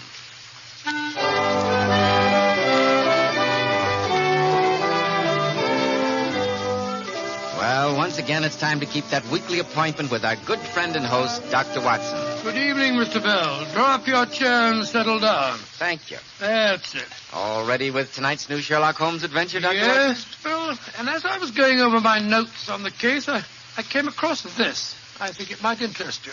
Well, what is it? It looks like an ordinary piece of clay. It is clay, but I assure you it's very far from ordinary. This piece of dried earth enabled Sherlock Holmes to solve one of the most diabolical murders that we ever encountered. I call the case The Singular Affair of the Babbling Butler. I can hardly wait to hear the story. I'm sure that you'll wait long enough to have a word with our listeners now, won't you, Mr. Bell? Yes, Dr. Watson, but it won't take me a moment. In a recent poll, women picked the 10 best-dressed men in America. These men were all men at the top: statesmen, governors, movie stars, producers, and millionaires. And I know you'll be interested in hearing how a recent survey showed that Kreml Hair Tonic is preferred among America's top-flight executives and most successful men. But why shouldn't Kreml be? Kreml contains a special combination of hair grooming ingredients which is found in no other hair tonic. This is why Kreml gives a man's hair such a natural, well-groomed look, such a handsome, clean-cut appearance. Kreml also keeps hair neatly in place longer, with an attractive, healthy-looking luster. Yet it never leaves hair looking or feeling greasy, sticky, or dirty. After you apply Kreml, you can rub your hand over your hair, and your hair feels so delightfully clean. Notice how no greasy film comes off on your hand or on your hatband. Just use a little Kreml in the morning, and at night your hair looks as neatly groomed as when you combed it in the morning. Kreml, Kreml Hair Tonic. Now, Dr. Watson, how about the singular affair of the babbling butler? Well, that adventure began on a November evening many years ago. For 4 days, a dense yellow fog had virtually marooned Holmes and me in our Baker Street lodgings. The first day, the great man had spent in cross-indexing his huge book of references. The second and third had been patiently occupied upon a subject which he had recently made his hobby, the music of the Middle Ages. But when on the fourth day we still saw the heavy brown swirl drifting past us and condensing in oily drops upon the window panes, my old friend's active and impatient nature began to assert itself. He started to pace restlessly about our room in a fever of suppressed energy. Confound this fog. Oh, do stop pacing up and down, Holmes. No good getting angry with the weather. That's one problem even you can't do anything about. It isn't the weather, Watson. It's the infernal dullness of the London criminal these days. Come over here to the window. Oh, what is it, Holmes? Look out there. See how the figures loom up, are dimly seen, and then blend once more into the fog. What a night for a thief or a murderer, Watson.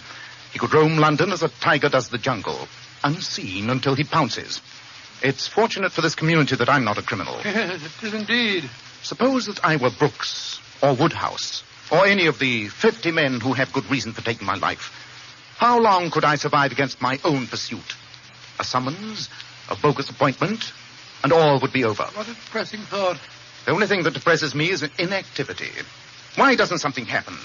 Why doesn't someone come to me with a problem?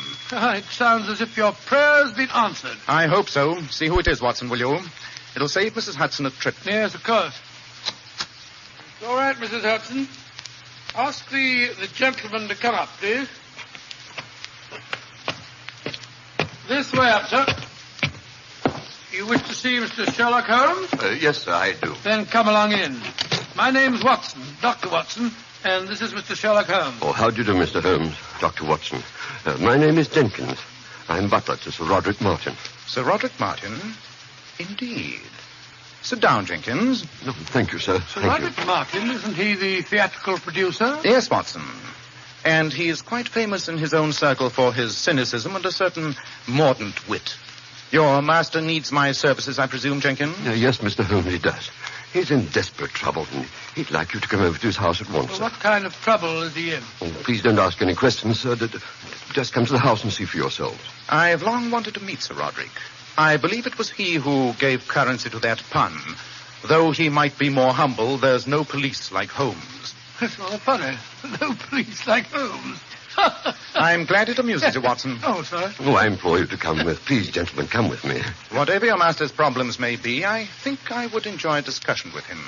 Perhaps on the topic of humility. Yes, Jenkins, we'll accompany you at once.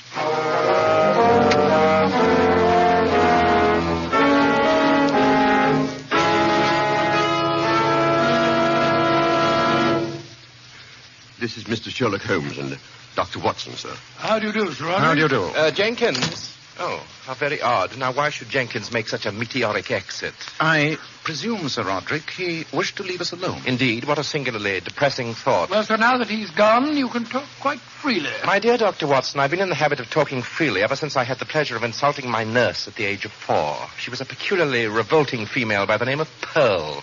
After 44 years, I still can't think of a more inappropriate name for her. Sir Roderick, your childhood reminiscences are fascinating. But supposing we get down to business. Very well, Holmes. To what do I owe well, for lack of a better word, the pleasure of this visit? Your butler came to fetch us. He said that you were in desperate trouble and needed our help. Jenkins told you that. I can only assume that he stole more than his usual quota of brandy today.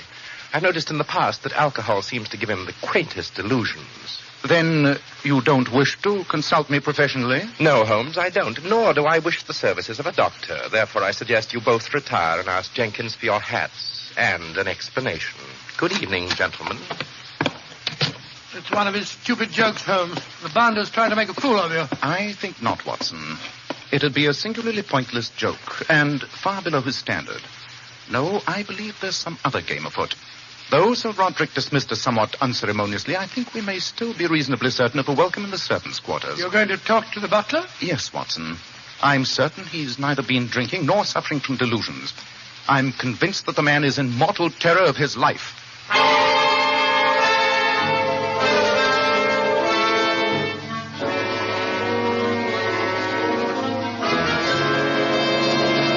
Oh, thank heavens you came to see me, Mr. Holmes. Well, how could we resist it when Sir Roderick told us that your entire story was a lie? Oh, you must forgive me, gentlemen. I was desperate with fear, and I had to attract your attention. But why? You've accomplished your purpose now. You've thoroughly roused my curiosity.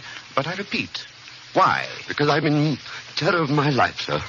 Someone's trying to murder me, sir. Well, what reason have you for saying that, Jenkins? Last night an attempt was made to kill me. Oh? Please describe the circumstances. Well, sir, I was carrying a keg of wine down into the cellar. It slipped from my arms and hit the stairs, and then the stairs collapsed. When I examined them, I found that they'd been sawed almost through. I assume that you're the only member of the household who ever visits the wine cellar? Yes, sir. Yes, sir. That was a deliberate trap to break my neck.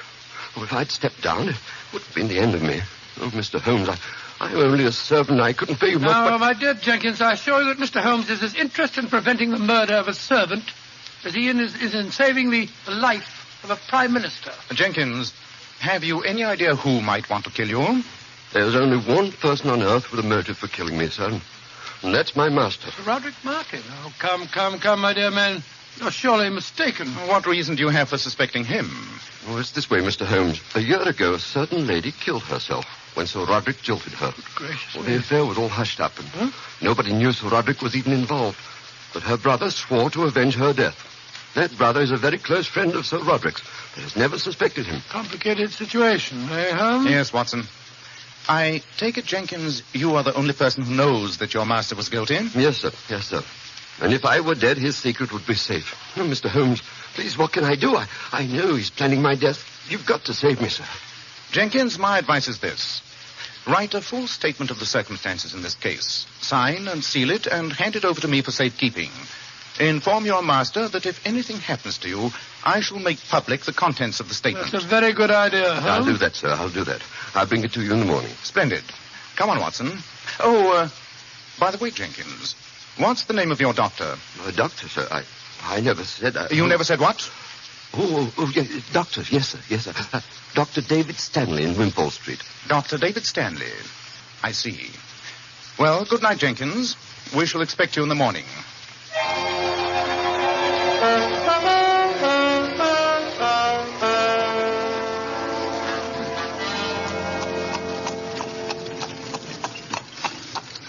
But why are we going to see Dr. Stanley? Firstly, because I want his physician's opinion as to whether Jenkins might be suffering from hysterical delusion. Well, as a doctor myself, I say that's more than likely. I must say his actions tonight hardly seem the behavior of a sane man. When a man is badly frightened, Watson, it's sometimes hard to judge his actions by more rational standards. Incidentally, did you notice the way he started when I asked him the name of his doctor? Almost certainly Dr. David Stanley is the vengeful killer. By George, now that you mention it, I do remember hearing some gossip in Harley Street about Stanley's sister killing herself. But nobody seems to know the motive. Here's the house, Watson. Well, let's hope the doctor's at home. If he isn't, we haven't come very far out of our way. Want me to wait for you, Governor? No, thank you, cabby. Here you are. Ah, thank you, Governor. Giddy up. I can hear a piano playing. Someone is at home. That seems an eminently logical deduction. There's no need to be funny, Holmes. Good evening. My name is Sherlock Holmes, and this is my colleague, Dr. Watson. How do you do? I'm Mrs. Stanley. We wondered if we might have a few words with your husband. With David? Well, come in, won't you, gentlemen? Mr. Holmes, you're a detective, aren't you? Yes, Mrs. Stanley. I hope you haven't come here to talk to David about his sister's death. Not directly, madam. Though my mission is not unconnected with that tragedy. Then I can't let you see. Well, really, Mrs. Stanley, my friend only wishes No, gentlemen. For the sake of his sanity, I daren't let you talk to him. Ever since his sister died, he's been like a soul tormented. Spends most of his time in there playing those frightening compositions of his on the piano. I can't let him be subjected to any more questioning about his sister. Even I daren't mention her. Sylvia, I heard voices. Who are these gentlemen? It's Mr. Sherlock Holmes and Dr. Watson, dear. How do you do, Dr. Stanley? I hope we're not intruding, sir. The great Sherlock Holmes and his friend Dr. Watson intruding? Well, of course not. I'm flattered. Come in, gentlemen. Please don't say anything about his sister's death. Don't worry, Mrs. Stanley. We won't. No, of course not. Holmes, I believe you're something of a musician. I'd like your opinion of this. David, dear, they haven't come here to listen to music. I don't care what they came here for. This is what they're going to hear.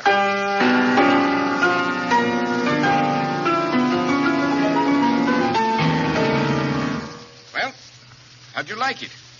A strange, savage melody, Dr. Stanley. Yes, indeed, sir. Rather depressing, if you don't mind me saying so. No, why shouldn't it be? When it's finished, I call it Threnody for a Dead Sister. That's what you've come to see me about, isn't it, Mr. Sherlock Holmes? No, David, dear, you mustn't... Sylvia, I should prefer that you leave us alone. But, David... I said alone, Sylvia. Very well. Sylvia's a girl who can't face up to facts. But I can.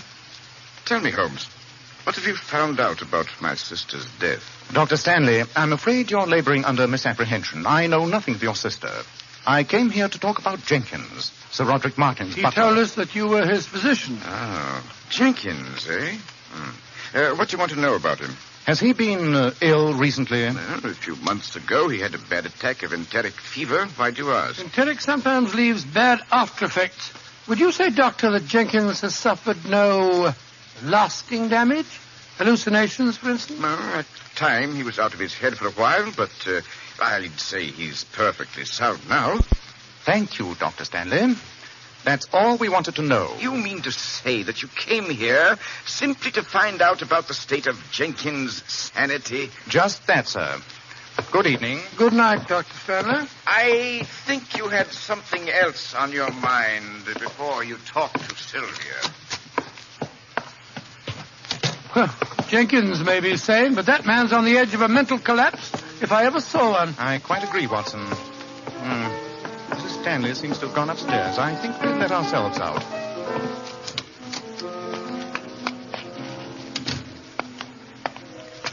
Well, Holmes, that was rather a fruitless trip. We didn't learn much there, except that Jenkins is compos mentis. I disagree, old chap. We learned a great deal more than that. Tomorrow morning I shall lose no time in calling on Sir Roderick again. That horrible fellow? For heaven's sake, why? Because he's the focal point in a grim tragedy. Inevitably, either he will kill Jenkins, or Dr. Stanley will kill him.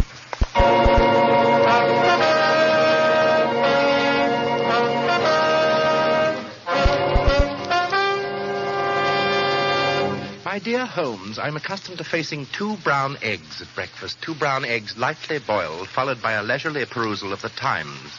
I see no reason why this day should commence any differently. Sir Roderick, I've explained to you You've that... explained nothing, including your own presumption, Holmes.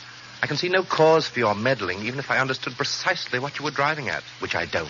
Well, surely, Sir Roderick, you must see that my friend is trying to protect you. Dr. Watson, I once had the acute misfortune to read one of your shockingly florid stories. What? I can only assume that your gross imagination has infected your daily life.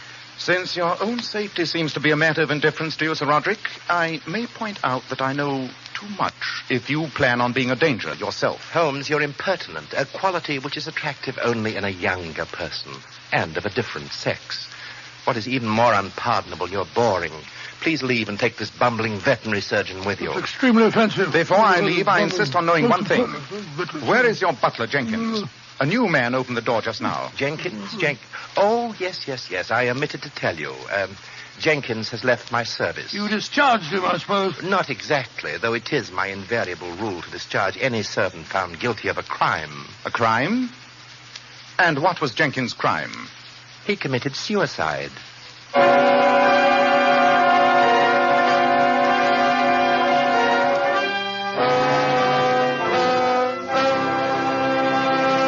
In just a moment, we shall hear more about this ironic crime of suicide.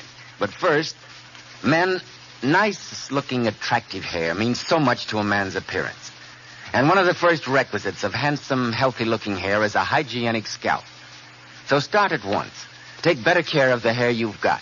Change to Kreml Hair Tonic. No other hair tonic keeps the hair more neatly in place without looking or feeling greasy. But men, Kreml does lots more than keep hair looking handsome. Its light oils have a fine lubricating effect on a dry scalp. At the same time, it removes itchy, loose dandruff. Notice how alive, how invigorated your scalp feels. And men, you like to massage Kreml on your scalp because it's such a clean hair tonic. Never feels greasy or sticky.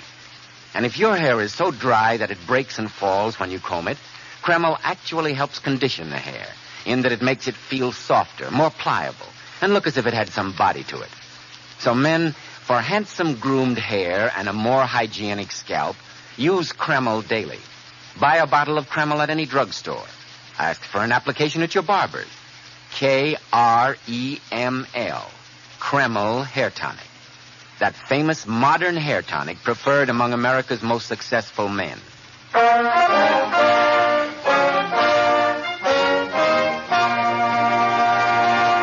Well, Dr. Watson, this story really has me on the edge of my chair. So the butler Jenkins had committed suicide? Well, that's what Sir Roderick told us, Mr. Bell, although we had great difficulty in persuading him to let us examine the dead man's room. Finally, after Sherlock Holmes had pointed out that if we couldn't handle the case, then Scotland Yard certainly would, we were allowed to visit that room of death. The evidence of suicide was apparent. After a brief examination, Holmes turned to me and said... What do you make of it, Watson? Obvious signs of strychnine poisoning, Holmes. And quite clearly, a suicide. Yes. The other servants told us that they had to break the door down to get in. It was locked and bolted from the inside. And your examination proved that there was no sign of the lock having been tampered with. Precisely. And he drank the poison from this glass here by the bed. Yes, I'd say that there's been nothing in this glass but strychnine and water. Hello. What's this on the carpet? Looks like a piece of clay. It is. And it bears the imprint of a heel. From a man's boot. Look at the size. And observe the color of the clay, Watson. This particular specimen is quite rare. I shall take it back to Baker Street and examine it. I can't see any logic in this case, Holmes. After all, people terrified of murder don't go committing suicide. Patience, old fellow. I'm convinced that this is one case where an hour in the laboratory may aid the solution more than all the logic in the world.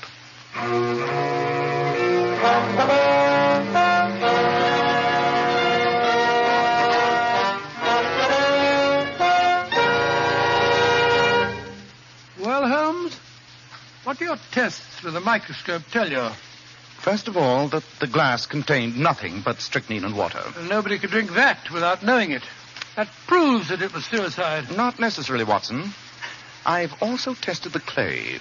In addition to being a very rare clay, it's oddly impregnated with certain acids and chemicals. Exactly as it might be if a doctor picked it up on his heel outside his house and later went into his laboratory. A doctor? That would explain the poison. Exactly. Jenkins was under his doctor's care. Supposing the physician prescribed a draught to be taken on retiring, why question its peculiarly bitter taste? Jenkins was a frightened man. Undoubtedly, he bolted and locked his door last night and then, trustingly, drank the fatal poison. All of which points to Dr. Stanley. Quite. But I don't understand it. He had a motive for murdering Sir Roderick, and Sir Roderick had a motive for murdering Jenkins. But all the evidence points to the fact that Dr. Stanley murdered Jenkins. It doesn't make any sense. But it does, Watson. Precise, accurate, and terrifying sense. We must return to Sir Roderick's house at once. There's not a moment to be lost.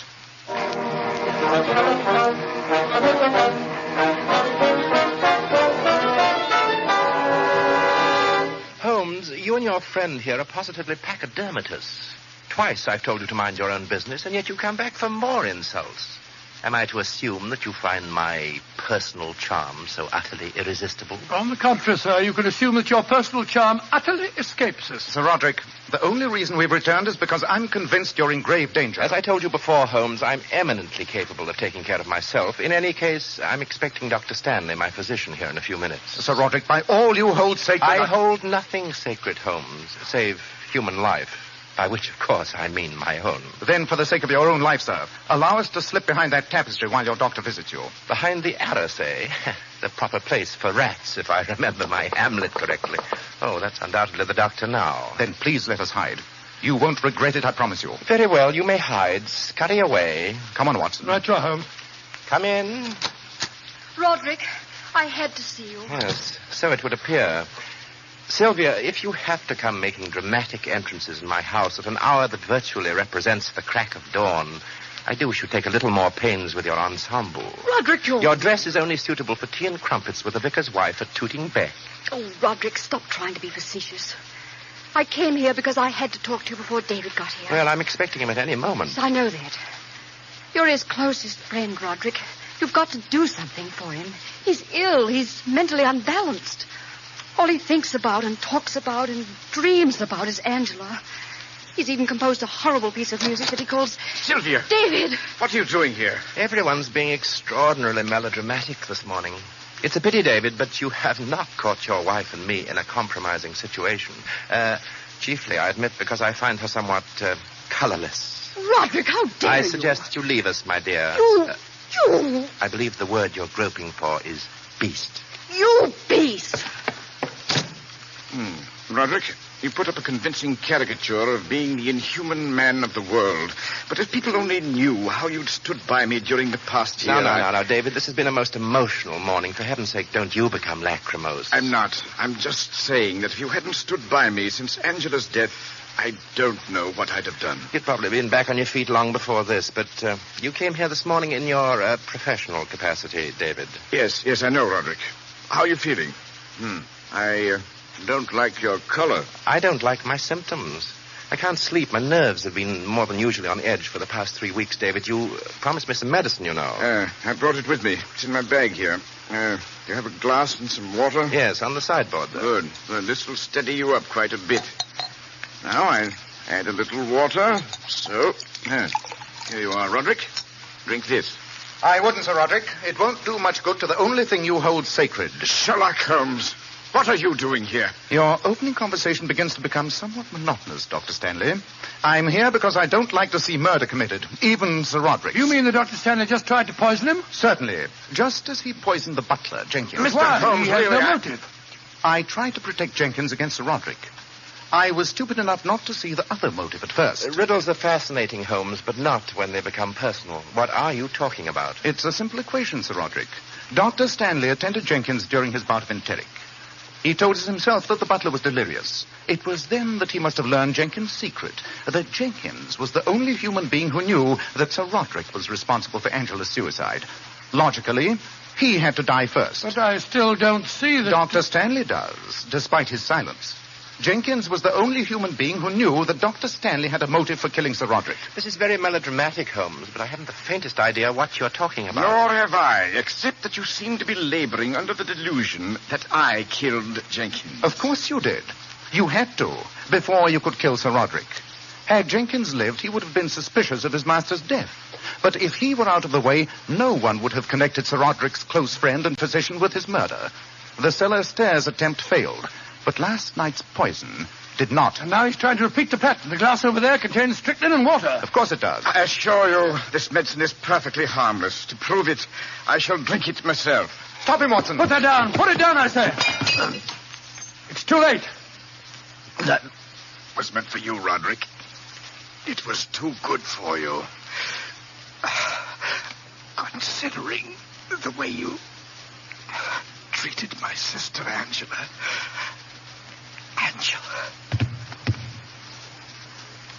She's dead, Holmes. Yes. And you, Sir Roderick, have escaped a brother's vengeance. I'm almost sorry that I insisted on trying to save your wretched life. Well, just because you have saved it, don't expect anything as conventional as thanks or remorse. My only regret is that during the past few minutes you've enjoyed an experience granted to very few men on this earth. And what is that, may I ask? You have seen me speechless.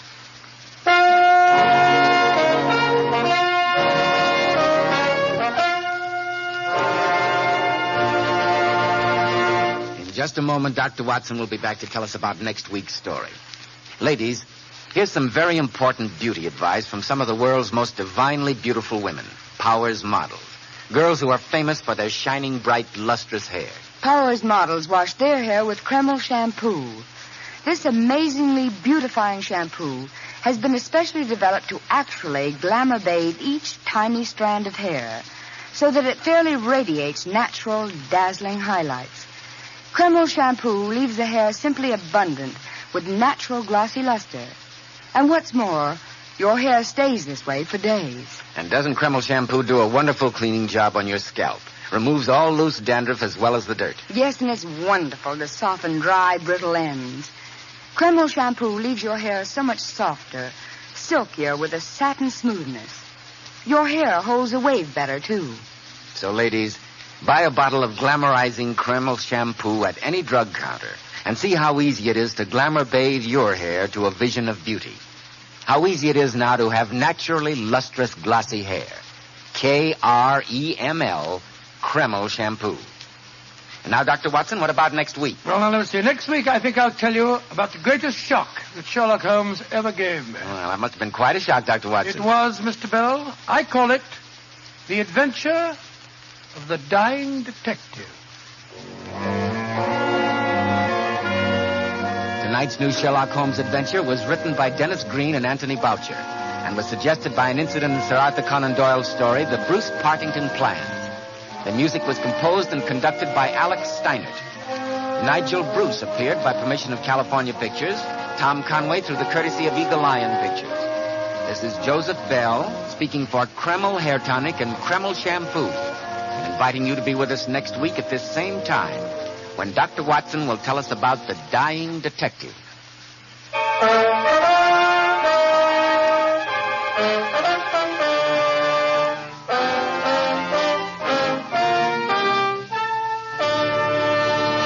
This is ABC, the American Broadcasting Company.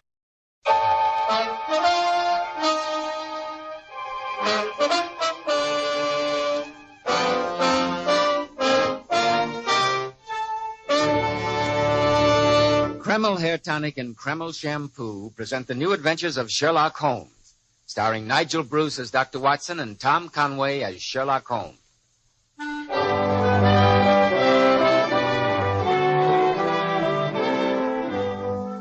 Well, Well, once again, it's time to keep that weekly appointment with our good friend and host, Dr. Watson. Good evening, Mr. Bell. Draw up your chair and settle down. Thank you. That's it. All ready with tonight's new Sherlock Holmes adventure, Dr. Watson? Yes, Mr. Bell. And as I was going over my notes on the case, I came across this. I think it might interest you. What is it? It looks like an ordinary piece of clay. It is clay, but I assure you it's very far from ordinary. This piece of dried earth enabled Sherlock Holmes to solve one of the most diabolical murders that we ever encountered. I call the case The Singular Affair of the Babbling Butler.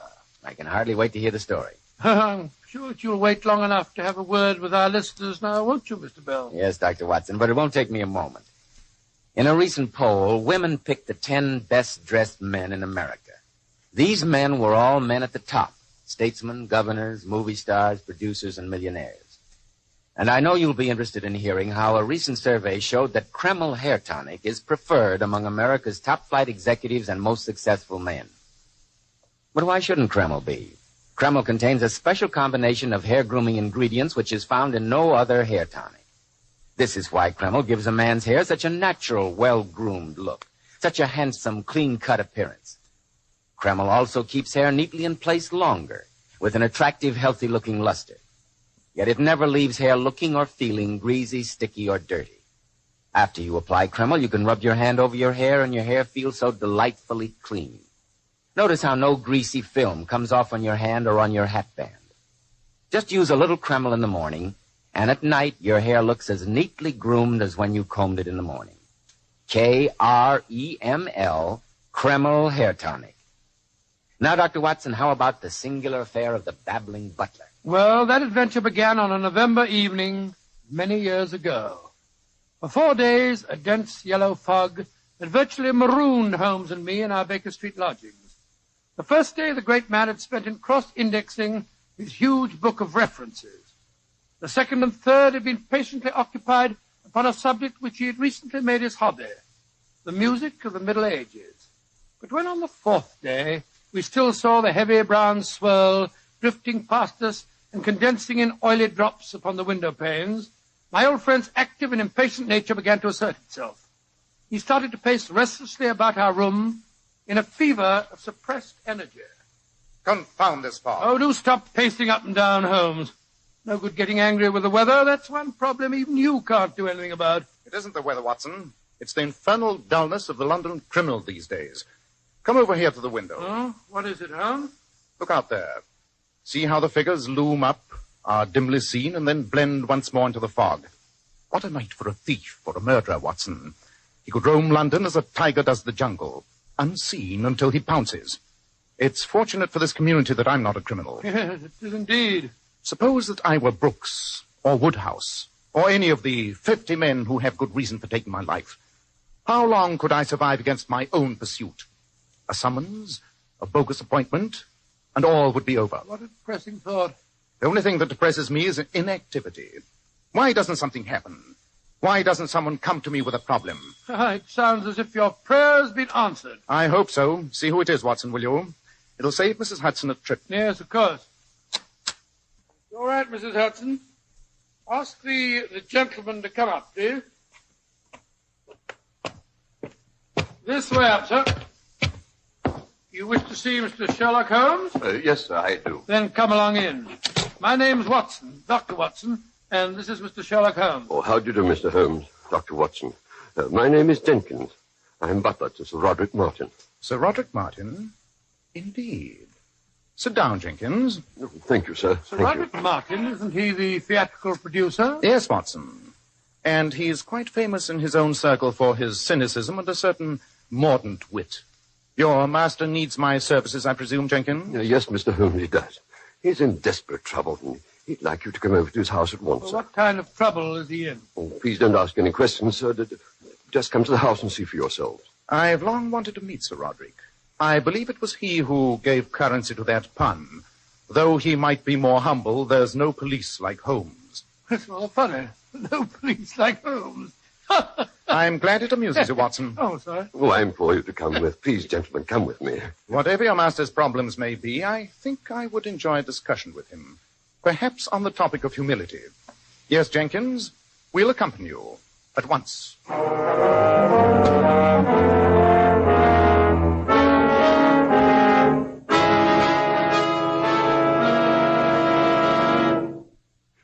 This is Mr. Sherlock Holmes and Dr. Watson, sir. How do you do, Sir Roderick? How do you do? Jenkins. Oh, how very odd. Now, why should Jenkins make such a meteoric exit? I presume, Sir Roderick, he wished to leave us alone. Indeed, what a singularly depressing thought. Well, sir, now that he's gone, you can talk quite freely. My dear Dr. Watson, I've been in the habit of talking freely ever since I had the pleasure of insulting my nurse at the age of 4. She was a peculiarly revolting female by the name of Pearl.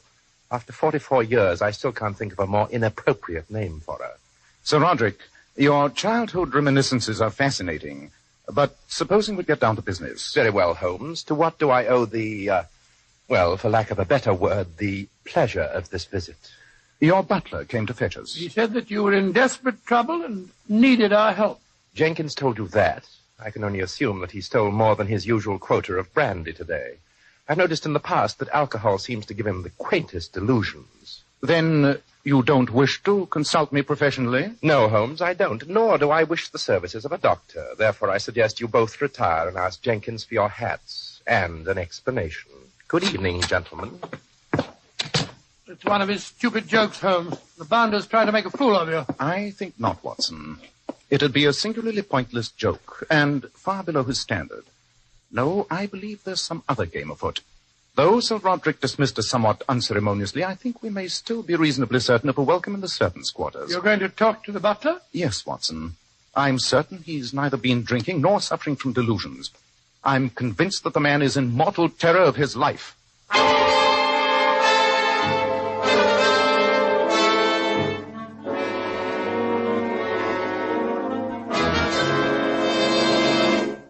Thank heavens you came to see me, Mr. Holmes. Well, how could we resist it when Sir Roderick told us that your entire story was a lie? Oh, you must forgive me, gentlemen. I was desperate with fear, and I had to attract your attention. But why? You've accomplished your purpose now. You've thoroughly roused my curiosity.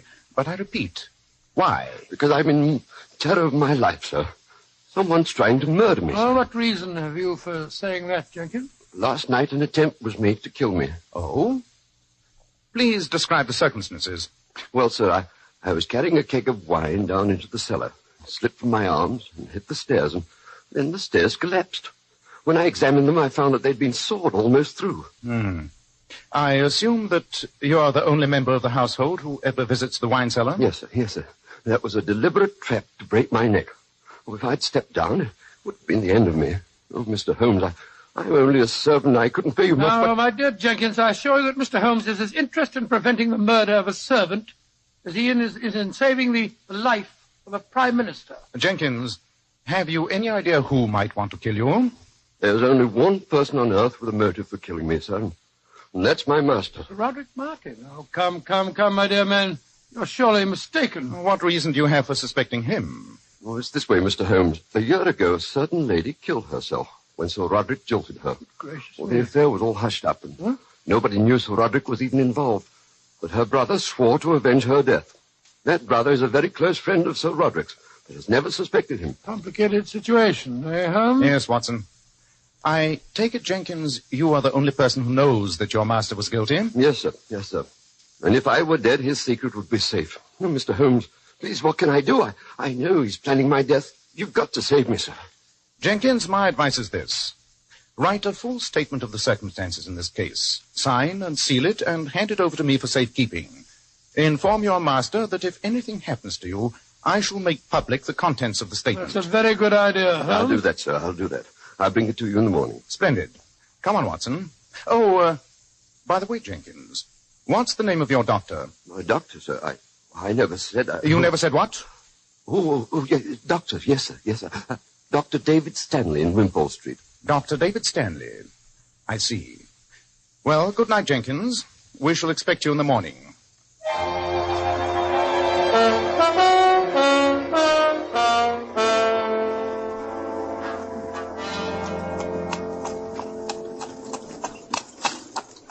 But why are we going to see Dr. Stanley? Firstly, because I want his physician's opinion as to whether Jenkins might be suffering from hysterical delusions. Well, as a doctor myself, I say that's more likely. I must say his actions tonight hardly seem the behavior of a sane man. When a man is badly frightened, Watson, it's sometimes hard to judge his actions by more rational standards. Incidentally, did you notice the way he started when I asked him the name of his doctor?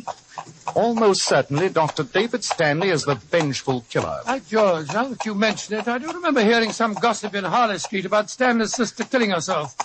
But nobody seemed to know the motive.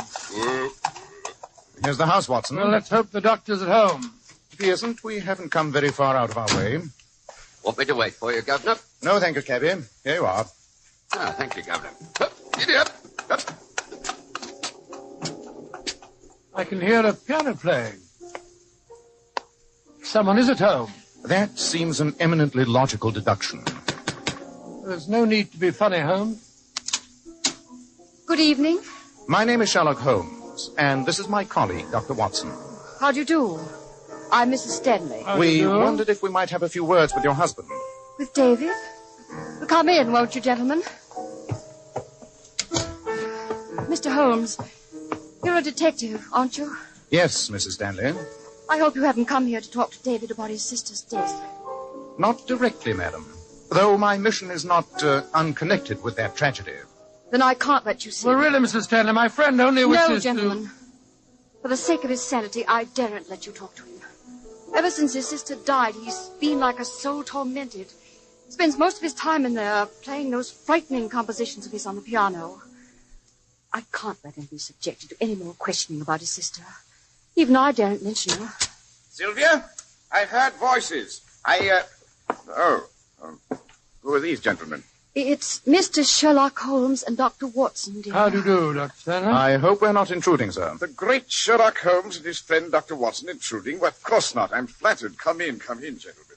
Please don't say anything about his sister's death. Don't worry, Mrs. Stanley. We won't. No, of course. Holmes, I believe you're something of a musician. I'd like your opinion of this. David, dear, they haven't come here to listen to music. I don't care what they came here for. This is what they're going to hear.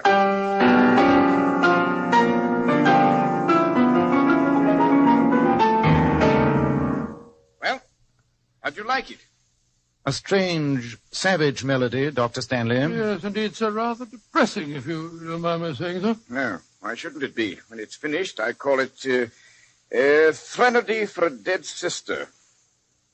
That's what you've come to see me about, isn't it, Mr. Sherlock Holmes? Now, David, dear, you mustn't... Sylvia, I should prefer that you leave us alone. But, David... I said alone, Sylvia. Very well. Sylvia's a girl who can't face up to facts. But I can. Tell me, Holmes, what have you found out about my sister's death? Dr. Stanley, I'm afraid you're laboring under misapprehension. I know nothing of your sister. I came here to talk about Jenkins, Sir Roderick Martin's butler. He told us that you were his physician. Oh, Jenkins, eh? What do you want to know about him? Has he been ill recently? Well, a few months ago, he had a bad attack of enteric fever. Why do you ask? Enteric sometimes leaves bad after effects. Would you say, Doctor, that Jenkins has suffered no lasting damage? Hallucinations, for instance? Well, at the time, he was out of his head for a while, but I'd say he's perfectly sound now. Thank you, Dr. Stanley. That's all we wanted to know. You mean to say that you came here simply to find out about the state of Jenkins' sanity? Just that, sir. Good evening. Good night, Dr. Stanley. I think you had something else on your mind before you talked to Sylvia. Well, Jenkins may be sane, but that man's on the edge of a mental collapse, if I ever saw one. I quite agree, Watson.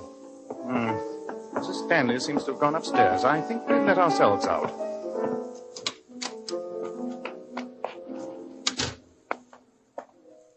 Well, Holmes, that was rather a fruitless trip. We didn't learn much there, except that Jenkins is compos mentis. I disagree, old chap. We learned a great deal more than that. Tomorrow morning I shall lose no time in calling on Sir Roderick again. That horrible fellow? For heaven's sake, why? Because he's the focal point in a grim tragedy. Inevitably, either he will kill Jenkins, or Dr. Stanley will kill him.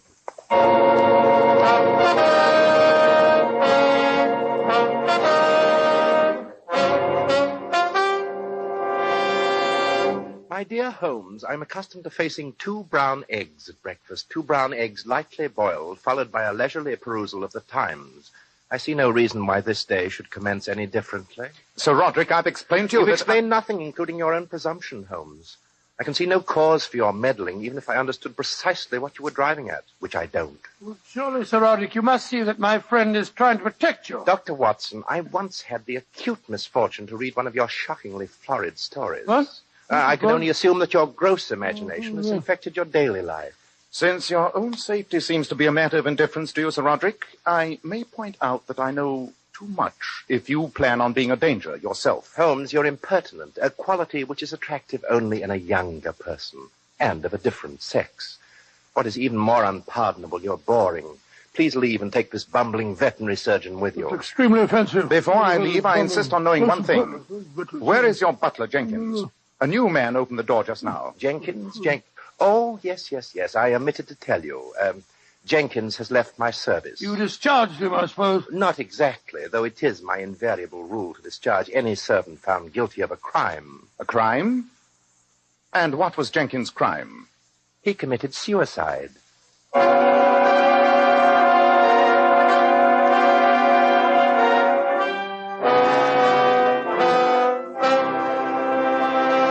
In just a moment, we shall hear more about this ironic crime of suicide. But first, men, nice-looking, attractive hair means so much to a man's appearance. And one of the first requisites of handsome, healthy-looking hair is a hygienic scalp. So start at once. Take better care of the hair you've got. Change to Kreml Hair Tonic. No other hair tonic keeps the hair more neatly in place without looking or feeling greasy. But men, Kreml does lots more than keep hair looking handsome. Its light oils have a fine lubricating effect on a dry scalp. At the same time, it removes itchy, loose dandruff. Notice how alive, how invigorated your scalp feels. And men, you like to massage Kreml on your scalp because it's such a clean hair tonic. Never feels greasy or sticky. And if your hair is so dry that it breaks and falls when you comb it, Kreml actually helps condition the hair, in that it makes it feel softer, more pliable, and look as if it had some body to it. So men, for handsome groomed hair and a more hygienic scalp, use Kreml daily. Buy a bottle of Kreml at any drugstore. Ask for an application at your barber's. Kreml, Kreml Hair Tonic. That famous modern hair tonic preferred among America's most successful men.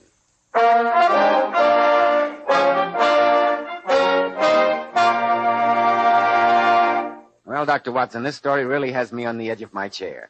So the butler Jenkins had committed suicide? Well, that's what Sir Roderick told us, Mr. Bell, although we had great difficulty in persuading him to let us examine the dead man's room.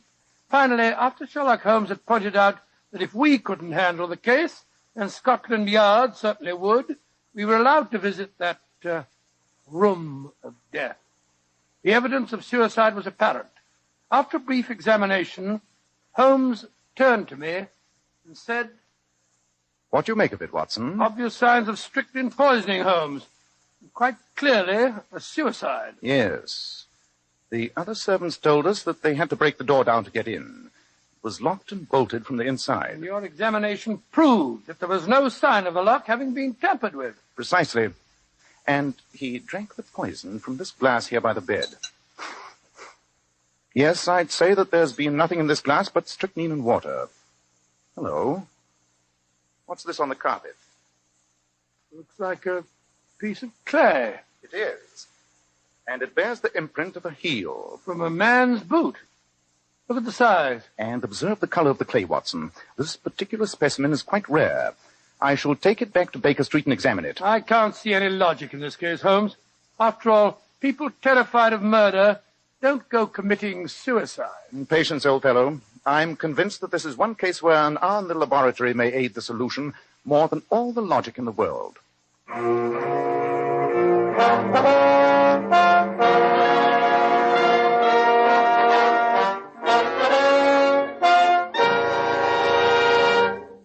Well, Holmes, what do your tests with the microscope tell you?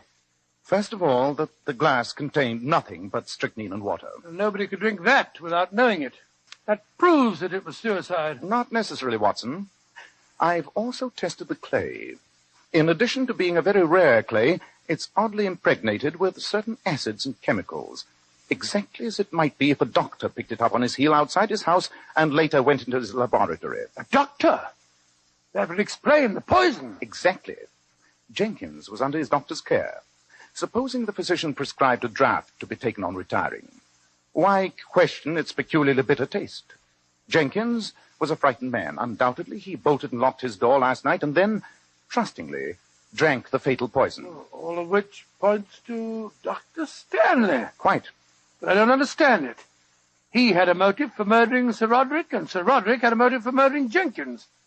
But all the evidence points to the fact that Dr. Stanley murdered Jenkins. It doesn't make any sense. But it does, Watson. Precise, accurate, and terrifying sense. We must return to Sir Roderick's house at once. There's not a moment to be lost.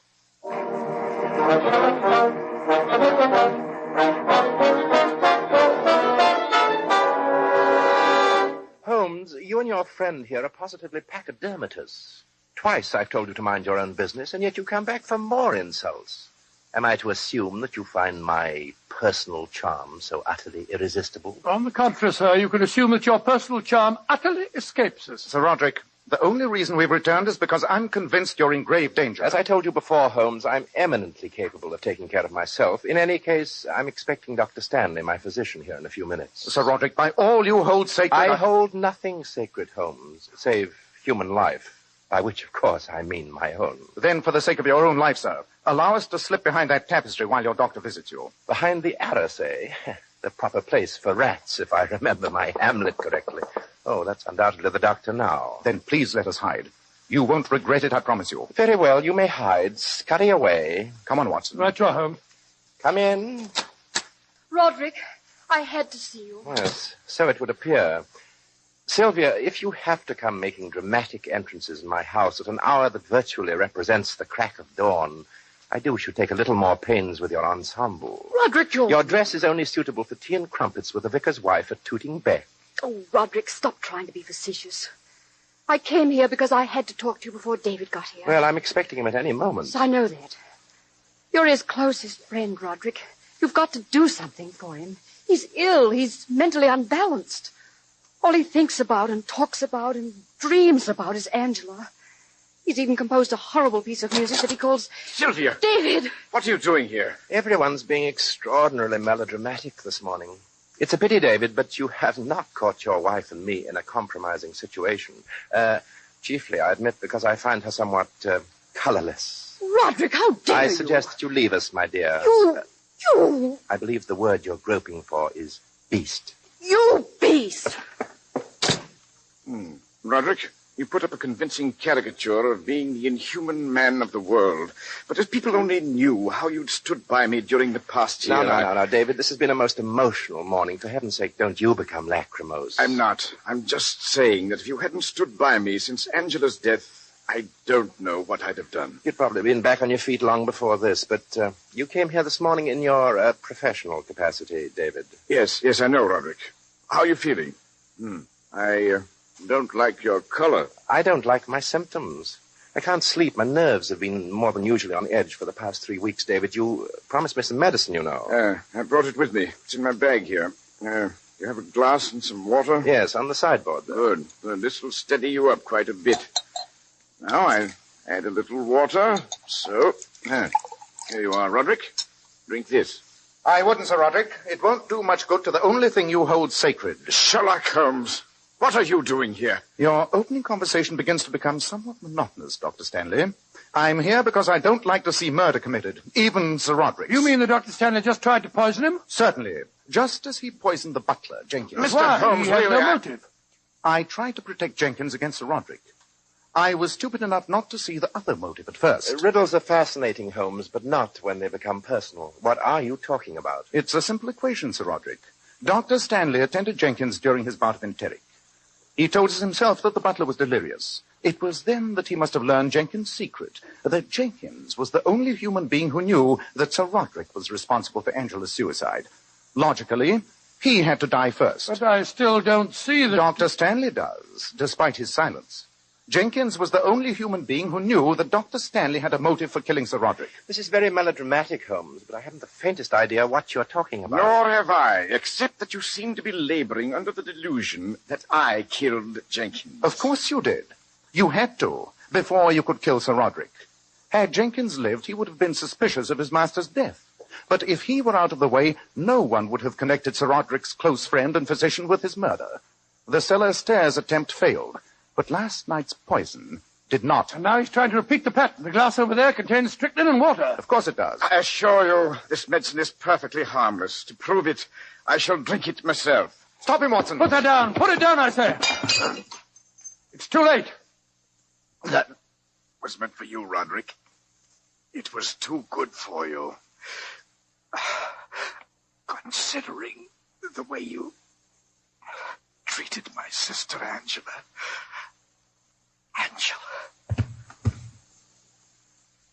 He's dead, Holmes. Yes. And you, Sir Roderick, have escaped a brother's vengeance.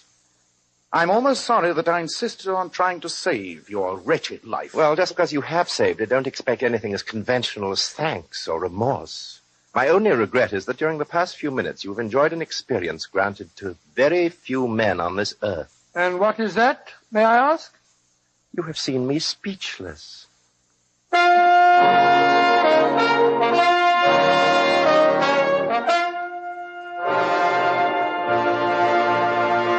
In just a moment, Dr. Watson will be back to tell us about next week's story.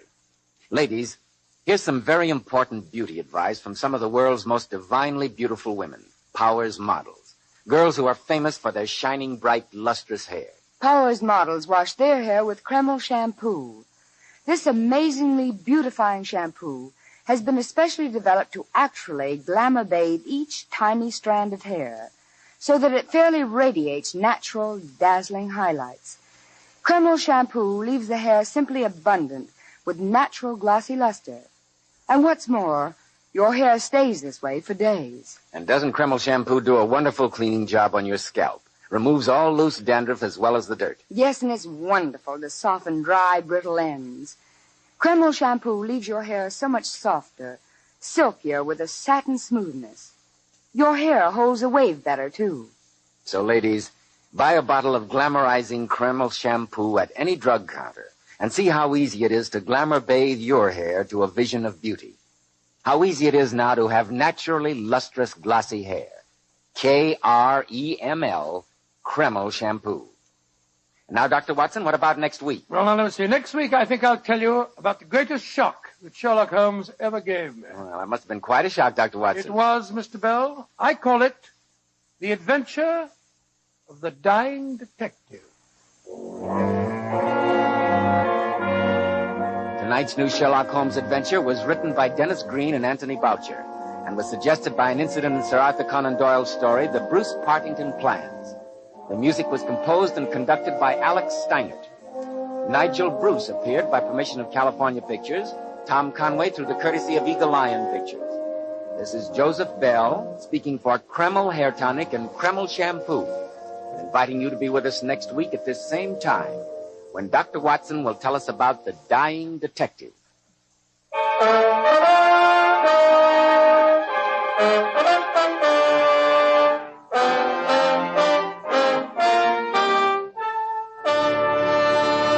This is ABC, the American Broadcasting Company.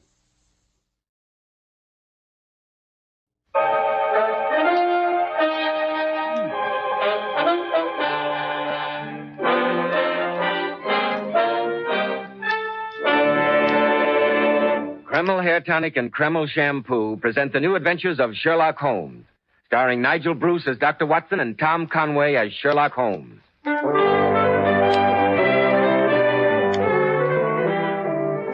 Now, once again, we find ourselves in Dr. Watson's comfortable book-lined study. A blazing log crackles cheerily on the hearth. A cordial smile of welcome beams on the good doctor's friendly countenance. Well, good evening, Mr. Bell. Sit down, sit down. Thank you. It isn't often you find such a perfect combination as this. Cozy room, cheerful fire, comfortable armchair. Not to mention an expert storyteller. Thank you, Mr. Bell. You're very kind. A setup like this takes your mind off your worries and troubles. So don't be surprised if I just sit back and relax and let you carry on. Well, that's what I'm here for. I've always said there's nothing like a good detective story for mental recreation. Most of our great men of affairs have been addicted to them, you know. Presidents, prime ministers, scientists, and businessmen. And the Sherlock Holmes adventures still head the list of all detective stories. What's it going to be tonight? Well, tonight, as I said last week, I'm going to tell you about the greatest shock that Sherlock Holmes ever gave me. The greatest shock? It must have been some voltage. You'll find that out, Mr. Bell, as soon as you had your little talk with our listeners.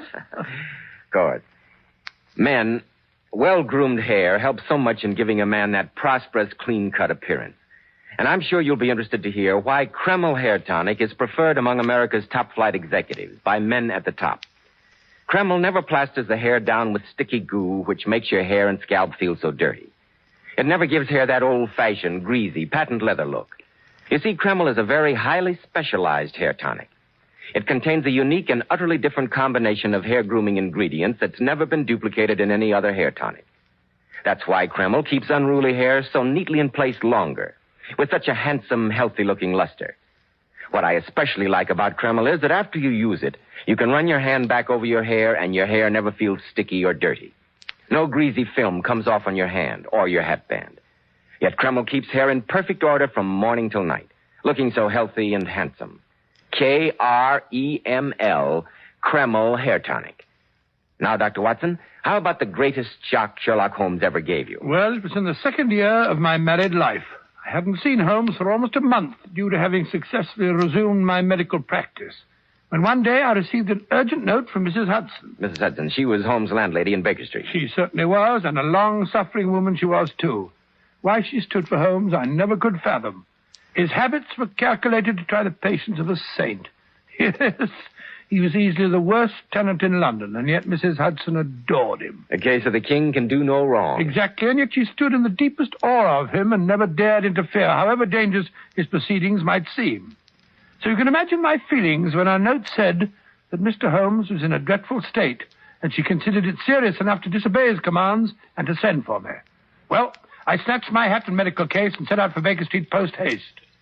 A terrified Mrs. Hudson greeted me on the doorstep, her face stained with tears. Oh, Dr. Watson, thank God you got my note. Come in, sir, come in. Well, Mrs. Hudson, what's up? What's happened to Mr. Holmes? Oh, Dr. Watson, it's terrible. Just to see him lying there like that. I can't stand it any longer. He's breaking my heart. No, Mrs. Hudson, this won't do. You know, pull yourself together. What's the matter with Mr. Holmes? He's dying. What? Yes, sir. For 3 days he's been sinking.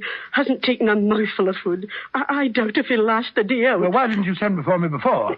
He wouldn't let me. Oh, you know what he's like, Dr. Watson, when he's got his mind set against anything. Yes, indeed I do. But this morning, when I went in and saw him there, his bones sticking out of his face, his great eyes all bright with fever, and his lips with that awful crust on them, and his hands twitching and twitching, I couldn't stand it any longer. I couldn't stand by and watch him die, could I? I thought to myself, orders or no, I'm sending for you. Yes, I should hope so. So I said to him, but Mr. Holmes, this is an extremity. He didn't say anything. I don't think he even heard me, Doctor. He's out of his head most of the time, croaking and moaning to himself. Oh, Dr. Watson, it's a pitiful sight. Poor Mr. Holmes. No. Perhaps it's not as bad as you think. I pray heaven it's not. Well, I'll go up and see what's to be done. Oh, yes, sir. But I'm afraid he's not long for this world.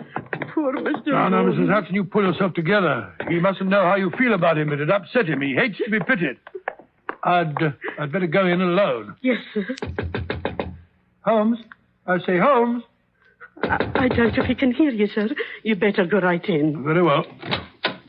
Oh. Good heavens. He is sick. Oh, Dr. Watson, you must save him. Mrs. Hudson, you stay outside. Running round and round in a circle. Faster. He's catching up to us. Holmes, old fellow, it's me. Eh? Holmes, it's me, Watson. Don't you know me? Watson? Oh, yes. I seem to remember. Watson, of course. So she sent for you after all. I wondered how long she could hold out. Holmes. My poor fellow. Yes, we seem to have fallen on evil days. Eh, Watson? Never thought you'd see me in this shape, did you? Oh, I pallbearer at your funeral, and now look at me. It's all right, old chap. We'll fix you up. Have you about again in no time. Just let me take your pulse. Stand back, Watson, stand back. If you really are alive, don't touch me. Don't touch me. But why? Because I wish it.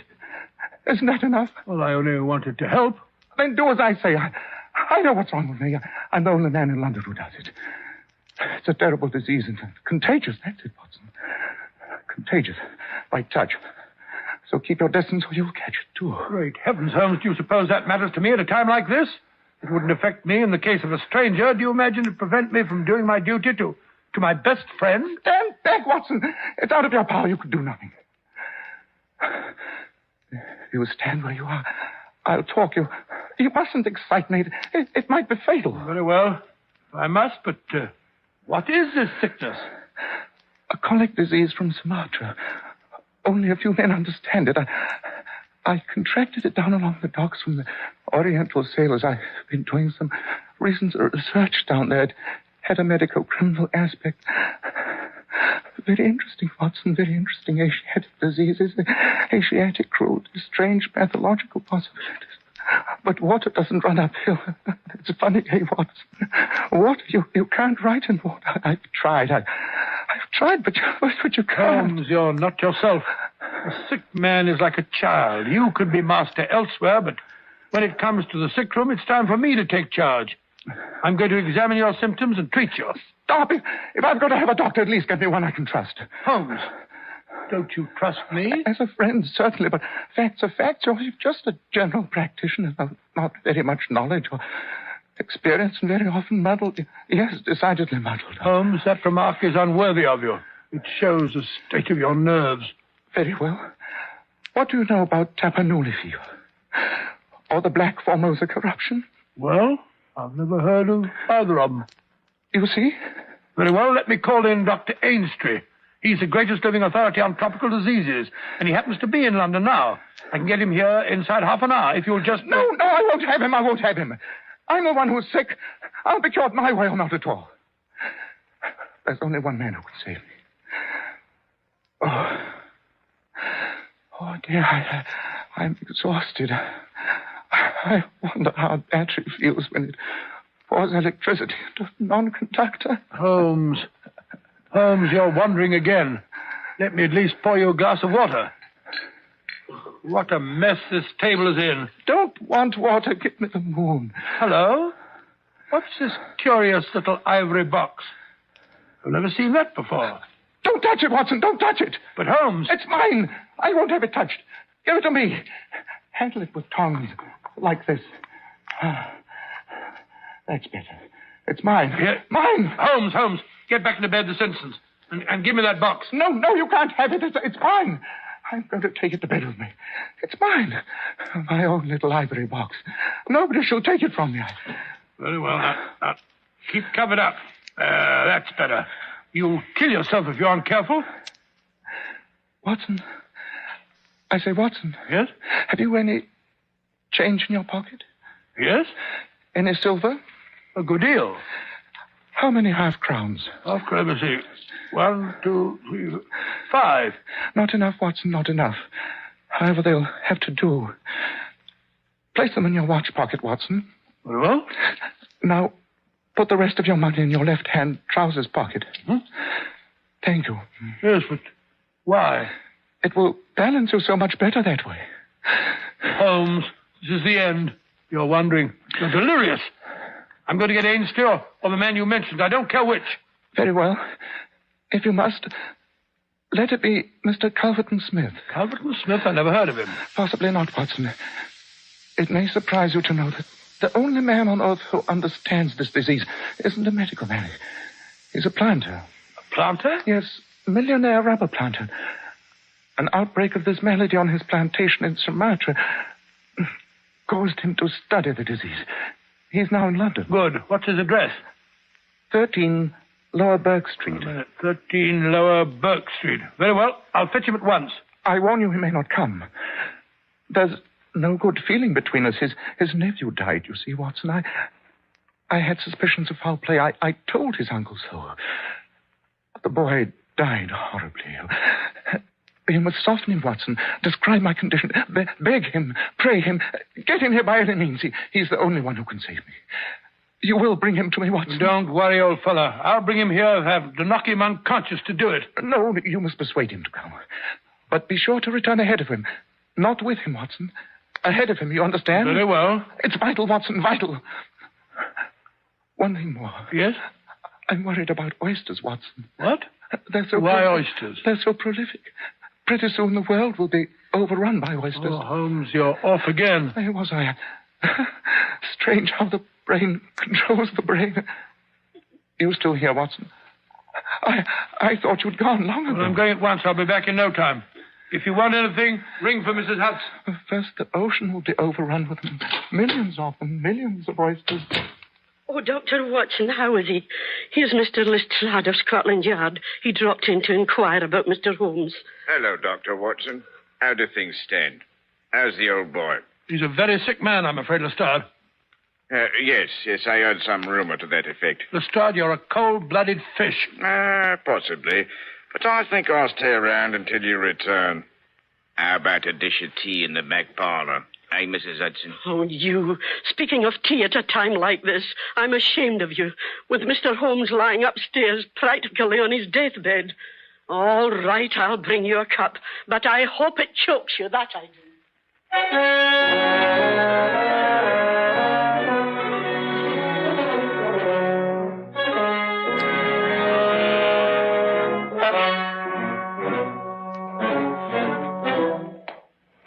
9, 11, 13. Here we are. Suppose he's not at home. He must be. Yes, sir? Is Mr. Calverton Smith in? Yes, sir. Will you take my card in to him at once and tell him it's urgent? Yes, sir, but he's in his study working. He don't like to be disturbed. But it's a matter of life and death, don't you understand? I must see him. Here. Perhaps this will help. Oh, thank you, sir. I'll do my best. Will you step inside, sir? I won't be a minute.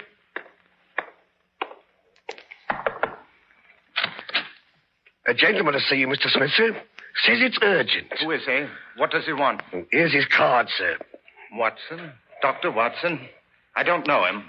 How often have I told you, Staples, I'm not to be disturbed when I'm working in my study? But he says he must see you. It's a matter of life and death, he says. Tell him to go to blazes. I'm not at home. I won't see him. Tomorrow morning. Oh, but you must, sir. It can't wait. I won't leave until I've told you the whole... What's this? What's the meaning of this intrusion? I said tomorrow, didn't I? I'm sorry, Mr. Smith, but I must see you now. It's about Sherlock Holmes. Sherlock Holmes? Sherlock Holmes, did you say? Yes, I've just come from him. Well, what about Holmes? He's desperately ill, dying. That's why I've come to you. Holmes dying? Oh, dear. I'm sorry to hear it. I only know him through some business dealings, of course, but I have a great respect for his talents and his character. You see, he is an amateur of crime, as I am of disease. For him, the villain. For me, the microbe. Yes, I believe my offenders are even more deadly than his. Mr. Smith, it was because of your special knowledge of Eastern diseases that Sherlock Holmes has sent for you. Eastern diseases? Eastern diseases, dear me. Don't tell me that he's contracted some Oriental disease. Yes, Mr. Smith. He's been making some professional inquiries on the docks, working among the Oriental sailors. Oh, so that's it. Oh, dear. I trust the matter is not as grave as you suppose. How long has he been ill? About 3 days. Delirious? Yes, from time to time. Oh, dear me, this does sound serious. Yes, it would be inhuman not to go to his aid, wouldn't it? The case is certainly exceptional. I'll come with you at once, Dr. Watson. With me? Well, you see that... well, I'm afraid I can't return with you, sir. I have some other appointments, patients that I must see. I'll see you later. Oh, yes, I quite understand. I'll go alone. Oh, yes, that would be better in any case. We must avoid too much excitement, too many people. Yes, Dr. Watson, you can rely on my being with Mr. Holmes within half an hour.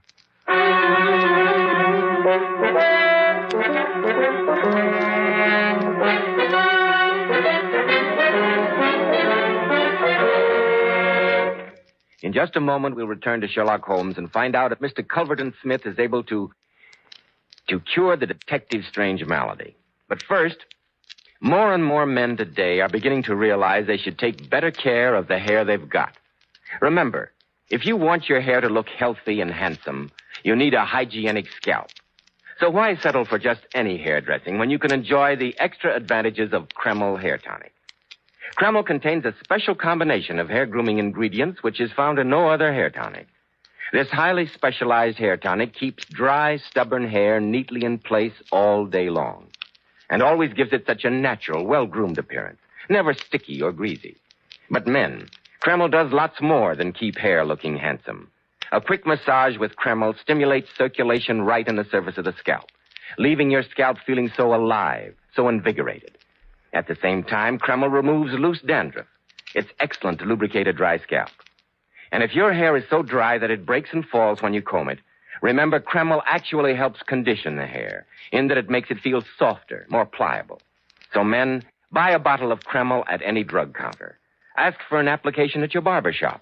Use Kreml to keep your scalp more hygienic, your hair always looking its very best. Kreml. Kreml Hair Tonic.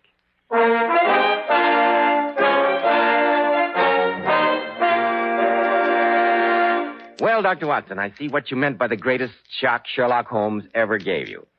And I can hardly wait to hear the rest of the story. What happened after you'd seen Mr. Culverton? Well, I hurried back to Baker Street as fast as I could, just as Holmes had instructed me to. Mrs. Hudson met me at the door. Any change, Mrs. Hudson? Has anything happened while I was gone? No, Dr. Watson. He called me in to light the gas a few minutes ago. He won't have it up full. He says it hurts his eyes. How did he look? Oh, a little better, I should say. He's awful weak, but he's not delirious anymore. Good. Where's Lestrade? Oh, he's about somewhere. Down in the kitchen, annoying the cook, most likely. I never did see such a man for eating. Heartless brute. Well, I'll go up to Mr. Holmes.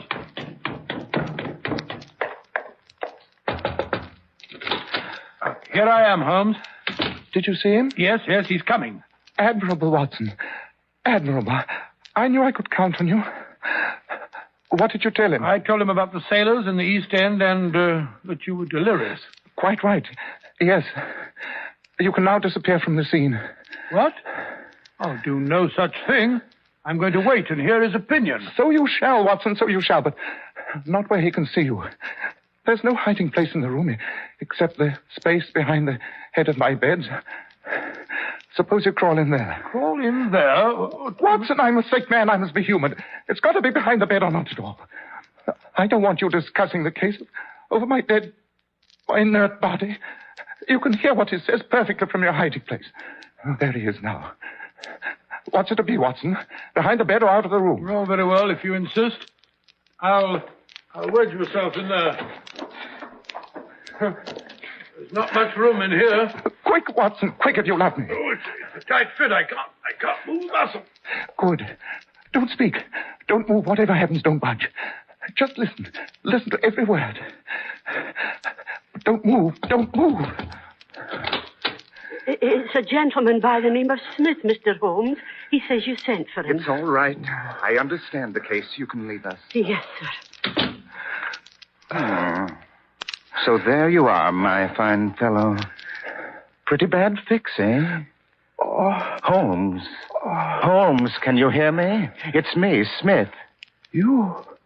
I hardly dared hope you'd come. I should think not. But here I am.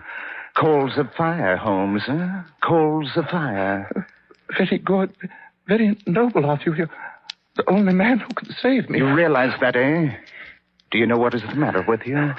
The same thing that killed your nephew. Yes, dear Victor. He was dead on the fourth day. Strong, hearty fellow he was, too. Surprising that you should both contract such a strange, out-of-the-way disease in the heart of London. A disease, too, of which I had made a special study. Very smart of you to notice that in Victor's case, but rather uncharitable to suggest that it was cause and effect. Oh, I knew that you did it. Oh, you did you? Well, you can't prove it. You've got a fine nerve, spreading reports like that about me, and then crawling to me for help when you're in trouble. Don't hold it against me. Let bygones be bygones. I'll put it out of my head. Only cure me and I'll forget it. Forget what? About Victor Savage's death. You've as good as admitted it, but I'll forget it. I swear I will. It'll make little difference whether you forget or remember. You'll never see the inside of a witness box. Oh, no, quite another shaped box, my dear Holmes, I assure you. I'm not interested in my nephew anymore. It's you I'm after. So, you think you contracted this disease among the sailors, eh? That's the only way I can account for it. And you think you have brains. Consider yourself smart, don't you? Well, I'm smarter than you are, Mr. Holmes. Think back. Think back. Can't you remember any other way you could have got this thing? I can't think. My mind's gone. For heaven's sake, help me. Yes, I'm going to help you. I want you to understand how this happened to you. I want you to know before you die. It's terrible. Give me something to stop the pain. Oh, so now it's painful, eh? Yes, the natives used to do some squealing toward the end. Now listen. Can't you remember any unusual incident in your life just before your symptoms began? No, nothing. Something came by post. Remember that? I'm too sick to remember. Then I'll help you. You hear me? You shall hear me. Yes, the pain, it's killing me. You remember a box? A little ivory box. It came by post on Wednesday. Do you remember? Yes, it had a spring inside. I cut myself. It drew blood. It was a joke. That was no joke, you fool. That spring was covered with the germs of this disease. Who asked you to cross my path? You've got what was coming to you. I sent that box, and it has killed you. I remember. The box, the little ivory box. There it is on the table. So it is. Yes, by George, the very one. Well, it may as well leave the room in my pocket. Here, Mr. Sherlock Holmes. Here goes your last shred of evidence. You can have it, only save me. Save me. Now, at last, you know the truth. You know I've killed you. You knew so much about the fate of Victor Savage that I've sent you to share it. Now what you going to do? Do, Mr. Sherlock Holmes? Why, now I shall sit here and watch you die. I can hardly see the light. Turn up the gas. The shadows begin to fall, do they? Very well. I'll turn it up so that I may see you better. There. Uh-huh. And now, is there any other little service I can do for you, my friend? Yes, you can give me a match and a cigarette. What's the meaning of this? You're not sick? You've been malingering. You're not sick at all. Not sick, just weak. Yes, the best way to act a part is to be it. I give you my word that for 3 days I haven't touched food, drink, nor tobacco. It has been rather irksome. Yes, here are the cigarettes. That's better. Very much better. I hope it chokes you. I've a mind to do it myself. Not so vindictive, my dear Mr. Smith. I fancy I hear Lestrade's step on the stair. When you turned up the light, that was his signal to come and get you. Where you... Come in, Lestrade, come in. No, you've trapped him, Mr. Holmes. Yes, here's your man. You can arrest him. On what charge, may I ask? The murder of one Victor Savage. And the attempted murder of one Sherlock Holmes. Take him away, Lestrade. Take him away. Oh, no, you don't. I'll knock your head in. Look out, Lestrade. It's all right, Mr. Holmes. I've got the handcuffs on him. A nice trap this is, Mr. Sherlock Holmes. It'll bring you to the dock, not me. You asked me to come here to cure you. I was sorry for you, so I came, and now you make charges against me. Insane charges for which you have no proof. My word is as good as yours, Holmes. Remember that? Good heavens, I'd totally forgotten. My dear Watson, 1,000 apologies. You can come out now. About time, too. I'm just about numb, crouching behind there all this time. Mr. Smith, allow me to present my witness, Dr. Watson. I'm sure he found your conversation most enlightening. Well, that settles that. Come on, you. Keep moving. Well, you're pulling my leg. The spring didn't really prick you, did it, Holmes? No. Well, you see, my dear Watson, a thing you have to understand is that neither you nor Mrs. Hudson are particularly convincing when it comes to acting. So it was necessary to impress you with the reality of my condition in order to obtain results. And then, you may believe that I pooh-poohed your professional ability, but you can put that down as a part of the delirium. I have the highest regard for your talents, both as a doctor and as an historian. Oh, now you're pulling my leg. Look here. You didn't, as I said, really get pricked with that spring, did you? Oh, certainly not. I always handle strange packages with suspicion. Well, what I want to know is how you managed to assume that ghastly appearance. 3 days of fasting does not improve anyone's beauty, Watson. For the rest, a bit of Vaseline on the forehead, belladonna in the eye, rouge on the cheekbones, and a crust of beeswax on the lips all produce a rather satisfactory effect. Only I couldn't afford to let you get too good a look at it. I'll take your pulse and temperature. Quite. And now, if you will tell Mrs. Hudson that her invalid has recovered sufficiently to desire a large steak with plenty of fried onions. I've been promising it to myself for hours.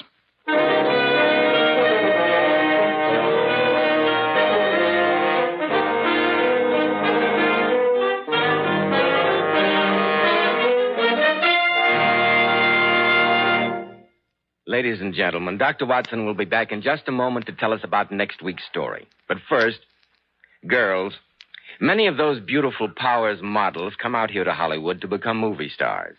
And I must say one can't help but be impressed with their gorgeous, lustrous hair.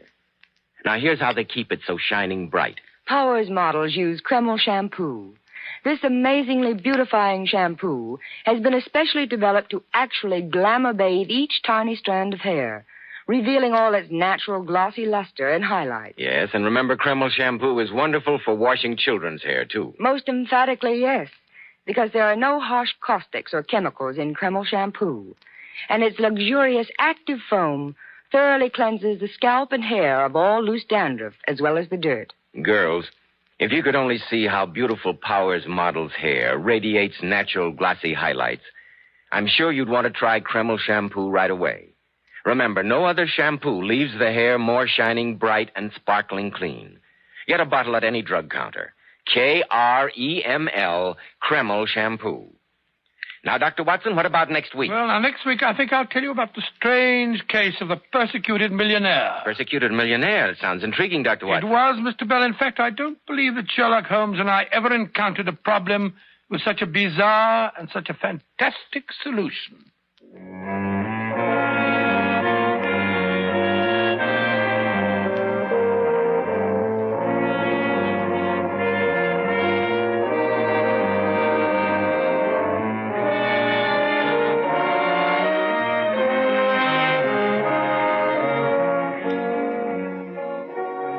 Tonight's Sherlock Holmes adventure was dramatized from Sir Arthur Conan Doyle's story, The Dying Detective.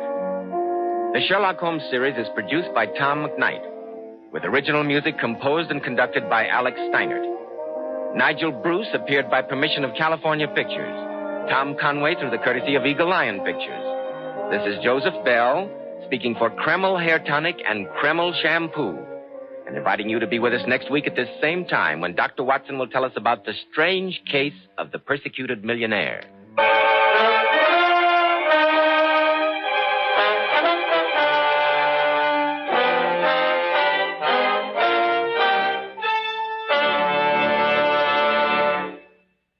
This is ABC, the American Broadcasting Company.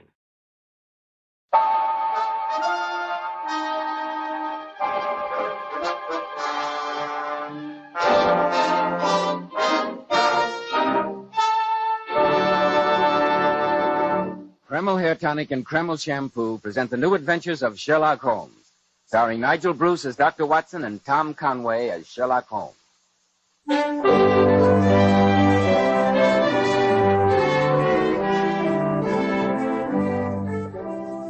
Well, once again, it's time to keep that weekly date with our old friend and genial host, Dr. Watson. I'm sure he's expecting us, so let's join him, shall we? Good evening, Dr. Watson. Good evening, Mr. Bell. As you can see, I'm quite ready for you. The crackling fire in the grate, some port in the decanter over there, and although I smoke a pipe myself, I think you'll find those cigars rather special. All the fixings for a session of storytelling, eh, Dr. Watson? Well, which particular Sherlock Holmes adventure have you selected for tonight? The story that I call The Strange Case of the Persecuted Millionaire. Sounds promising. In some respects, my boy, I think it was one of the oddest adventures that we ever had. It was a case in which Sherlock Holmes narrowly prevented a shocking tragedy, and yet, at the conclusion of the affair, he appeared in a most unusual role. The role of a rather lean and elderly Cupid. This I've got to hear. But before you begin, Dr. Watson, do you mind if I... Have a word with our listeners? Of course not, Mr. Bell, of course not. Men, neat-looking, well-groomed hair does so much to give a man that air of success, to say nothing of adding to his good looks. And I'm sure you'll be interested in hearing more about this modern trend in hair grooming, which has become such a nationwide favorite. It's called Kreml Hair Tonic. This highly specialized hair tonic contains a combination of hair grooming ingredients which is found in no other hair tonic. Yes, that's exactly why Kreml gives a man's hair such a natural, well-groomed look and keeps it in place longer, keeps every lock in perfect order from morning till night. Yet Kreml never gives hair that cheap, greasy, patent leather look. Kreml keeps hair looking mighty handsome with a rich, healthy-looking luster, yet it always feels and looks so clean on your hair and scalp. Men, if you aren't already using a hair tonic, try Kreml. If you're using some other hair dressing, change to Kreml. Just see if your hair doesn't look much better than it ever did before. Better groomed, better looking. K-R-E-M-L, Kreml Hair Tonic. Now, Dr. Watson, I want to hear about the strange case of the persecuted millionaire. Well, Mr. Bell, that adventure began in Baker Street on a gray November day at the turn of the century. Sherlock Holmes and I had just finished our lunch, I remember, and were sitting each side of a blazing fire just like you and I are tonight.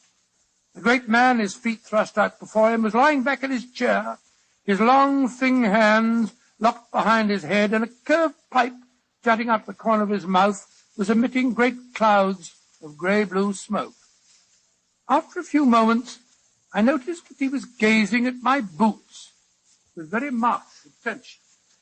But why Turkish, Watson? The boots are English. I got 'em at Latimer's in Oxford Street. And not the boots, the bath.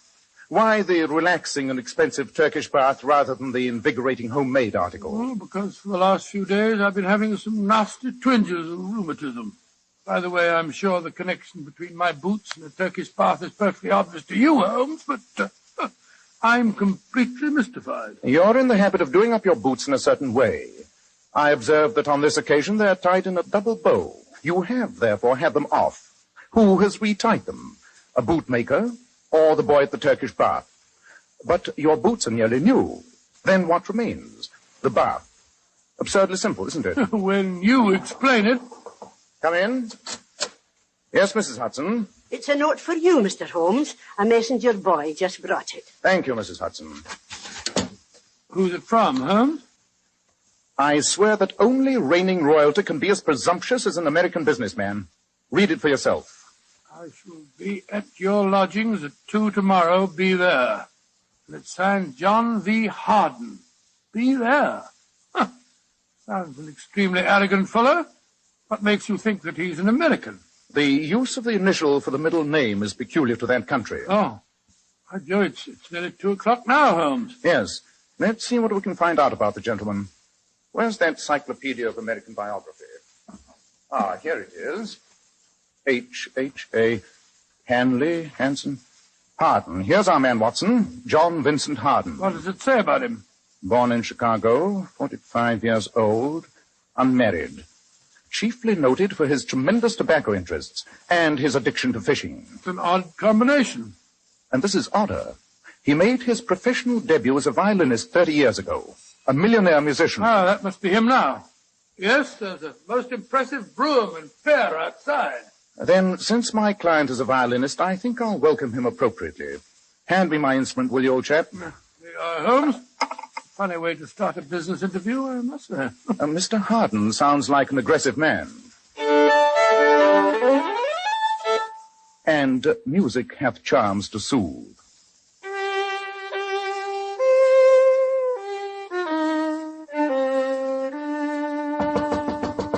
Come in. Mr. Harden to see you, sir. Thank you, Mrs. Hudson. Come in, Mr. Harden. I'm Sherlock Holmes, and this is my friend and colleague, Dr. Watson. How do you do, sir? How do you do? If we're to do business, Mr. Holmes, for heaven's sake, put that violin away. I heard you scraping away as I came up the stairs. So you don't care for my friend's playing, sir? I don't care for anyone's playing. I loathe the fiddle. Curious. I was under the impression... Listen, Mr. Holmes, I haven't come here to discuss your musical impressions. I've come here to talk about my personal safety and my sanity. Then pray talk about it, Mr. Harden. I'm being persecuted. Somebody's trying to drive me crazy. Oh, really? Just what form does this persecution take, Mr. Harden? Yeah, it began about a month ago. My horse ran away in Rotten Row and threw me. Maybe it was an accident, maybe not. I've heard of burrs under saddles. And then, last night... Something else happened?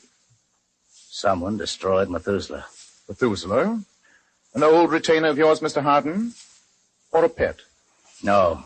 Methuselah was the finest, largest, oldest tarpon ever caught. A stuffed fish? You asked Sherlock Holmes? Quiet, Watson. I'm sure that a great deal more lies behind this. Please continue, Mr. Harden. Everything was going fine, Mr. Holmes, until these persecutions started. Early this year, I bought a fine old house in Cavendish Place. I'm engaged to be married to Alicia Edwards, the Honorable Alicia Edwards. She's Lord Brentwood's daughter. My life was perfect until I began to get these notes. What sort of notes, Mr. Harden? They kept turning up in odd places. My coat pockets, under my pillows at night. I found them on the upholstery of my carriage. You brought these notes with you? Of course.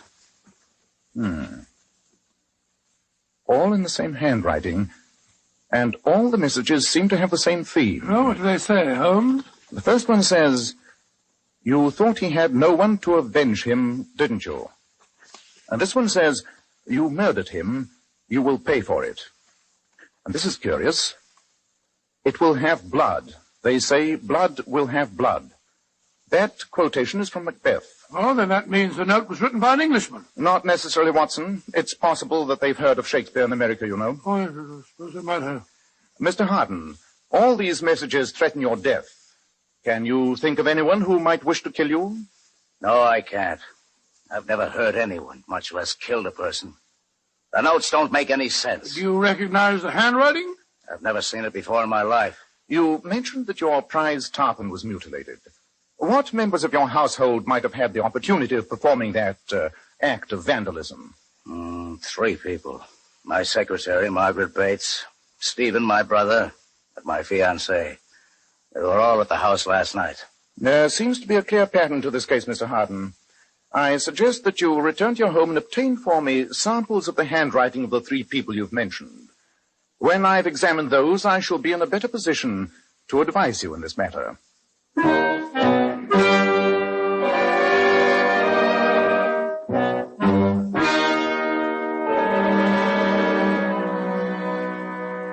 Holmes, you've spent 3 hours with a magnifying glass and those samples of handwriting that Mr. Harden brought back. Have you found a clue? Nothing positive, Watson. It's quite curious. The handwriting of the threatening note seems to be that of a male with an American education. Oh, why do you say that? Observe this note. Who dies unavenged can never sleep with honor. You'll notice that honor is spelt without a U. That's the American way. Then that means that his fiancée didn't write him. She might have deliberately spelt it that way to remove suspicion from herself. No, I'm afraid these samples prove nothing. Then we're no nearer finding out who was responsible. Well, at least we've ruled out an obvious possibility. Come in. Yes, Mrs. Hudson. It's a telegram, Mr. Holmes. Thank you. Yes, sir. Better get your coat and hat, Watson. It's from Mr. Harden? Yes. He says, "A worse blow has fallen. Come at once."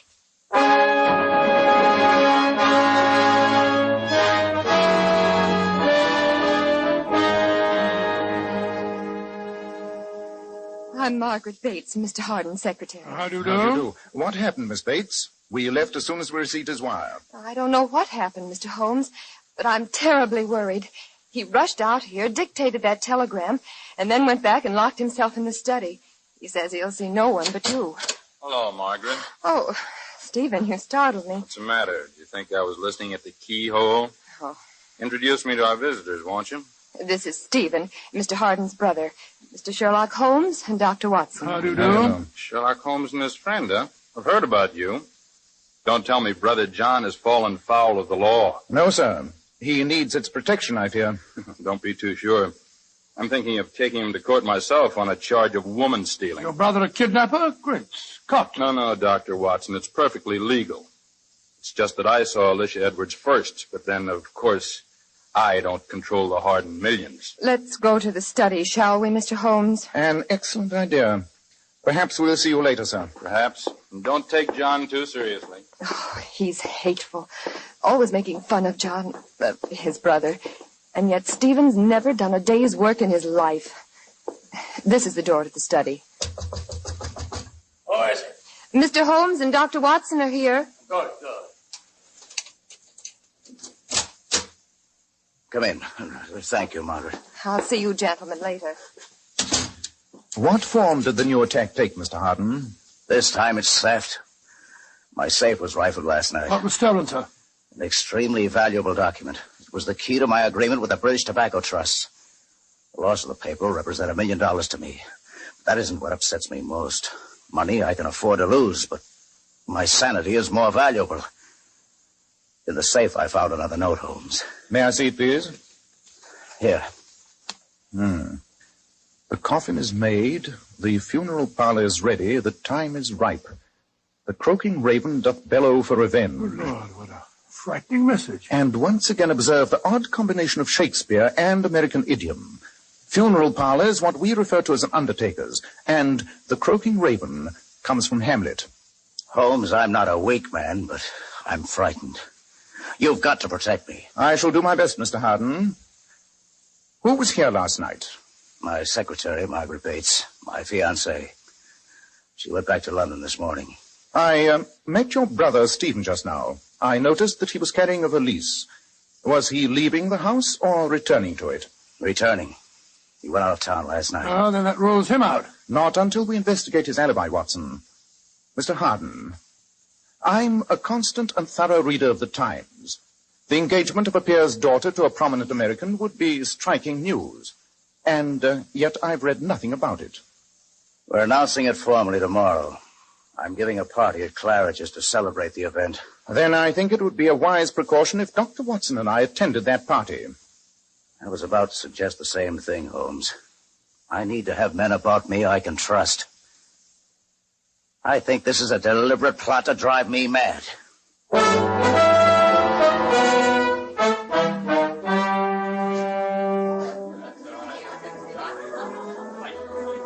Holmes, Dr. Watson, I want you to meet my fiancée, Miss Alicia Edwards. Alicia, my dear. Yes, John. I want to introduce Mr. Sherlock Holmes and Dr. Watson. How do you do? May I congratulate you on your engagement? Yes, indeed. A union between the old world and the new is an encouraging sign of the times. I wish you could convince Papa of that, Mr. Holmes. Whenever he meets John, he always behaves as if he expected him to be wearing feathers and carrying a scalping knife. Feathers and a knife. That's very funny. I don't find it so. Oh, I'm sorry, sir. Excuse me. I want to talk to the officer. Dear me. Now I've upset John again. He's ridiculously sensitive. Americans are really rather touchy. And yet you're going to marry one? Papa's estates have eaten up a lot of money, and that's a commodity with which John seems well endowed. I think you understand me, Mr. Holmes. I'm sure I do. Personally, I may say that I'm always glad to meet an American. I'm one of those who believes that the folly of a monarch and the blundering of a minister in far-gone years should not now stand between two nations. Mr. Holmes, I find you pompous and dull. Goodbye. On my soul, what an unpleasant, heartless young woman. She's obviously marrying Harden for his money. Obviously. Though I don't think she has an aversion to all Americans. Oh? Why do you say that? She has been dancing with Mr. Harden's brother, Stephen, most of the evening. At this moment, he joined her at the door, and they're leaving together. Scott, you think that the... I don't understand for this. Hello. What's happening up there on the orchestra? John Harden, he's arguing with one of the violinists. A musician. I won't take any more of it. Look. He snatched the instrument out of his hand. Go on, get out of here. You're not fit to fiddle at an Irish wake. Out with you. The rest of you, go on, play. Holmes, he's behaving like a madman. He's rushing after the musician and brandishing the violin as if he's going to brain him with it. Yes, Watson. But that quarrel with the violinist was not a totally sane act. If the anonymous correspondent's motive is to undermine Harden's reason, he may be succeeding. But who has a motive? Might be the brother, Stephen. He's obviously jealous of the girl, and he probably is next in line for the Harden millions. But I checked his alibi for last night. He was out of town. Stop the music. Champagne! What the devil's wrong now? Holmes. Holmes, where are you? Here I am, Mr. Harden. Well, come with me at once. What's wrong, sir? It's Alicia. I found her in the corridor. She's been strangled.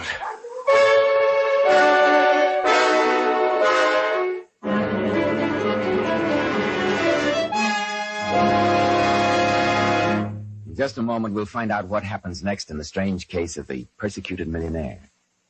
Hair specialists constantly advise us to take better care of the hair we've got. And men, don't forget that if you want your hair handsome and healthy looking, one of the first requirements is a hygienic scalp. So why settle for just any hairdressing when you can enjoy the extra advantages of this highly specialized Kreml hair tonic? Kreml contains a unique combination of hair grooming ingredients which is found in no other hair preparation. It keeps hair attractively groomed at all times, looking so neat and orderly. But Kreml does lots more than keep hair looking handsome. A Kreml massage stimulates circulation right in the surface of your scalp and leaves your scalp feeling so alive and invigorated, as fresh as a daisy. At the same time, Kreml removes dandruff flakes.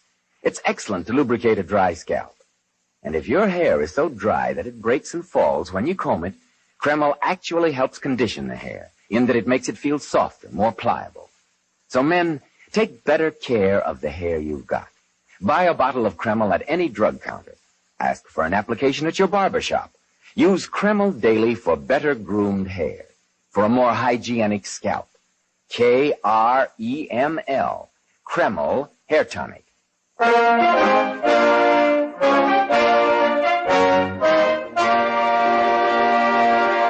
Well, Dr. Watson, so the Honorable Alicia Edwards had been strangled at her engagement party. What happened next? Well, I applied first aid, Mr. Bell, and found the girl was not dead. We rushed her to the hospital, and a few hours later, we were able to talk to her, but we found that she could give us no clue. When we left the room, Harden was waiting for us in the corridor. How is she? Is she going to be all right? Oh, don't worry, Mr. Harden. She'll be all right, but she had a very narrow escape. But why attack her? Why not me? The pattern becomes increasingly clear, Mr. Harden. Your enemy has struck at your fishing, your business, now at your fiancée. So every blow is at your wealth and position. And my sanity. Mr. Holmes, you've got to find out who's behind all this. On the occasion of the mutilation of the fish, 3 people had the opportunity. Your brother Stephen is clear on the second attack, and on this last one, I think we may reasonably assume that your fiancée did not strangle herself. Yes, I'll wager my medical reputation on that fact. But that means that only one person who was present on all 3 occasions was... No, you can't mean... Your secretary, Miss Bates? Where is she? In the waiting room. Splendid. Then Dr. Watson and I will take her back to Baker Street. I have an idea that she can be of invaluable help to us.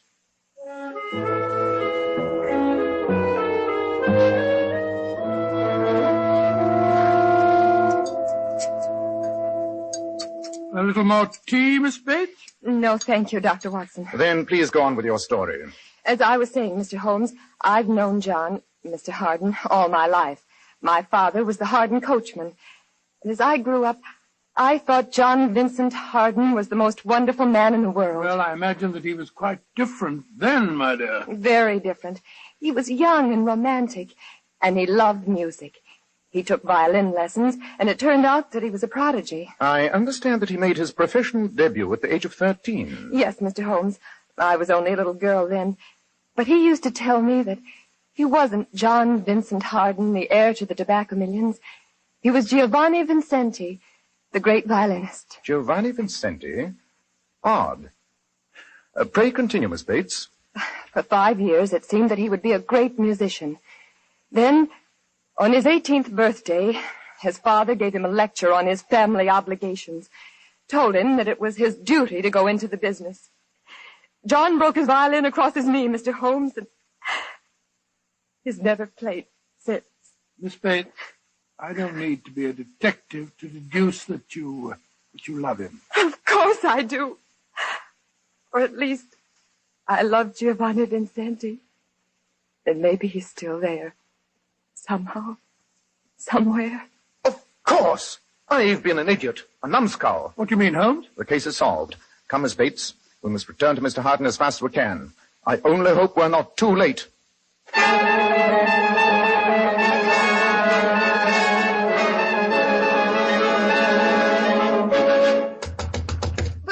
doesn't he answer? The servant said he locked himself in the study again.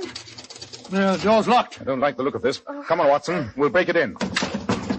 Once more. Oh! Look! He's lying crumpled over his desk. There's a revolver beside him, Holmes. Miss Bates, please leave us. My friend's a doctor. He'll take care of him. He's only wounded. Yes, it's just grazed his scalp. Oh, thank heavens.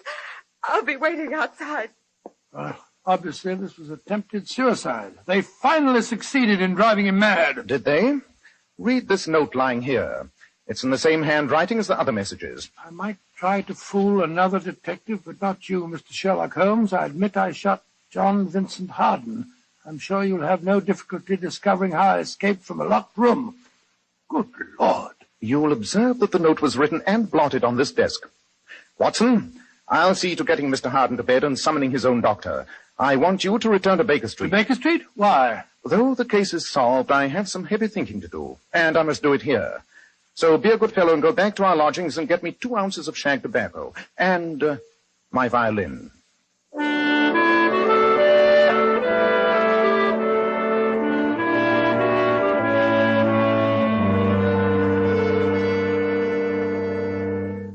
How are you feeling now, Mr. Harden? Weak, Holmes. But I'm all right. You still can't remember anything, sir? No, I felt half out of my mind since that attack was made on Alicia. They told me she'd be all right. I do faintly remember coming home from the hospital and locking myself in the study. Oh, the rest is a blank. What did happen, Mr. Holmes? I'll give you the complete answer very shortly, Mr. Harden. Come on, Watson. Very well. Try and rest, Mr. Harden. You've been through quite an ordeal. I'll try, Doctor. I'll try.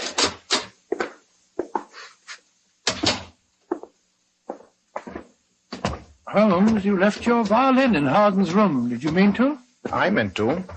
And in the meanwhile, we must talk more seriously to Miss Bates. Well, she's down here in the sitting room. Yes. Yes, I have. And Brother Stevens Wanted you with to be her. the first to know the good news, Margaret. And may we inquire what the good news is, sir? Oh, didn't see you fellas coming down the stairs. Well, there's no reason why you shouldn't hear it, too. I've just come from the hospital. Alicia's broken off her engagement to John. She's going to marry me. Indeed. My congratulations. Yes, sir, but I suggest you don't tell your brother the news. He's a very sick man. Oh, I won't. Now, if you'll excuse me, I'm going to celebrate. From the sparkle in your eye, Miss Bates, I can see that you're just as excited as Stevens is. Of course I am. But tell me, Mr. Holmes, have you found out who attacked John? Yes, Miss Bates. At last I know the name of Mr. John Vincent Harden's enemy. On the incident of the mutilated fish, you or Stephen or Alicia might have been guilty. On the stolen document, you or Alicia.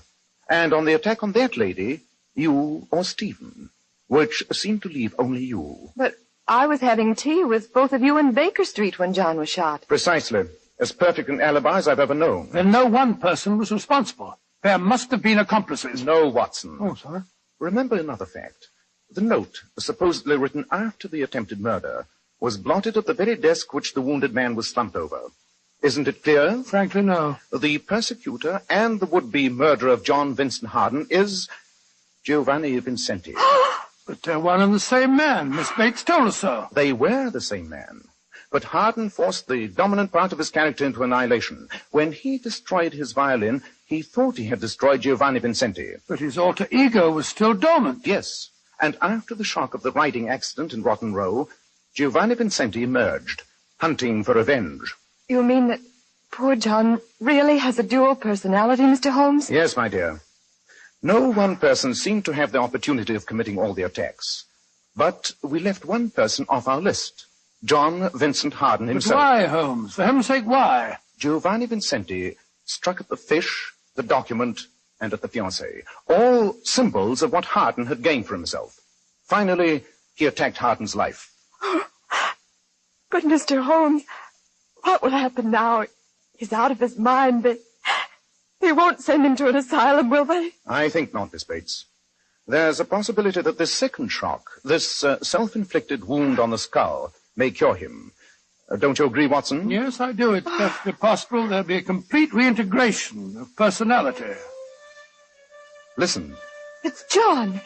And he hasn't touched a violin for ages. So that's why you left your violin in his room, Holmes? Exactly.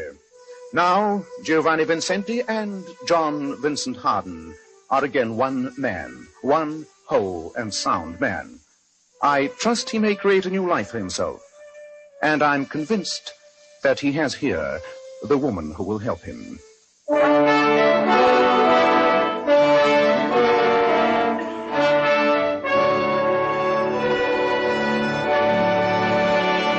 Ladies, you certainly must notice how men are attracted by bright, shimmering highlights in a woman's hair. Then why not follow this beauty tip from the famous $1 Million Powers models, girls noted for their glossy, bright hair? Powers models wash their hair with Kreml shampoo. This amazingly beautifying Kreml shampoo has been especially developed so that it actually glamour bathes each tiny strand of hair and uncovers all its natural radiant luster. Yes, and Kreml shampoo never dries the hair. In fact, it has a beneficial oil base which helps keep the hair from becoming dry or brittle. Its luxurious active foam thoroughly cleanses the hair and scalp and removes all loose dandruff as well as the dirt. So, ladies, buy a bottle of Kreml shampoo at any drug counter. See how easy it is to glamour bathe your hair to a vision of tantalizing loveliness, hair shimmering with natural brilliant luster. Kreml, Kreml shampoo. Now, Dr. Watson, what about next week? Well, now, let me see. Next week, I'll tell you about one of the most exciting adventures that Holmes and I ever had. I call it The Adventure of the Haunted Bagpipes. Haunted bagpipes, huh? Where did you hear them? In Edinburgh, Mr. Bell. In the same room with 3 naked corpses.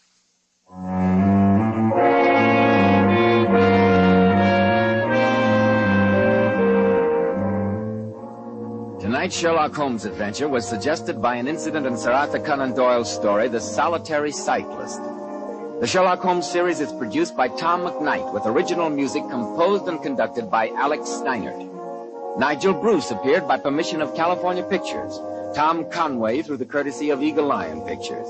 This is Joseph Bell speaking for Kreml Hair Tonic and Kreml Shampoo and inviting you to be with us next week at this same time when Dr. Watson will tell us about the adventure of the haunted bagpipes.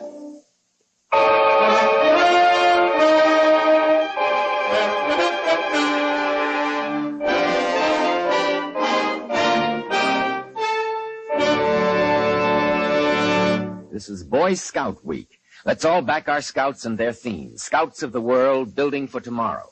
This is ABC, the American Broadcasting Company.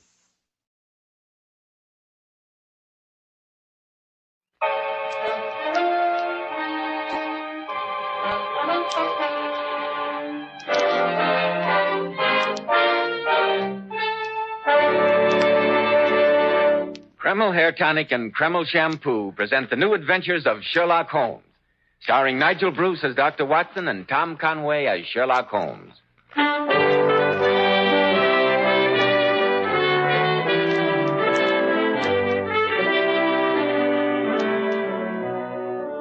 Now, here we are once more in Dr. Watson's study. And maybe we're not glad to get here. If we hadn't had a Sherlock Holmes story waiting for us at the other end, we'd have never ventured out on a night like this. Pretty bad weather out, eh, Mr. Bell? Indeed it is, Dr. Watson. There's a cold wind that chills you to the bone. I had one hand holding my coat collar and the other holding my hat all the way over. I felt as though some malignant deity were determined to keep me from reaching your door. You hear that wind? Reminds me of what I just escaped from. Oh, it's typical Edinburgh weather, Mr. Bell. Perhaps you've heard that there's no language richer in terms of reproach against the howling wind than the Scots dialect. Snell, Bly, Nearly, Scouthering, to mention just a handful. All of them words that carry a shiver with them. Yes, as Stevenson so aptly puts it, Edinburgh pays cruelly for our high seat and commanding views in one of the vilest climates under heaven. She's liable to be beaten upon by all the winds that blow, to be drenched with rain, to be buried in cold sea fogs out of the east, and powdered with the snow as it comes flying southward from the Highland hills. The weather's raw and boisterous in winter, shifty and ungenial in summer, and a downright purgatory in the spring. It sounds like a pretty unattractive place, Dr. Watson. Well, there you're entirely wrong, Mr. Bell. Nowhere will you find such stark magnificence, such grim beauty.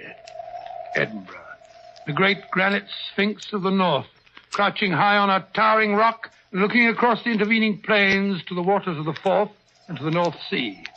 Fascinating, regal, splendid, and cruel. Yes, I think this is just the night to tell the story of the haunted bagpipes, one of the weirdest and most gruesome adventures that Holmes and I ever shared. The setting was Edinburgh, and the motivating character, Professor Moriarty. Professor Moriarty, the man Holmes called the Napoleon of crime. Exactly.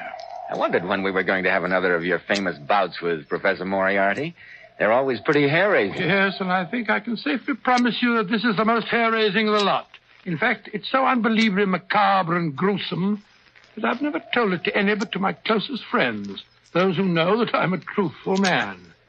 In fact, sometimes, in the sane light of day, I doubt myself that this adventure really happened. But a night like this brings it all back to me in all its horror.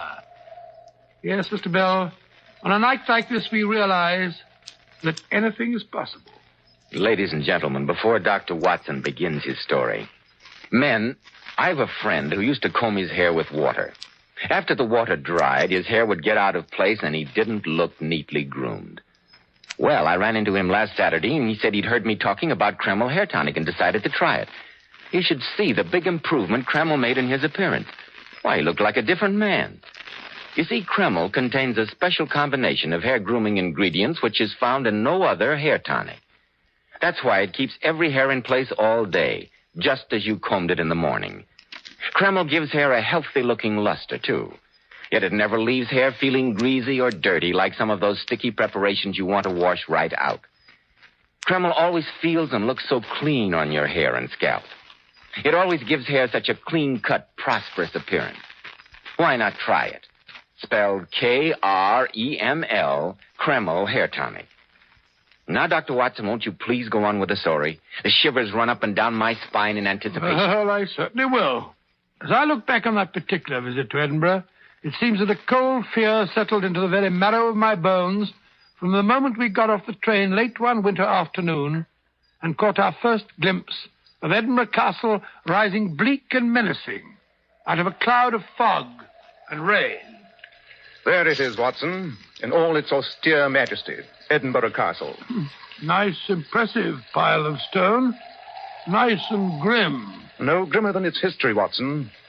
Part castle, part fortress, part prison. Wars have been plotted there. Dancing has lasted deep into the night.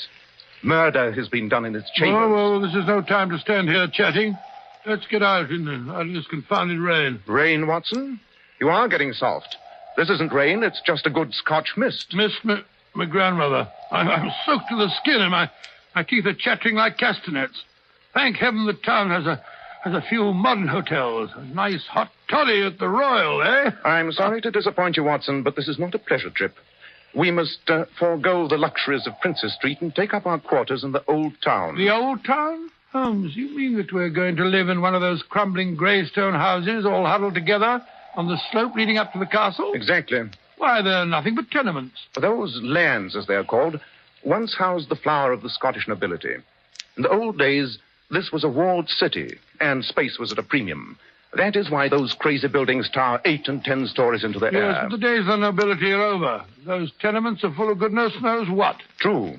What more suitable dwelling place could one imagine for our friend, Professor Moriarty? Professor Moriarty? Quite. You may have noticed, Watson, that London has been singularly free from crime during the last few months. And for a very good reason. Professor Moriarty was not in residence. Oh, you mean that you think we've succeeded in driving him out? No, Watson. Let us not underrate the professor. He is not in London because he has business elsewhere. But where? I confess I was in complete ignorance until the day before yesterday morning, when I received a telegram informing me that one of Moriarty's chief assistants had been seen prowling through the graves at Greyfriars. Then I remembered that Professor Moriarty has a particular reason for hating Edinburgh. He's not a man to forget his grudges, Watson. The question is, shall we be in time to prevent his revenge? But here, get into this cab before you catch pneumonia. Professor Moriarty in Edinburgh. Huh. I thought the place looked even more forbidding than usual. Oh, cabby, let us out in front of St. Giles. Aye.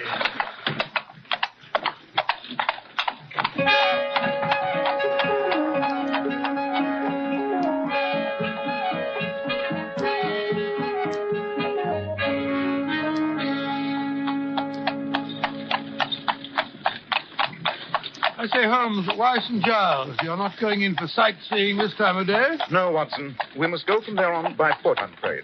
By foot in this weather? The gutters are fairly running with muddy water. No one asked you to walk in the gutters, Watson. Here you be. St. Giles. So it is. Come along, Watson. Good gracious me, this rain. I say, cabby, where's Hangman's Lane from here? Lash, you'll no be going there. Why not? It's where we hope to spend the night. 'Tis an unchancy spot, gentlemen. You'll no find me going up Hangman's Lane after dark. As bad as that, huh? I'll no stand here haggling with you.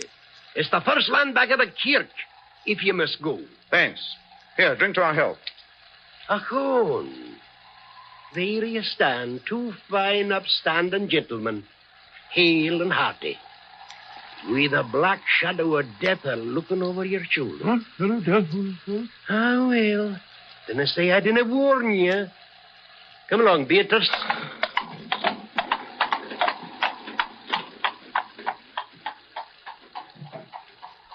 Cheerful individual. Holmes, what do you say? Let's go back and spend the night at a good hotel.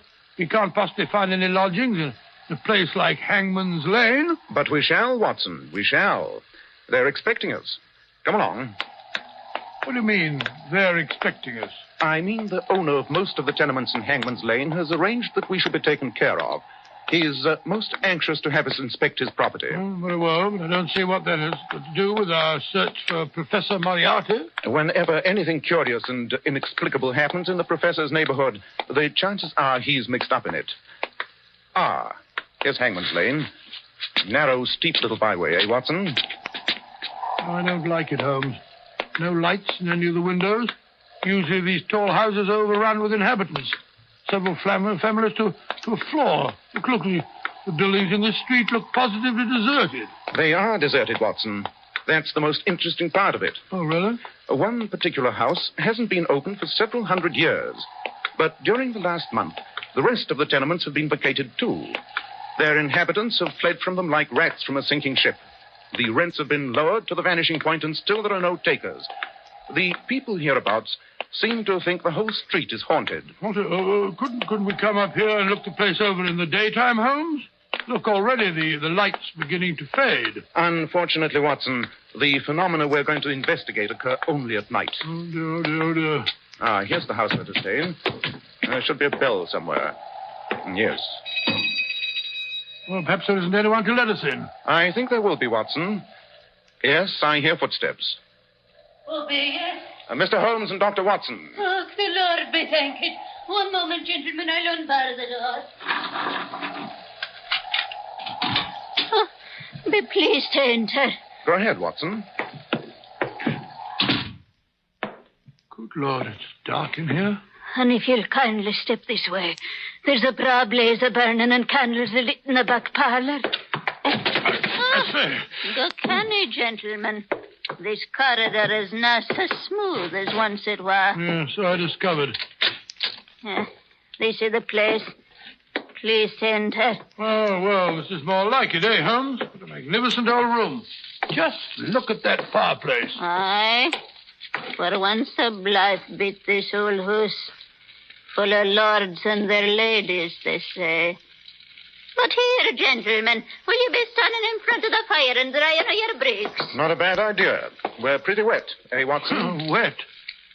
There's a brandy on the shell you're wanting away, Droppy. A tasty cockle pie in the pot. And no, you'll forgive me. I'm unshunk myself away. Going so soon? But we've just arrived. Oh, Mr. Holmes, I dare not stay after sundown. I'm late to let you alone, but I dare not stay. Dinna fash yourself.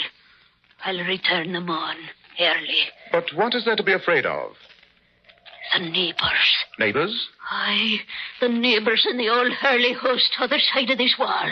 But no one has lived in that house next door for years. Not humans, no. No living man has crossed the doorstone this 100 year. But there be others. Bogles. You can hear the rattle of their going and coming every night through the wall. Have you ever heard these ghosts, or bogles, as you call them? No, I certainly have not. I will not stay after sundown. But the bogles, There's no the worst of it. Really? Aye. At times you can hear the sound of doodling. Sound of bagpipes, eh? Aye. And that's when they be entertaining old Horny yourself. The devil himself? Aye. The ghosts next door move in very high society, eh, Watson? What was that? Just the wind in the chimney. I would have swore it was the devil's stool sucker. No, I don't think so. I'll not be waiting to find out. When the skirling begins, this is the hoose at Sellders like it was singing a dirge. Good night, gentlemen, and God help you. I say. She was frightened, all right. I wish that chimney would stop moaning. Those two legends, the house next door and the haunted bagpipes, they're famous Edinburgh superstitions. I'd like to hear more about them. Well, I've heard more than I want to already. Confound that chimney. That building next door is one of the so-called fatal houses. Fatal houses? Houses marked generations ago by the Great Plague. Discipline in the time of pestilence was sharp and sudden. The houses having the disease were marked by a large cross. No one dared enter or leave. Furniture was destroyed and houses sealed up. In those houses, of which one or two still remain, the plague is supposed to lie ambushed like a basilisk, ready to escape and spread sickness and death through the city once the doors are open. Oh, but that's ridiculous, Holmes, ridiculous. Germs can't sustain themselves like that. At least we've no medical evidence that they can. Wish we'd gone to an hotel. The other legend is not quite so gruesome. Oh, I'm delighted to hear it. It's about a secret passage that is supposed to have existed in the time of Mary, Queen of Scots, between Edinburgh Castle and Holyrood Palace, which lies at the other end of town. About a century and a half ago, a piper made a bet that he could walk the length of it. He started at the castle, piping merrily. The crowds were able to follow him through the streets above by the sound of the skirling. Everything was going smoothly. They followed the sound down from the castle along the top of the hill. Just about here, the piping stopped suddenly in the middle of a note. And that was the last that was ever heard of the piper. Noxious gas, most probably. Some say the devil was so captivated by his playing that he carried him off to hell. Well, what of it? As long as he stays there and doesn't go about waking up the neighbors. But that's just what he has been doing for the last month or so. Oh, nonsense. It's just a noisy chimney like this one. Why should a ghost who's kept quiet for over 100 years suddenly decide to return and annoy people? That, my dear Watson, is what I'm anxious to find out. Holmes. Holmes, do you hear that? By Jove. Then it's more than just a superstition. Holmes, it's a piper. The devil's bagpiper. He's playing in the house next door. Splendid. Well, what are we going to do? Want me to inform the authorities? And have them put the devil in jail? No, Watson, I have a better plan. I suggest we go over and call on the old gentleman himself.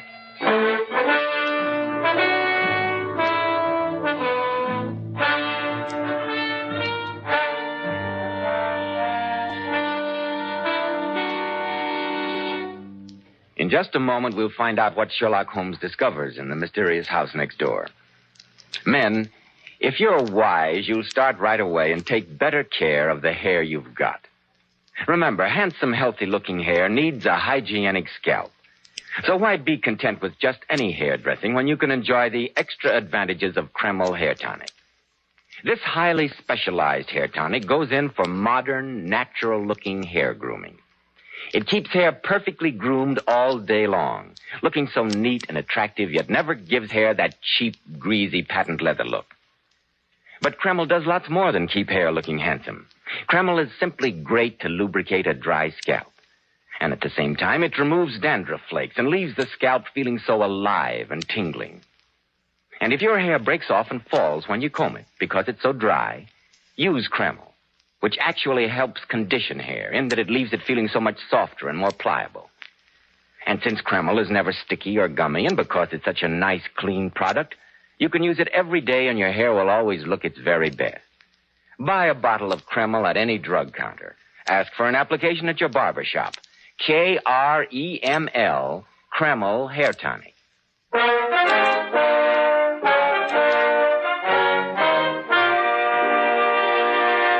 Now, Dr. Watson, what about the ghostly bagpiper? Did Holmes ever really... No, not so fast, Mr. Bell.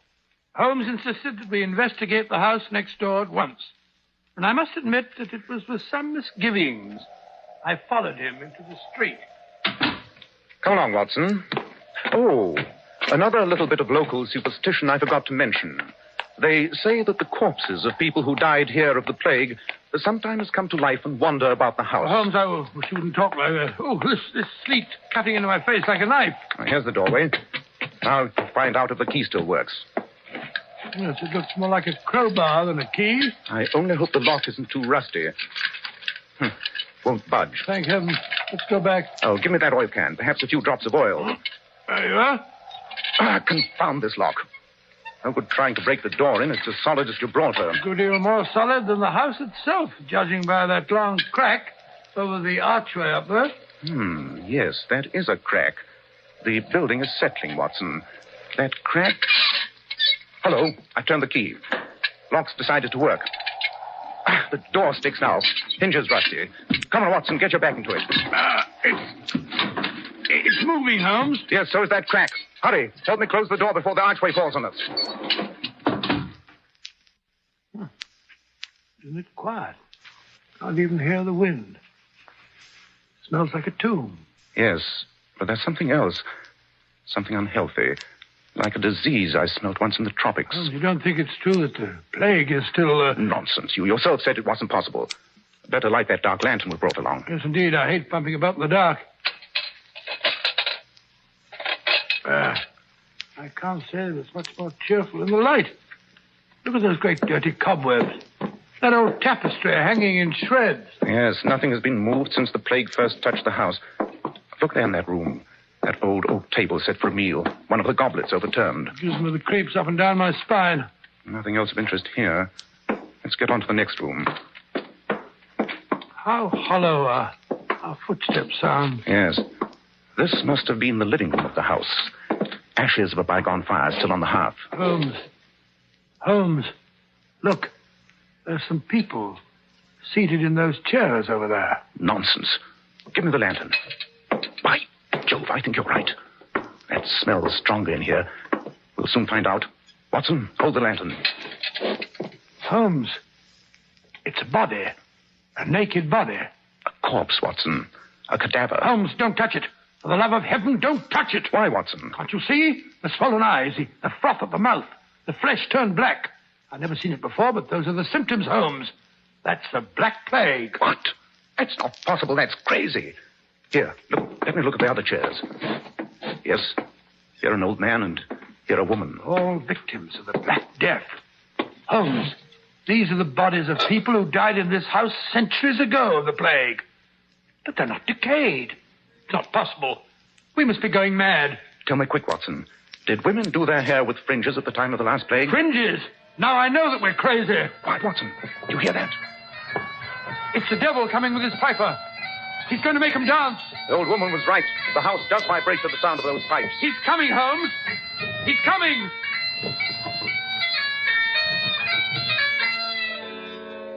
Good evening, gentlemen. Dear me, if it isn't our friend Professor Moriarty. I had no idea you were a musician. You admire my piping, eh? Yes, I wondered how long it would take you to find me. Allow me to congratulate you, Mr. Holmes. You're very prompt. Most flattering, Professor. But I assure you it was simplicity itself. You didn't think I'd overlook anything as obvious as a sealed house and the haunted bagpiper who so conveniently came back to life in the past month? Yes, I might have known my little ruse to get rid of my superstitious neighbors wouldn't keep Sherlock Holmes away. Perhaps it's just as well. You've been getting in my way quite a bit lately, Mr. Holmes. I shall have to continue my experiments begun on these three poor devils. On yourself and Dr. Watson. You mean the plague? You're going to give us the Black Plague? I really must try my serum on two healthy specimens before I pronounce it perfect. After all, these three, an old beggar, a thief dying of starvation, and a woman of ill repute, they could hardly be expected to resist the disease. That's very interesting. I was just assuring Dr. Watson that these corpses were quite recent because I was sure that women didn't wear fringes during the last pestilence. And Dr. Watson was afraid they might be victims of the original plague. But in a sense, he's right. The victims are recent, but they were killed by the germs of the original Black Death. Most amusing, isn't it? Fascinating. Tell me, how did you discover those germs? They were in this house. I found a nice little culture of them in a glass of calf's foot jelly, which was on the table in the front room. How they ever survived as long as this, I can't imagine. But here, gentlemen, come into my laboratory. I want to show you what I've done with them. Holmes, what shall we do? Black plague. It's a terrible thing. The man's mad. Humane, Watson, humane. Oh, yes, shall I? Here we are, gentlemen. Quite a nice modern little outlay for such an ancient house. Yes, it is an ancient house, Professor. But here, this little test tube. It contains enough of the Black Plague to wipe out the entire city of Edinburgh. Yes, I rather thought that was your purpose. You've never forgotten how they drove you out at the time of the Burke and Hare scandal. You know about that? Quite. Your name wasn't Moriarty then, huh? What of it? You were Dr. Knox's young assistant at the time. Together, you were carrying on some exciting experiments. Yes, Mr. Holmes. Experiments that might have saved the world a great deal of suffering. But you were short of cadavers. It wasn't you, by any chance, who suggested to Burke and Hare, those two body snatchers, that a body did not have to be legally dead to be acceptable? Well, what if I did?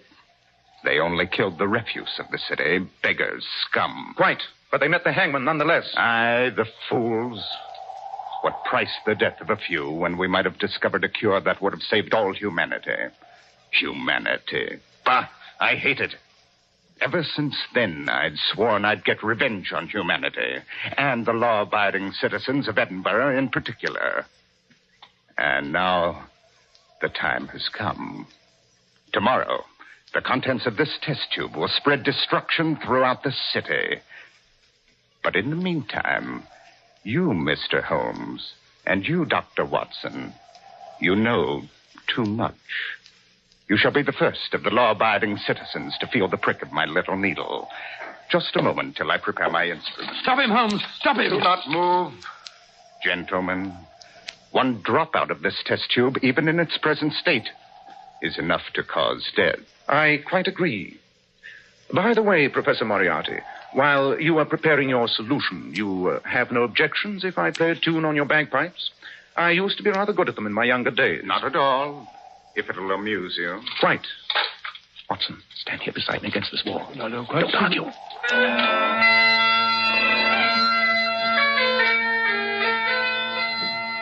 Holmes, the house. It's vibrating. I can feel the wall quiver. That's the note that does it. Hold on there. You're shaking the house. The foundations. I can hear them cracking. Look out, man. You'll bring the house down. Well, that's what we intend to do. The walls. I've got to get out of here. We can't. The front door's blocked. The secret passage in the basement. If I can reach it in time. Holmes, he's dropped the test tube. It's spreading across the floor. Watson, step back into the fireplace. Hurry.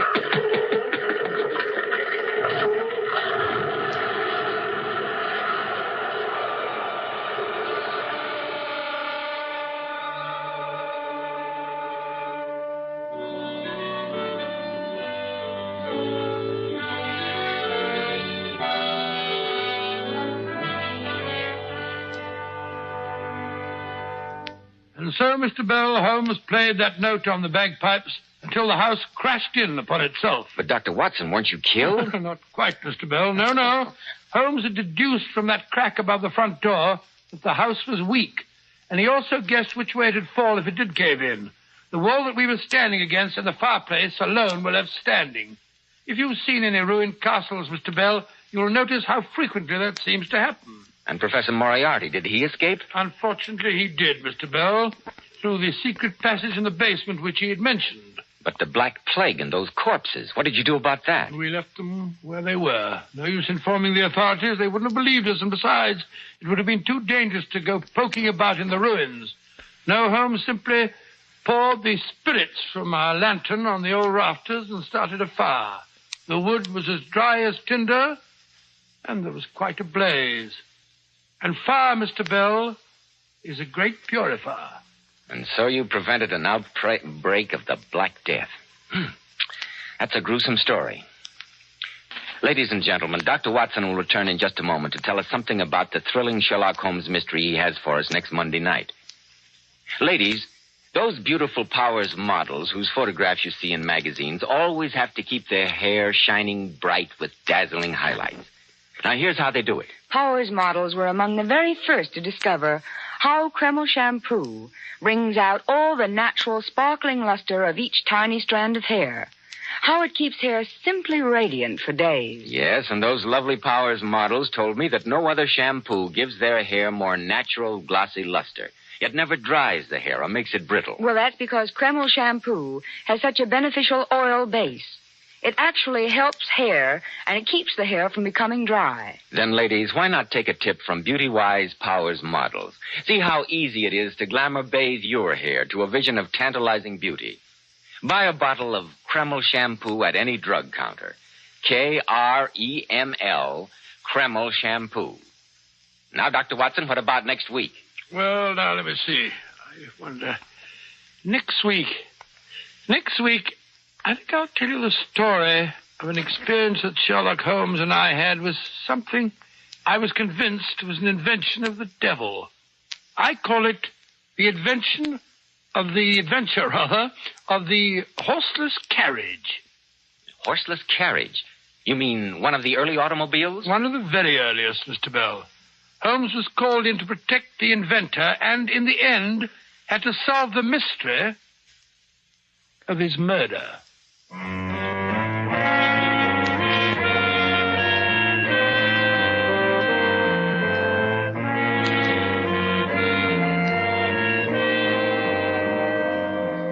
Tonight's Sherlock Holmes adventure was suggested by an incident in Sir Arthur Conan Doyle's story, The Final Problem. Nigel Bruce appeared by permission of California Pictures. Tom Conway through the courtesy of Eagle Lion Pictures. The Sherlock Holmes series is produced by Tom McKnight, with original music composed and conducted by Alex Steinert. This is Joseph Bell speaking for Kreml Hair Tonic and Kreml Shampoo, inviting you to be with us next week at this same time, when Dr. Watson will tell us about the adventure of the horseless carriage.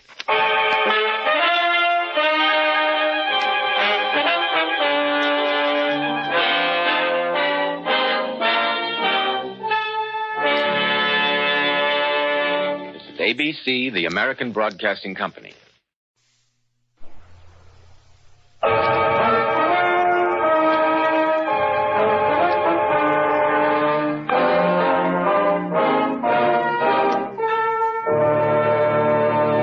Kreml Hair Tonic and Kreml Shampoo present the new adventures of Sherlock Holmes, starring Nigel Bruce as Dr. Watson and Tom Conway as Sherlock Holmes.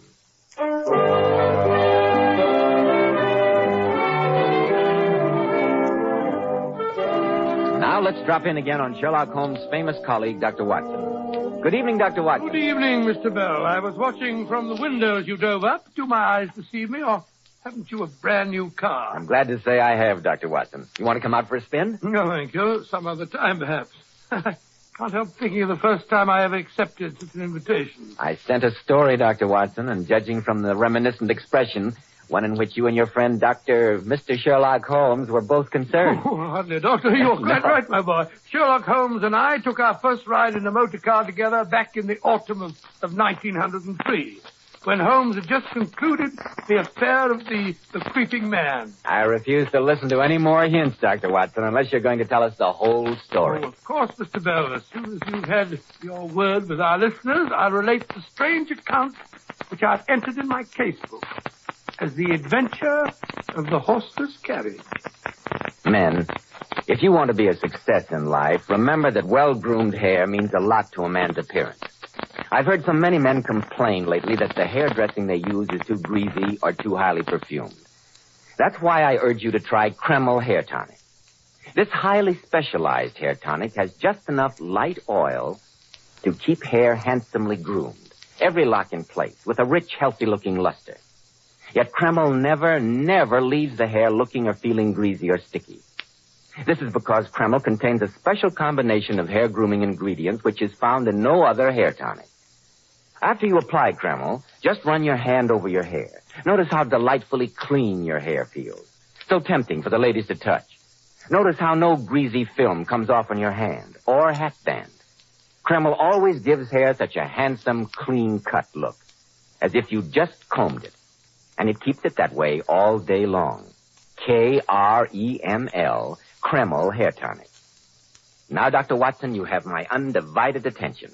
How about the adventure of the horseless carriage? It all began one morning when Holmes and I were breakfasting in our rooms in Baker Street.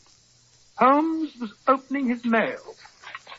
If you can tear yourself away from the kidneys and bacon for a moment, Watson, I'd like to read you a letter. It's a bad habit, Holmes, burdening your mind with problems at breakfast. It appears a suggestion, told you so 100 times. But go ahead.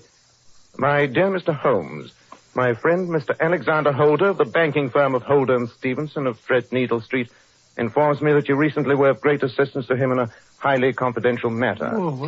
I'm therefore taking the liberty of calling upon you at 10 o'clock tomorrow morning, Tuesday, in the hope of obtaining your assistance and advice. Yours faithfully, Austin Grierson. Austin Grierson. Seems to me I've heard or read about that name somewhere later. That's more to you. Thank you, no.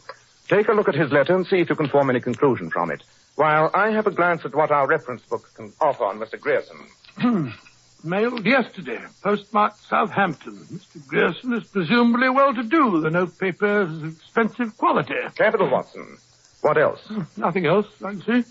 My dear Watson, nothing else but you observe, you mean. Mr. Grierson has evidently written under the stress of strong emotion. Notice how the pen nib has dug into the paper at several points. He is evidently a man who is used to having his own way. The manner in which he appoints the hour at which he will call upon us today indicates that. He is obviously mechanically minded, and despite his wealth, still interests himself in machinery. Oh, now, Holmes, how can you tell that? There are faint traces of 2 fingerprints of the writer's left hand, where he held the paper with fingers that were a trifle oily. And your nostrils should enable you to identify the very faint odor of machine oil. No, not my nostrils. The light is better over here near the window. Let's see what our reference book says. Well? Austin Grierson, Chairman, Board of Directors, Southampton Machine Works, patentee of Grierson's internal combustion engine for motor cars. Ah, that's where I saw his name in a newspaper account concerning a race of some of these idiotic new horseless carriages. Quite so. And furthermore, Watson, I can tell you that Mr. Grierson is fond of animals, and especially a large Airedale. Now, Holmes, I absolutely refuse to believe that you can deduce that from the fellow's letter. I never said I could. But it's precisely 10 o'clock, and Mr. Grierson, complete with Airedale, has just been ushered in our front door by Mrs. Hudson. Amazing deduction, I must say. You saw it out of the blasted window. Come in. Good morning, Mr. Grierson. Morning, gentlemen. I'm Sherlock Holmes, and this is my colleague, Dr. Watson. How do you do? How do you do, sir? How do you do, sir? Mr. Holmes, Dr. Watson, I'm glad to meet you. Quiet, Jeff, quiet there. This is my colleague, and a very good guardian, too. Sit down, Mr. Grierson, and tell me why you feel the need of a watchdog.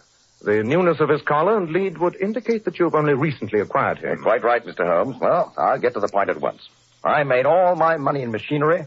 I don't mind saying it, I'm a pretty wealthy man.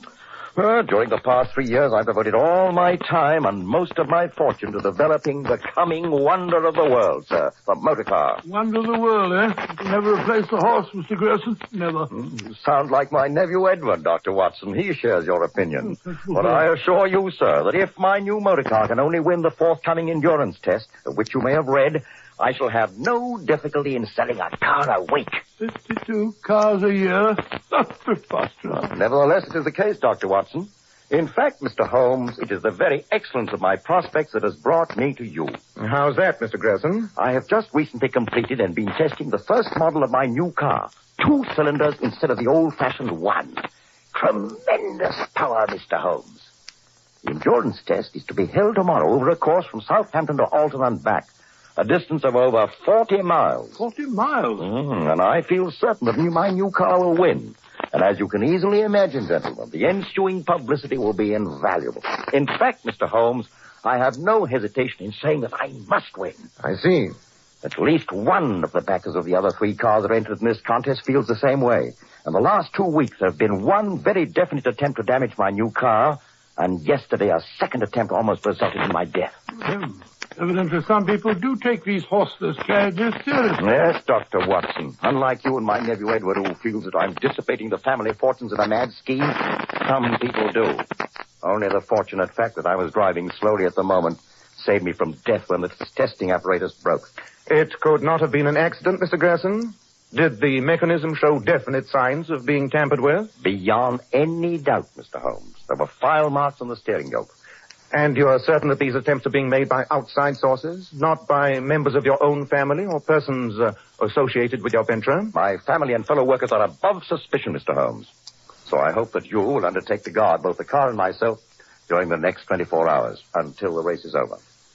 Under one condition, Mr. Gerson. Name it, sir. I'm always anxious to experience a new sensation. My condition is that you take Dr. Watson and myself for a drive in your racer as soon as we can get to Southampton. What? Done, Mr. Holmes. Not I. You'll never get me to risk my life in one of those wretched things.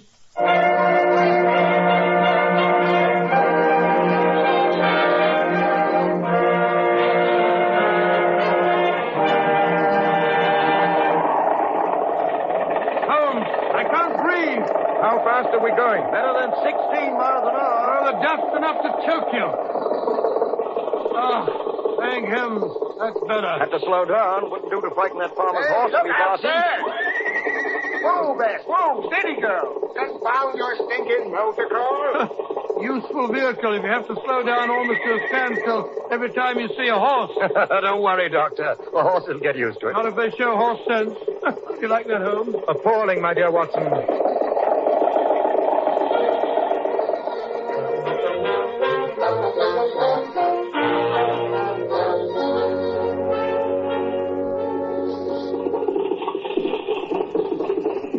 Well, gentlemen, here we are, safely home again. Most interesting experience, Mr. Grayson.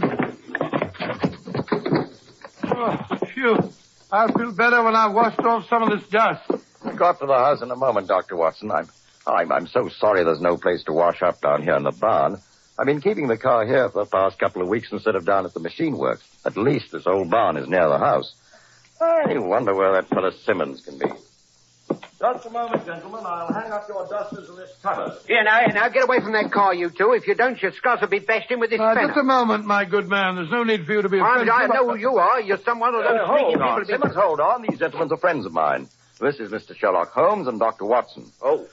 This is Joe Simmons, gentlemen. Hi, Good morning, Simmons. The foreman of my machine works and the best motor car mechanic in the world. You'll understand my suspicions, Mr. Grayson, when I tell you that Mr. Charles saw some bloke hanging about here while you were up in London. What, did you catch him? No, I'm sorry to say I didn't, sir. We chased him, but the blighter got away. Hello, Uncle Austin. How did she run? Perfectly, Charles, perfectly. You and Joe have a tune to a hair. Gentlemen, my nephew Charles Grayson, who helped me design my car. Charles, Mr. Holmes, Dr. Watson. How do you do? How do you do? She's a beauty, isn't she, gentlemen? Come, let's go up to the house for some tea. Simmons, you will be here on guard tonight? You bet I will, Mr. Grayson. And keep Jeff with you. Stay here, Jeff. Good dog.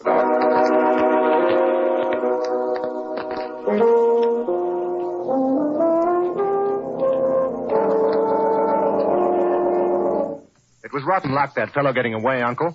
I was gaining on him till I climbed the fence near the road, and then I gave my ankle a twist that ended all hope of catching him. Oh, too bad, Charles. Tell me, Mr. Grayson, have you or your nephew any suspicions that might indicate which one of your competitors is behind these attempts? No, not a thing. I wish we had, Mr. Holmes. Have you taken any precautions? We've rigged an alarm bell from the barn to the house.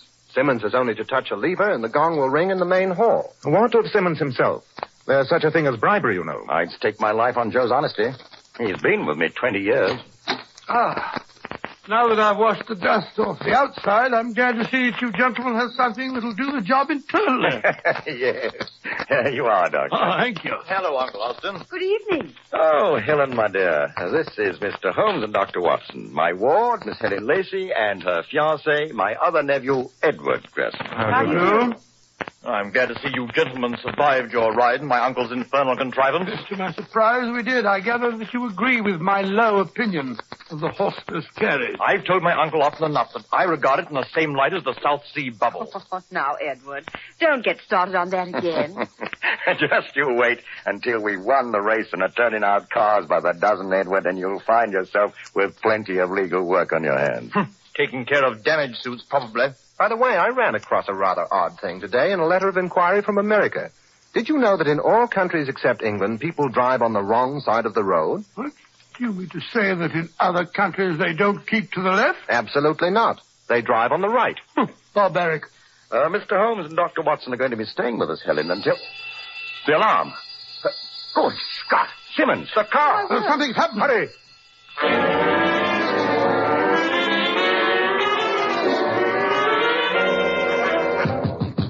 Simmons! Let us in. You all right? I'm all right. Why did you ring the alarm? Well, look at that, Mr. Holmes. Jeff! Right. It's the dog. He's dead. Of all the rotten things. And from the rigor of the limbs, I have no doubt he was poisoned. No question of it, Holmes. The scoundrel must have been frightened off by the alarm bell before he could tackle Simmons. What do you think, Mr. Holmes? I think, Mr. Grierson, that Dr. Watson and I will stand guard over the car until race time tomorrow. I wouldn't like to see Jeff's fate visited upon a human being.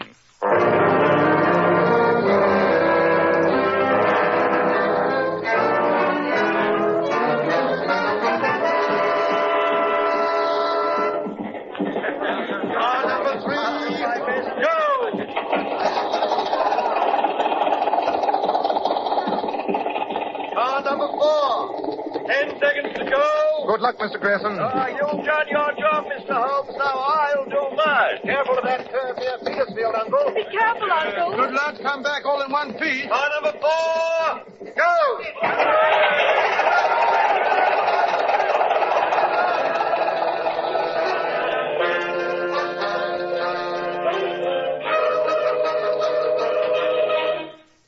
I tell you, Tom. What's the time, Helen? 1 hour and 46 minutes. With luck, the first car should be finishing soon, shouldn't it? You're overlooking the time necessary for changing tires, Mr. Holmes. After all, covering better than 40 miles at top speed, they have to make 2 or 3 changes. Yes, I never heard of having to change a horse's shoes 2 or 3 times in 40 miles, did you? Oh, quiet, Watson. The day will come, Dr. Watson, when you'll see tires that will go as much as 500 miles without requiring replacement. Don't mind him, Dr. Watson.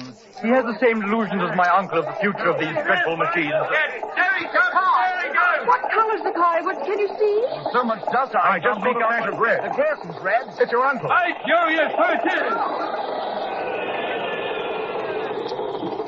We've won! We've won! I told you we'd win. Oh, come on. Let's be the first to congratulate Uncle.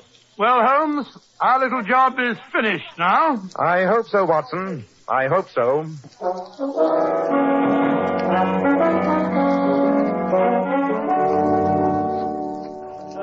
Well, I'll admit the way Mr. Grierson took the bridge outside Alton, my heart was in my mouth. But it was a great race. Hello, everybody. Hello, Charles. Hello, Charles. Where's Mr. Grierson, Charles? Oh, I left him down in the barn. He's crooning over the car like a mother.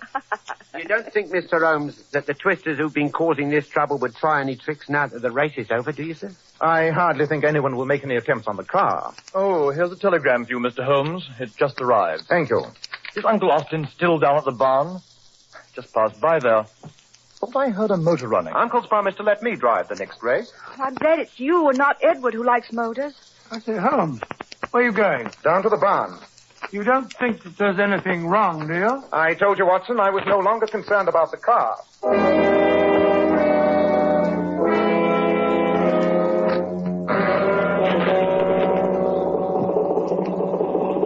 Give me a hand with this door, Watson. Seems to be stuck. Here, let me get my shoulder against it. Now. Push. Back, Watson, back. What is it, Holmes? What's wrong? What's the matter? Don't go in there. That motor's still running. Those fumes are deadly carbon monoxide. Edward, take Helen back to the house. No, Holmes, don't. I've got to get Grierson out. All right, I'll help you. No, you don't, Dr. Watson. If you go in, there'll be 3 of you to drag out. Here. Get your hand. That's better. Take care of him, Watson.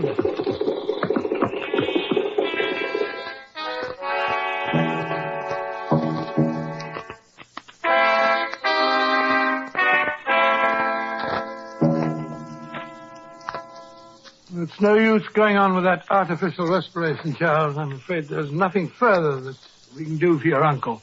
Will you get in touch with the police, Charles? I'll send someone to town right away. I'd best get down to the factory and tell them what's happened.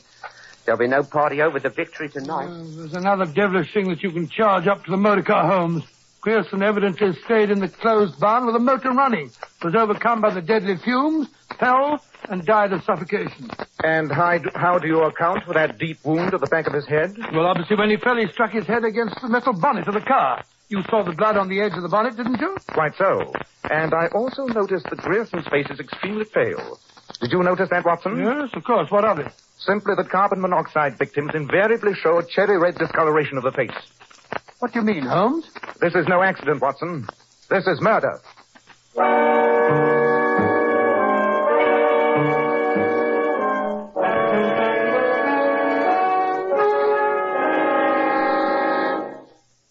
just a moment, we'll rejoin Sherlock Holmes as he endeavors to solve the mysterious death of Austin Grierson. Every man who takes pride in his appearance should know that handsome, healthy-looking hair needs a hygienic scalp.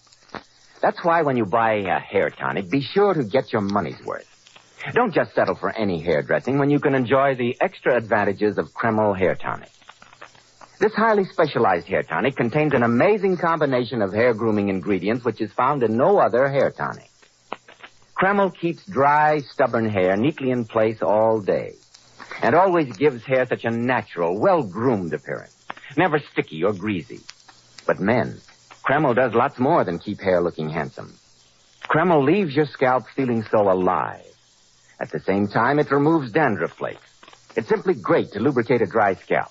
And if your hair is so dry it breaks and falls when you comb it, Kreml actually helps condition the hair, in that it makes it feel softer, more pliable. So men, buy a bottle of Kreml at any drug counter. Ask for an application at your barber shop. Let Kreml help keep your scalp hygienic, your hair always looking its very best. Kreml, Kreml Hair Tonic. Now, Dr. Watson, what happened after Sherlock Holmes discovered Mr. Grierson had not died accidentally but had been murdered? Well, I was still the only one to whom Holmes had revealed the shocking discovery, and he'd cautioned me to say nothing of it.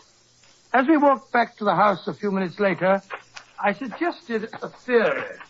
And on what do you base your suspicions of Edward, Watson? Well, it's obvious. Grierson told us last night that his two nephews would inherit equally. And Edward has made no secret of the fact that he felt his uncle was throwing away the family fortune in this wild venture. Besides, he had the opportunity. What do you think, Holmes?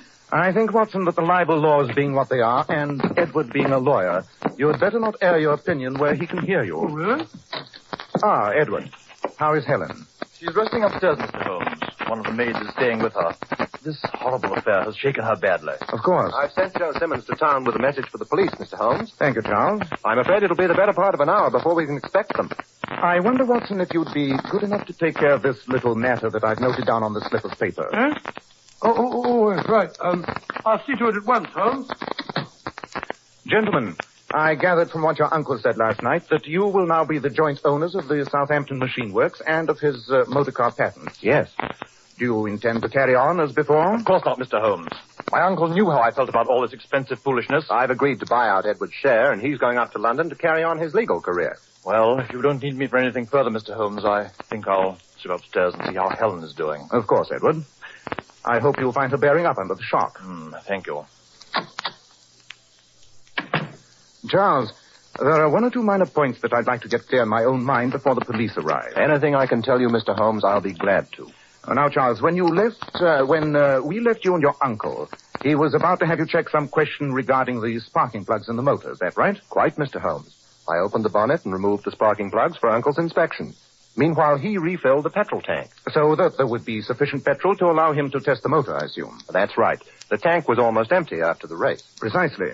You didn't help him refill the tank then, did you? No, I was busy removing the sparking plugs. And when you were finished? Uncle told me not to wait for him, that he wanted to run the engine for a few minutes and that I should join you others up here. And you came straight from the barn to the room in which we all were? Why, yes. You stopped nowhere on the way? Nowhere, Mr. Holmes. Well, that all seems simple enough. Yes, I took care of that little matter, Holmes. Is everything satisfactory? Quite. Excellent. If you and Charles will excuse me, Watson, I'll be back in a few minutes. Why, certainly, Mr. Holmes. By the way, Charles, Dr. Watson and I will be returning to London as soon as the police have been here. Very well. I suppose, Dr. Watson, that this tragic accident confirms your distaste for the motor car. Yes, it does, Charles. Or rather, it would if Holmes hadn't convinced me that it wasn't an accident. What do you mean? There's something I shouldn't. I thought Holmes had told you that... Told me what? Nothing. Nothing. I insist on knowing what you're hinting. Are you implying that my uncle's death was not accidental? Well, of course it didn't occur to me. But Holmes pointed out that in the case of monoxide poisoning, the face and lips would be congested, and your uncle's face was pale. Holmes seemed to think that... I'll see for myself what Holmes thinks. I won't stand for any insinuations that... Holmes seemed to think that your uncle was... Oh, gone. Watson, did he take the bait? Swallowed it hook, line, and sinker. Good work, Watson. You evidently carried out my instructions in a note to perfection. Yes, I think I convinced him that I left the cat out of the bag quite accidentally. He said he was going off to have it out with you at once. He must have changed his mind rather suddenly, judging from the way he hurried down the hall and tiptoed out of the front I door. don't understand. To prove that Austin Grierson was murdered, Watson, would be a matter of the utmost simplicity. But my certainty that it was Charles who murdered him rests upon so slender a bit of evidence that I'm sure no jury in the world would convict him. It was necessary to make Charles betray himself, and he fell into our trap. His very flight is a confession of guilt. Ah, listen. That's why you told me to remove those things, sparking plugs, you call them, from the car. Quite. So that Charles would be forced to make his escape on one of the horses, once he'd discovered that the car would not start. But Holmes, undoubtedly he was taking the fastest horse. How on earth are we going to catch up with him? In the motor car, of course. The motor car, but Simmons isn't here. Who on earth's going to drive the infernal thing? I observed Mr. Grierson's actions rather closely yesterday. I feel quite certain that I am competent to operate the machine. Oh, this is the end. Come on, Watson. Show me where you hid those sparking plugs.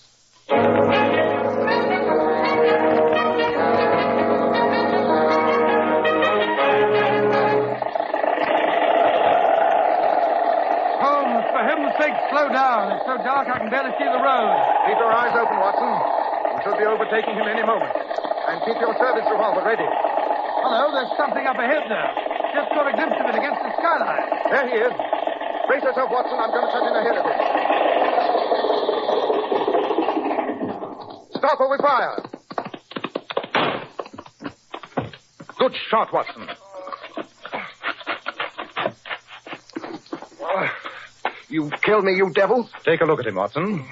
Got him through the shoulder. Painful, but not fatal. Blast you, Holmes. You had the devil's own luck. I can assure you it wasn't luck that gave you away and revealed your whole scheme. You thought that once your uncle was out of the way and you had bought out your brother's interest, you would have sole control of a business that would prove a gold mine. You can't prove it. A gold mine? Why, Edward told me that Mr. Grierson had sunk a fortune into his experiment. So he had. But what Edward did not know, but Charles had evidently learned, was that the banking firm of Holder and Stevenson had offered Mr. Grierson £100,000 for his patents. The offer was dependent upon his winning the race. The telegram I received yesterday from Holder and Stevenson was an answer to my inquiry. You devil! Good heavens, then, Holmes, all those previous attempts at sabotage... Those were designed to make us think that some competitor was responsible. All meant to point away from the real murderer. The dog. Why poison the dog? Another attempt to lead us off the track by making us believe strangers were responsible. But, Holmes, what was it that made you realize that it was Charles who killed his uncle? As I've often told you, Watson, you see, but you do not observe. You may remember that when we returned from our drive, Mr. Austin Grierson, when you wanted to wash off the dust, told you that there was no place in the barn where you could do so. What on earth's that got to do with it? When this fellow here had removed the sparking plugs after the race at his uncle's request, his hands must have been covered with dirt and grease. But when he joined us at the house, his hands were quite clean. He told me when I questioned him that he had not stopped anywhere on the way. Obviously, it must have been he that filled the petrol tank so that the engine would keep running after he had killed his uncle. Nothing but petrol would have washed off the oil and dirt from his hands. Good heavens, Holmes, and that was the slender clue which told you that he'd killed Grierson. So slender a clue, Watson, that it was only your excellent performance that betrayed this fellow into the flight that will convict him. Oh, thanks very much. Only did what you told me, Holmes.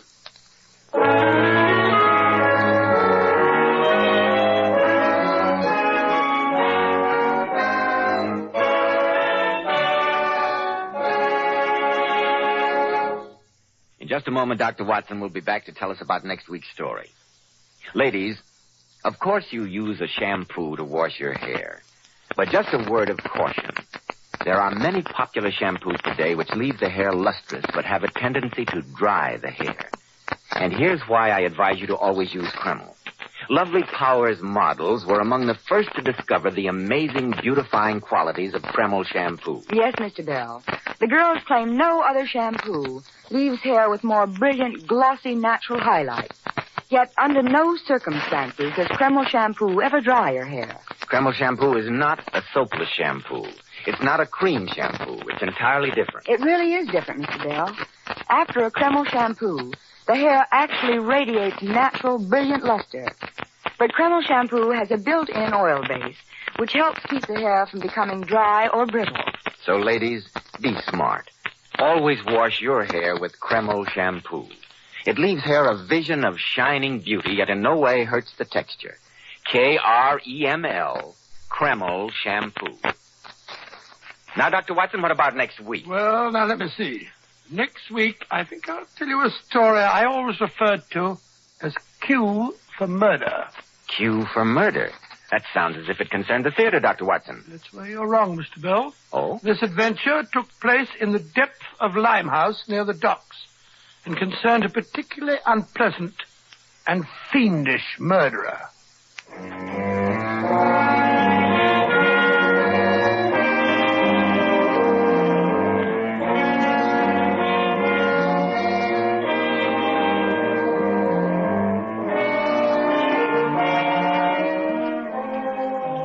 Tonight's Sherlock Holmes adventure was suggested by an incident in Sir Arthur Conan Doyle's story, The Beryl Coronet. Nigel Bruce appeared by permission of California Pictures.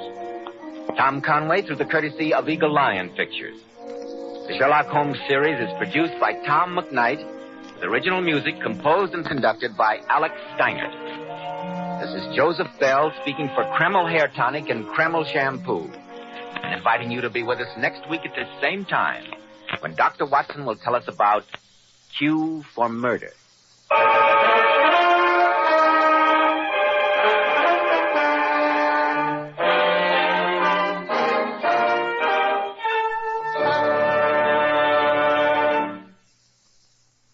This is ABC, the American Broadcasting Company.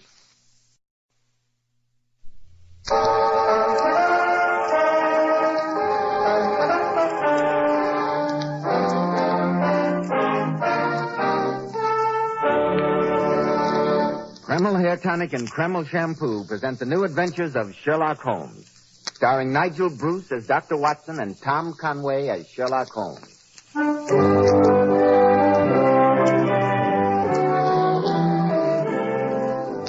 Well, once again, it's Monday night and time to keep that weekly date with our good friend and host, Dr. Watson. Let's join him, shall we? Good evening, Dr. Watson. Good evening, Mr. Bell. Draw up your usual chair. Ah, that's it. There's tobacco in the jar there beside you. Thank you, Dr. Watson. And now, how about tonight's new Sherlock Holmes Oh, adventure? my boys, I told you last week the story took place in the fetid depths lurking behind the wharfs which line the north side of the river near London Bridge. Sounds like good old Limehouse to me. It was, Mr. Bell, though I prefer to call it bad old Limehouse. For it's a neighborhood where human life was held cheap, and a scream in the night or the sickening sound of a criminal's bludgeon were almost commonplace. That, Mr. Bell, is the setting for the weird adventure that I call Q for Murder. Dr. Watson, you're beginning to make my hair stand on end. Oh, speaking of hair, Mr. Bell, haven't you a message for our listeners? Yes, Dr. Watson, I have. Naturally, most any man who takes pride in his appearance uses a hairdressing to keep his hair in place. And men, what about the product you're using at present? You find it too greasy, too highly perfumed? Does it make your hair feel sticky and dirty? Then here's a tip. Change to Kreml Hair Tonic. This highly specialized hair tonic has just enough light oil to keep hair handsomely groomed. Every hair neatly in place with a rich, healthy-looking luster. Yet Kreml never leaves hair looking or feeling greasy or sticky. This is because Kreml contains a special combination of hair grooming ingredients which is found in no other hair tonic. After you use Kreml, just run your hand back over your hair. Notice how delightfully clean your hair feels. Notice how no greasy film comes off on your hand or hatband. Kreml always gives hair such a handsome, clean-cut look, as if you just combed it. And it keeps it that way all day long. Kreml, Kreml Hair Tonic. Now, Dr. Watson, I'm eager to hear the new Sherlock Holmes story, Q for Murder. Well, Mr. Bell, that strange adventure began in the small hours of a foggy November morning. An emergency call at midnight had roused me from my warm bed, and a rattling horse cab had taken me to the Limehouse district, where an old patient of mine lay desperately ill. For hours I did my best to save a life that flickered in the balance. Finally, I decided that an ambulance was necessary. The sick man needed the resources of a hospital. Accordingly, I left the house and began to walk the cobbled streets looking for policemen. But Limehouse at 3 a.m. is a deserted and frightening district. I could hear the ghostly tooting of the foghorns on the riverboats in the distance. As I walked along, eyes alert, my hand was on the trusty revolver in my pocket for I was no stranger to the risks involved in walking the streets of Limehouse at such an hour. Suddenly, under the flickering gaslight ahead of me, I saw the blurry outline of a London policeman. So I called out, "Constable! Constable!" The man didn't hear me, for he suddenly turned abruptly and disappeared down the steep flight of steps, his bull's-eye lantern dancing away like a fading will-o'-the-wisp into the encircling gloom. I decided to follow that vanishing figure, and I quickened my footsteps. After a moment, I saw where the policeman had gone. Between a shop slop and a gin shop, I noticed a steep flight of stairs leading down a black gap that looked like the mouth of a cave. I walked down them. The steps were worn hollow in the center by the ceaseless tread of stumbling feet. I reached the bottom. A door faced me, and above it, a flickering oil lamp winked warnings at me. I found the latch of the door, lifted it. The door squeaked open protestingly, and I entered. There was a tinkle of glass-beaded curtains as I walked towards a long, low room. A strange sight met my eyes. Through the gloom, thick and heavy with the filthy brown smoke of opium, I saw that the room was terraced with wooden berths. Bodies lay in strange, fantastic poses, bowed shoulders, bent knees, and heads thrown back. Suddenly an attendant walked up to me with a pipe and beckoned me to an empty berth. This way, please. I haven't come here to smoke that foul drug. I saw a policeman enter this place a few moments ago. I want to speak to him. No policeman here. I'm carrying a revolver, so you'd better not argue with me, my good man. Where'd he go? He in back room. Ma, sit there. Follow me, please. In here. Well, bless my soul if it ain't Dr. Watson. All right, Wong, you can leave us. Yes, sir. I will. You seem to know me, Constable, but I don't recall meeting you before. Oh, I seen you and Mr. Holmes at Scotland Yard, Doctor. My name's Merriweather, Constable Merriweather. You couldn't have arrived at a better time, sir. This man needs a doctor, bad. Poor fellow. A patient of mine nearby needs an ambulance. That's why I followed you down here. Oh, I'll examine this wretched fellow first. How did you know he was here, Constable? They sent a message to the station. Said he was in trouble here. He's in trouble here. He's in trouble, all right. The poor devil's coughing his life away. Nothing I can do would make his dying a little more comfortable. Here you are. Hand me my bag, Constable, will you? Here you are, Doctor. I'll give him a sedative. At least it'll keep him out of pain. Who are you? What you do? I'm a doctor, my man. Here, this will ease your pain. There. You good man, doctor. You help me. Now you help me kill devil who brings opium to my people. Brings opium? What are you talking about? You good man. You find Dr. Sturgeon. He bad man. He bring opium. Sturgeon? I've heard of a Dr. Sturgeon. What's his address? He's asleep, Doctor. Yes. This poor devil's hours are numbered, I'm afraid. You know, Dr. Watson, this is a great honor for me. I read every story you've written. To me, Sherlock Holmes is almost like a god, you might say. Oh, thanks very much. One of these days, I hope to be a detective myself. Indeed, and I think if you study me, you might learn a few pointers. I shall lose no time in investigating this matter.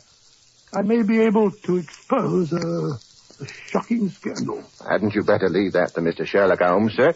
That's more in his line, isn't it? Oh, rubbish, my good man. This is one case that I'm more than capable of handling myself. I shall call on Dr. Sturgeon as soon as his office opens in the morning.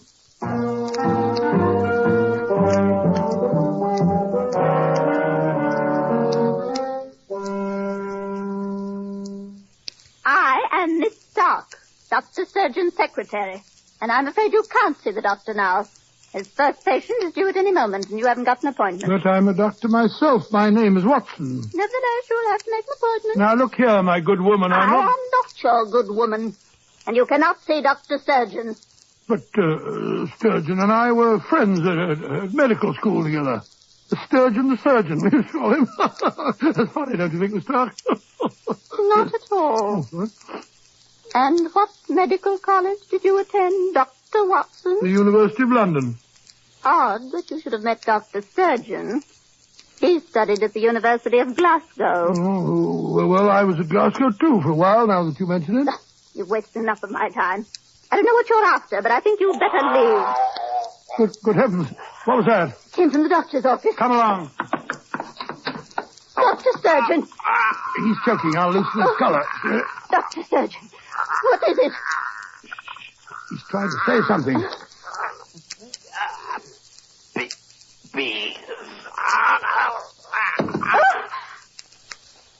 Freddy's dead. Look at the marks on his belt.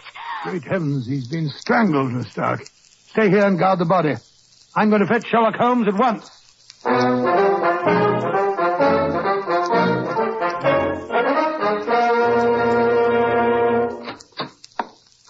is it? Oh, you're back again. Yes, Miss Stark, this is Mr. Sherlock Holmes. How do you do? How do you do? No one's been here since I left? No. Patient came into the outer office, but I sent her away. Splendid. Tell me, Miss Stark, is there another entrance to this office? Yes, Mr. Holmes. The doctor had a private door from the outside leading into the laboratory in there. He always let himself in that way. Did he ever admit patients by that private door? Why should I answer your questions? You're not the police. I appreciate your loyalty, Miss Stark, but I assure you that if you're trying to protect your dead employer, you'll find me to be more understanding than Scotland Yard. Very well. What do you want to know? I repeat my question. Did Dr. Sturgeon admit patients by his private door? Yes, he did, Mr. Holmes. Sometimes.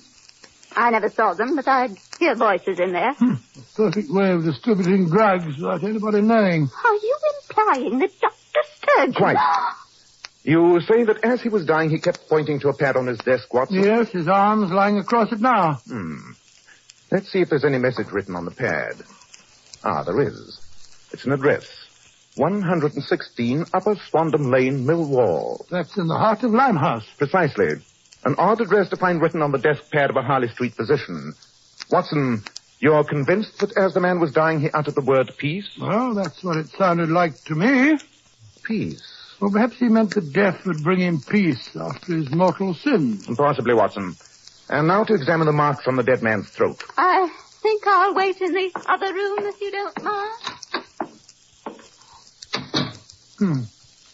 Looks as if he was strangled with a piece of rope. Look more closely. Observe these traces of oil on the throat. And look at this. By Jove, the long black hair.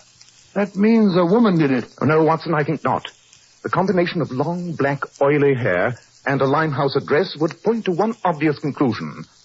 Dr. Sturgeon was strangled with a Chinese cue. Strangled with a cue? But how would that be possible? That, my dear Watson, is our next problem. Tell Miss Stark to send for the police. Our work here's done. We're going to Limehouse? Certainly. As soon as we have adopted suitable disguises, we shall investigate the mystery of 116 Upper Swandam Lane. I pray that the answer to murder lies there.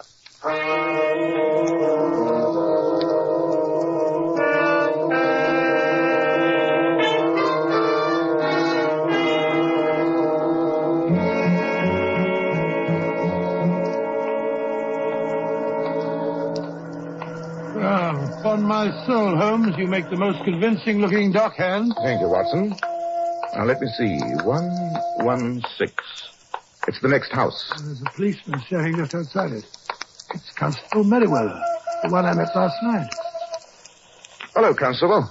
Something happened? Never you mind. Just keep moving along. We ain't doing now, mate. We now we're just going down in a pig and whistle for part of the mill mile bitter. Ain't that right, Alfie? Of course it is, Bertie. Then off you go, both of you. Oh, can't a bloke stop and pass the time of day? Ain't you been a bit narky, chum? Hey, here, what's happened here? Murder. That's what's happened. Now move along there. Murder. And at the address on Dr. Sturgeon's pad. Here, who are you? Oh, it's all right, Merriweather. It's Mr. Sherlock Holmes. Well, blow me down. I'd never have recognized you, gentlemen. But what brought you to this address? I'll explain that later, Constable. Who has been murdered? A Chinese gentleman got himself done in. Was he strangled? I don't rightly know, sir. What do you mean you don't know? Surely the evidence of strangulation is perfectly easy to detect. Well, I suppose it is. But you see, in this case, Mr. Holmes, the corpse ain't got no head.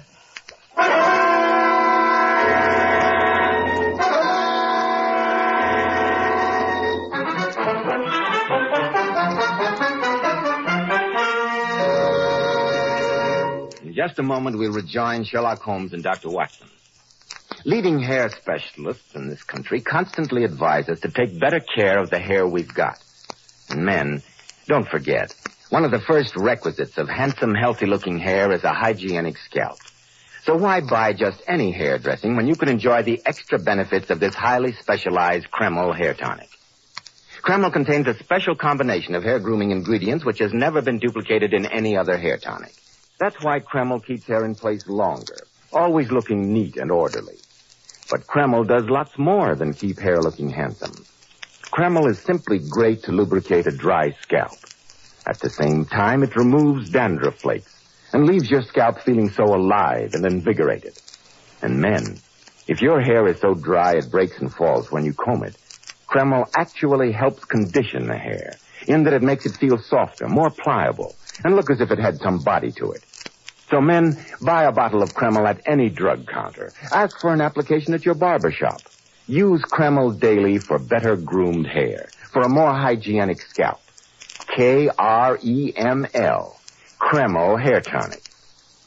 Well, Dr. Watson, what happened next? Well, my boy, we quickly entered the house and examined the scene of the latest tragedy. Constable Merriweather seemed to be in a seventh heaven of delight to realize that he was working on a case with the great Sherlock Holmes himself. I'm glad you're here and no mistake, Mr. Holmes. I'm a little out of my depth in a case like this, and I don't mind admitting it. Merriweather's a great admirer of yours, Holmes. He's read every story that I've written. Indeed. You have a strong constitution, Constable. Though I will admit that this case presents as bizarre a problem as my friend has ever included in his rather sensational accounts. What I can't understand, sir, is why they took the head. For that matter, how was it stolen? Before we theorize, let us assemble the facts.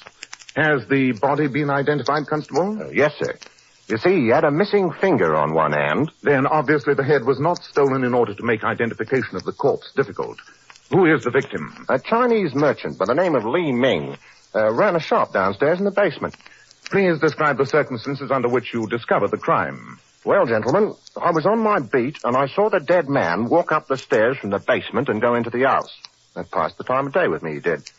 2 houses down, I stopped to talk to the fishmonger outside his shop. I must have talked to him for 15 minutes or more. What time was this, Merriweather? Just after 10 o'clock, sir. I see. Please continue. Well, sir, all the time I was watching this house. Suddenly there was an hollering and a yelling, and I runs back to find the man lying in here with his head gone. You were watching the house all the time, you say, Merriweather? Yes, sir, just idle-like. But I'll swear no one went in or out. Which means that somebody inside the house must be the killer. That's what I think, Doctor. Who are the other tenants? Well, Mr. Holmes, on this floor there's an old Chinese lady, servant to the dead man she was. But she's half crippled with rheumatism, and I swear she couldn't have done it. But upstairs, there's a Chinese gentleman, Prince Fu Sen. A prince? In these surroundings? He's got quite a place, too. Then you've already interviewed him? Oh, yes, sir. He and his nephew are up there. Swore they didn't have nothing to do about it, but the young fella acted mighty suspicious-like. Perhaps you'd like to go up there, sir. I know you'd handle these foreigners better than me. Very well, Constable. Let us visit Prince Fu Sen at once.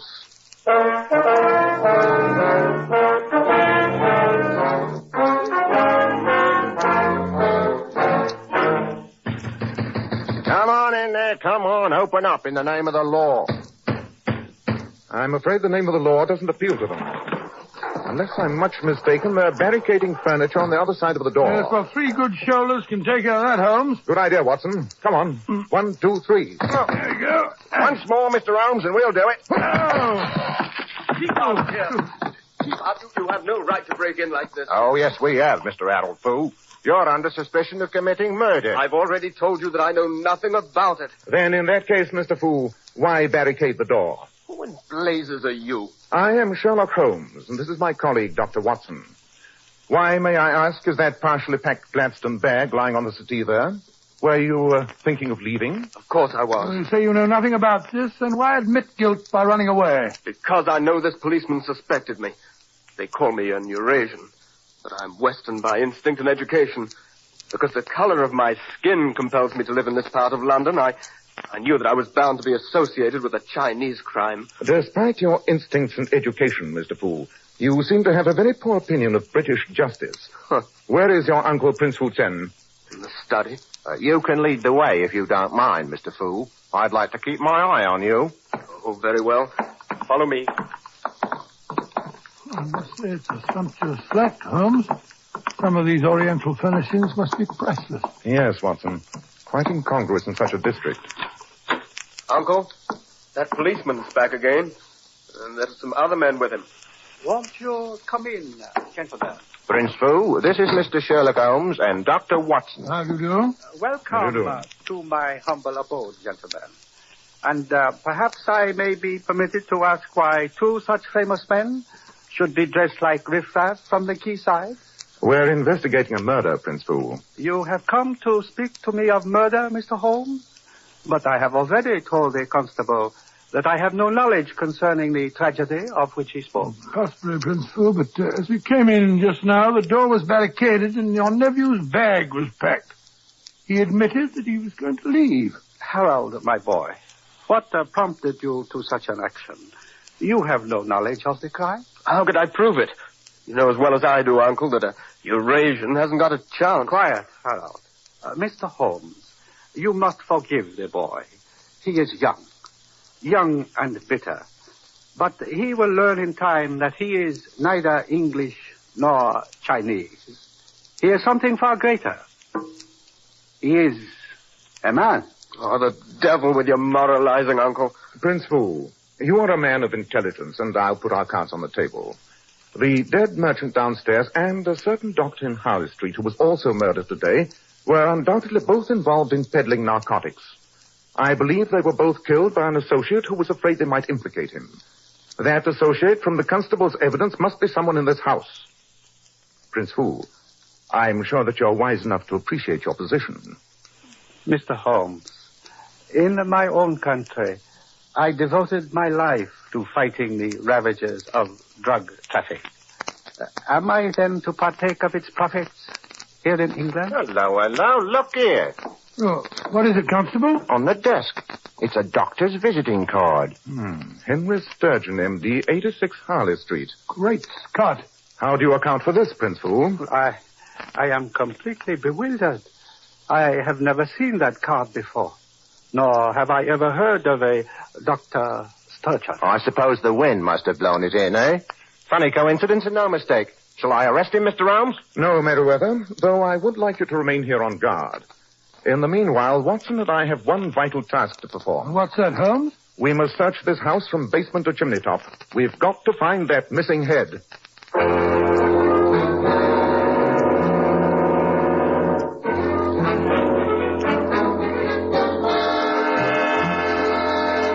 Holmes, I've searched the house with a fine tooth comb. I'll swear the missing head isn't here. So will I, old chap. That's why I gave you the job of searching for it. And why the blazes waste my time while you go careering all somewhere else? Oh, don't be angry with me, Watson. I needed you to create a diversion to cloak my real activities. Oh? Where you been? I've been having a most illuminating talk with a certain tradesman by the name of Albert Bloggs. Now I know who our double murderer is. Good Lord. Who? I suggest that we return to Prince Fu Tsen's flat upstairs. There I shall make the matter clear to you.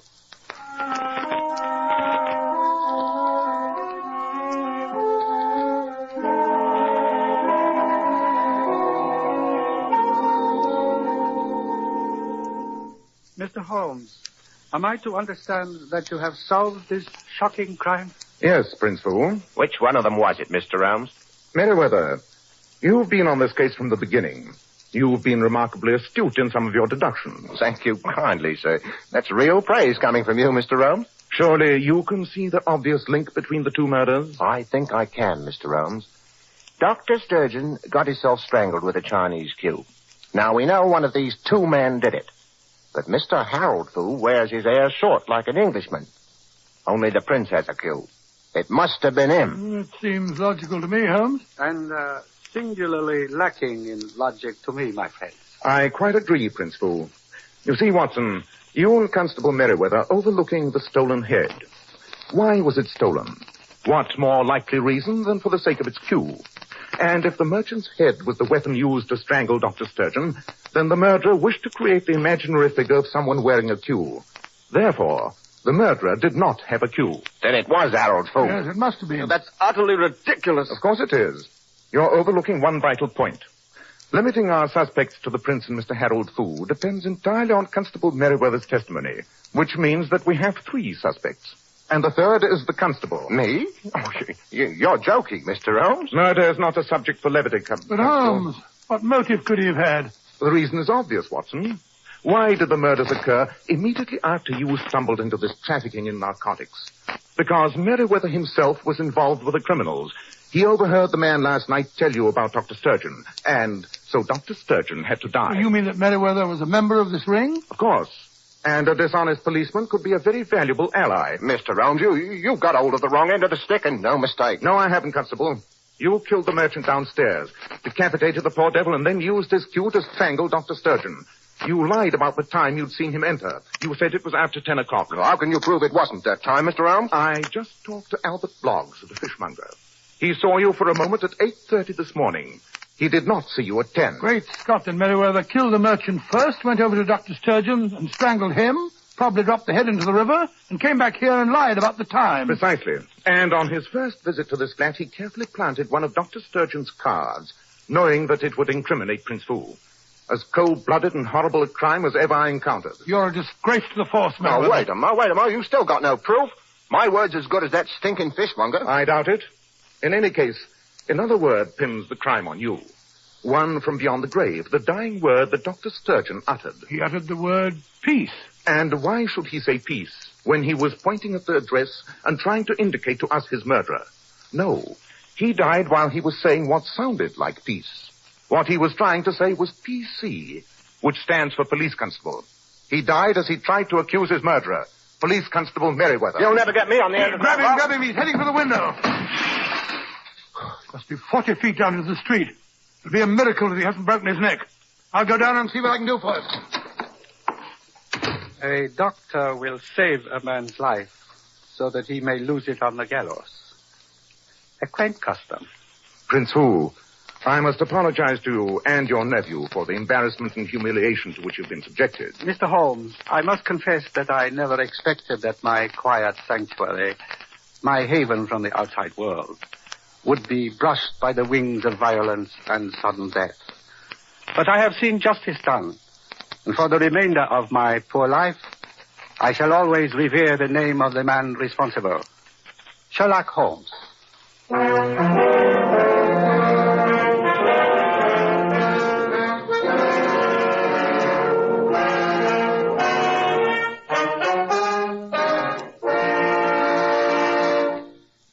Ladies, one of the greatest beauty authorities in this country is John Robert Powers. And the first beauty advice Mr. Powers gives his lovely Powers models is to use only Kreml shampoo to wash their hair. And isn't he wise, Mr. Bell? Because Kreml shampoo is one shampoo that can be bought today that leaves the hair fairly teeming with natural, brilliant highlights. Yet never under any circumstances does Kreml shampoo ever dry the hair. You see, Kreml shampoo is not a soapless shampoo. It's not a cream shampoo. It's entirely different. How right you are, Mr. Bell. Why, after a Kreml shampoo, even dull, lifeless-looking hair actually radiates all its natural glossy luster. And Kreml shampoo has a built-in oil base, which helps keep the hair from becoming dry or brittle.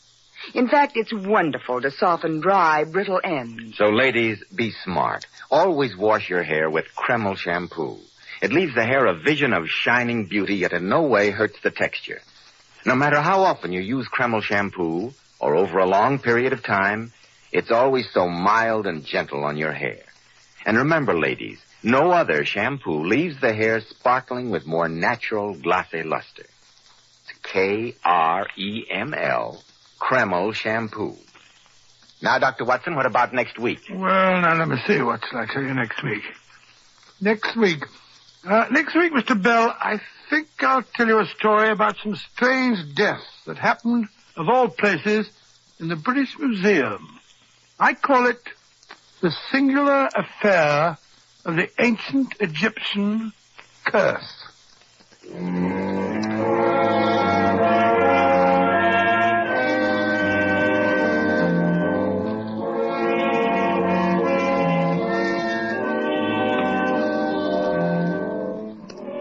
Tonight's new Sherlock Holmes adventure was suggested by an incident in Sir Arthur Conan Doyle's story, The Man with the Twisted Lip.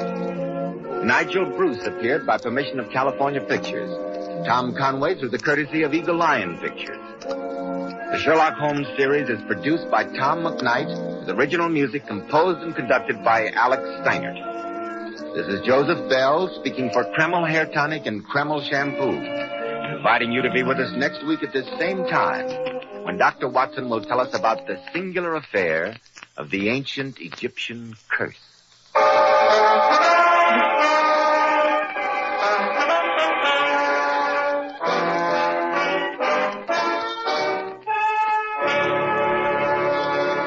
ABC, the American Broadcasting Company.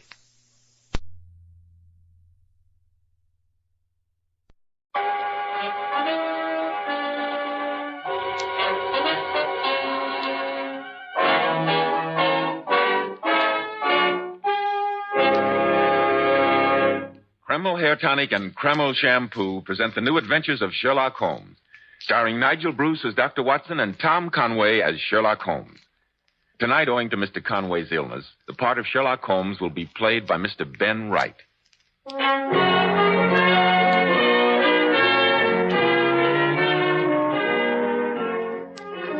now for our weekly visit with Sherlock Holmes' famous colleague, your friend and mine, Dr. Watson. Good evening, Dr. Watson. Good evening, Mr. Bell. I'm glad to see you. Make yourself at home. Thank you, Dr. Watson. You know, I've been waiting eagerly all week to hear about the singular affair of the ancient Egyptian curse. And a most singular affair it was, to be sure. It had its beginnings in the august halls of the British Museum. I've been looking over my old records to refresh my memory, and even after all these years, it sends what in Scotland they call a cow grue down my spine. I can hardly wait, Dr. Watson. Recently, in a poll conducted throughout the country, women picked the 10 best groomed men in America. These men were all men at the top: statesmen, governors, motion picture stars, producers, and millionaires. And men, I'm sure you'll be interested in hearing how a recent survey showed that Kreml Hair Tonic is preferred among America's top-flight executives and most successful men. But then why shouldn't it be? Kreml contains a special combination of hair grooming ingredients which is found in no other hair tonic. This is why Kreml gives a man's hair such a natural, well-groomed look, such a handsome, clean-cut appearance. Kreml also keeps the hair neatly in place longer with a healthy-looking luster. Yet it never leaves your hair looking or feeling greasy. After you apply Kreml, you can rub your hand over your hair and your hair always feels so delightfully clean. Notice, too, how no greasy film comes off on your hand or on your hatband. Just use a little Kreml on your hair in the morning, and at night your hair looks as neatly groomed as when you first combed it in the morning. Kreml, Kreml Hair Tonic. Now, Dr. Watson, what about the singular affair which began in the sacrosanct confines of the British Museum? Well, I must admit that I was not a frequent visitor to those gloomy halls, but on this particular morning, Holmes had been insistent. All the scientists in London, especially the archaeologists, were agog over the arrival of Lord Cranwood's sensational Egyptian discoveries. For several days, Holmes had been deeply immersed in research among the Cranwood antiquities, so that now I found myself in the Egyptian gallery of the British Museum. I say, Watson, look here. This notation definitely proves the use of stringed instruments as well as flutes as early as 3000 B.C. Oh, very interesting, Holmes. Interesting indeed. If you please, sir. Smoking is absolutely forbidden. Huh? Oh, all right. Hello, Holmes. Oh, Watson, I don't think you know Professor Halliday of the British Museum. Professor, this is my friend, Dr. Watson. Dr. Watson? Not the eminent Dr. Eustace Watson, the well-known archaeologist of Edinburgh. I'm honored. No, sir. Dr. John H. Watson of Baker Street. Oh, sorry. This is Dr. Watson's first visit to all your magnificent new acquisitions, Professor Halliday. It's a veritable treasure house, gentlemen. The late Lord Cranwood's excavations at the site of ancient Abydos have given the museum a priceless mine of information. And yet the price in human lives has not been inconsiderable. First Lord Cranwood himself, only a few days after the shrine of Har-Shafit was opened. A man of almost 80, Mr. Holmes. The strain and excitement of the discovery were too much for him. No doubt. And then a month later, Dr. Dumas, disappearing mysteriously from camp, only to be found hopelessly insane and babbling madly before he died. And young Wilson vanished into thin air and assumed to have been lost overboard from the ship that was bringing the expedition back to England. Oh, it was a calm, moonlit night. Don't tell me that you, of all people, believe this newspaper talk of Har-Shafit's curse, Mr. Holmes. I believe nothing that is not susceptible of proof, Professor. Evidently, the new Lord Cranwood is quite undisturbed by any threats of a curse upon his family. I've seen him working here every day this week. Oh, is that Lord Cranwood? Yes, the heavy-set, middle-aged man over there, just beyond that fifth sarcophagus. Fifth which? The chap with the rather florid face, just packing those notes into his briefcase. Oh, looks fit enough, I must say. Judging from his appearance, I should think the curse of what's-his-name wouldn't have much luck with him. You'll excuse me, gentlemen. I want a word with Lord Cranwood before he leaves. Sir Holmes, supposing I run along, I'll meet you at the club for lunch and... Lord Cranwood, what's the matter? Why, he's collapsed. Quick, Watson. I don't understand. He just seemed to keel over. Let me take a look at him. You were standing right beside him, Professor. Just what happened? I was speaking to him. He clutched his throat, tried to say something, and collapsed. Holmes. Yes, Watson? The man's dead. Impossible. Cause of death, Watson? Well, I should have said heart, but... But the curious rigidity of the muscles of his hands and throat aren't consistent with that diagnosis. Is that it, Watson? Quite correct, Holmes. You would better notify Scotland Yard at once, Professor Halliday. Scotland Yard? Mr. Holmes, are you suggesting... I suggest nothing, Professor Halliday. But Lord Cranwood has died extremely suddenly. In view of the 3 previous deaths which have occurred among the members of the expedition, I feel that this is definitely a matter for the police. I'll send for them at once. I'm certain, Watson, that a second look at Lord Cranwood's body will suggest to your mind a cause of death with which you cannot be unfamiliar after your army career in India. The congested eyeballs, the rigid neck muscles. You mean snake bite? Precisely. The bite of some venomous and highly poisonous snake is the only cause consistent with these appearances. But there are no snakes here in the British Museum. That, Watson, is why I sent for Scotland Yard.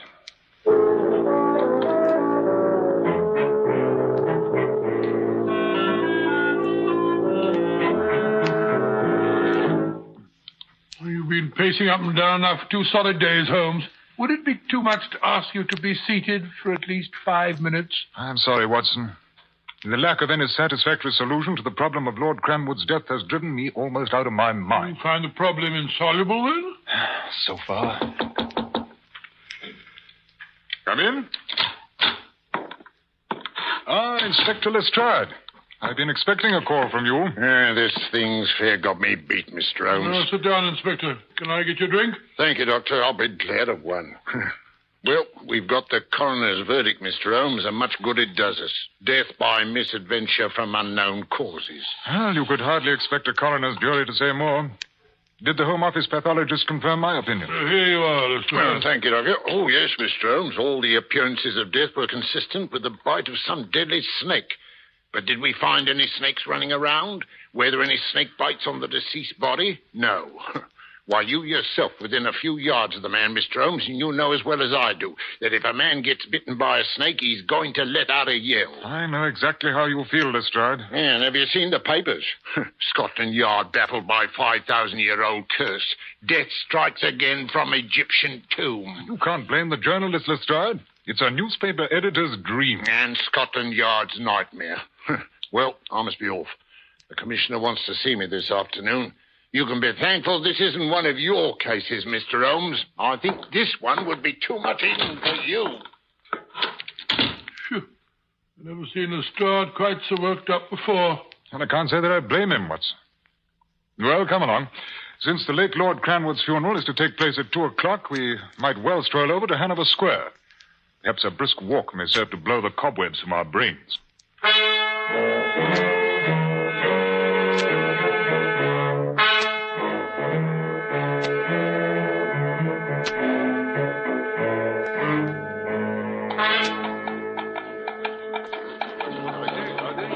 first time I've known you stand about outside a church at a funeral, Holmes, peering at the relatives of the dead man. I'm anxious to see the new Lord Cranwood, as well as his relatives. He was a nephew of the late Lord's, you know, and the family's interest in Egyptology has been inherited by him, along with the title. Here they come. There's the new Lord Cranwood. I wouldn't want to be in his boots with a curse hanging over me head. There's Lord Cranwood, Watson. Husky-looking young chap. Looks as though it'd take more than a family curse to get him down. Who's that coming after him, the pale young fellow in the wheelchair? His cousin, Mr. Neville Robertson, I believe. Been hopelessly paralyzed ever since boyhood. Horse rolled on him while hunting. Yes, the lines of pain and suffering are very evident in the poor fellow's face. That must be Robertson's older brother, Mr. Oliver Robertson. That rather heavy-set young man just coming out. I assume that's his wife with him, the girl with the black veil. Well, it's rather rough on them, all these curious people staring. Come along, Holmes. Let's be off. Very well, Watson. I've seen all that I beg your pardon, sir, but aren't you Mr. Sherlock Holmes? Yes? Well, my name's Oliver Robertson. Fortunate coincidence, my seeing you here. I'd intended sending you a message this evening. A message? Yes, I wanted you to...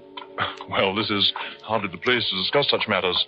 Look, I'm staying at my cousin, Lord Cranwood's house. I wonder if you'd be good enough to come there this evening. Would 9 o'clock be satisfactory? Excellent, Mr. Holmes.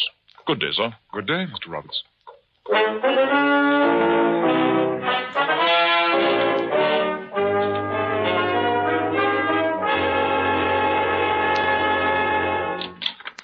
Oh, come in, gentlemen, come in.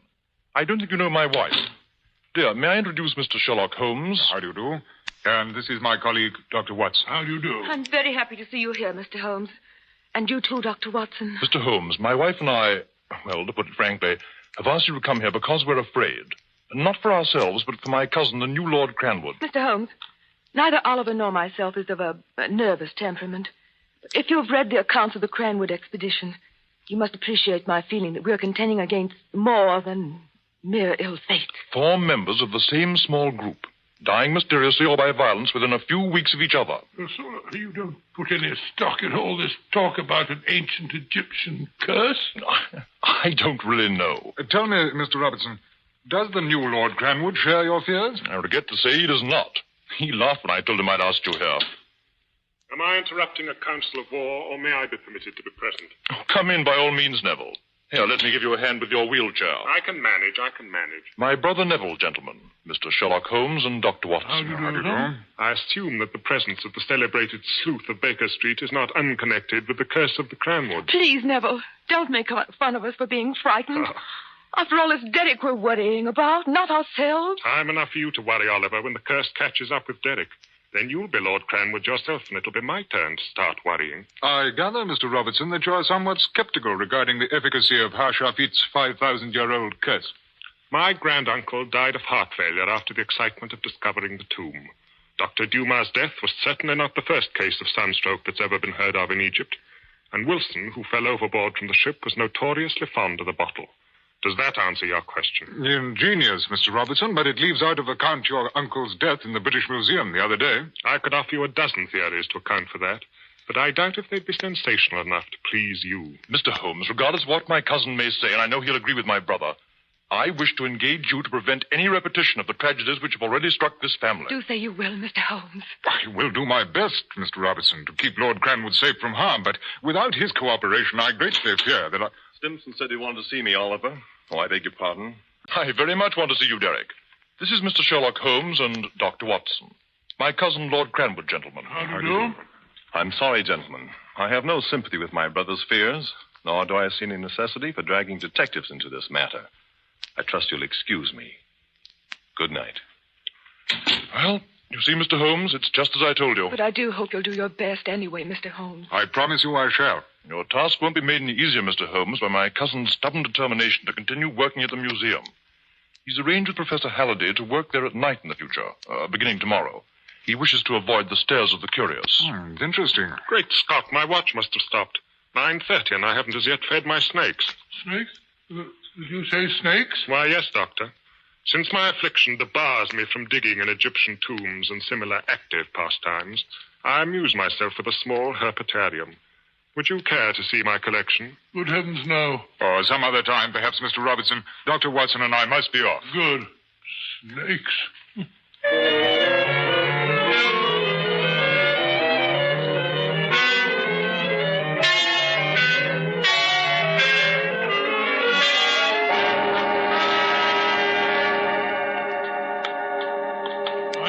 must say, Holmes, that I find that sinister cripple Neville and his nasty collection of poisonous reptiles highly suspicious. Well, there's no doubt that Neville's personality has been warped by his affliction. And the availability of snake venom is, of course, significant. And look at his motive, Holmes. Look at his motive. The Cranwood title and the Cranwood fortune. But there's one thing you've forgotten, Watson. Even if the new Lord Cranwood were to die, it would be Neville's older brother who would inherit. Oliver and his wife would become Lord and Lady Cranwood. Are you trying to tell me that a murderer who'd killed 2 men would boggle at a third? If Cranwood dies and Oliver gets the title, he'd be the last barrier Neville's way. I don't like to say it, Holmes, but for once you seem to be singly obtuse about the facts of this case. Possibly, Watson. At any rate, I intend that you and I shall be present, although concealed, when Lord Cranwood visits the Egyptian galleries tomorrow night. You mean that you anticipate an attempt upon his life? As I have told you on previous occasions, Watson, it's a great mistake to theorize ahead of one's data. Mr. Holmes, you don't really put any faith in all this talk about the supernatural curse? Do you, Watson? Oh, dash it, no, of course not. Good. Well, then I trust that tomorrow night you will arm yourself with your service revolver. Oh, really? Yes, Watson. I should like to be in readiness for anything we may encounter at the British Museum. Supernatural or otherwise.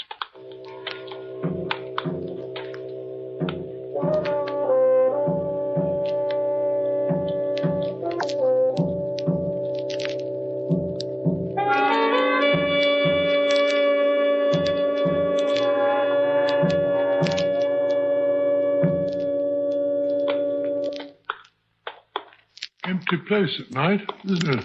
Of humanity? Yes. What do you mean? Merely that the relics of the past are all about us. Oh, yes, of course, sir. On this way, through the northern vestibule. I say, Holmes, what's that thing? Looks like a coffin. That's what it is. Oh, good Scott. Here we are. He'll no doubt work at that long table. It has the only decent light in the room. And you take that side of the table, Watson. I'll take this. And make certain there's no one and nothing concealed. You're not expecting to find a snake anywhere, are you, Holmes? I don't expect to find anything. I merely wish to make certain that there is nothing to find. Now, careful, Watson. Don't knock over that little figure. What the devil is it? And the Egyptians call those little statues the answerers. They were buried in the cedar coffins within the sarcophagi to accompany the dead and to obey their orders. A pleasant idea, I must say. Well, there's nothing hidden on this side of the table. Nor here. Now, there's an excellent spot to conceal ourselves. Over here, Watson. Great. God, what a horrible sight. What sort of a nightmare is that? And appropriately enough, it's a statue of Hashafit, the ram-headed god. Oh, excellent, Watson. Now, this will do perfectly. We can see everything in the room from behind here. Just what are you expecting, Holmes?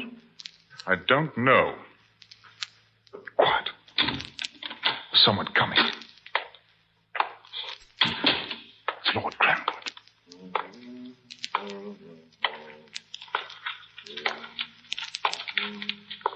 Yes, he's taking his papers out of his briefcase. Oh, now that he's turned the lamp up, I can see it better. He's all right so far. He's settling down to work. What? Something's wrong. Quick! He must have fainted. Here's the antitoxin. Give him the injection. Hurry! It's too late, Holmes. He's dead.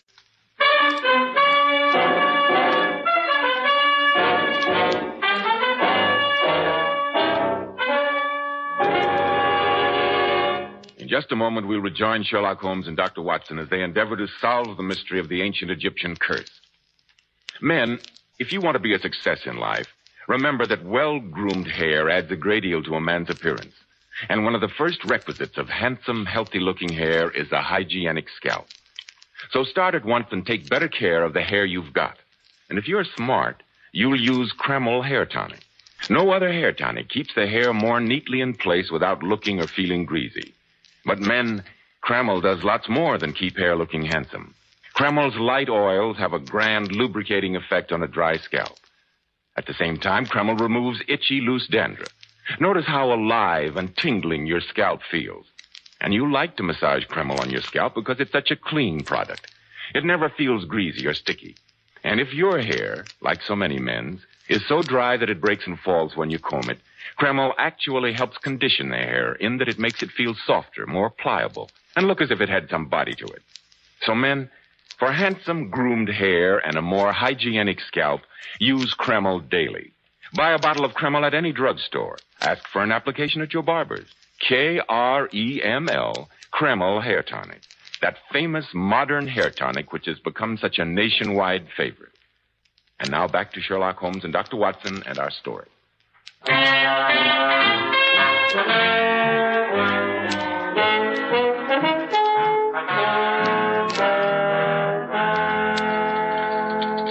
I say, Holmes, if you won't have any lunch, do at least take a cup of tea. No, thank you, Watson. I'm not hungry. You've been saying that ever since that poor fellow Derrick was killed the night before last. You simply must eat, Holmes. My appetite will return when I have a solution for this case, Watson, and not before. Well, I've hesitated to say it, Holmes, but if that man had died by any natural means in front of our very eyes, I'm perfectly certain that you would have solved the riddle. Well, if your hypothesis is correct, Watson, this case is not a matter of the mortal's minds. And that I refuse to admit. Well, we saw him come in. We saw him open his briefcase. He turned up the lamp, sat down. Thank you, Watson. Thank me for what? You've just given me some remarkably interesting food for thought. Oh, really? Come in. Why, Mrs. Robertson. Oh, I beg your pardon. It's Lady Cranwood now, isn't it? Makes me unhappy to say that it is, Dr. Watson. Won't you sit down, Lady Cranwood? I've already expressed to your husband my deep feeling over the tragedy I failed to prevent. Let me assure you, Mr. Holmes, that neither my husband nor I feel that you were in any way to blame. I appreciate your kindness, Lady Cranwood, but I still blame myself for having failed to reach a solution. And that is why I've come to see you this morning, Mr. Holmes. I hardly know how to say it. My suspicion is such a horrible one. Oh, there, my dear. I'm convinced that Oliver is in deadly peril. And from his own brother. Do you hear that, Holmes? You felt it too, Dr. Watson. Oh, I've been fighting down a horrible thought, denying it even to myself. But I felt I had to tell you, Mr. Holmes. Well, have you any proof, Lady Cranwood? Anything definite on which to base such an accusation? Only Neville's sneers and his jealousy of my husband. And those horrible snakes of his. Perhaps you may be able to assist me in confirming or disproving your suspicions of Neville, Lady Cranwood. Anything I can do, Mr. Holmes. Anything. I imagine that the entire family, and the servants as well, will all be attending the funeral this afternoon. Yes, of course. Then if you will be good enough to leave me your key to the house, I shall take advantage of everyone's absence to go there and investigate one or two possibilities that have occurred to me. Of course, Mr. Holmes.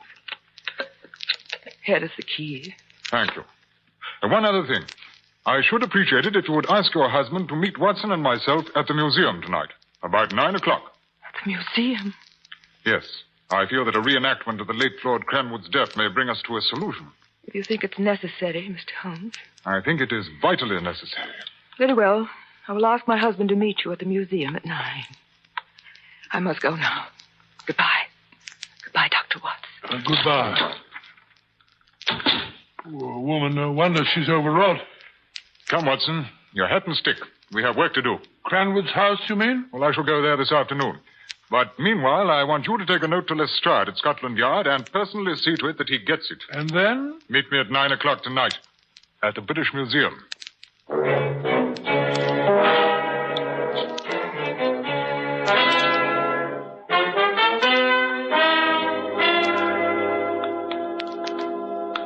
Well, I must say, Holmes, that as long as we had to come back to this chamber of horrors, I'm glad that you insisted on a decent amount of illumination. Since we won't be concealing ourselves this evening, Watson, I asked Professor Halliday to leave the Egyptian gallery fully lighted.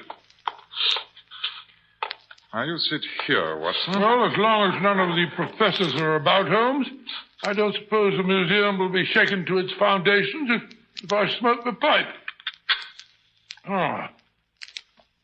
That's better. Good evening, Lord Cranwood. Good evening. Lady Cranwood? Mr. Holmes, Dr. Watson. Good evening. Well, I fail to see what purpose will be served by a reenactment of my cousin's tragic death, but I'm willing to do anything within my power that will offer any hope. I insisted on coming with Oliver, Mr. Holmes.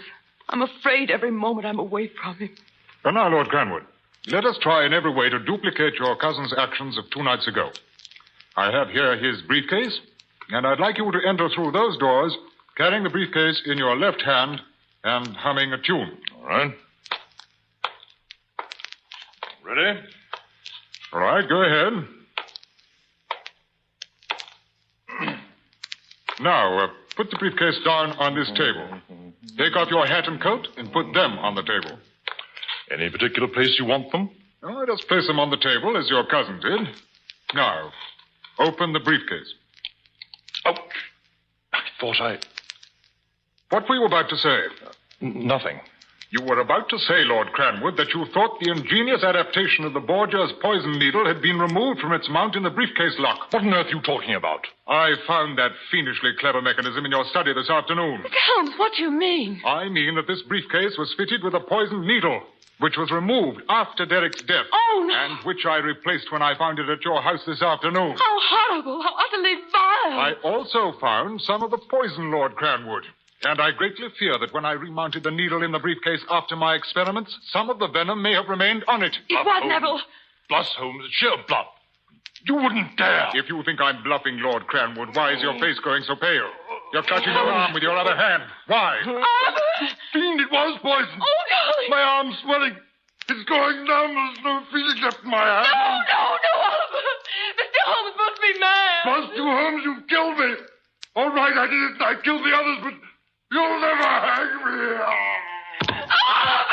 All right, Lestrade. There's your confession. It's a confession, all right, Mr. Holmes, but all you've given us is the corpse of a murderer. He's dead. You killed him. Not a bit of it. He's only collapsed from fear. Holmes, the pain in his arm, the symptoms. Merely a harmless though painful solution which I placed on the poison needle. Oh. Catch her, Watson. She's fainting.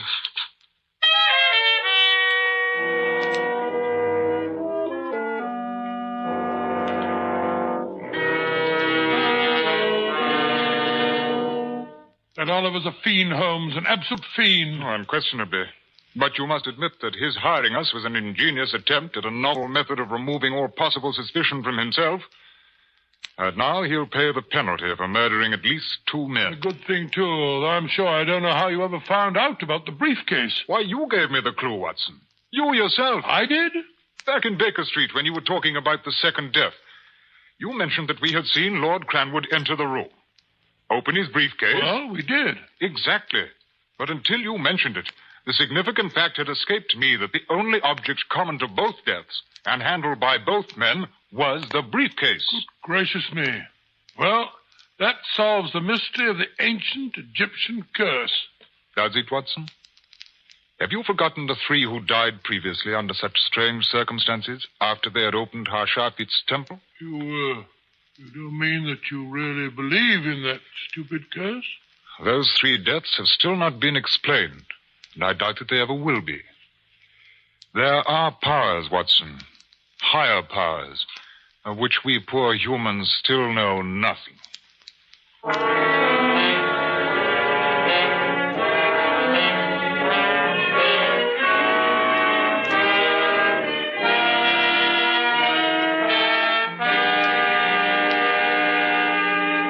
Ladies, the poet who said a woman's hair was her crowning glory certainly knew what he was talking about. That's why you ladies should take the very best care of your hair, especially in shampooing. I'm glad you brought that point up, Mr. Bell, because many popular shampoos have a tendency to dry the hair. Well, here's one shampoo that will never dry the hair, never under any circumstances, and it's Kreml shampoo. Yes, Kreml shampoo is simply wonderful. It actually glamour bathes each tiny strand of hair so that it fairly radiates natural, dazzling highlights. It leaves the hair simply gleaming with natural, glossy luster. And what's more, your hair stays this way for days. Kreml shampoo is not a soapless shampoo. It's not a cream shampoo. It's entirely different. Kreml shampoo never hurts the texture of your hair. You can use it as often as you wish, over a long period of time, and it'll never dry your hair. In fact, it has a beneficial built-in oil base, which actually helps keep the hair from becoming dry or brittle. Remember, ladies, that beautiful Powers models wash their hair with Kreml shampoo. They claim no other shampoo leaves their hair more shining bright, yet never dries the hair. Why not try it? Kreml, Kreml shampoo. Now, Dr. Watson, what about next week? Well, next week I think I'll tell you a story about the strange and ferocious behavior of Professor Presby's dog. And the even stranger behavior of the professor himself. I call it The Adventure of the Creeping Man.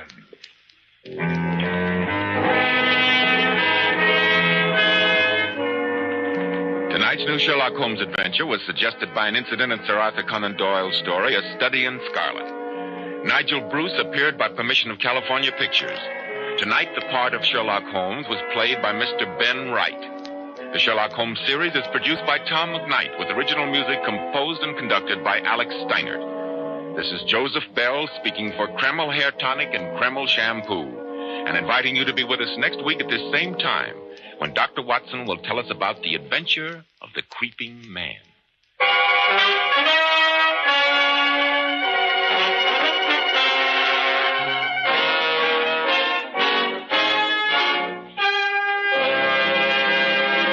This is ABC, the American Broadcasting Company.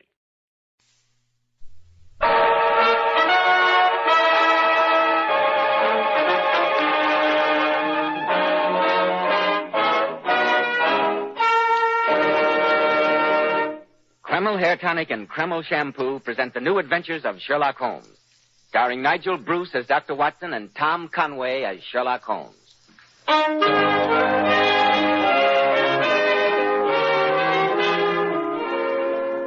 Now let's drop in for our weekly visit to Sherlock Holmes' friend and ours, Dr. Watson. Well, Dr. Watson, how are you this evening? Never better, Mr. Bell, thank you. And you? Fine, thanks. I see. You've kept your promise to open your dispatch box and bring out your files in connection with the adventure of the Carpathian Horror. Indeed I have, Mr. Bell, just as I promised. And a most macabre adventure it was, too. I'm eager to hear it. So you shall, Mr. Bell, so you shall. But first, am I correct in deducing that you'd like to have a word with our listeners? A most accurate deduction, Dr. Watson. Men, if you want your hair to look handsomely groomed from morning until night, use Kreml Hair Tonic. Kreml contains a special combination of hair grooming ingredients which is found in no other hair tonic. This wonderful, natural-looking hairdressing has just enough light oil to keep hair perfectly groomed with an attractive, healthy-looking luster. Yet Kreml never gives hair that offensive, cheap, greasy look.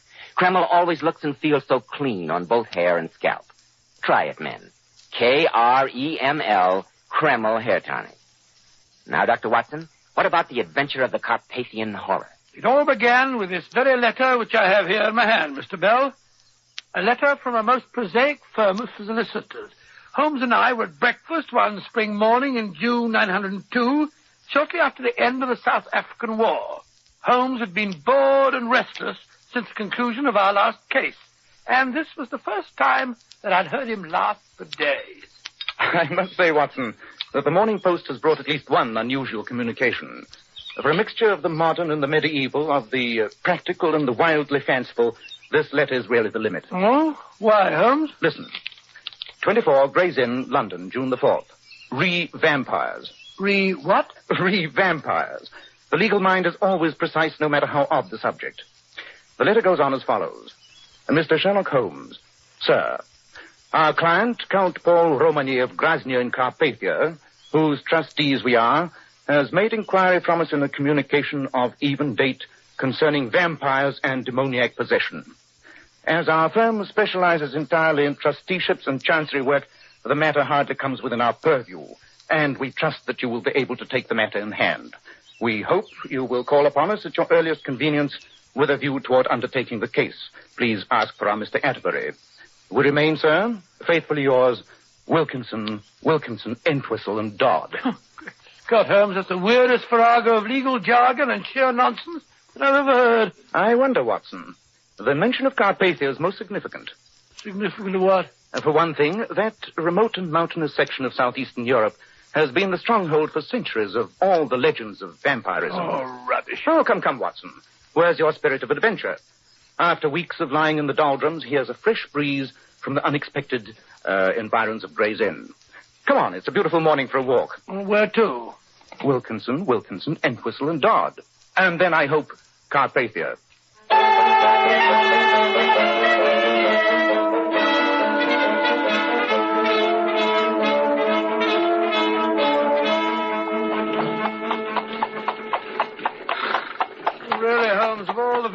spots that I've ever seen, this is the worst. Not a light in sight, not a sign of human habitation. And you've dragged me 2/3 of the way across Europe on what will unquestionably prove a wild goose chase. At least we have our fishing rods with us, my dear fellow. And we can always console ourselves with the promise of some of the best trout streams to be found anywhere. And you must admit that this mountainous Carpathian country offers some superb scenery. I might admit it if I could see it, as it's black as the ace of spades, to coin a phrase. Ah, there we are. Here, look out of the window on this side. There are the lights of the castle. Cheerful-looking place, I must say. When did that fellow Atterbury say that it had been built? The first Count Romany built it in 1410. 1410. That's given it almost 500 years in which to disintegrate. Gloomy pile of stone, if ever I saw one. Look at all those turrets and battlements. Probably damper inside than out. Well, we'll soon see. Aye, careful with that luggage, driver. Careful. Here you are, my man. Surely follow that, driver. You think the devil was after him the way he drove off? He shut up the moment he heard our destination. Evidently, the Count's local reputation is not an enviable one. I can't say that we're getting a very warm reception. They must have heard us, driver. Well, here's the door, but I can't see any sign of a bell. They seem a trifle short of modern conveniences. Let's try the knocker. Oh, I really think this is perfectly outrageous, Holmes. Why the devil does... It's the name. What's you say? It's the name. Oh, foreigner, Holmes. Do you speak English? What you want? Nobody can come in. Count Romany see nobody. Count Romany is expecting us. Mr. Sherlock Holmes and Dr. Watson. You got letter? Yes, here. Come. What did I tell you, Holmes? Look at these walls. Simply oozing dampness. You, wait here. There, Watson. That's better, isn't it? That fire will take the chill out of your bones. I need something to counteract the effect of all those family portraits. Rum-looking lot, aren't they? A remarkably interesting collection. Curious how the family likeness remains unmistakable through so many generations. Well, judging from the looks of that fellow in the wig, cirrhosis of the liver must have been another of the family's inheritances.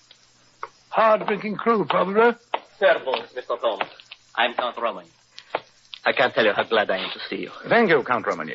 This is my colleague, Dr. Watson. How do you do? Dr. Watson, it was good of you to come so far. Something to drink, gentlemen? A little something to go very well, thank you. Good. I don't know just how much my solicitors in London may have told you, Mr. Holmes. Very little, Count Romany. So little, in fact, that I must confess my surprise at your perfect command of our language. Oh, well, my father had me educated in England. Very sound, sir. Couldn't do better. Sit down, gentlemen. Sit down. I hardly know where to begin my story. The whole thing so horrible. Perhaps it'll make it a bit easier for you if I tell you that Mr. Atterbury showed me your letters to him. Then you know that I believe I'm going mad. Or worse. Oh, Dr. Watson will bear me out, Count Romany, when I tell you that people who really are on the verge of insanity never think it of themselves. Oh, no, it's quite so, quite so. I wish I could share that belief. But you see these portraits of my family. There have been strange legends coming down through the years of occasional weird and nameless horrors that have taken possession of each fourth generation. The fourth Romany died mad. The eighth lived out his life in a locked and guarded tower of the castle. And I am the 12th Romany. All old families have legends. That's hardly a basis for any fear. I quite agree with you. But some months ago, my father died, and I became the 12th Count. A few weeks later, I retired to bed one evening after reading quietly here in the library, only to undergo a dream of such vividness that I shall never forget it. I dreamt of brightly colored corridors, their length stretching endlessly into the distance, their walls echoing with strange, unworldly music. In my dream, I hurried from empty room to empty room, through floods of brilliant, varicolored light. I saw no people, no living thing, only the rooms of ruby and gold and jet, and sapphire and emerald. At times, the music seemed to be far away, thin and cold, as though coming from the depths of interstellar space. And then again it would seem so near that I was certain I would find its source in the next room that I entered. In my endless search for I knew not what. At last, after aeons of time, I awoke to find myself in my own bedroom. Oh, but my dear fellow, a vivid dream's nothing unusual. It wasn't a dream, Doctor. It was what I saw upon awaking in my room.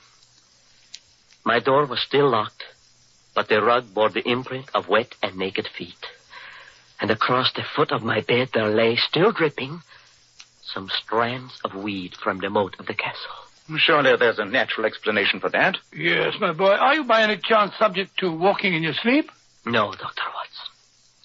And even if I were, I could not have walked through a locked and bolted door. And the windows? The windows of my room give on a wall of the castle that drops sheer for 60 feet.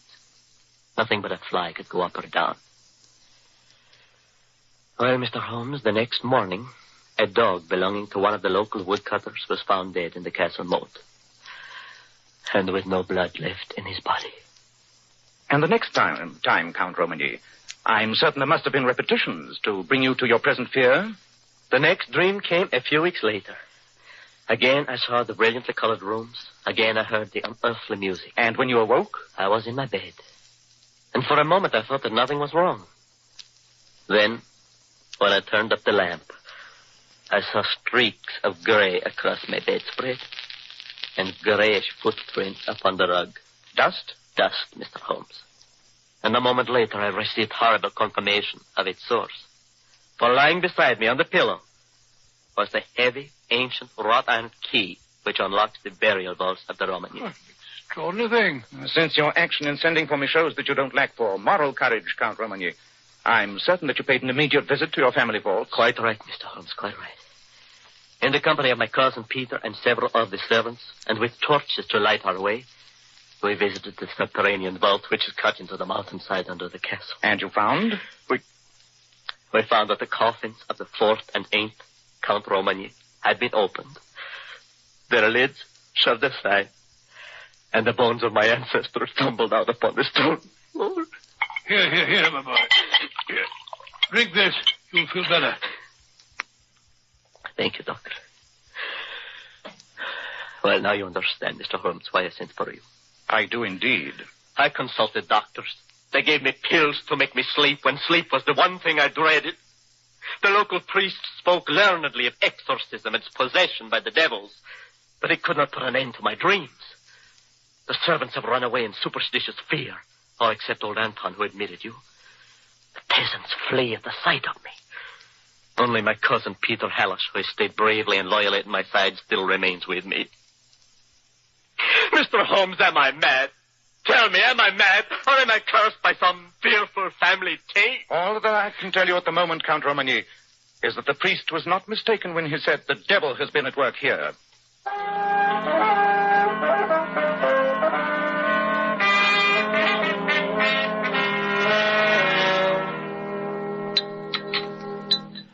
I must apologize, gentlemen, for our limited cuisine. But with all of the staff gone except old Anton, our meals are rather scratchy affairs. Oh, my dear Count Romani, your wine cellar more than makes up for it. You know, if you would take my prescription, Paul, and get out on a horse every day for a few hours of hunting, you would have a better appetite. My cousin Peter is quite a materialist, gentleman. He believes that all the evils of the flesh and the spirit can be cured by enough exercise. And I will wager that Dr. Watson agrees with me, eh? And Doctor? Well, there's a good deal to be said for your theory, Mr. Hallish. Mens sana in corpore sano, you know. Your cousin is, of course, familiar with the events you described to us earlier, Count Romany. Of course, Mr. Holmes. I've no secrets from good old Peter here. And what is your opinion of these strange events, Mr. Hallish? Too much reading, too much thinking, too much brooding about the sins of our ancestors. I only hope that you and Dr. Watson can persuade Paul that all these dreams of his are just a lot of nonsense. Well, I hope so, too, I assure you. And now, gentlemen, I imagine you're ready to retire. You've had a long and wearying trip. A ring for Anton. Should there be a recurrence of your dreams, Count Romany, please call me the instant you awaken.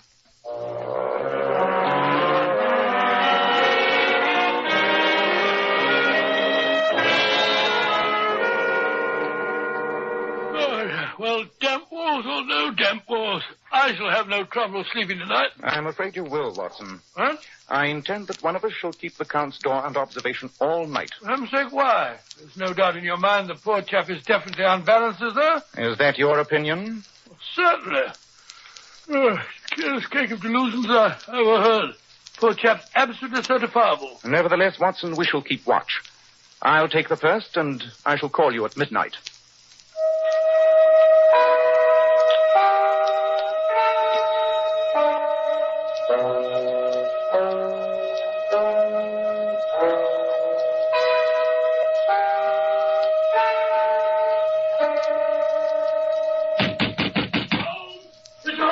What's the matter? Watson, wake up. What's up? I thought you were on watch. Oh, I must have dropped off. I can't understand. That can wait. What is it? The Count. Come quick. Look, Mr. Holmes, my cousin. There in his bed. Good heavens, Holmes. There's blood smeared all over his hands and on the bedclothes. But no sign of a wound. Just a minute. I can feel his pulse. He's only fainted. What happened? I heard him cry out. Ran down to his room.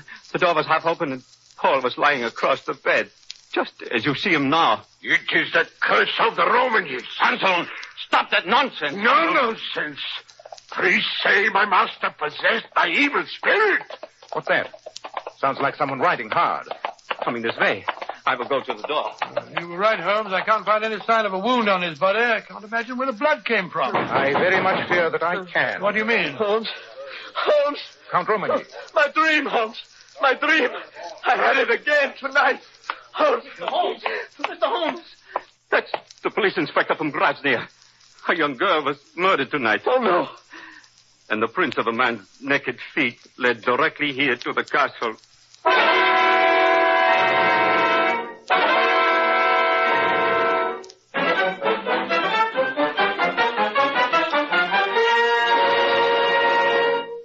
In just a moment, we'll find out what happens next in the strange case of Count Romany.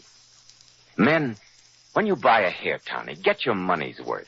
Enjoy the extra advantages of Kreml hair tonic. No other hair tonic keeps the hair more neatly groomed and attractive looking. But Kreml does lots more than keep hair looking handsome. You simply can't beat Kreml to lubricate a dry scalp. At the same time, it removes itchy, loose dandruff and leaves the scalp feeling so alive and invigorated. No wonder Kreml is preferred among America's most successful men. Buy a bottle of Kreml at any drug counter. Ask for an application at your barber shop. Use Kreml daily for better groomed hair, a more hygienic scalp. Kreml, Kreml Hair Tonic. Now, Dr. Watson, what happened after Count Romany's third and most terrible dream? Well, Romany was in such a state of profound shock over the horror that had taken place that I thought it best to administer a strong sedative. Leaving Anton to watch over his master, Holmes and I, with Mr. Peter Hallish, to act as interpreter, drove down with the police inspector to the home of the murdered girl. Ask the inspector to bring that lamp a little nearer, will you, Mr. Hallish? Jose Deo Lempat. Shocking, Holmes. Simply shocking. Her injuries look as though they'd been done by a wild animal. You're quite right, Watson. My poor cousin. No court could hold him legally responsible. He'd have to be put away, of course. Hello, what's all that shouting outside? It's the peasants. The news must have spread. They're shouting, Tuicha fellow Koshte, burn the castle. Palalo vampira, death to the vampire. Hakasuksel, hang him. Well, Holmes, we'd better drive back to the castle immediately. That mob's in an angry temper. They mustn't be allowed to wreak their vengeance on that poor mad boy. Quite right, Watson. I've seen all I wish to hear. Come, Mr. Hallish, we'd better be getting back to the castle just as fast as we can.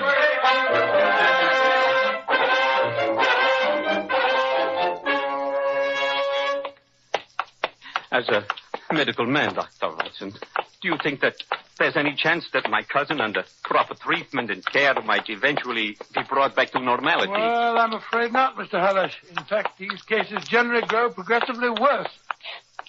Well, here's the poor fellow's room. He's probably still asleep from the effects of the sedative that I gave him. Ah, Anton. Is the Count still asleep? Well, speak up, man. The bed, it's empty. He's gone. Gone? He gone where you never find him. My master no wait for you to lock him up like animal. What shall we do? Where has he gone? Those peasants will be here within an hour. Holmes, what are you looking for? For something that should be here on the desk. Something the Count showed us last night.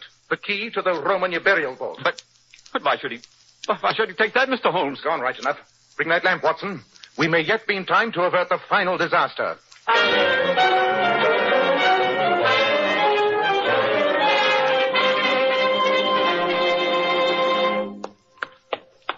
Careful, Doctor.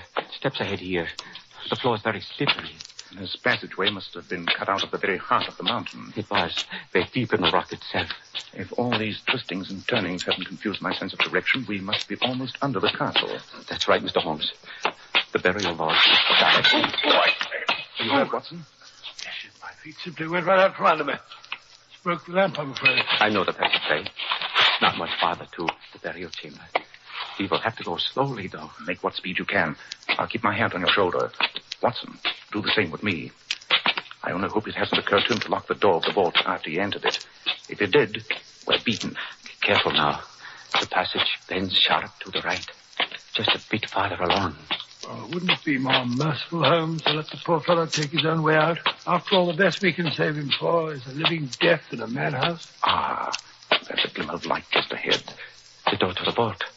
It's ajar. He must have a lamp inside. Let me go first. Light's so faint, I can't see much.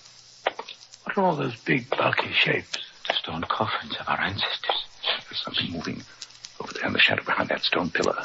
It's the Count. He's got a knife. Look out, Robin. Be careful, Holmes. He's mad. Let me go. Let me finish it. Oh, you want to stop me? Drop that knife. No. Give me a hand here, Watson. I've got it.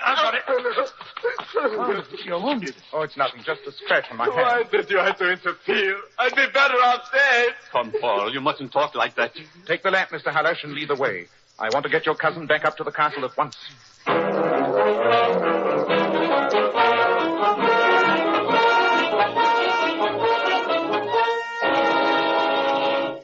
Well, it's against my rule to take a drink before breakfast, but this morning I'll break that rule. Thank you, Anton. Sit here, Count Romani. And you, Mr. Hallash, over there. Anton, lock that door and remain in case I should need you. Oh, what is the use of prolonging the agony, Mr. Holmes? If you'd let me finish things down there... We haven't much time left, Count Romani. The peasants from the village may be here at any moment. Well, then turn me over to them and let them do what they want. You know we would never do that, Paul. We will protect you no matter what happens, and no matter what you may have done. After all, you weren't responsible for your actions. I'm afraid I must correct you there, Mr. Hallash. Count Romani is and has been fully as responsible for everything he has done as any other sane person. What sort of riddle are you asking us, Holmes? Are you attempting to deny Count Romani's dreams, the episode of the dog, the burial vault, and the horrible death of that girl? I'm not offering a riddle, Watson, but its solution. Your dreams, Count Romani, had one feature which immediately led me to suspect their unnatural origin. You spoke of brilliant colors, of unearthly music, of a distorted sense of space and time. All characteristics of the dreams, or more properly, visions induced by the drug cannabis indica, more commonly known as hashish. Good heavens. And since you showed none of the signs of the habitual drug taker, it was at once obvious to me that your dreams were being induced by someone else. Someone who administered the drug to you in your food or wine on those occasions when they desired you to have one of your hallucinations. But last night, that girl, the blood... The blood stains were the final confirmation, if I needed any, that you had not committed the crime. The real killer slipped badly there. It did not occur to him when smearing the blood upon you and the bedclothes that during a 4-mile walk from where that poor girl was killed, the blood would have dried upon you and not come off upon the bedclothes. Peter Hallash, have you ever seen an execution in this country? Why do you address me?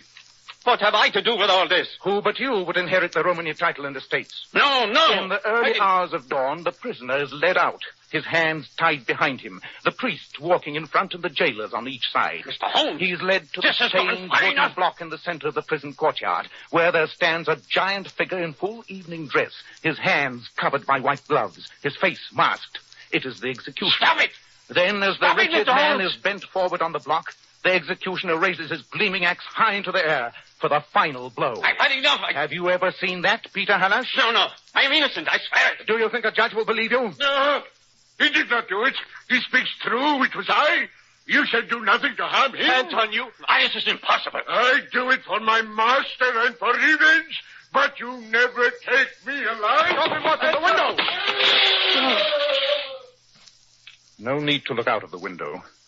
It's a drop of 100 feet to the courtyard below.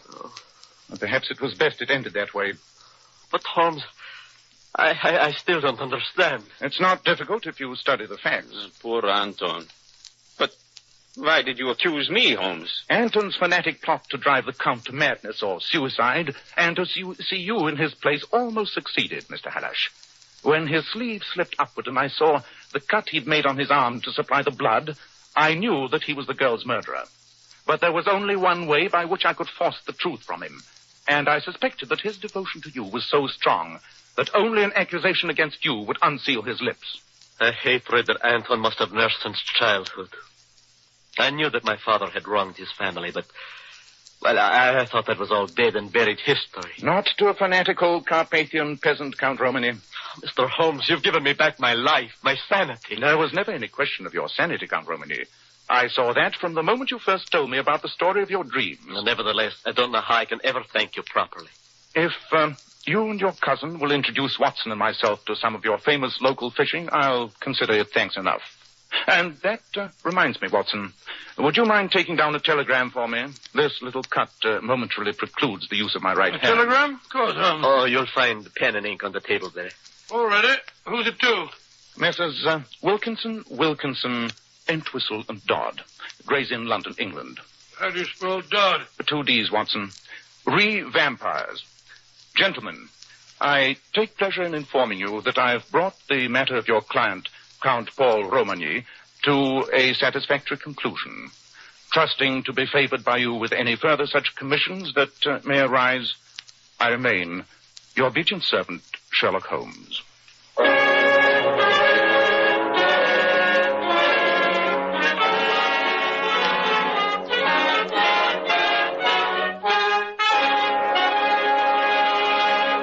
Now, friends, here is specially transcribed for you as a famous celebrity, that great authority on feminine beauty, the king of glamour, John Robert Powers himself. Mr. Powers. Thank you, Joe.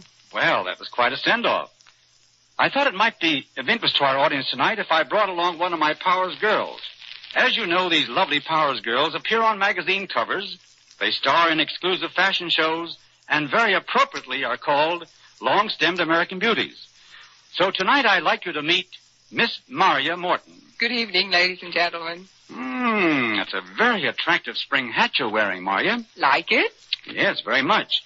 But how about removing it so we can see those lovely shining locks? Why, of course. I'd love to. Maria, your hair certainly looks like $1 million. Thanks to you, Mr. Powers. To me? Yes. The first advice you gave me when I became a Powers model was to always wash my hair with Kreml shampoo. And I must say, never in my life have I used any shampoo that left my hair more radiant. Yes, I'm completely sold on Kreml shampoo. You see, Kreml shampoo has been especially developed to glamour bathe each tiny strand of hair to reveal all its natural brilliant luster. And don't forget to mention the built-in oil base. And that's what helps keep the hair from becoming dry and brittle. The Powers girls tell me that after Kreml shampoo, their hair holds a wave and curl much better. In fact, I certainly recommend Kreml shampoo, not only to the Powers girls, but to every woman who wants to bring out the radiant, shining beauty in her hair. Thank you very much, Mr. Powers, for this beauty tip. And many thanks to your beautiful model. And now, Dr. Watson, what about next week? Well, now, next week I think I should tell you about the strange death of a young Sussex schoolmaster, and how Holmes solved one of the most bizarre and most terrifying mysteries that we ever encountered. I call it The Adventure of the Lion's Mane.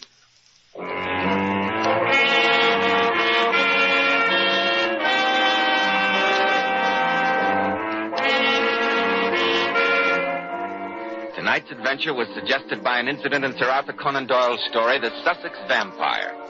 Nigel Bruce appeared by permission of California Pictures. Tom Conway through the courtesy of Eagle Lion Pictures. The Sherlock Holmes series is produced by Tom McKnight, with original music composed and conducted by Alex Stangert. This is Joseph Bell, speaking for Kreml Hair Tonic and Kreml Shampoo, and inviting you to be with us next week at this same time when Dr. Watson will tell us about the adventure of the lion's mane.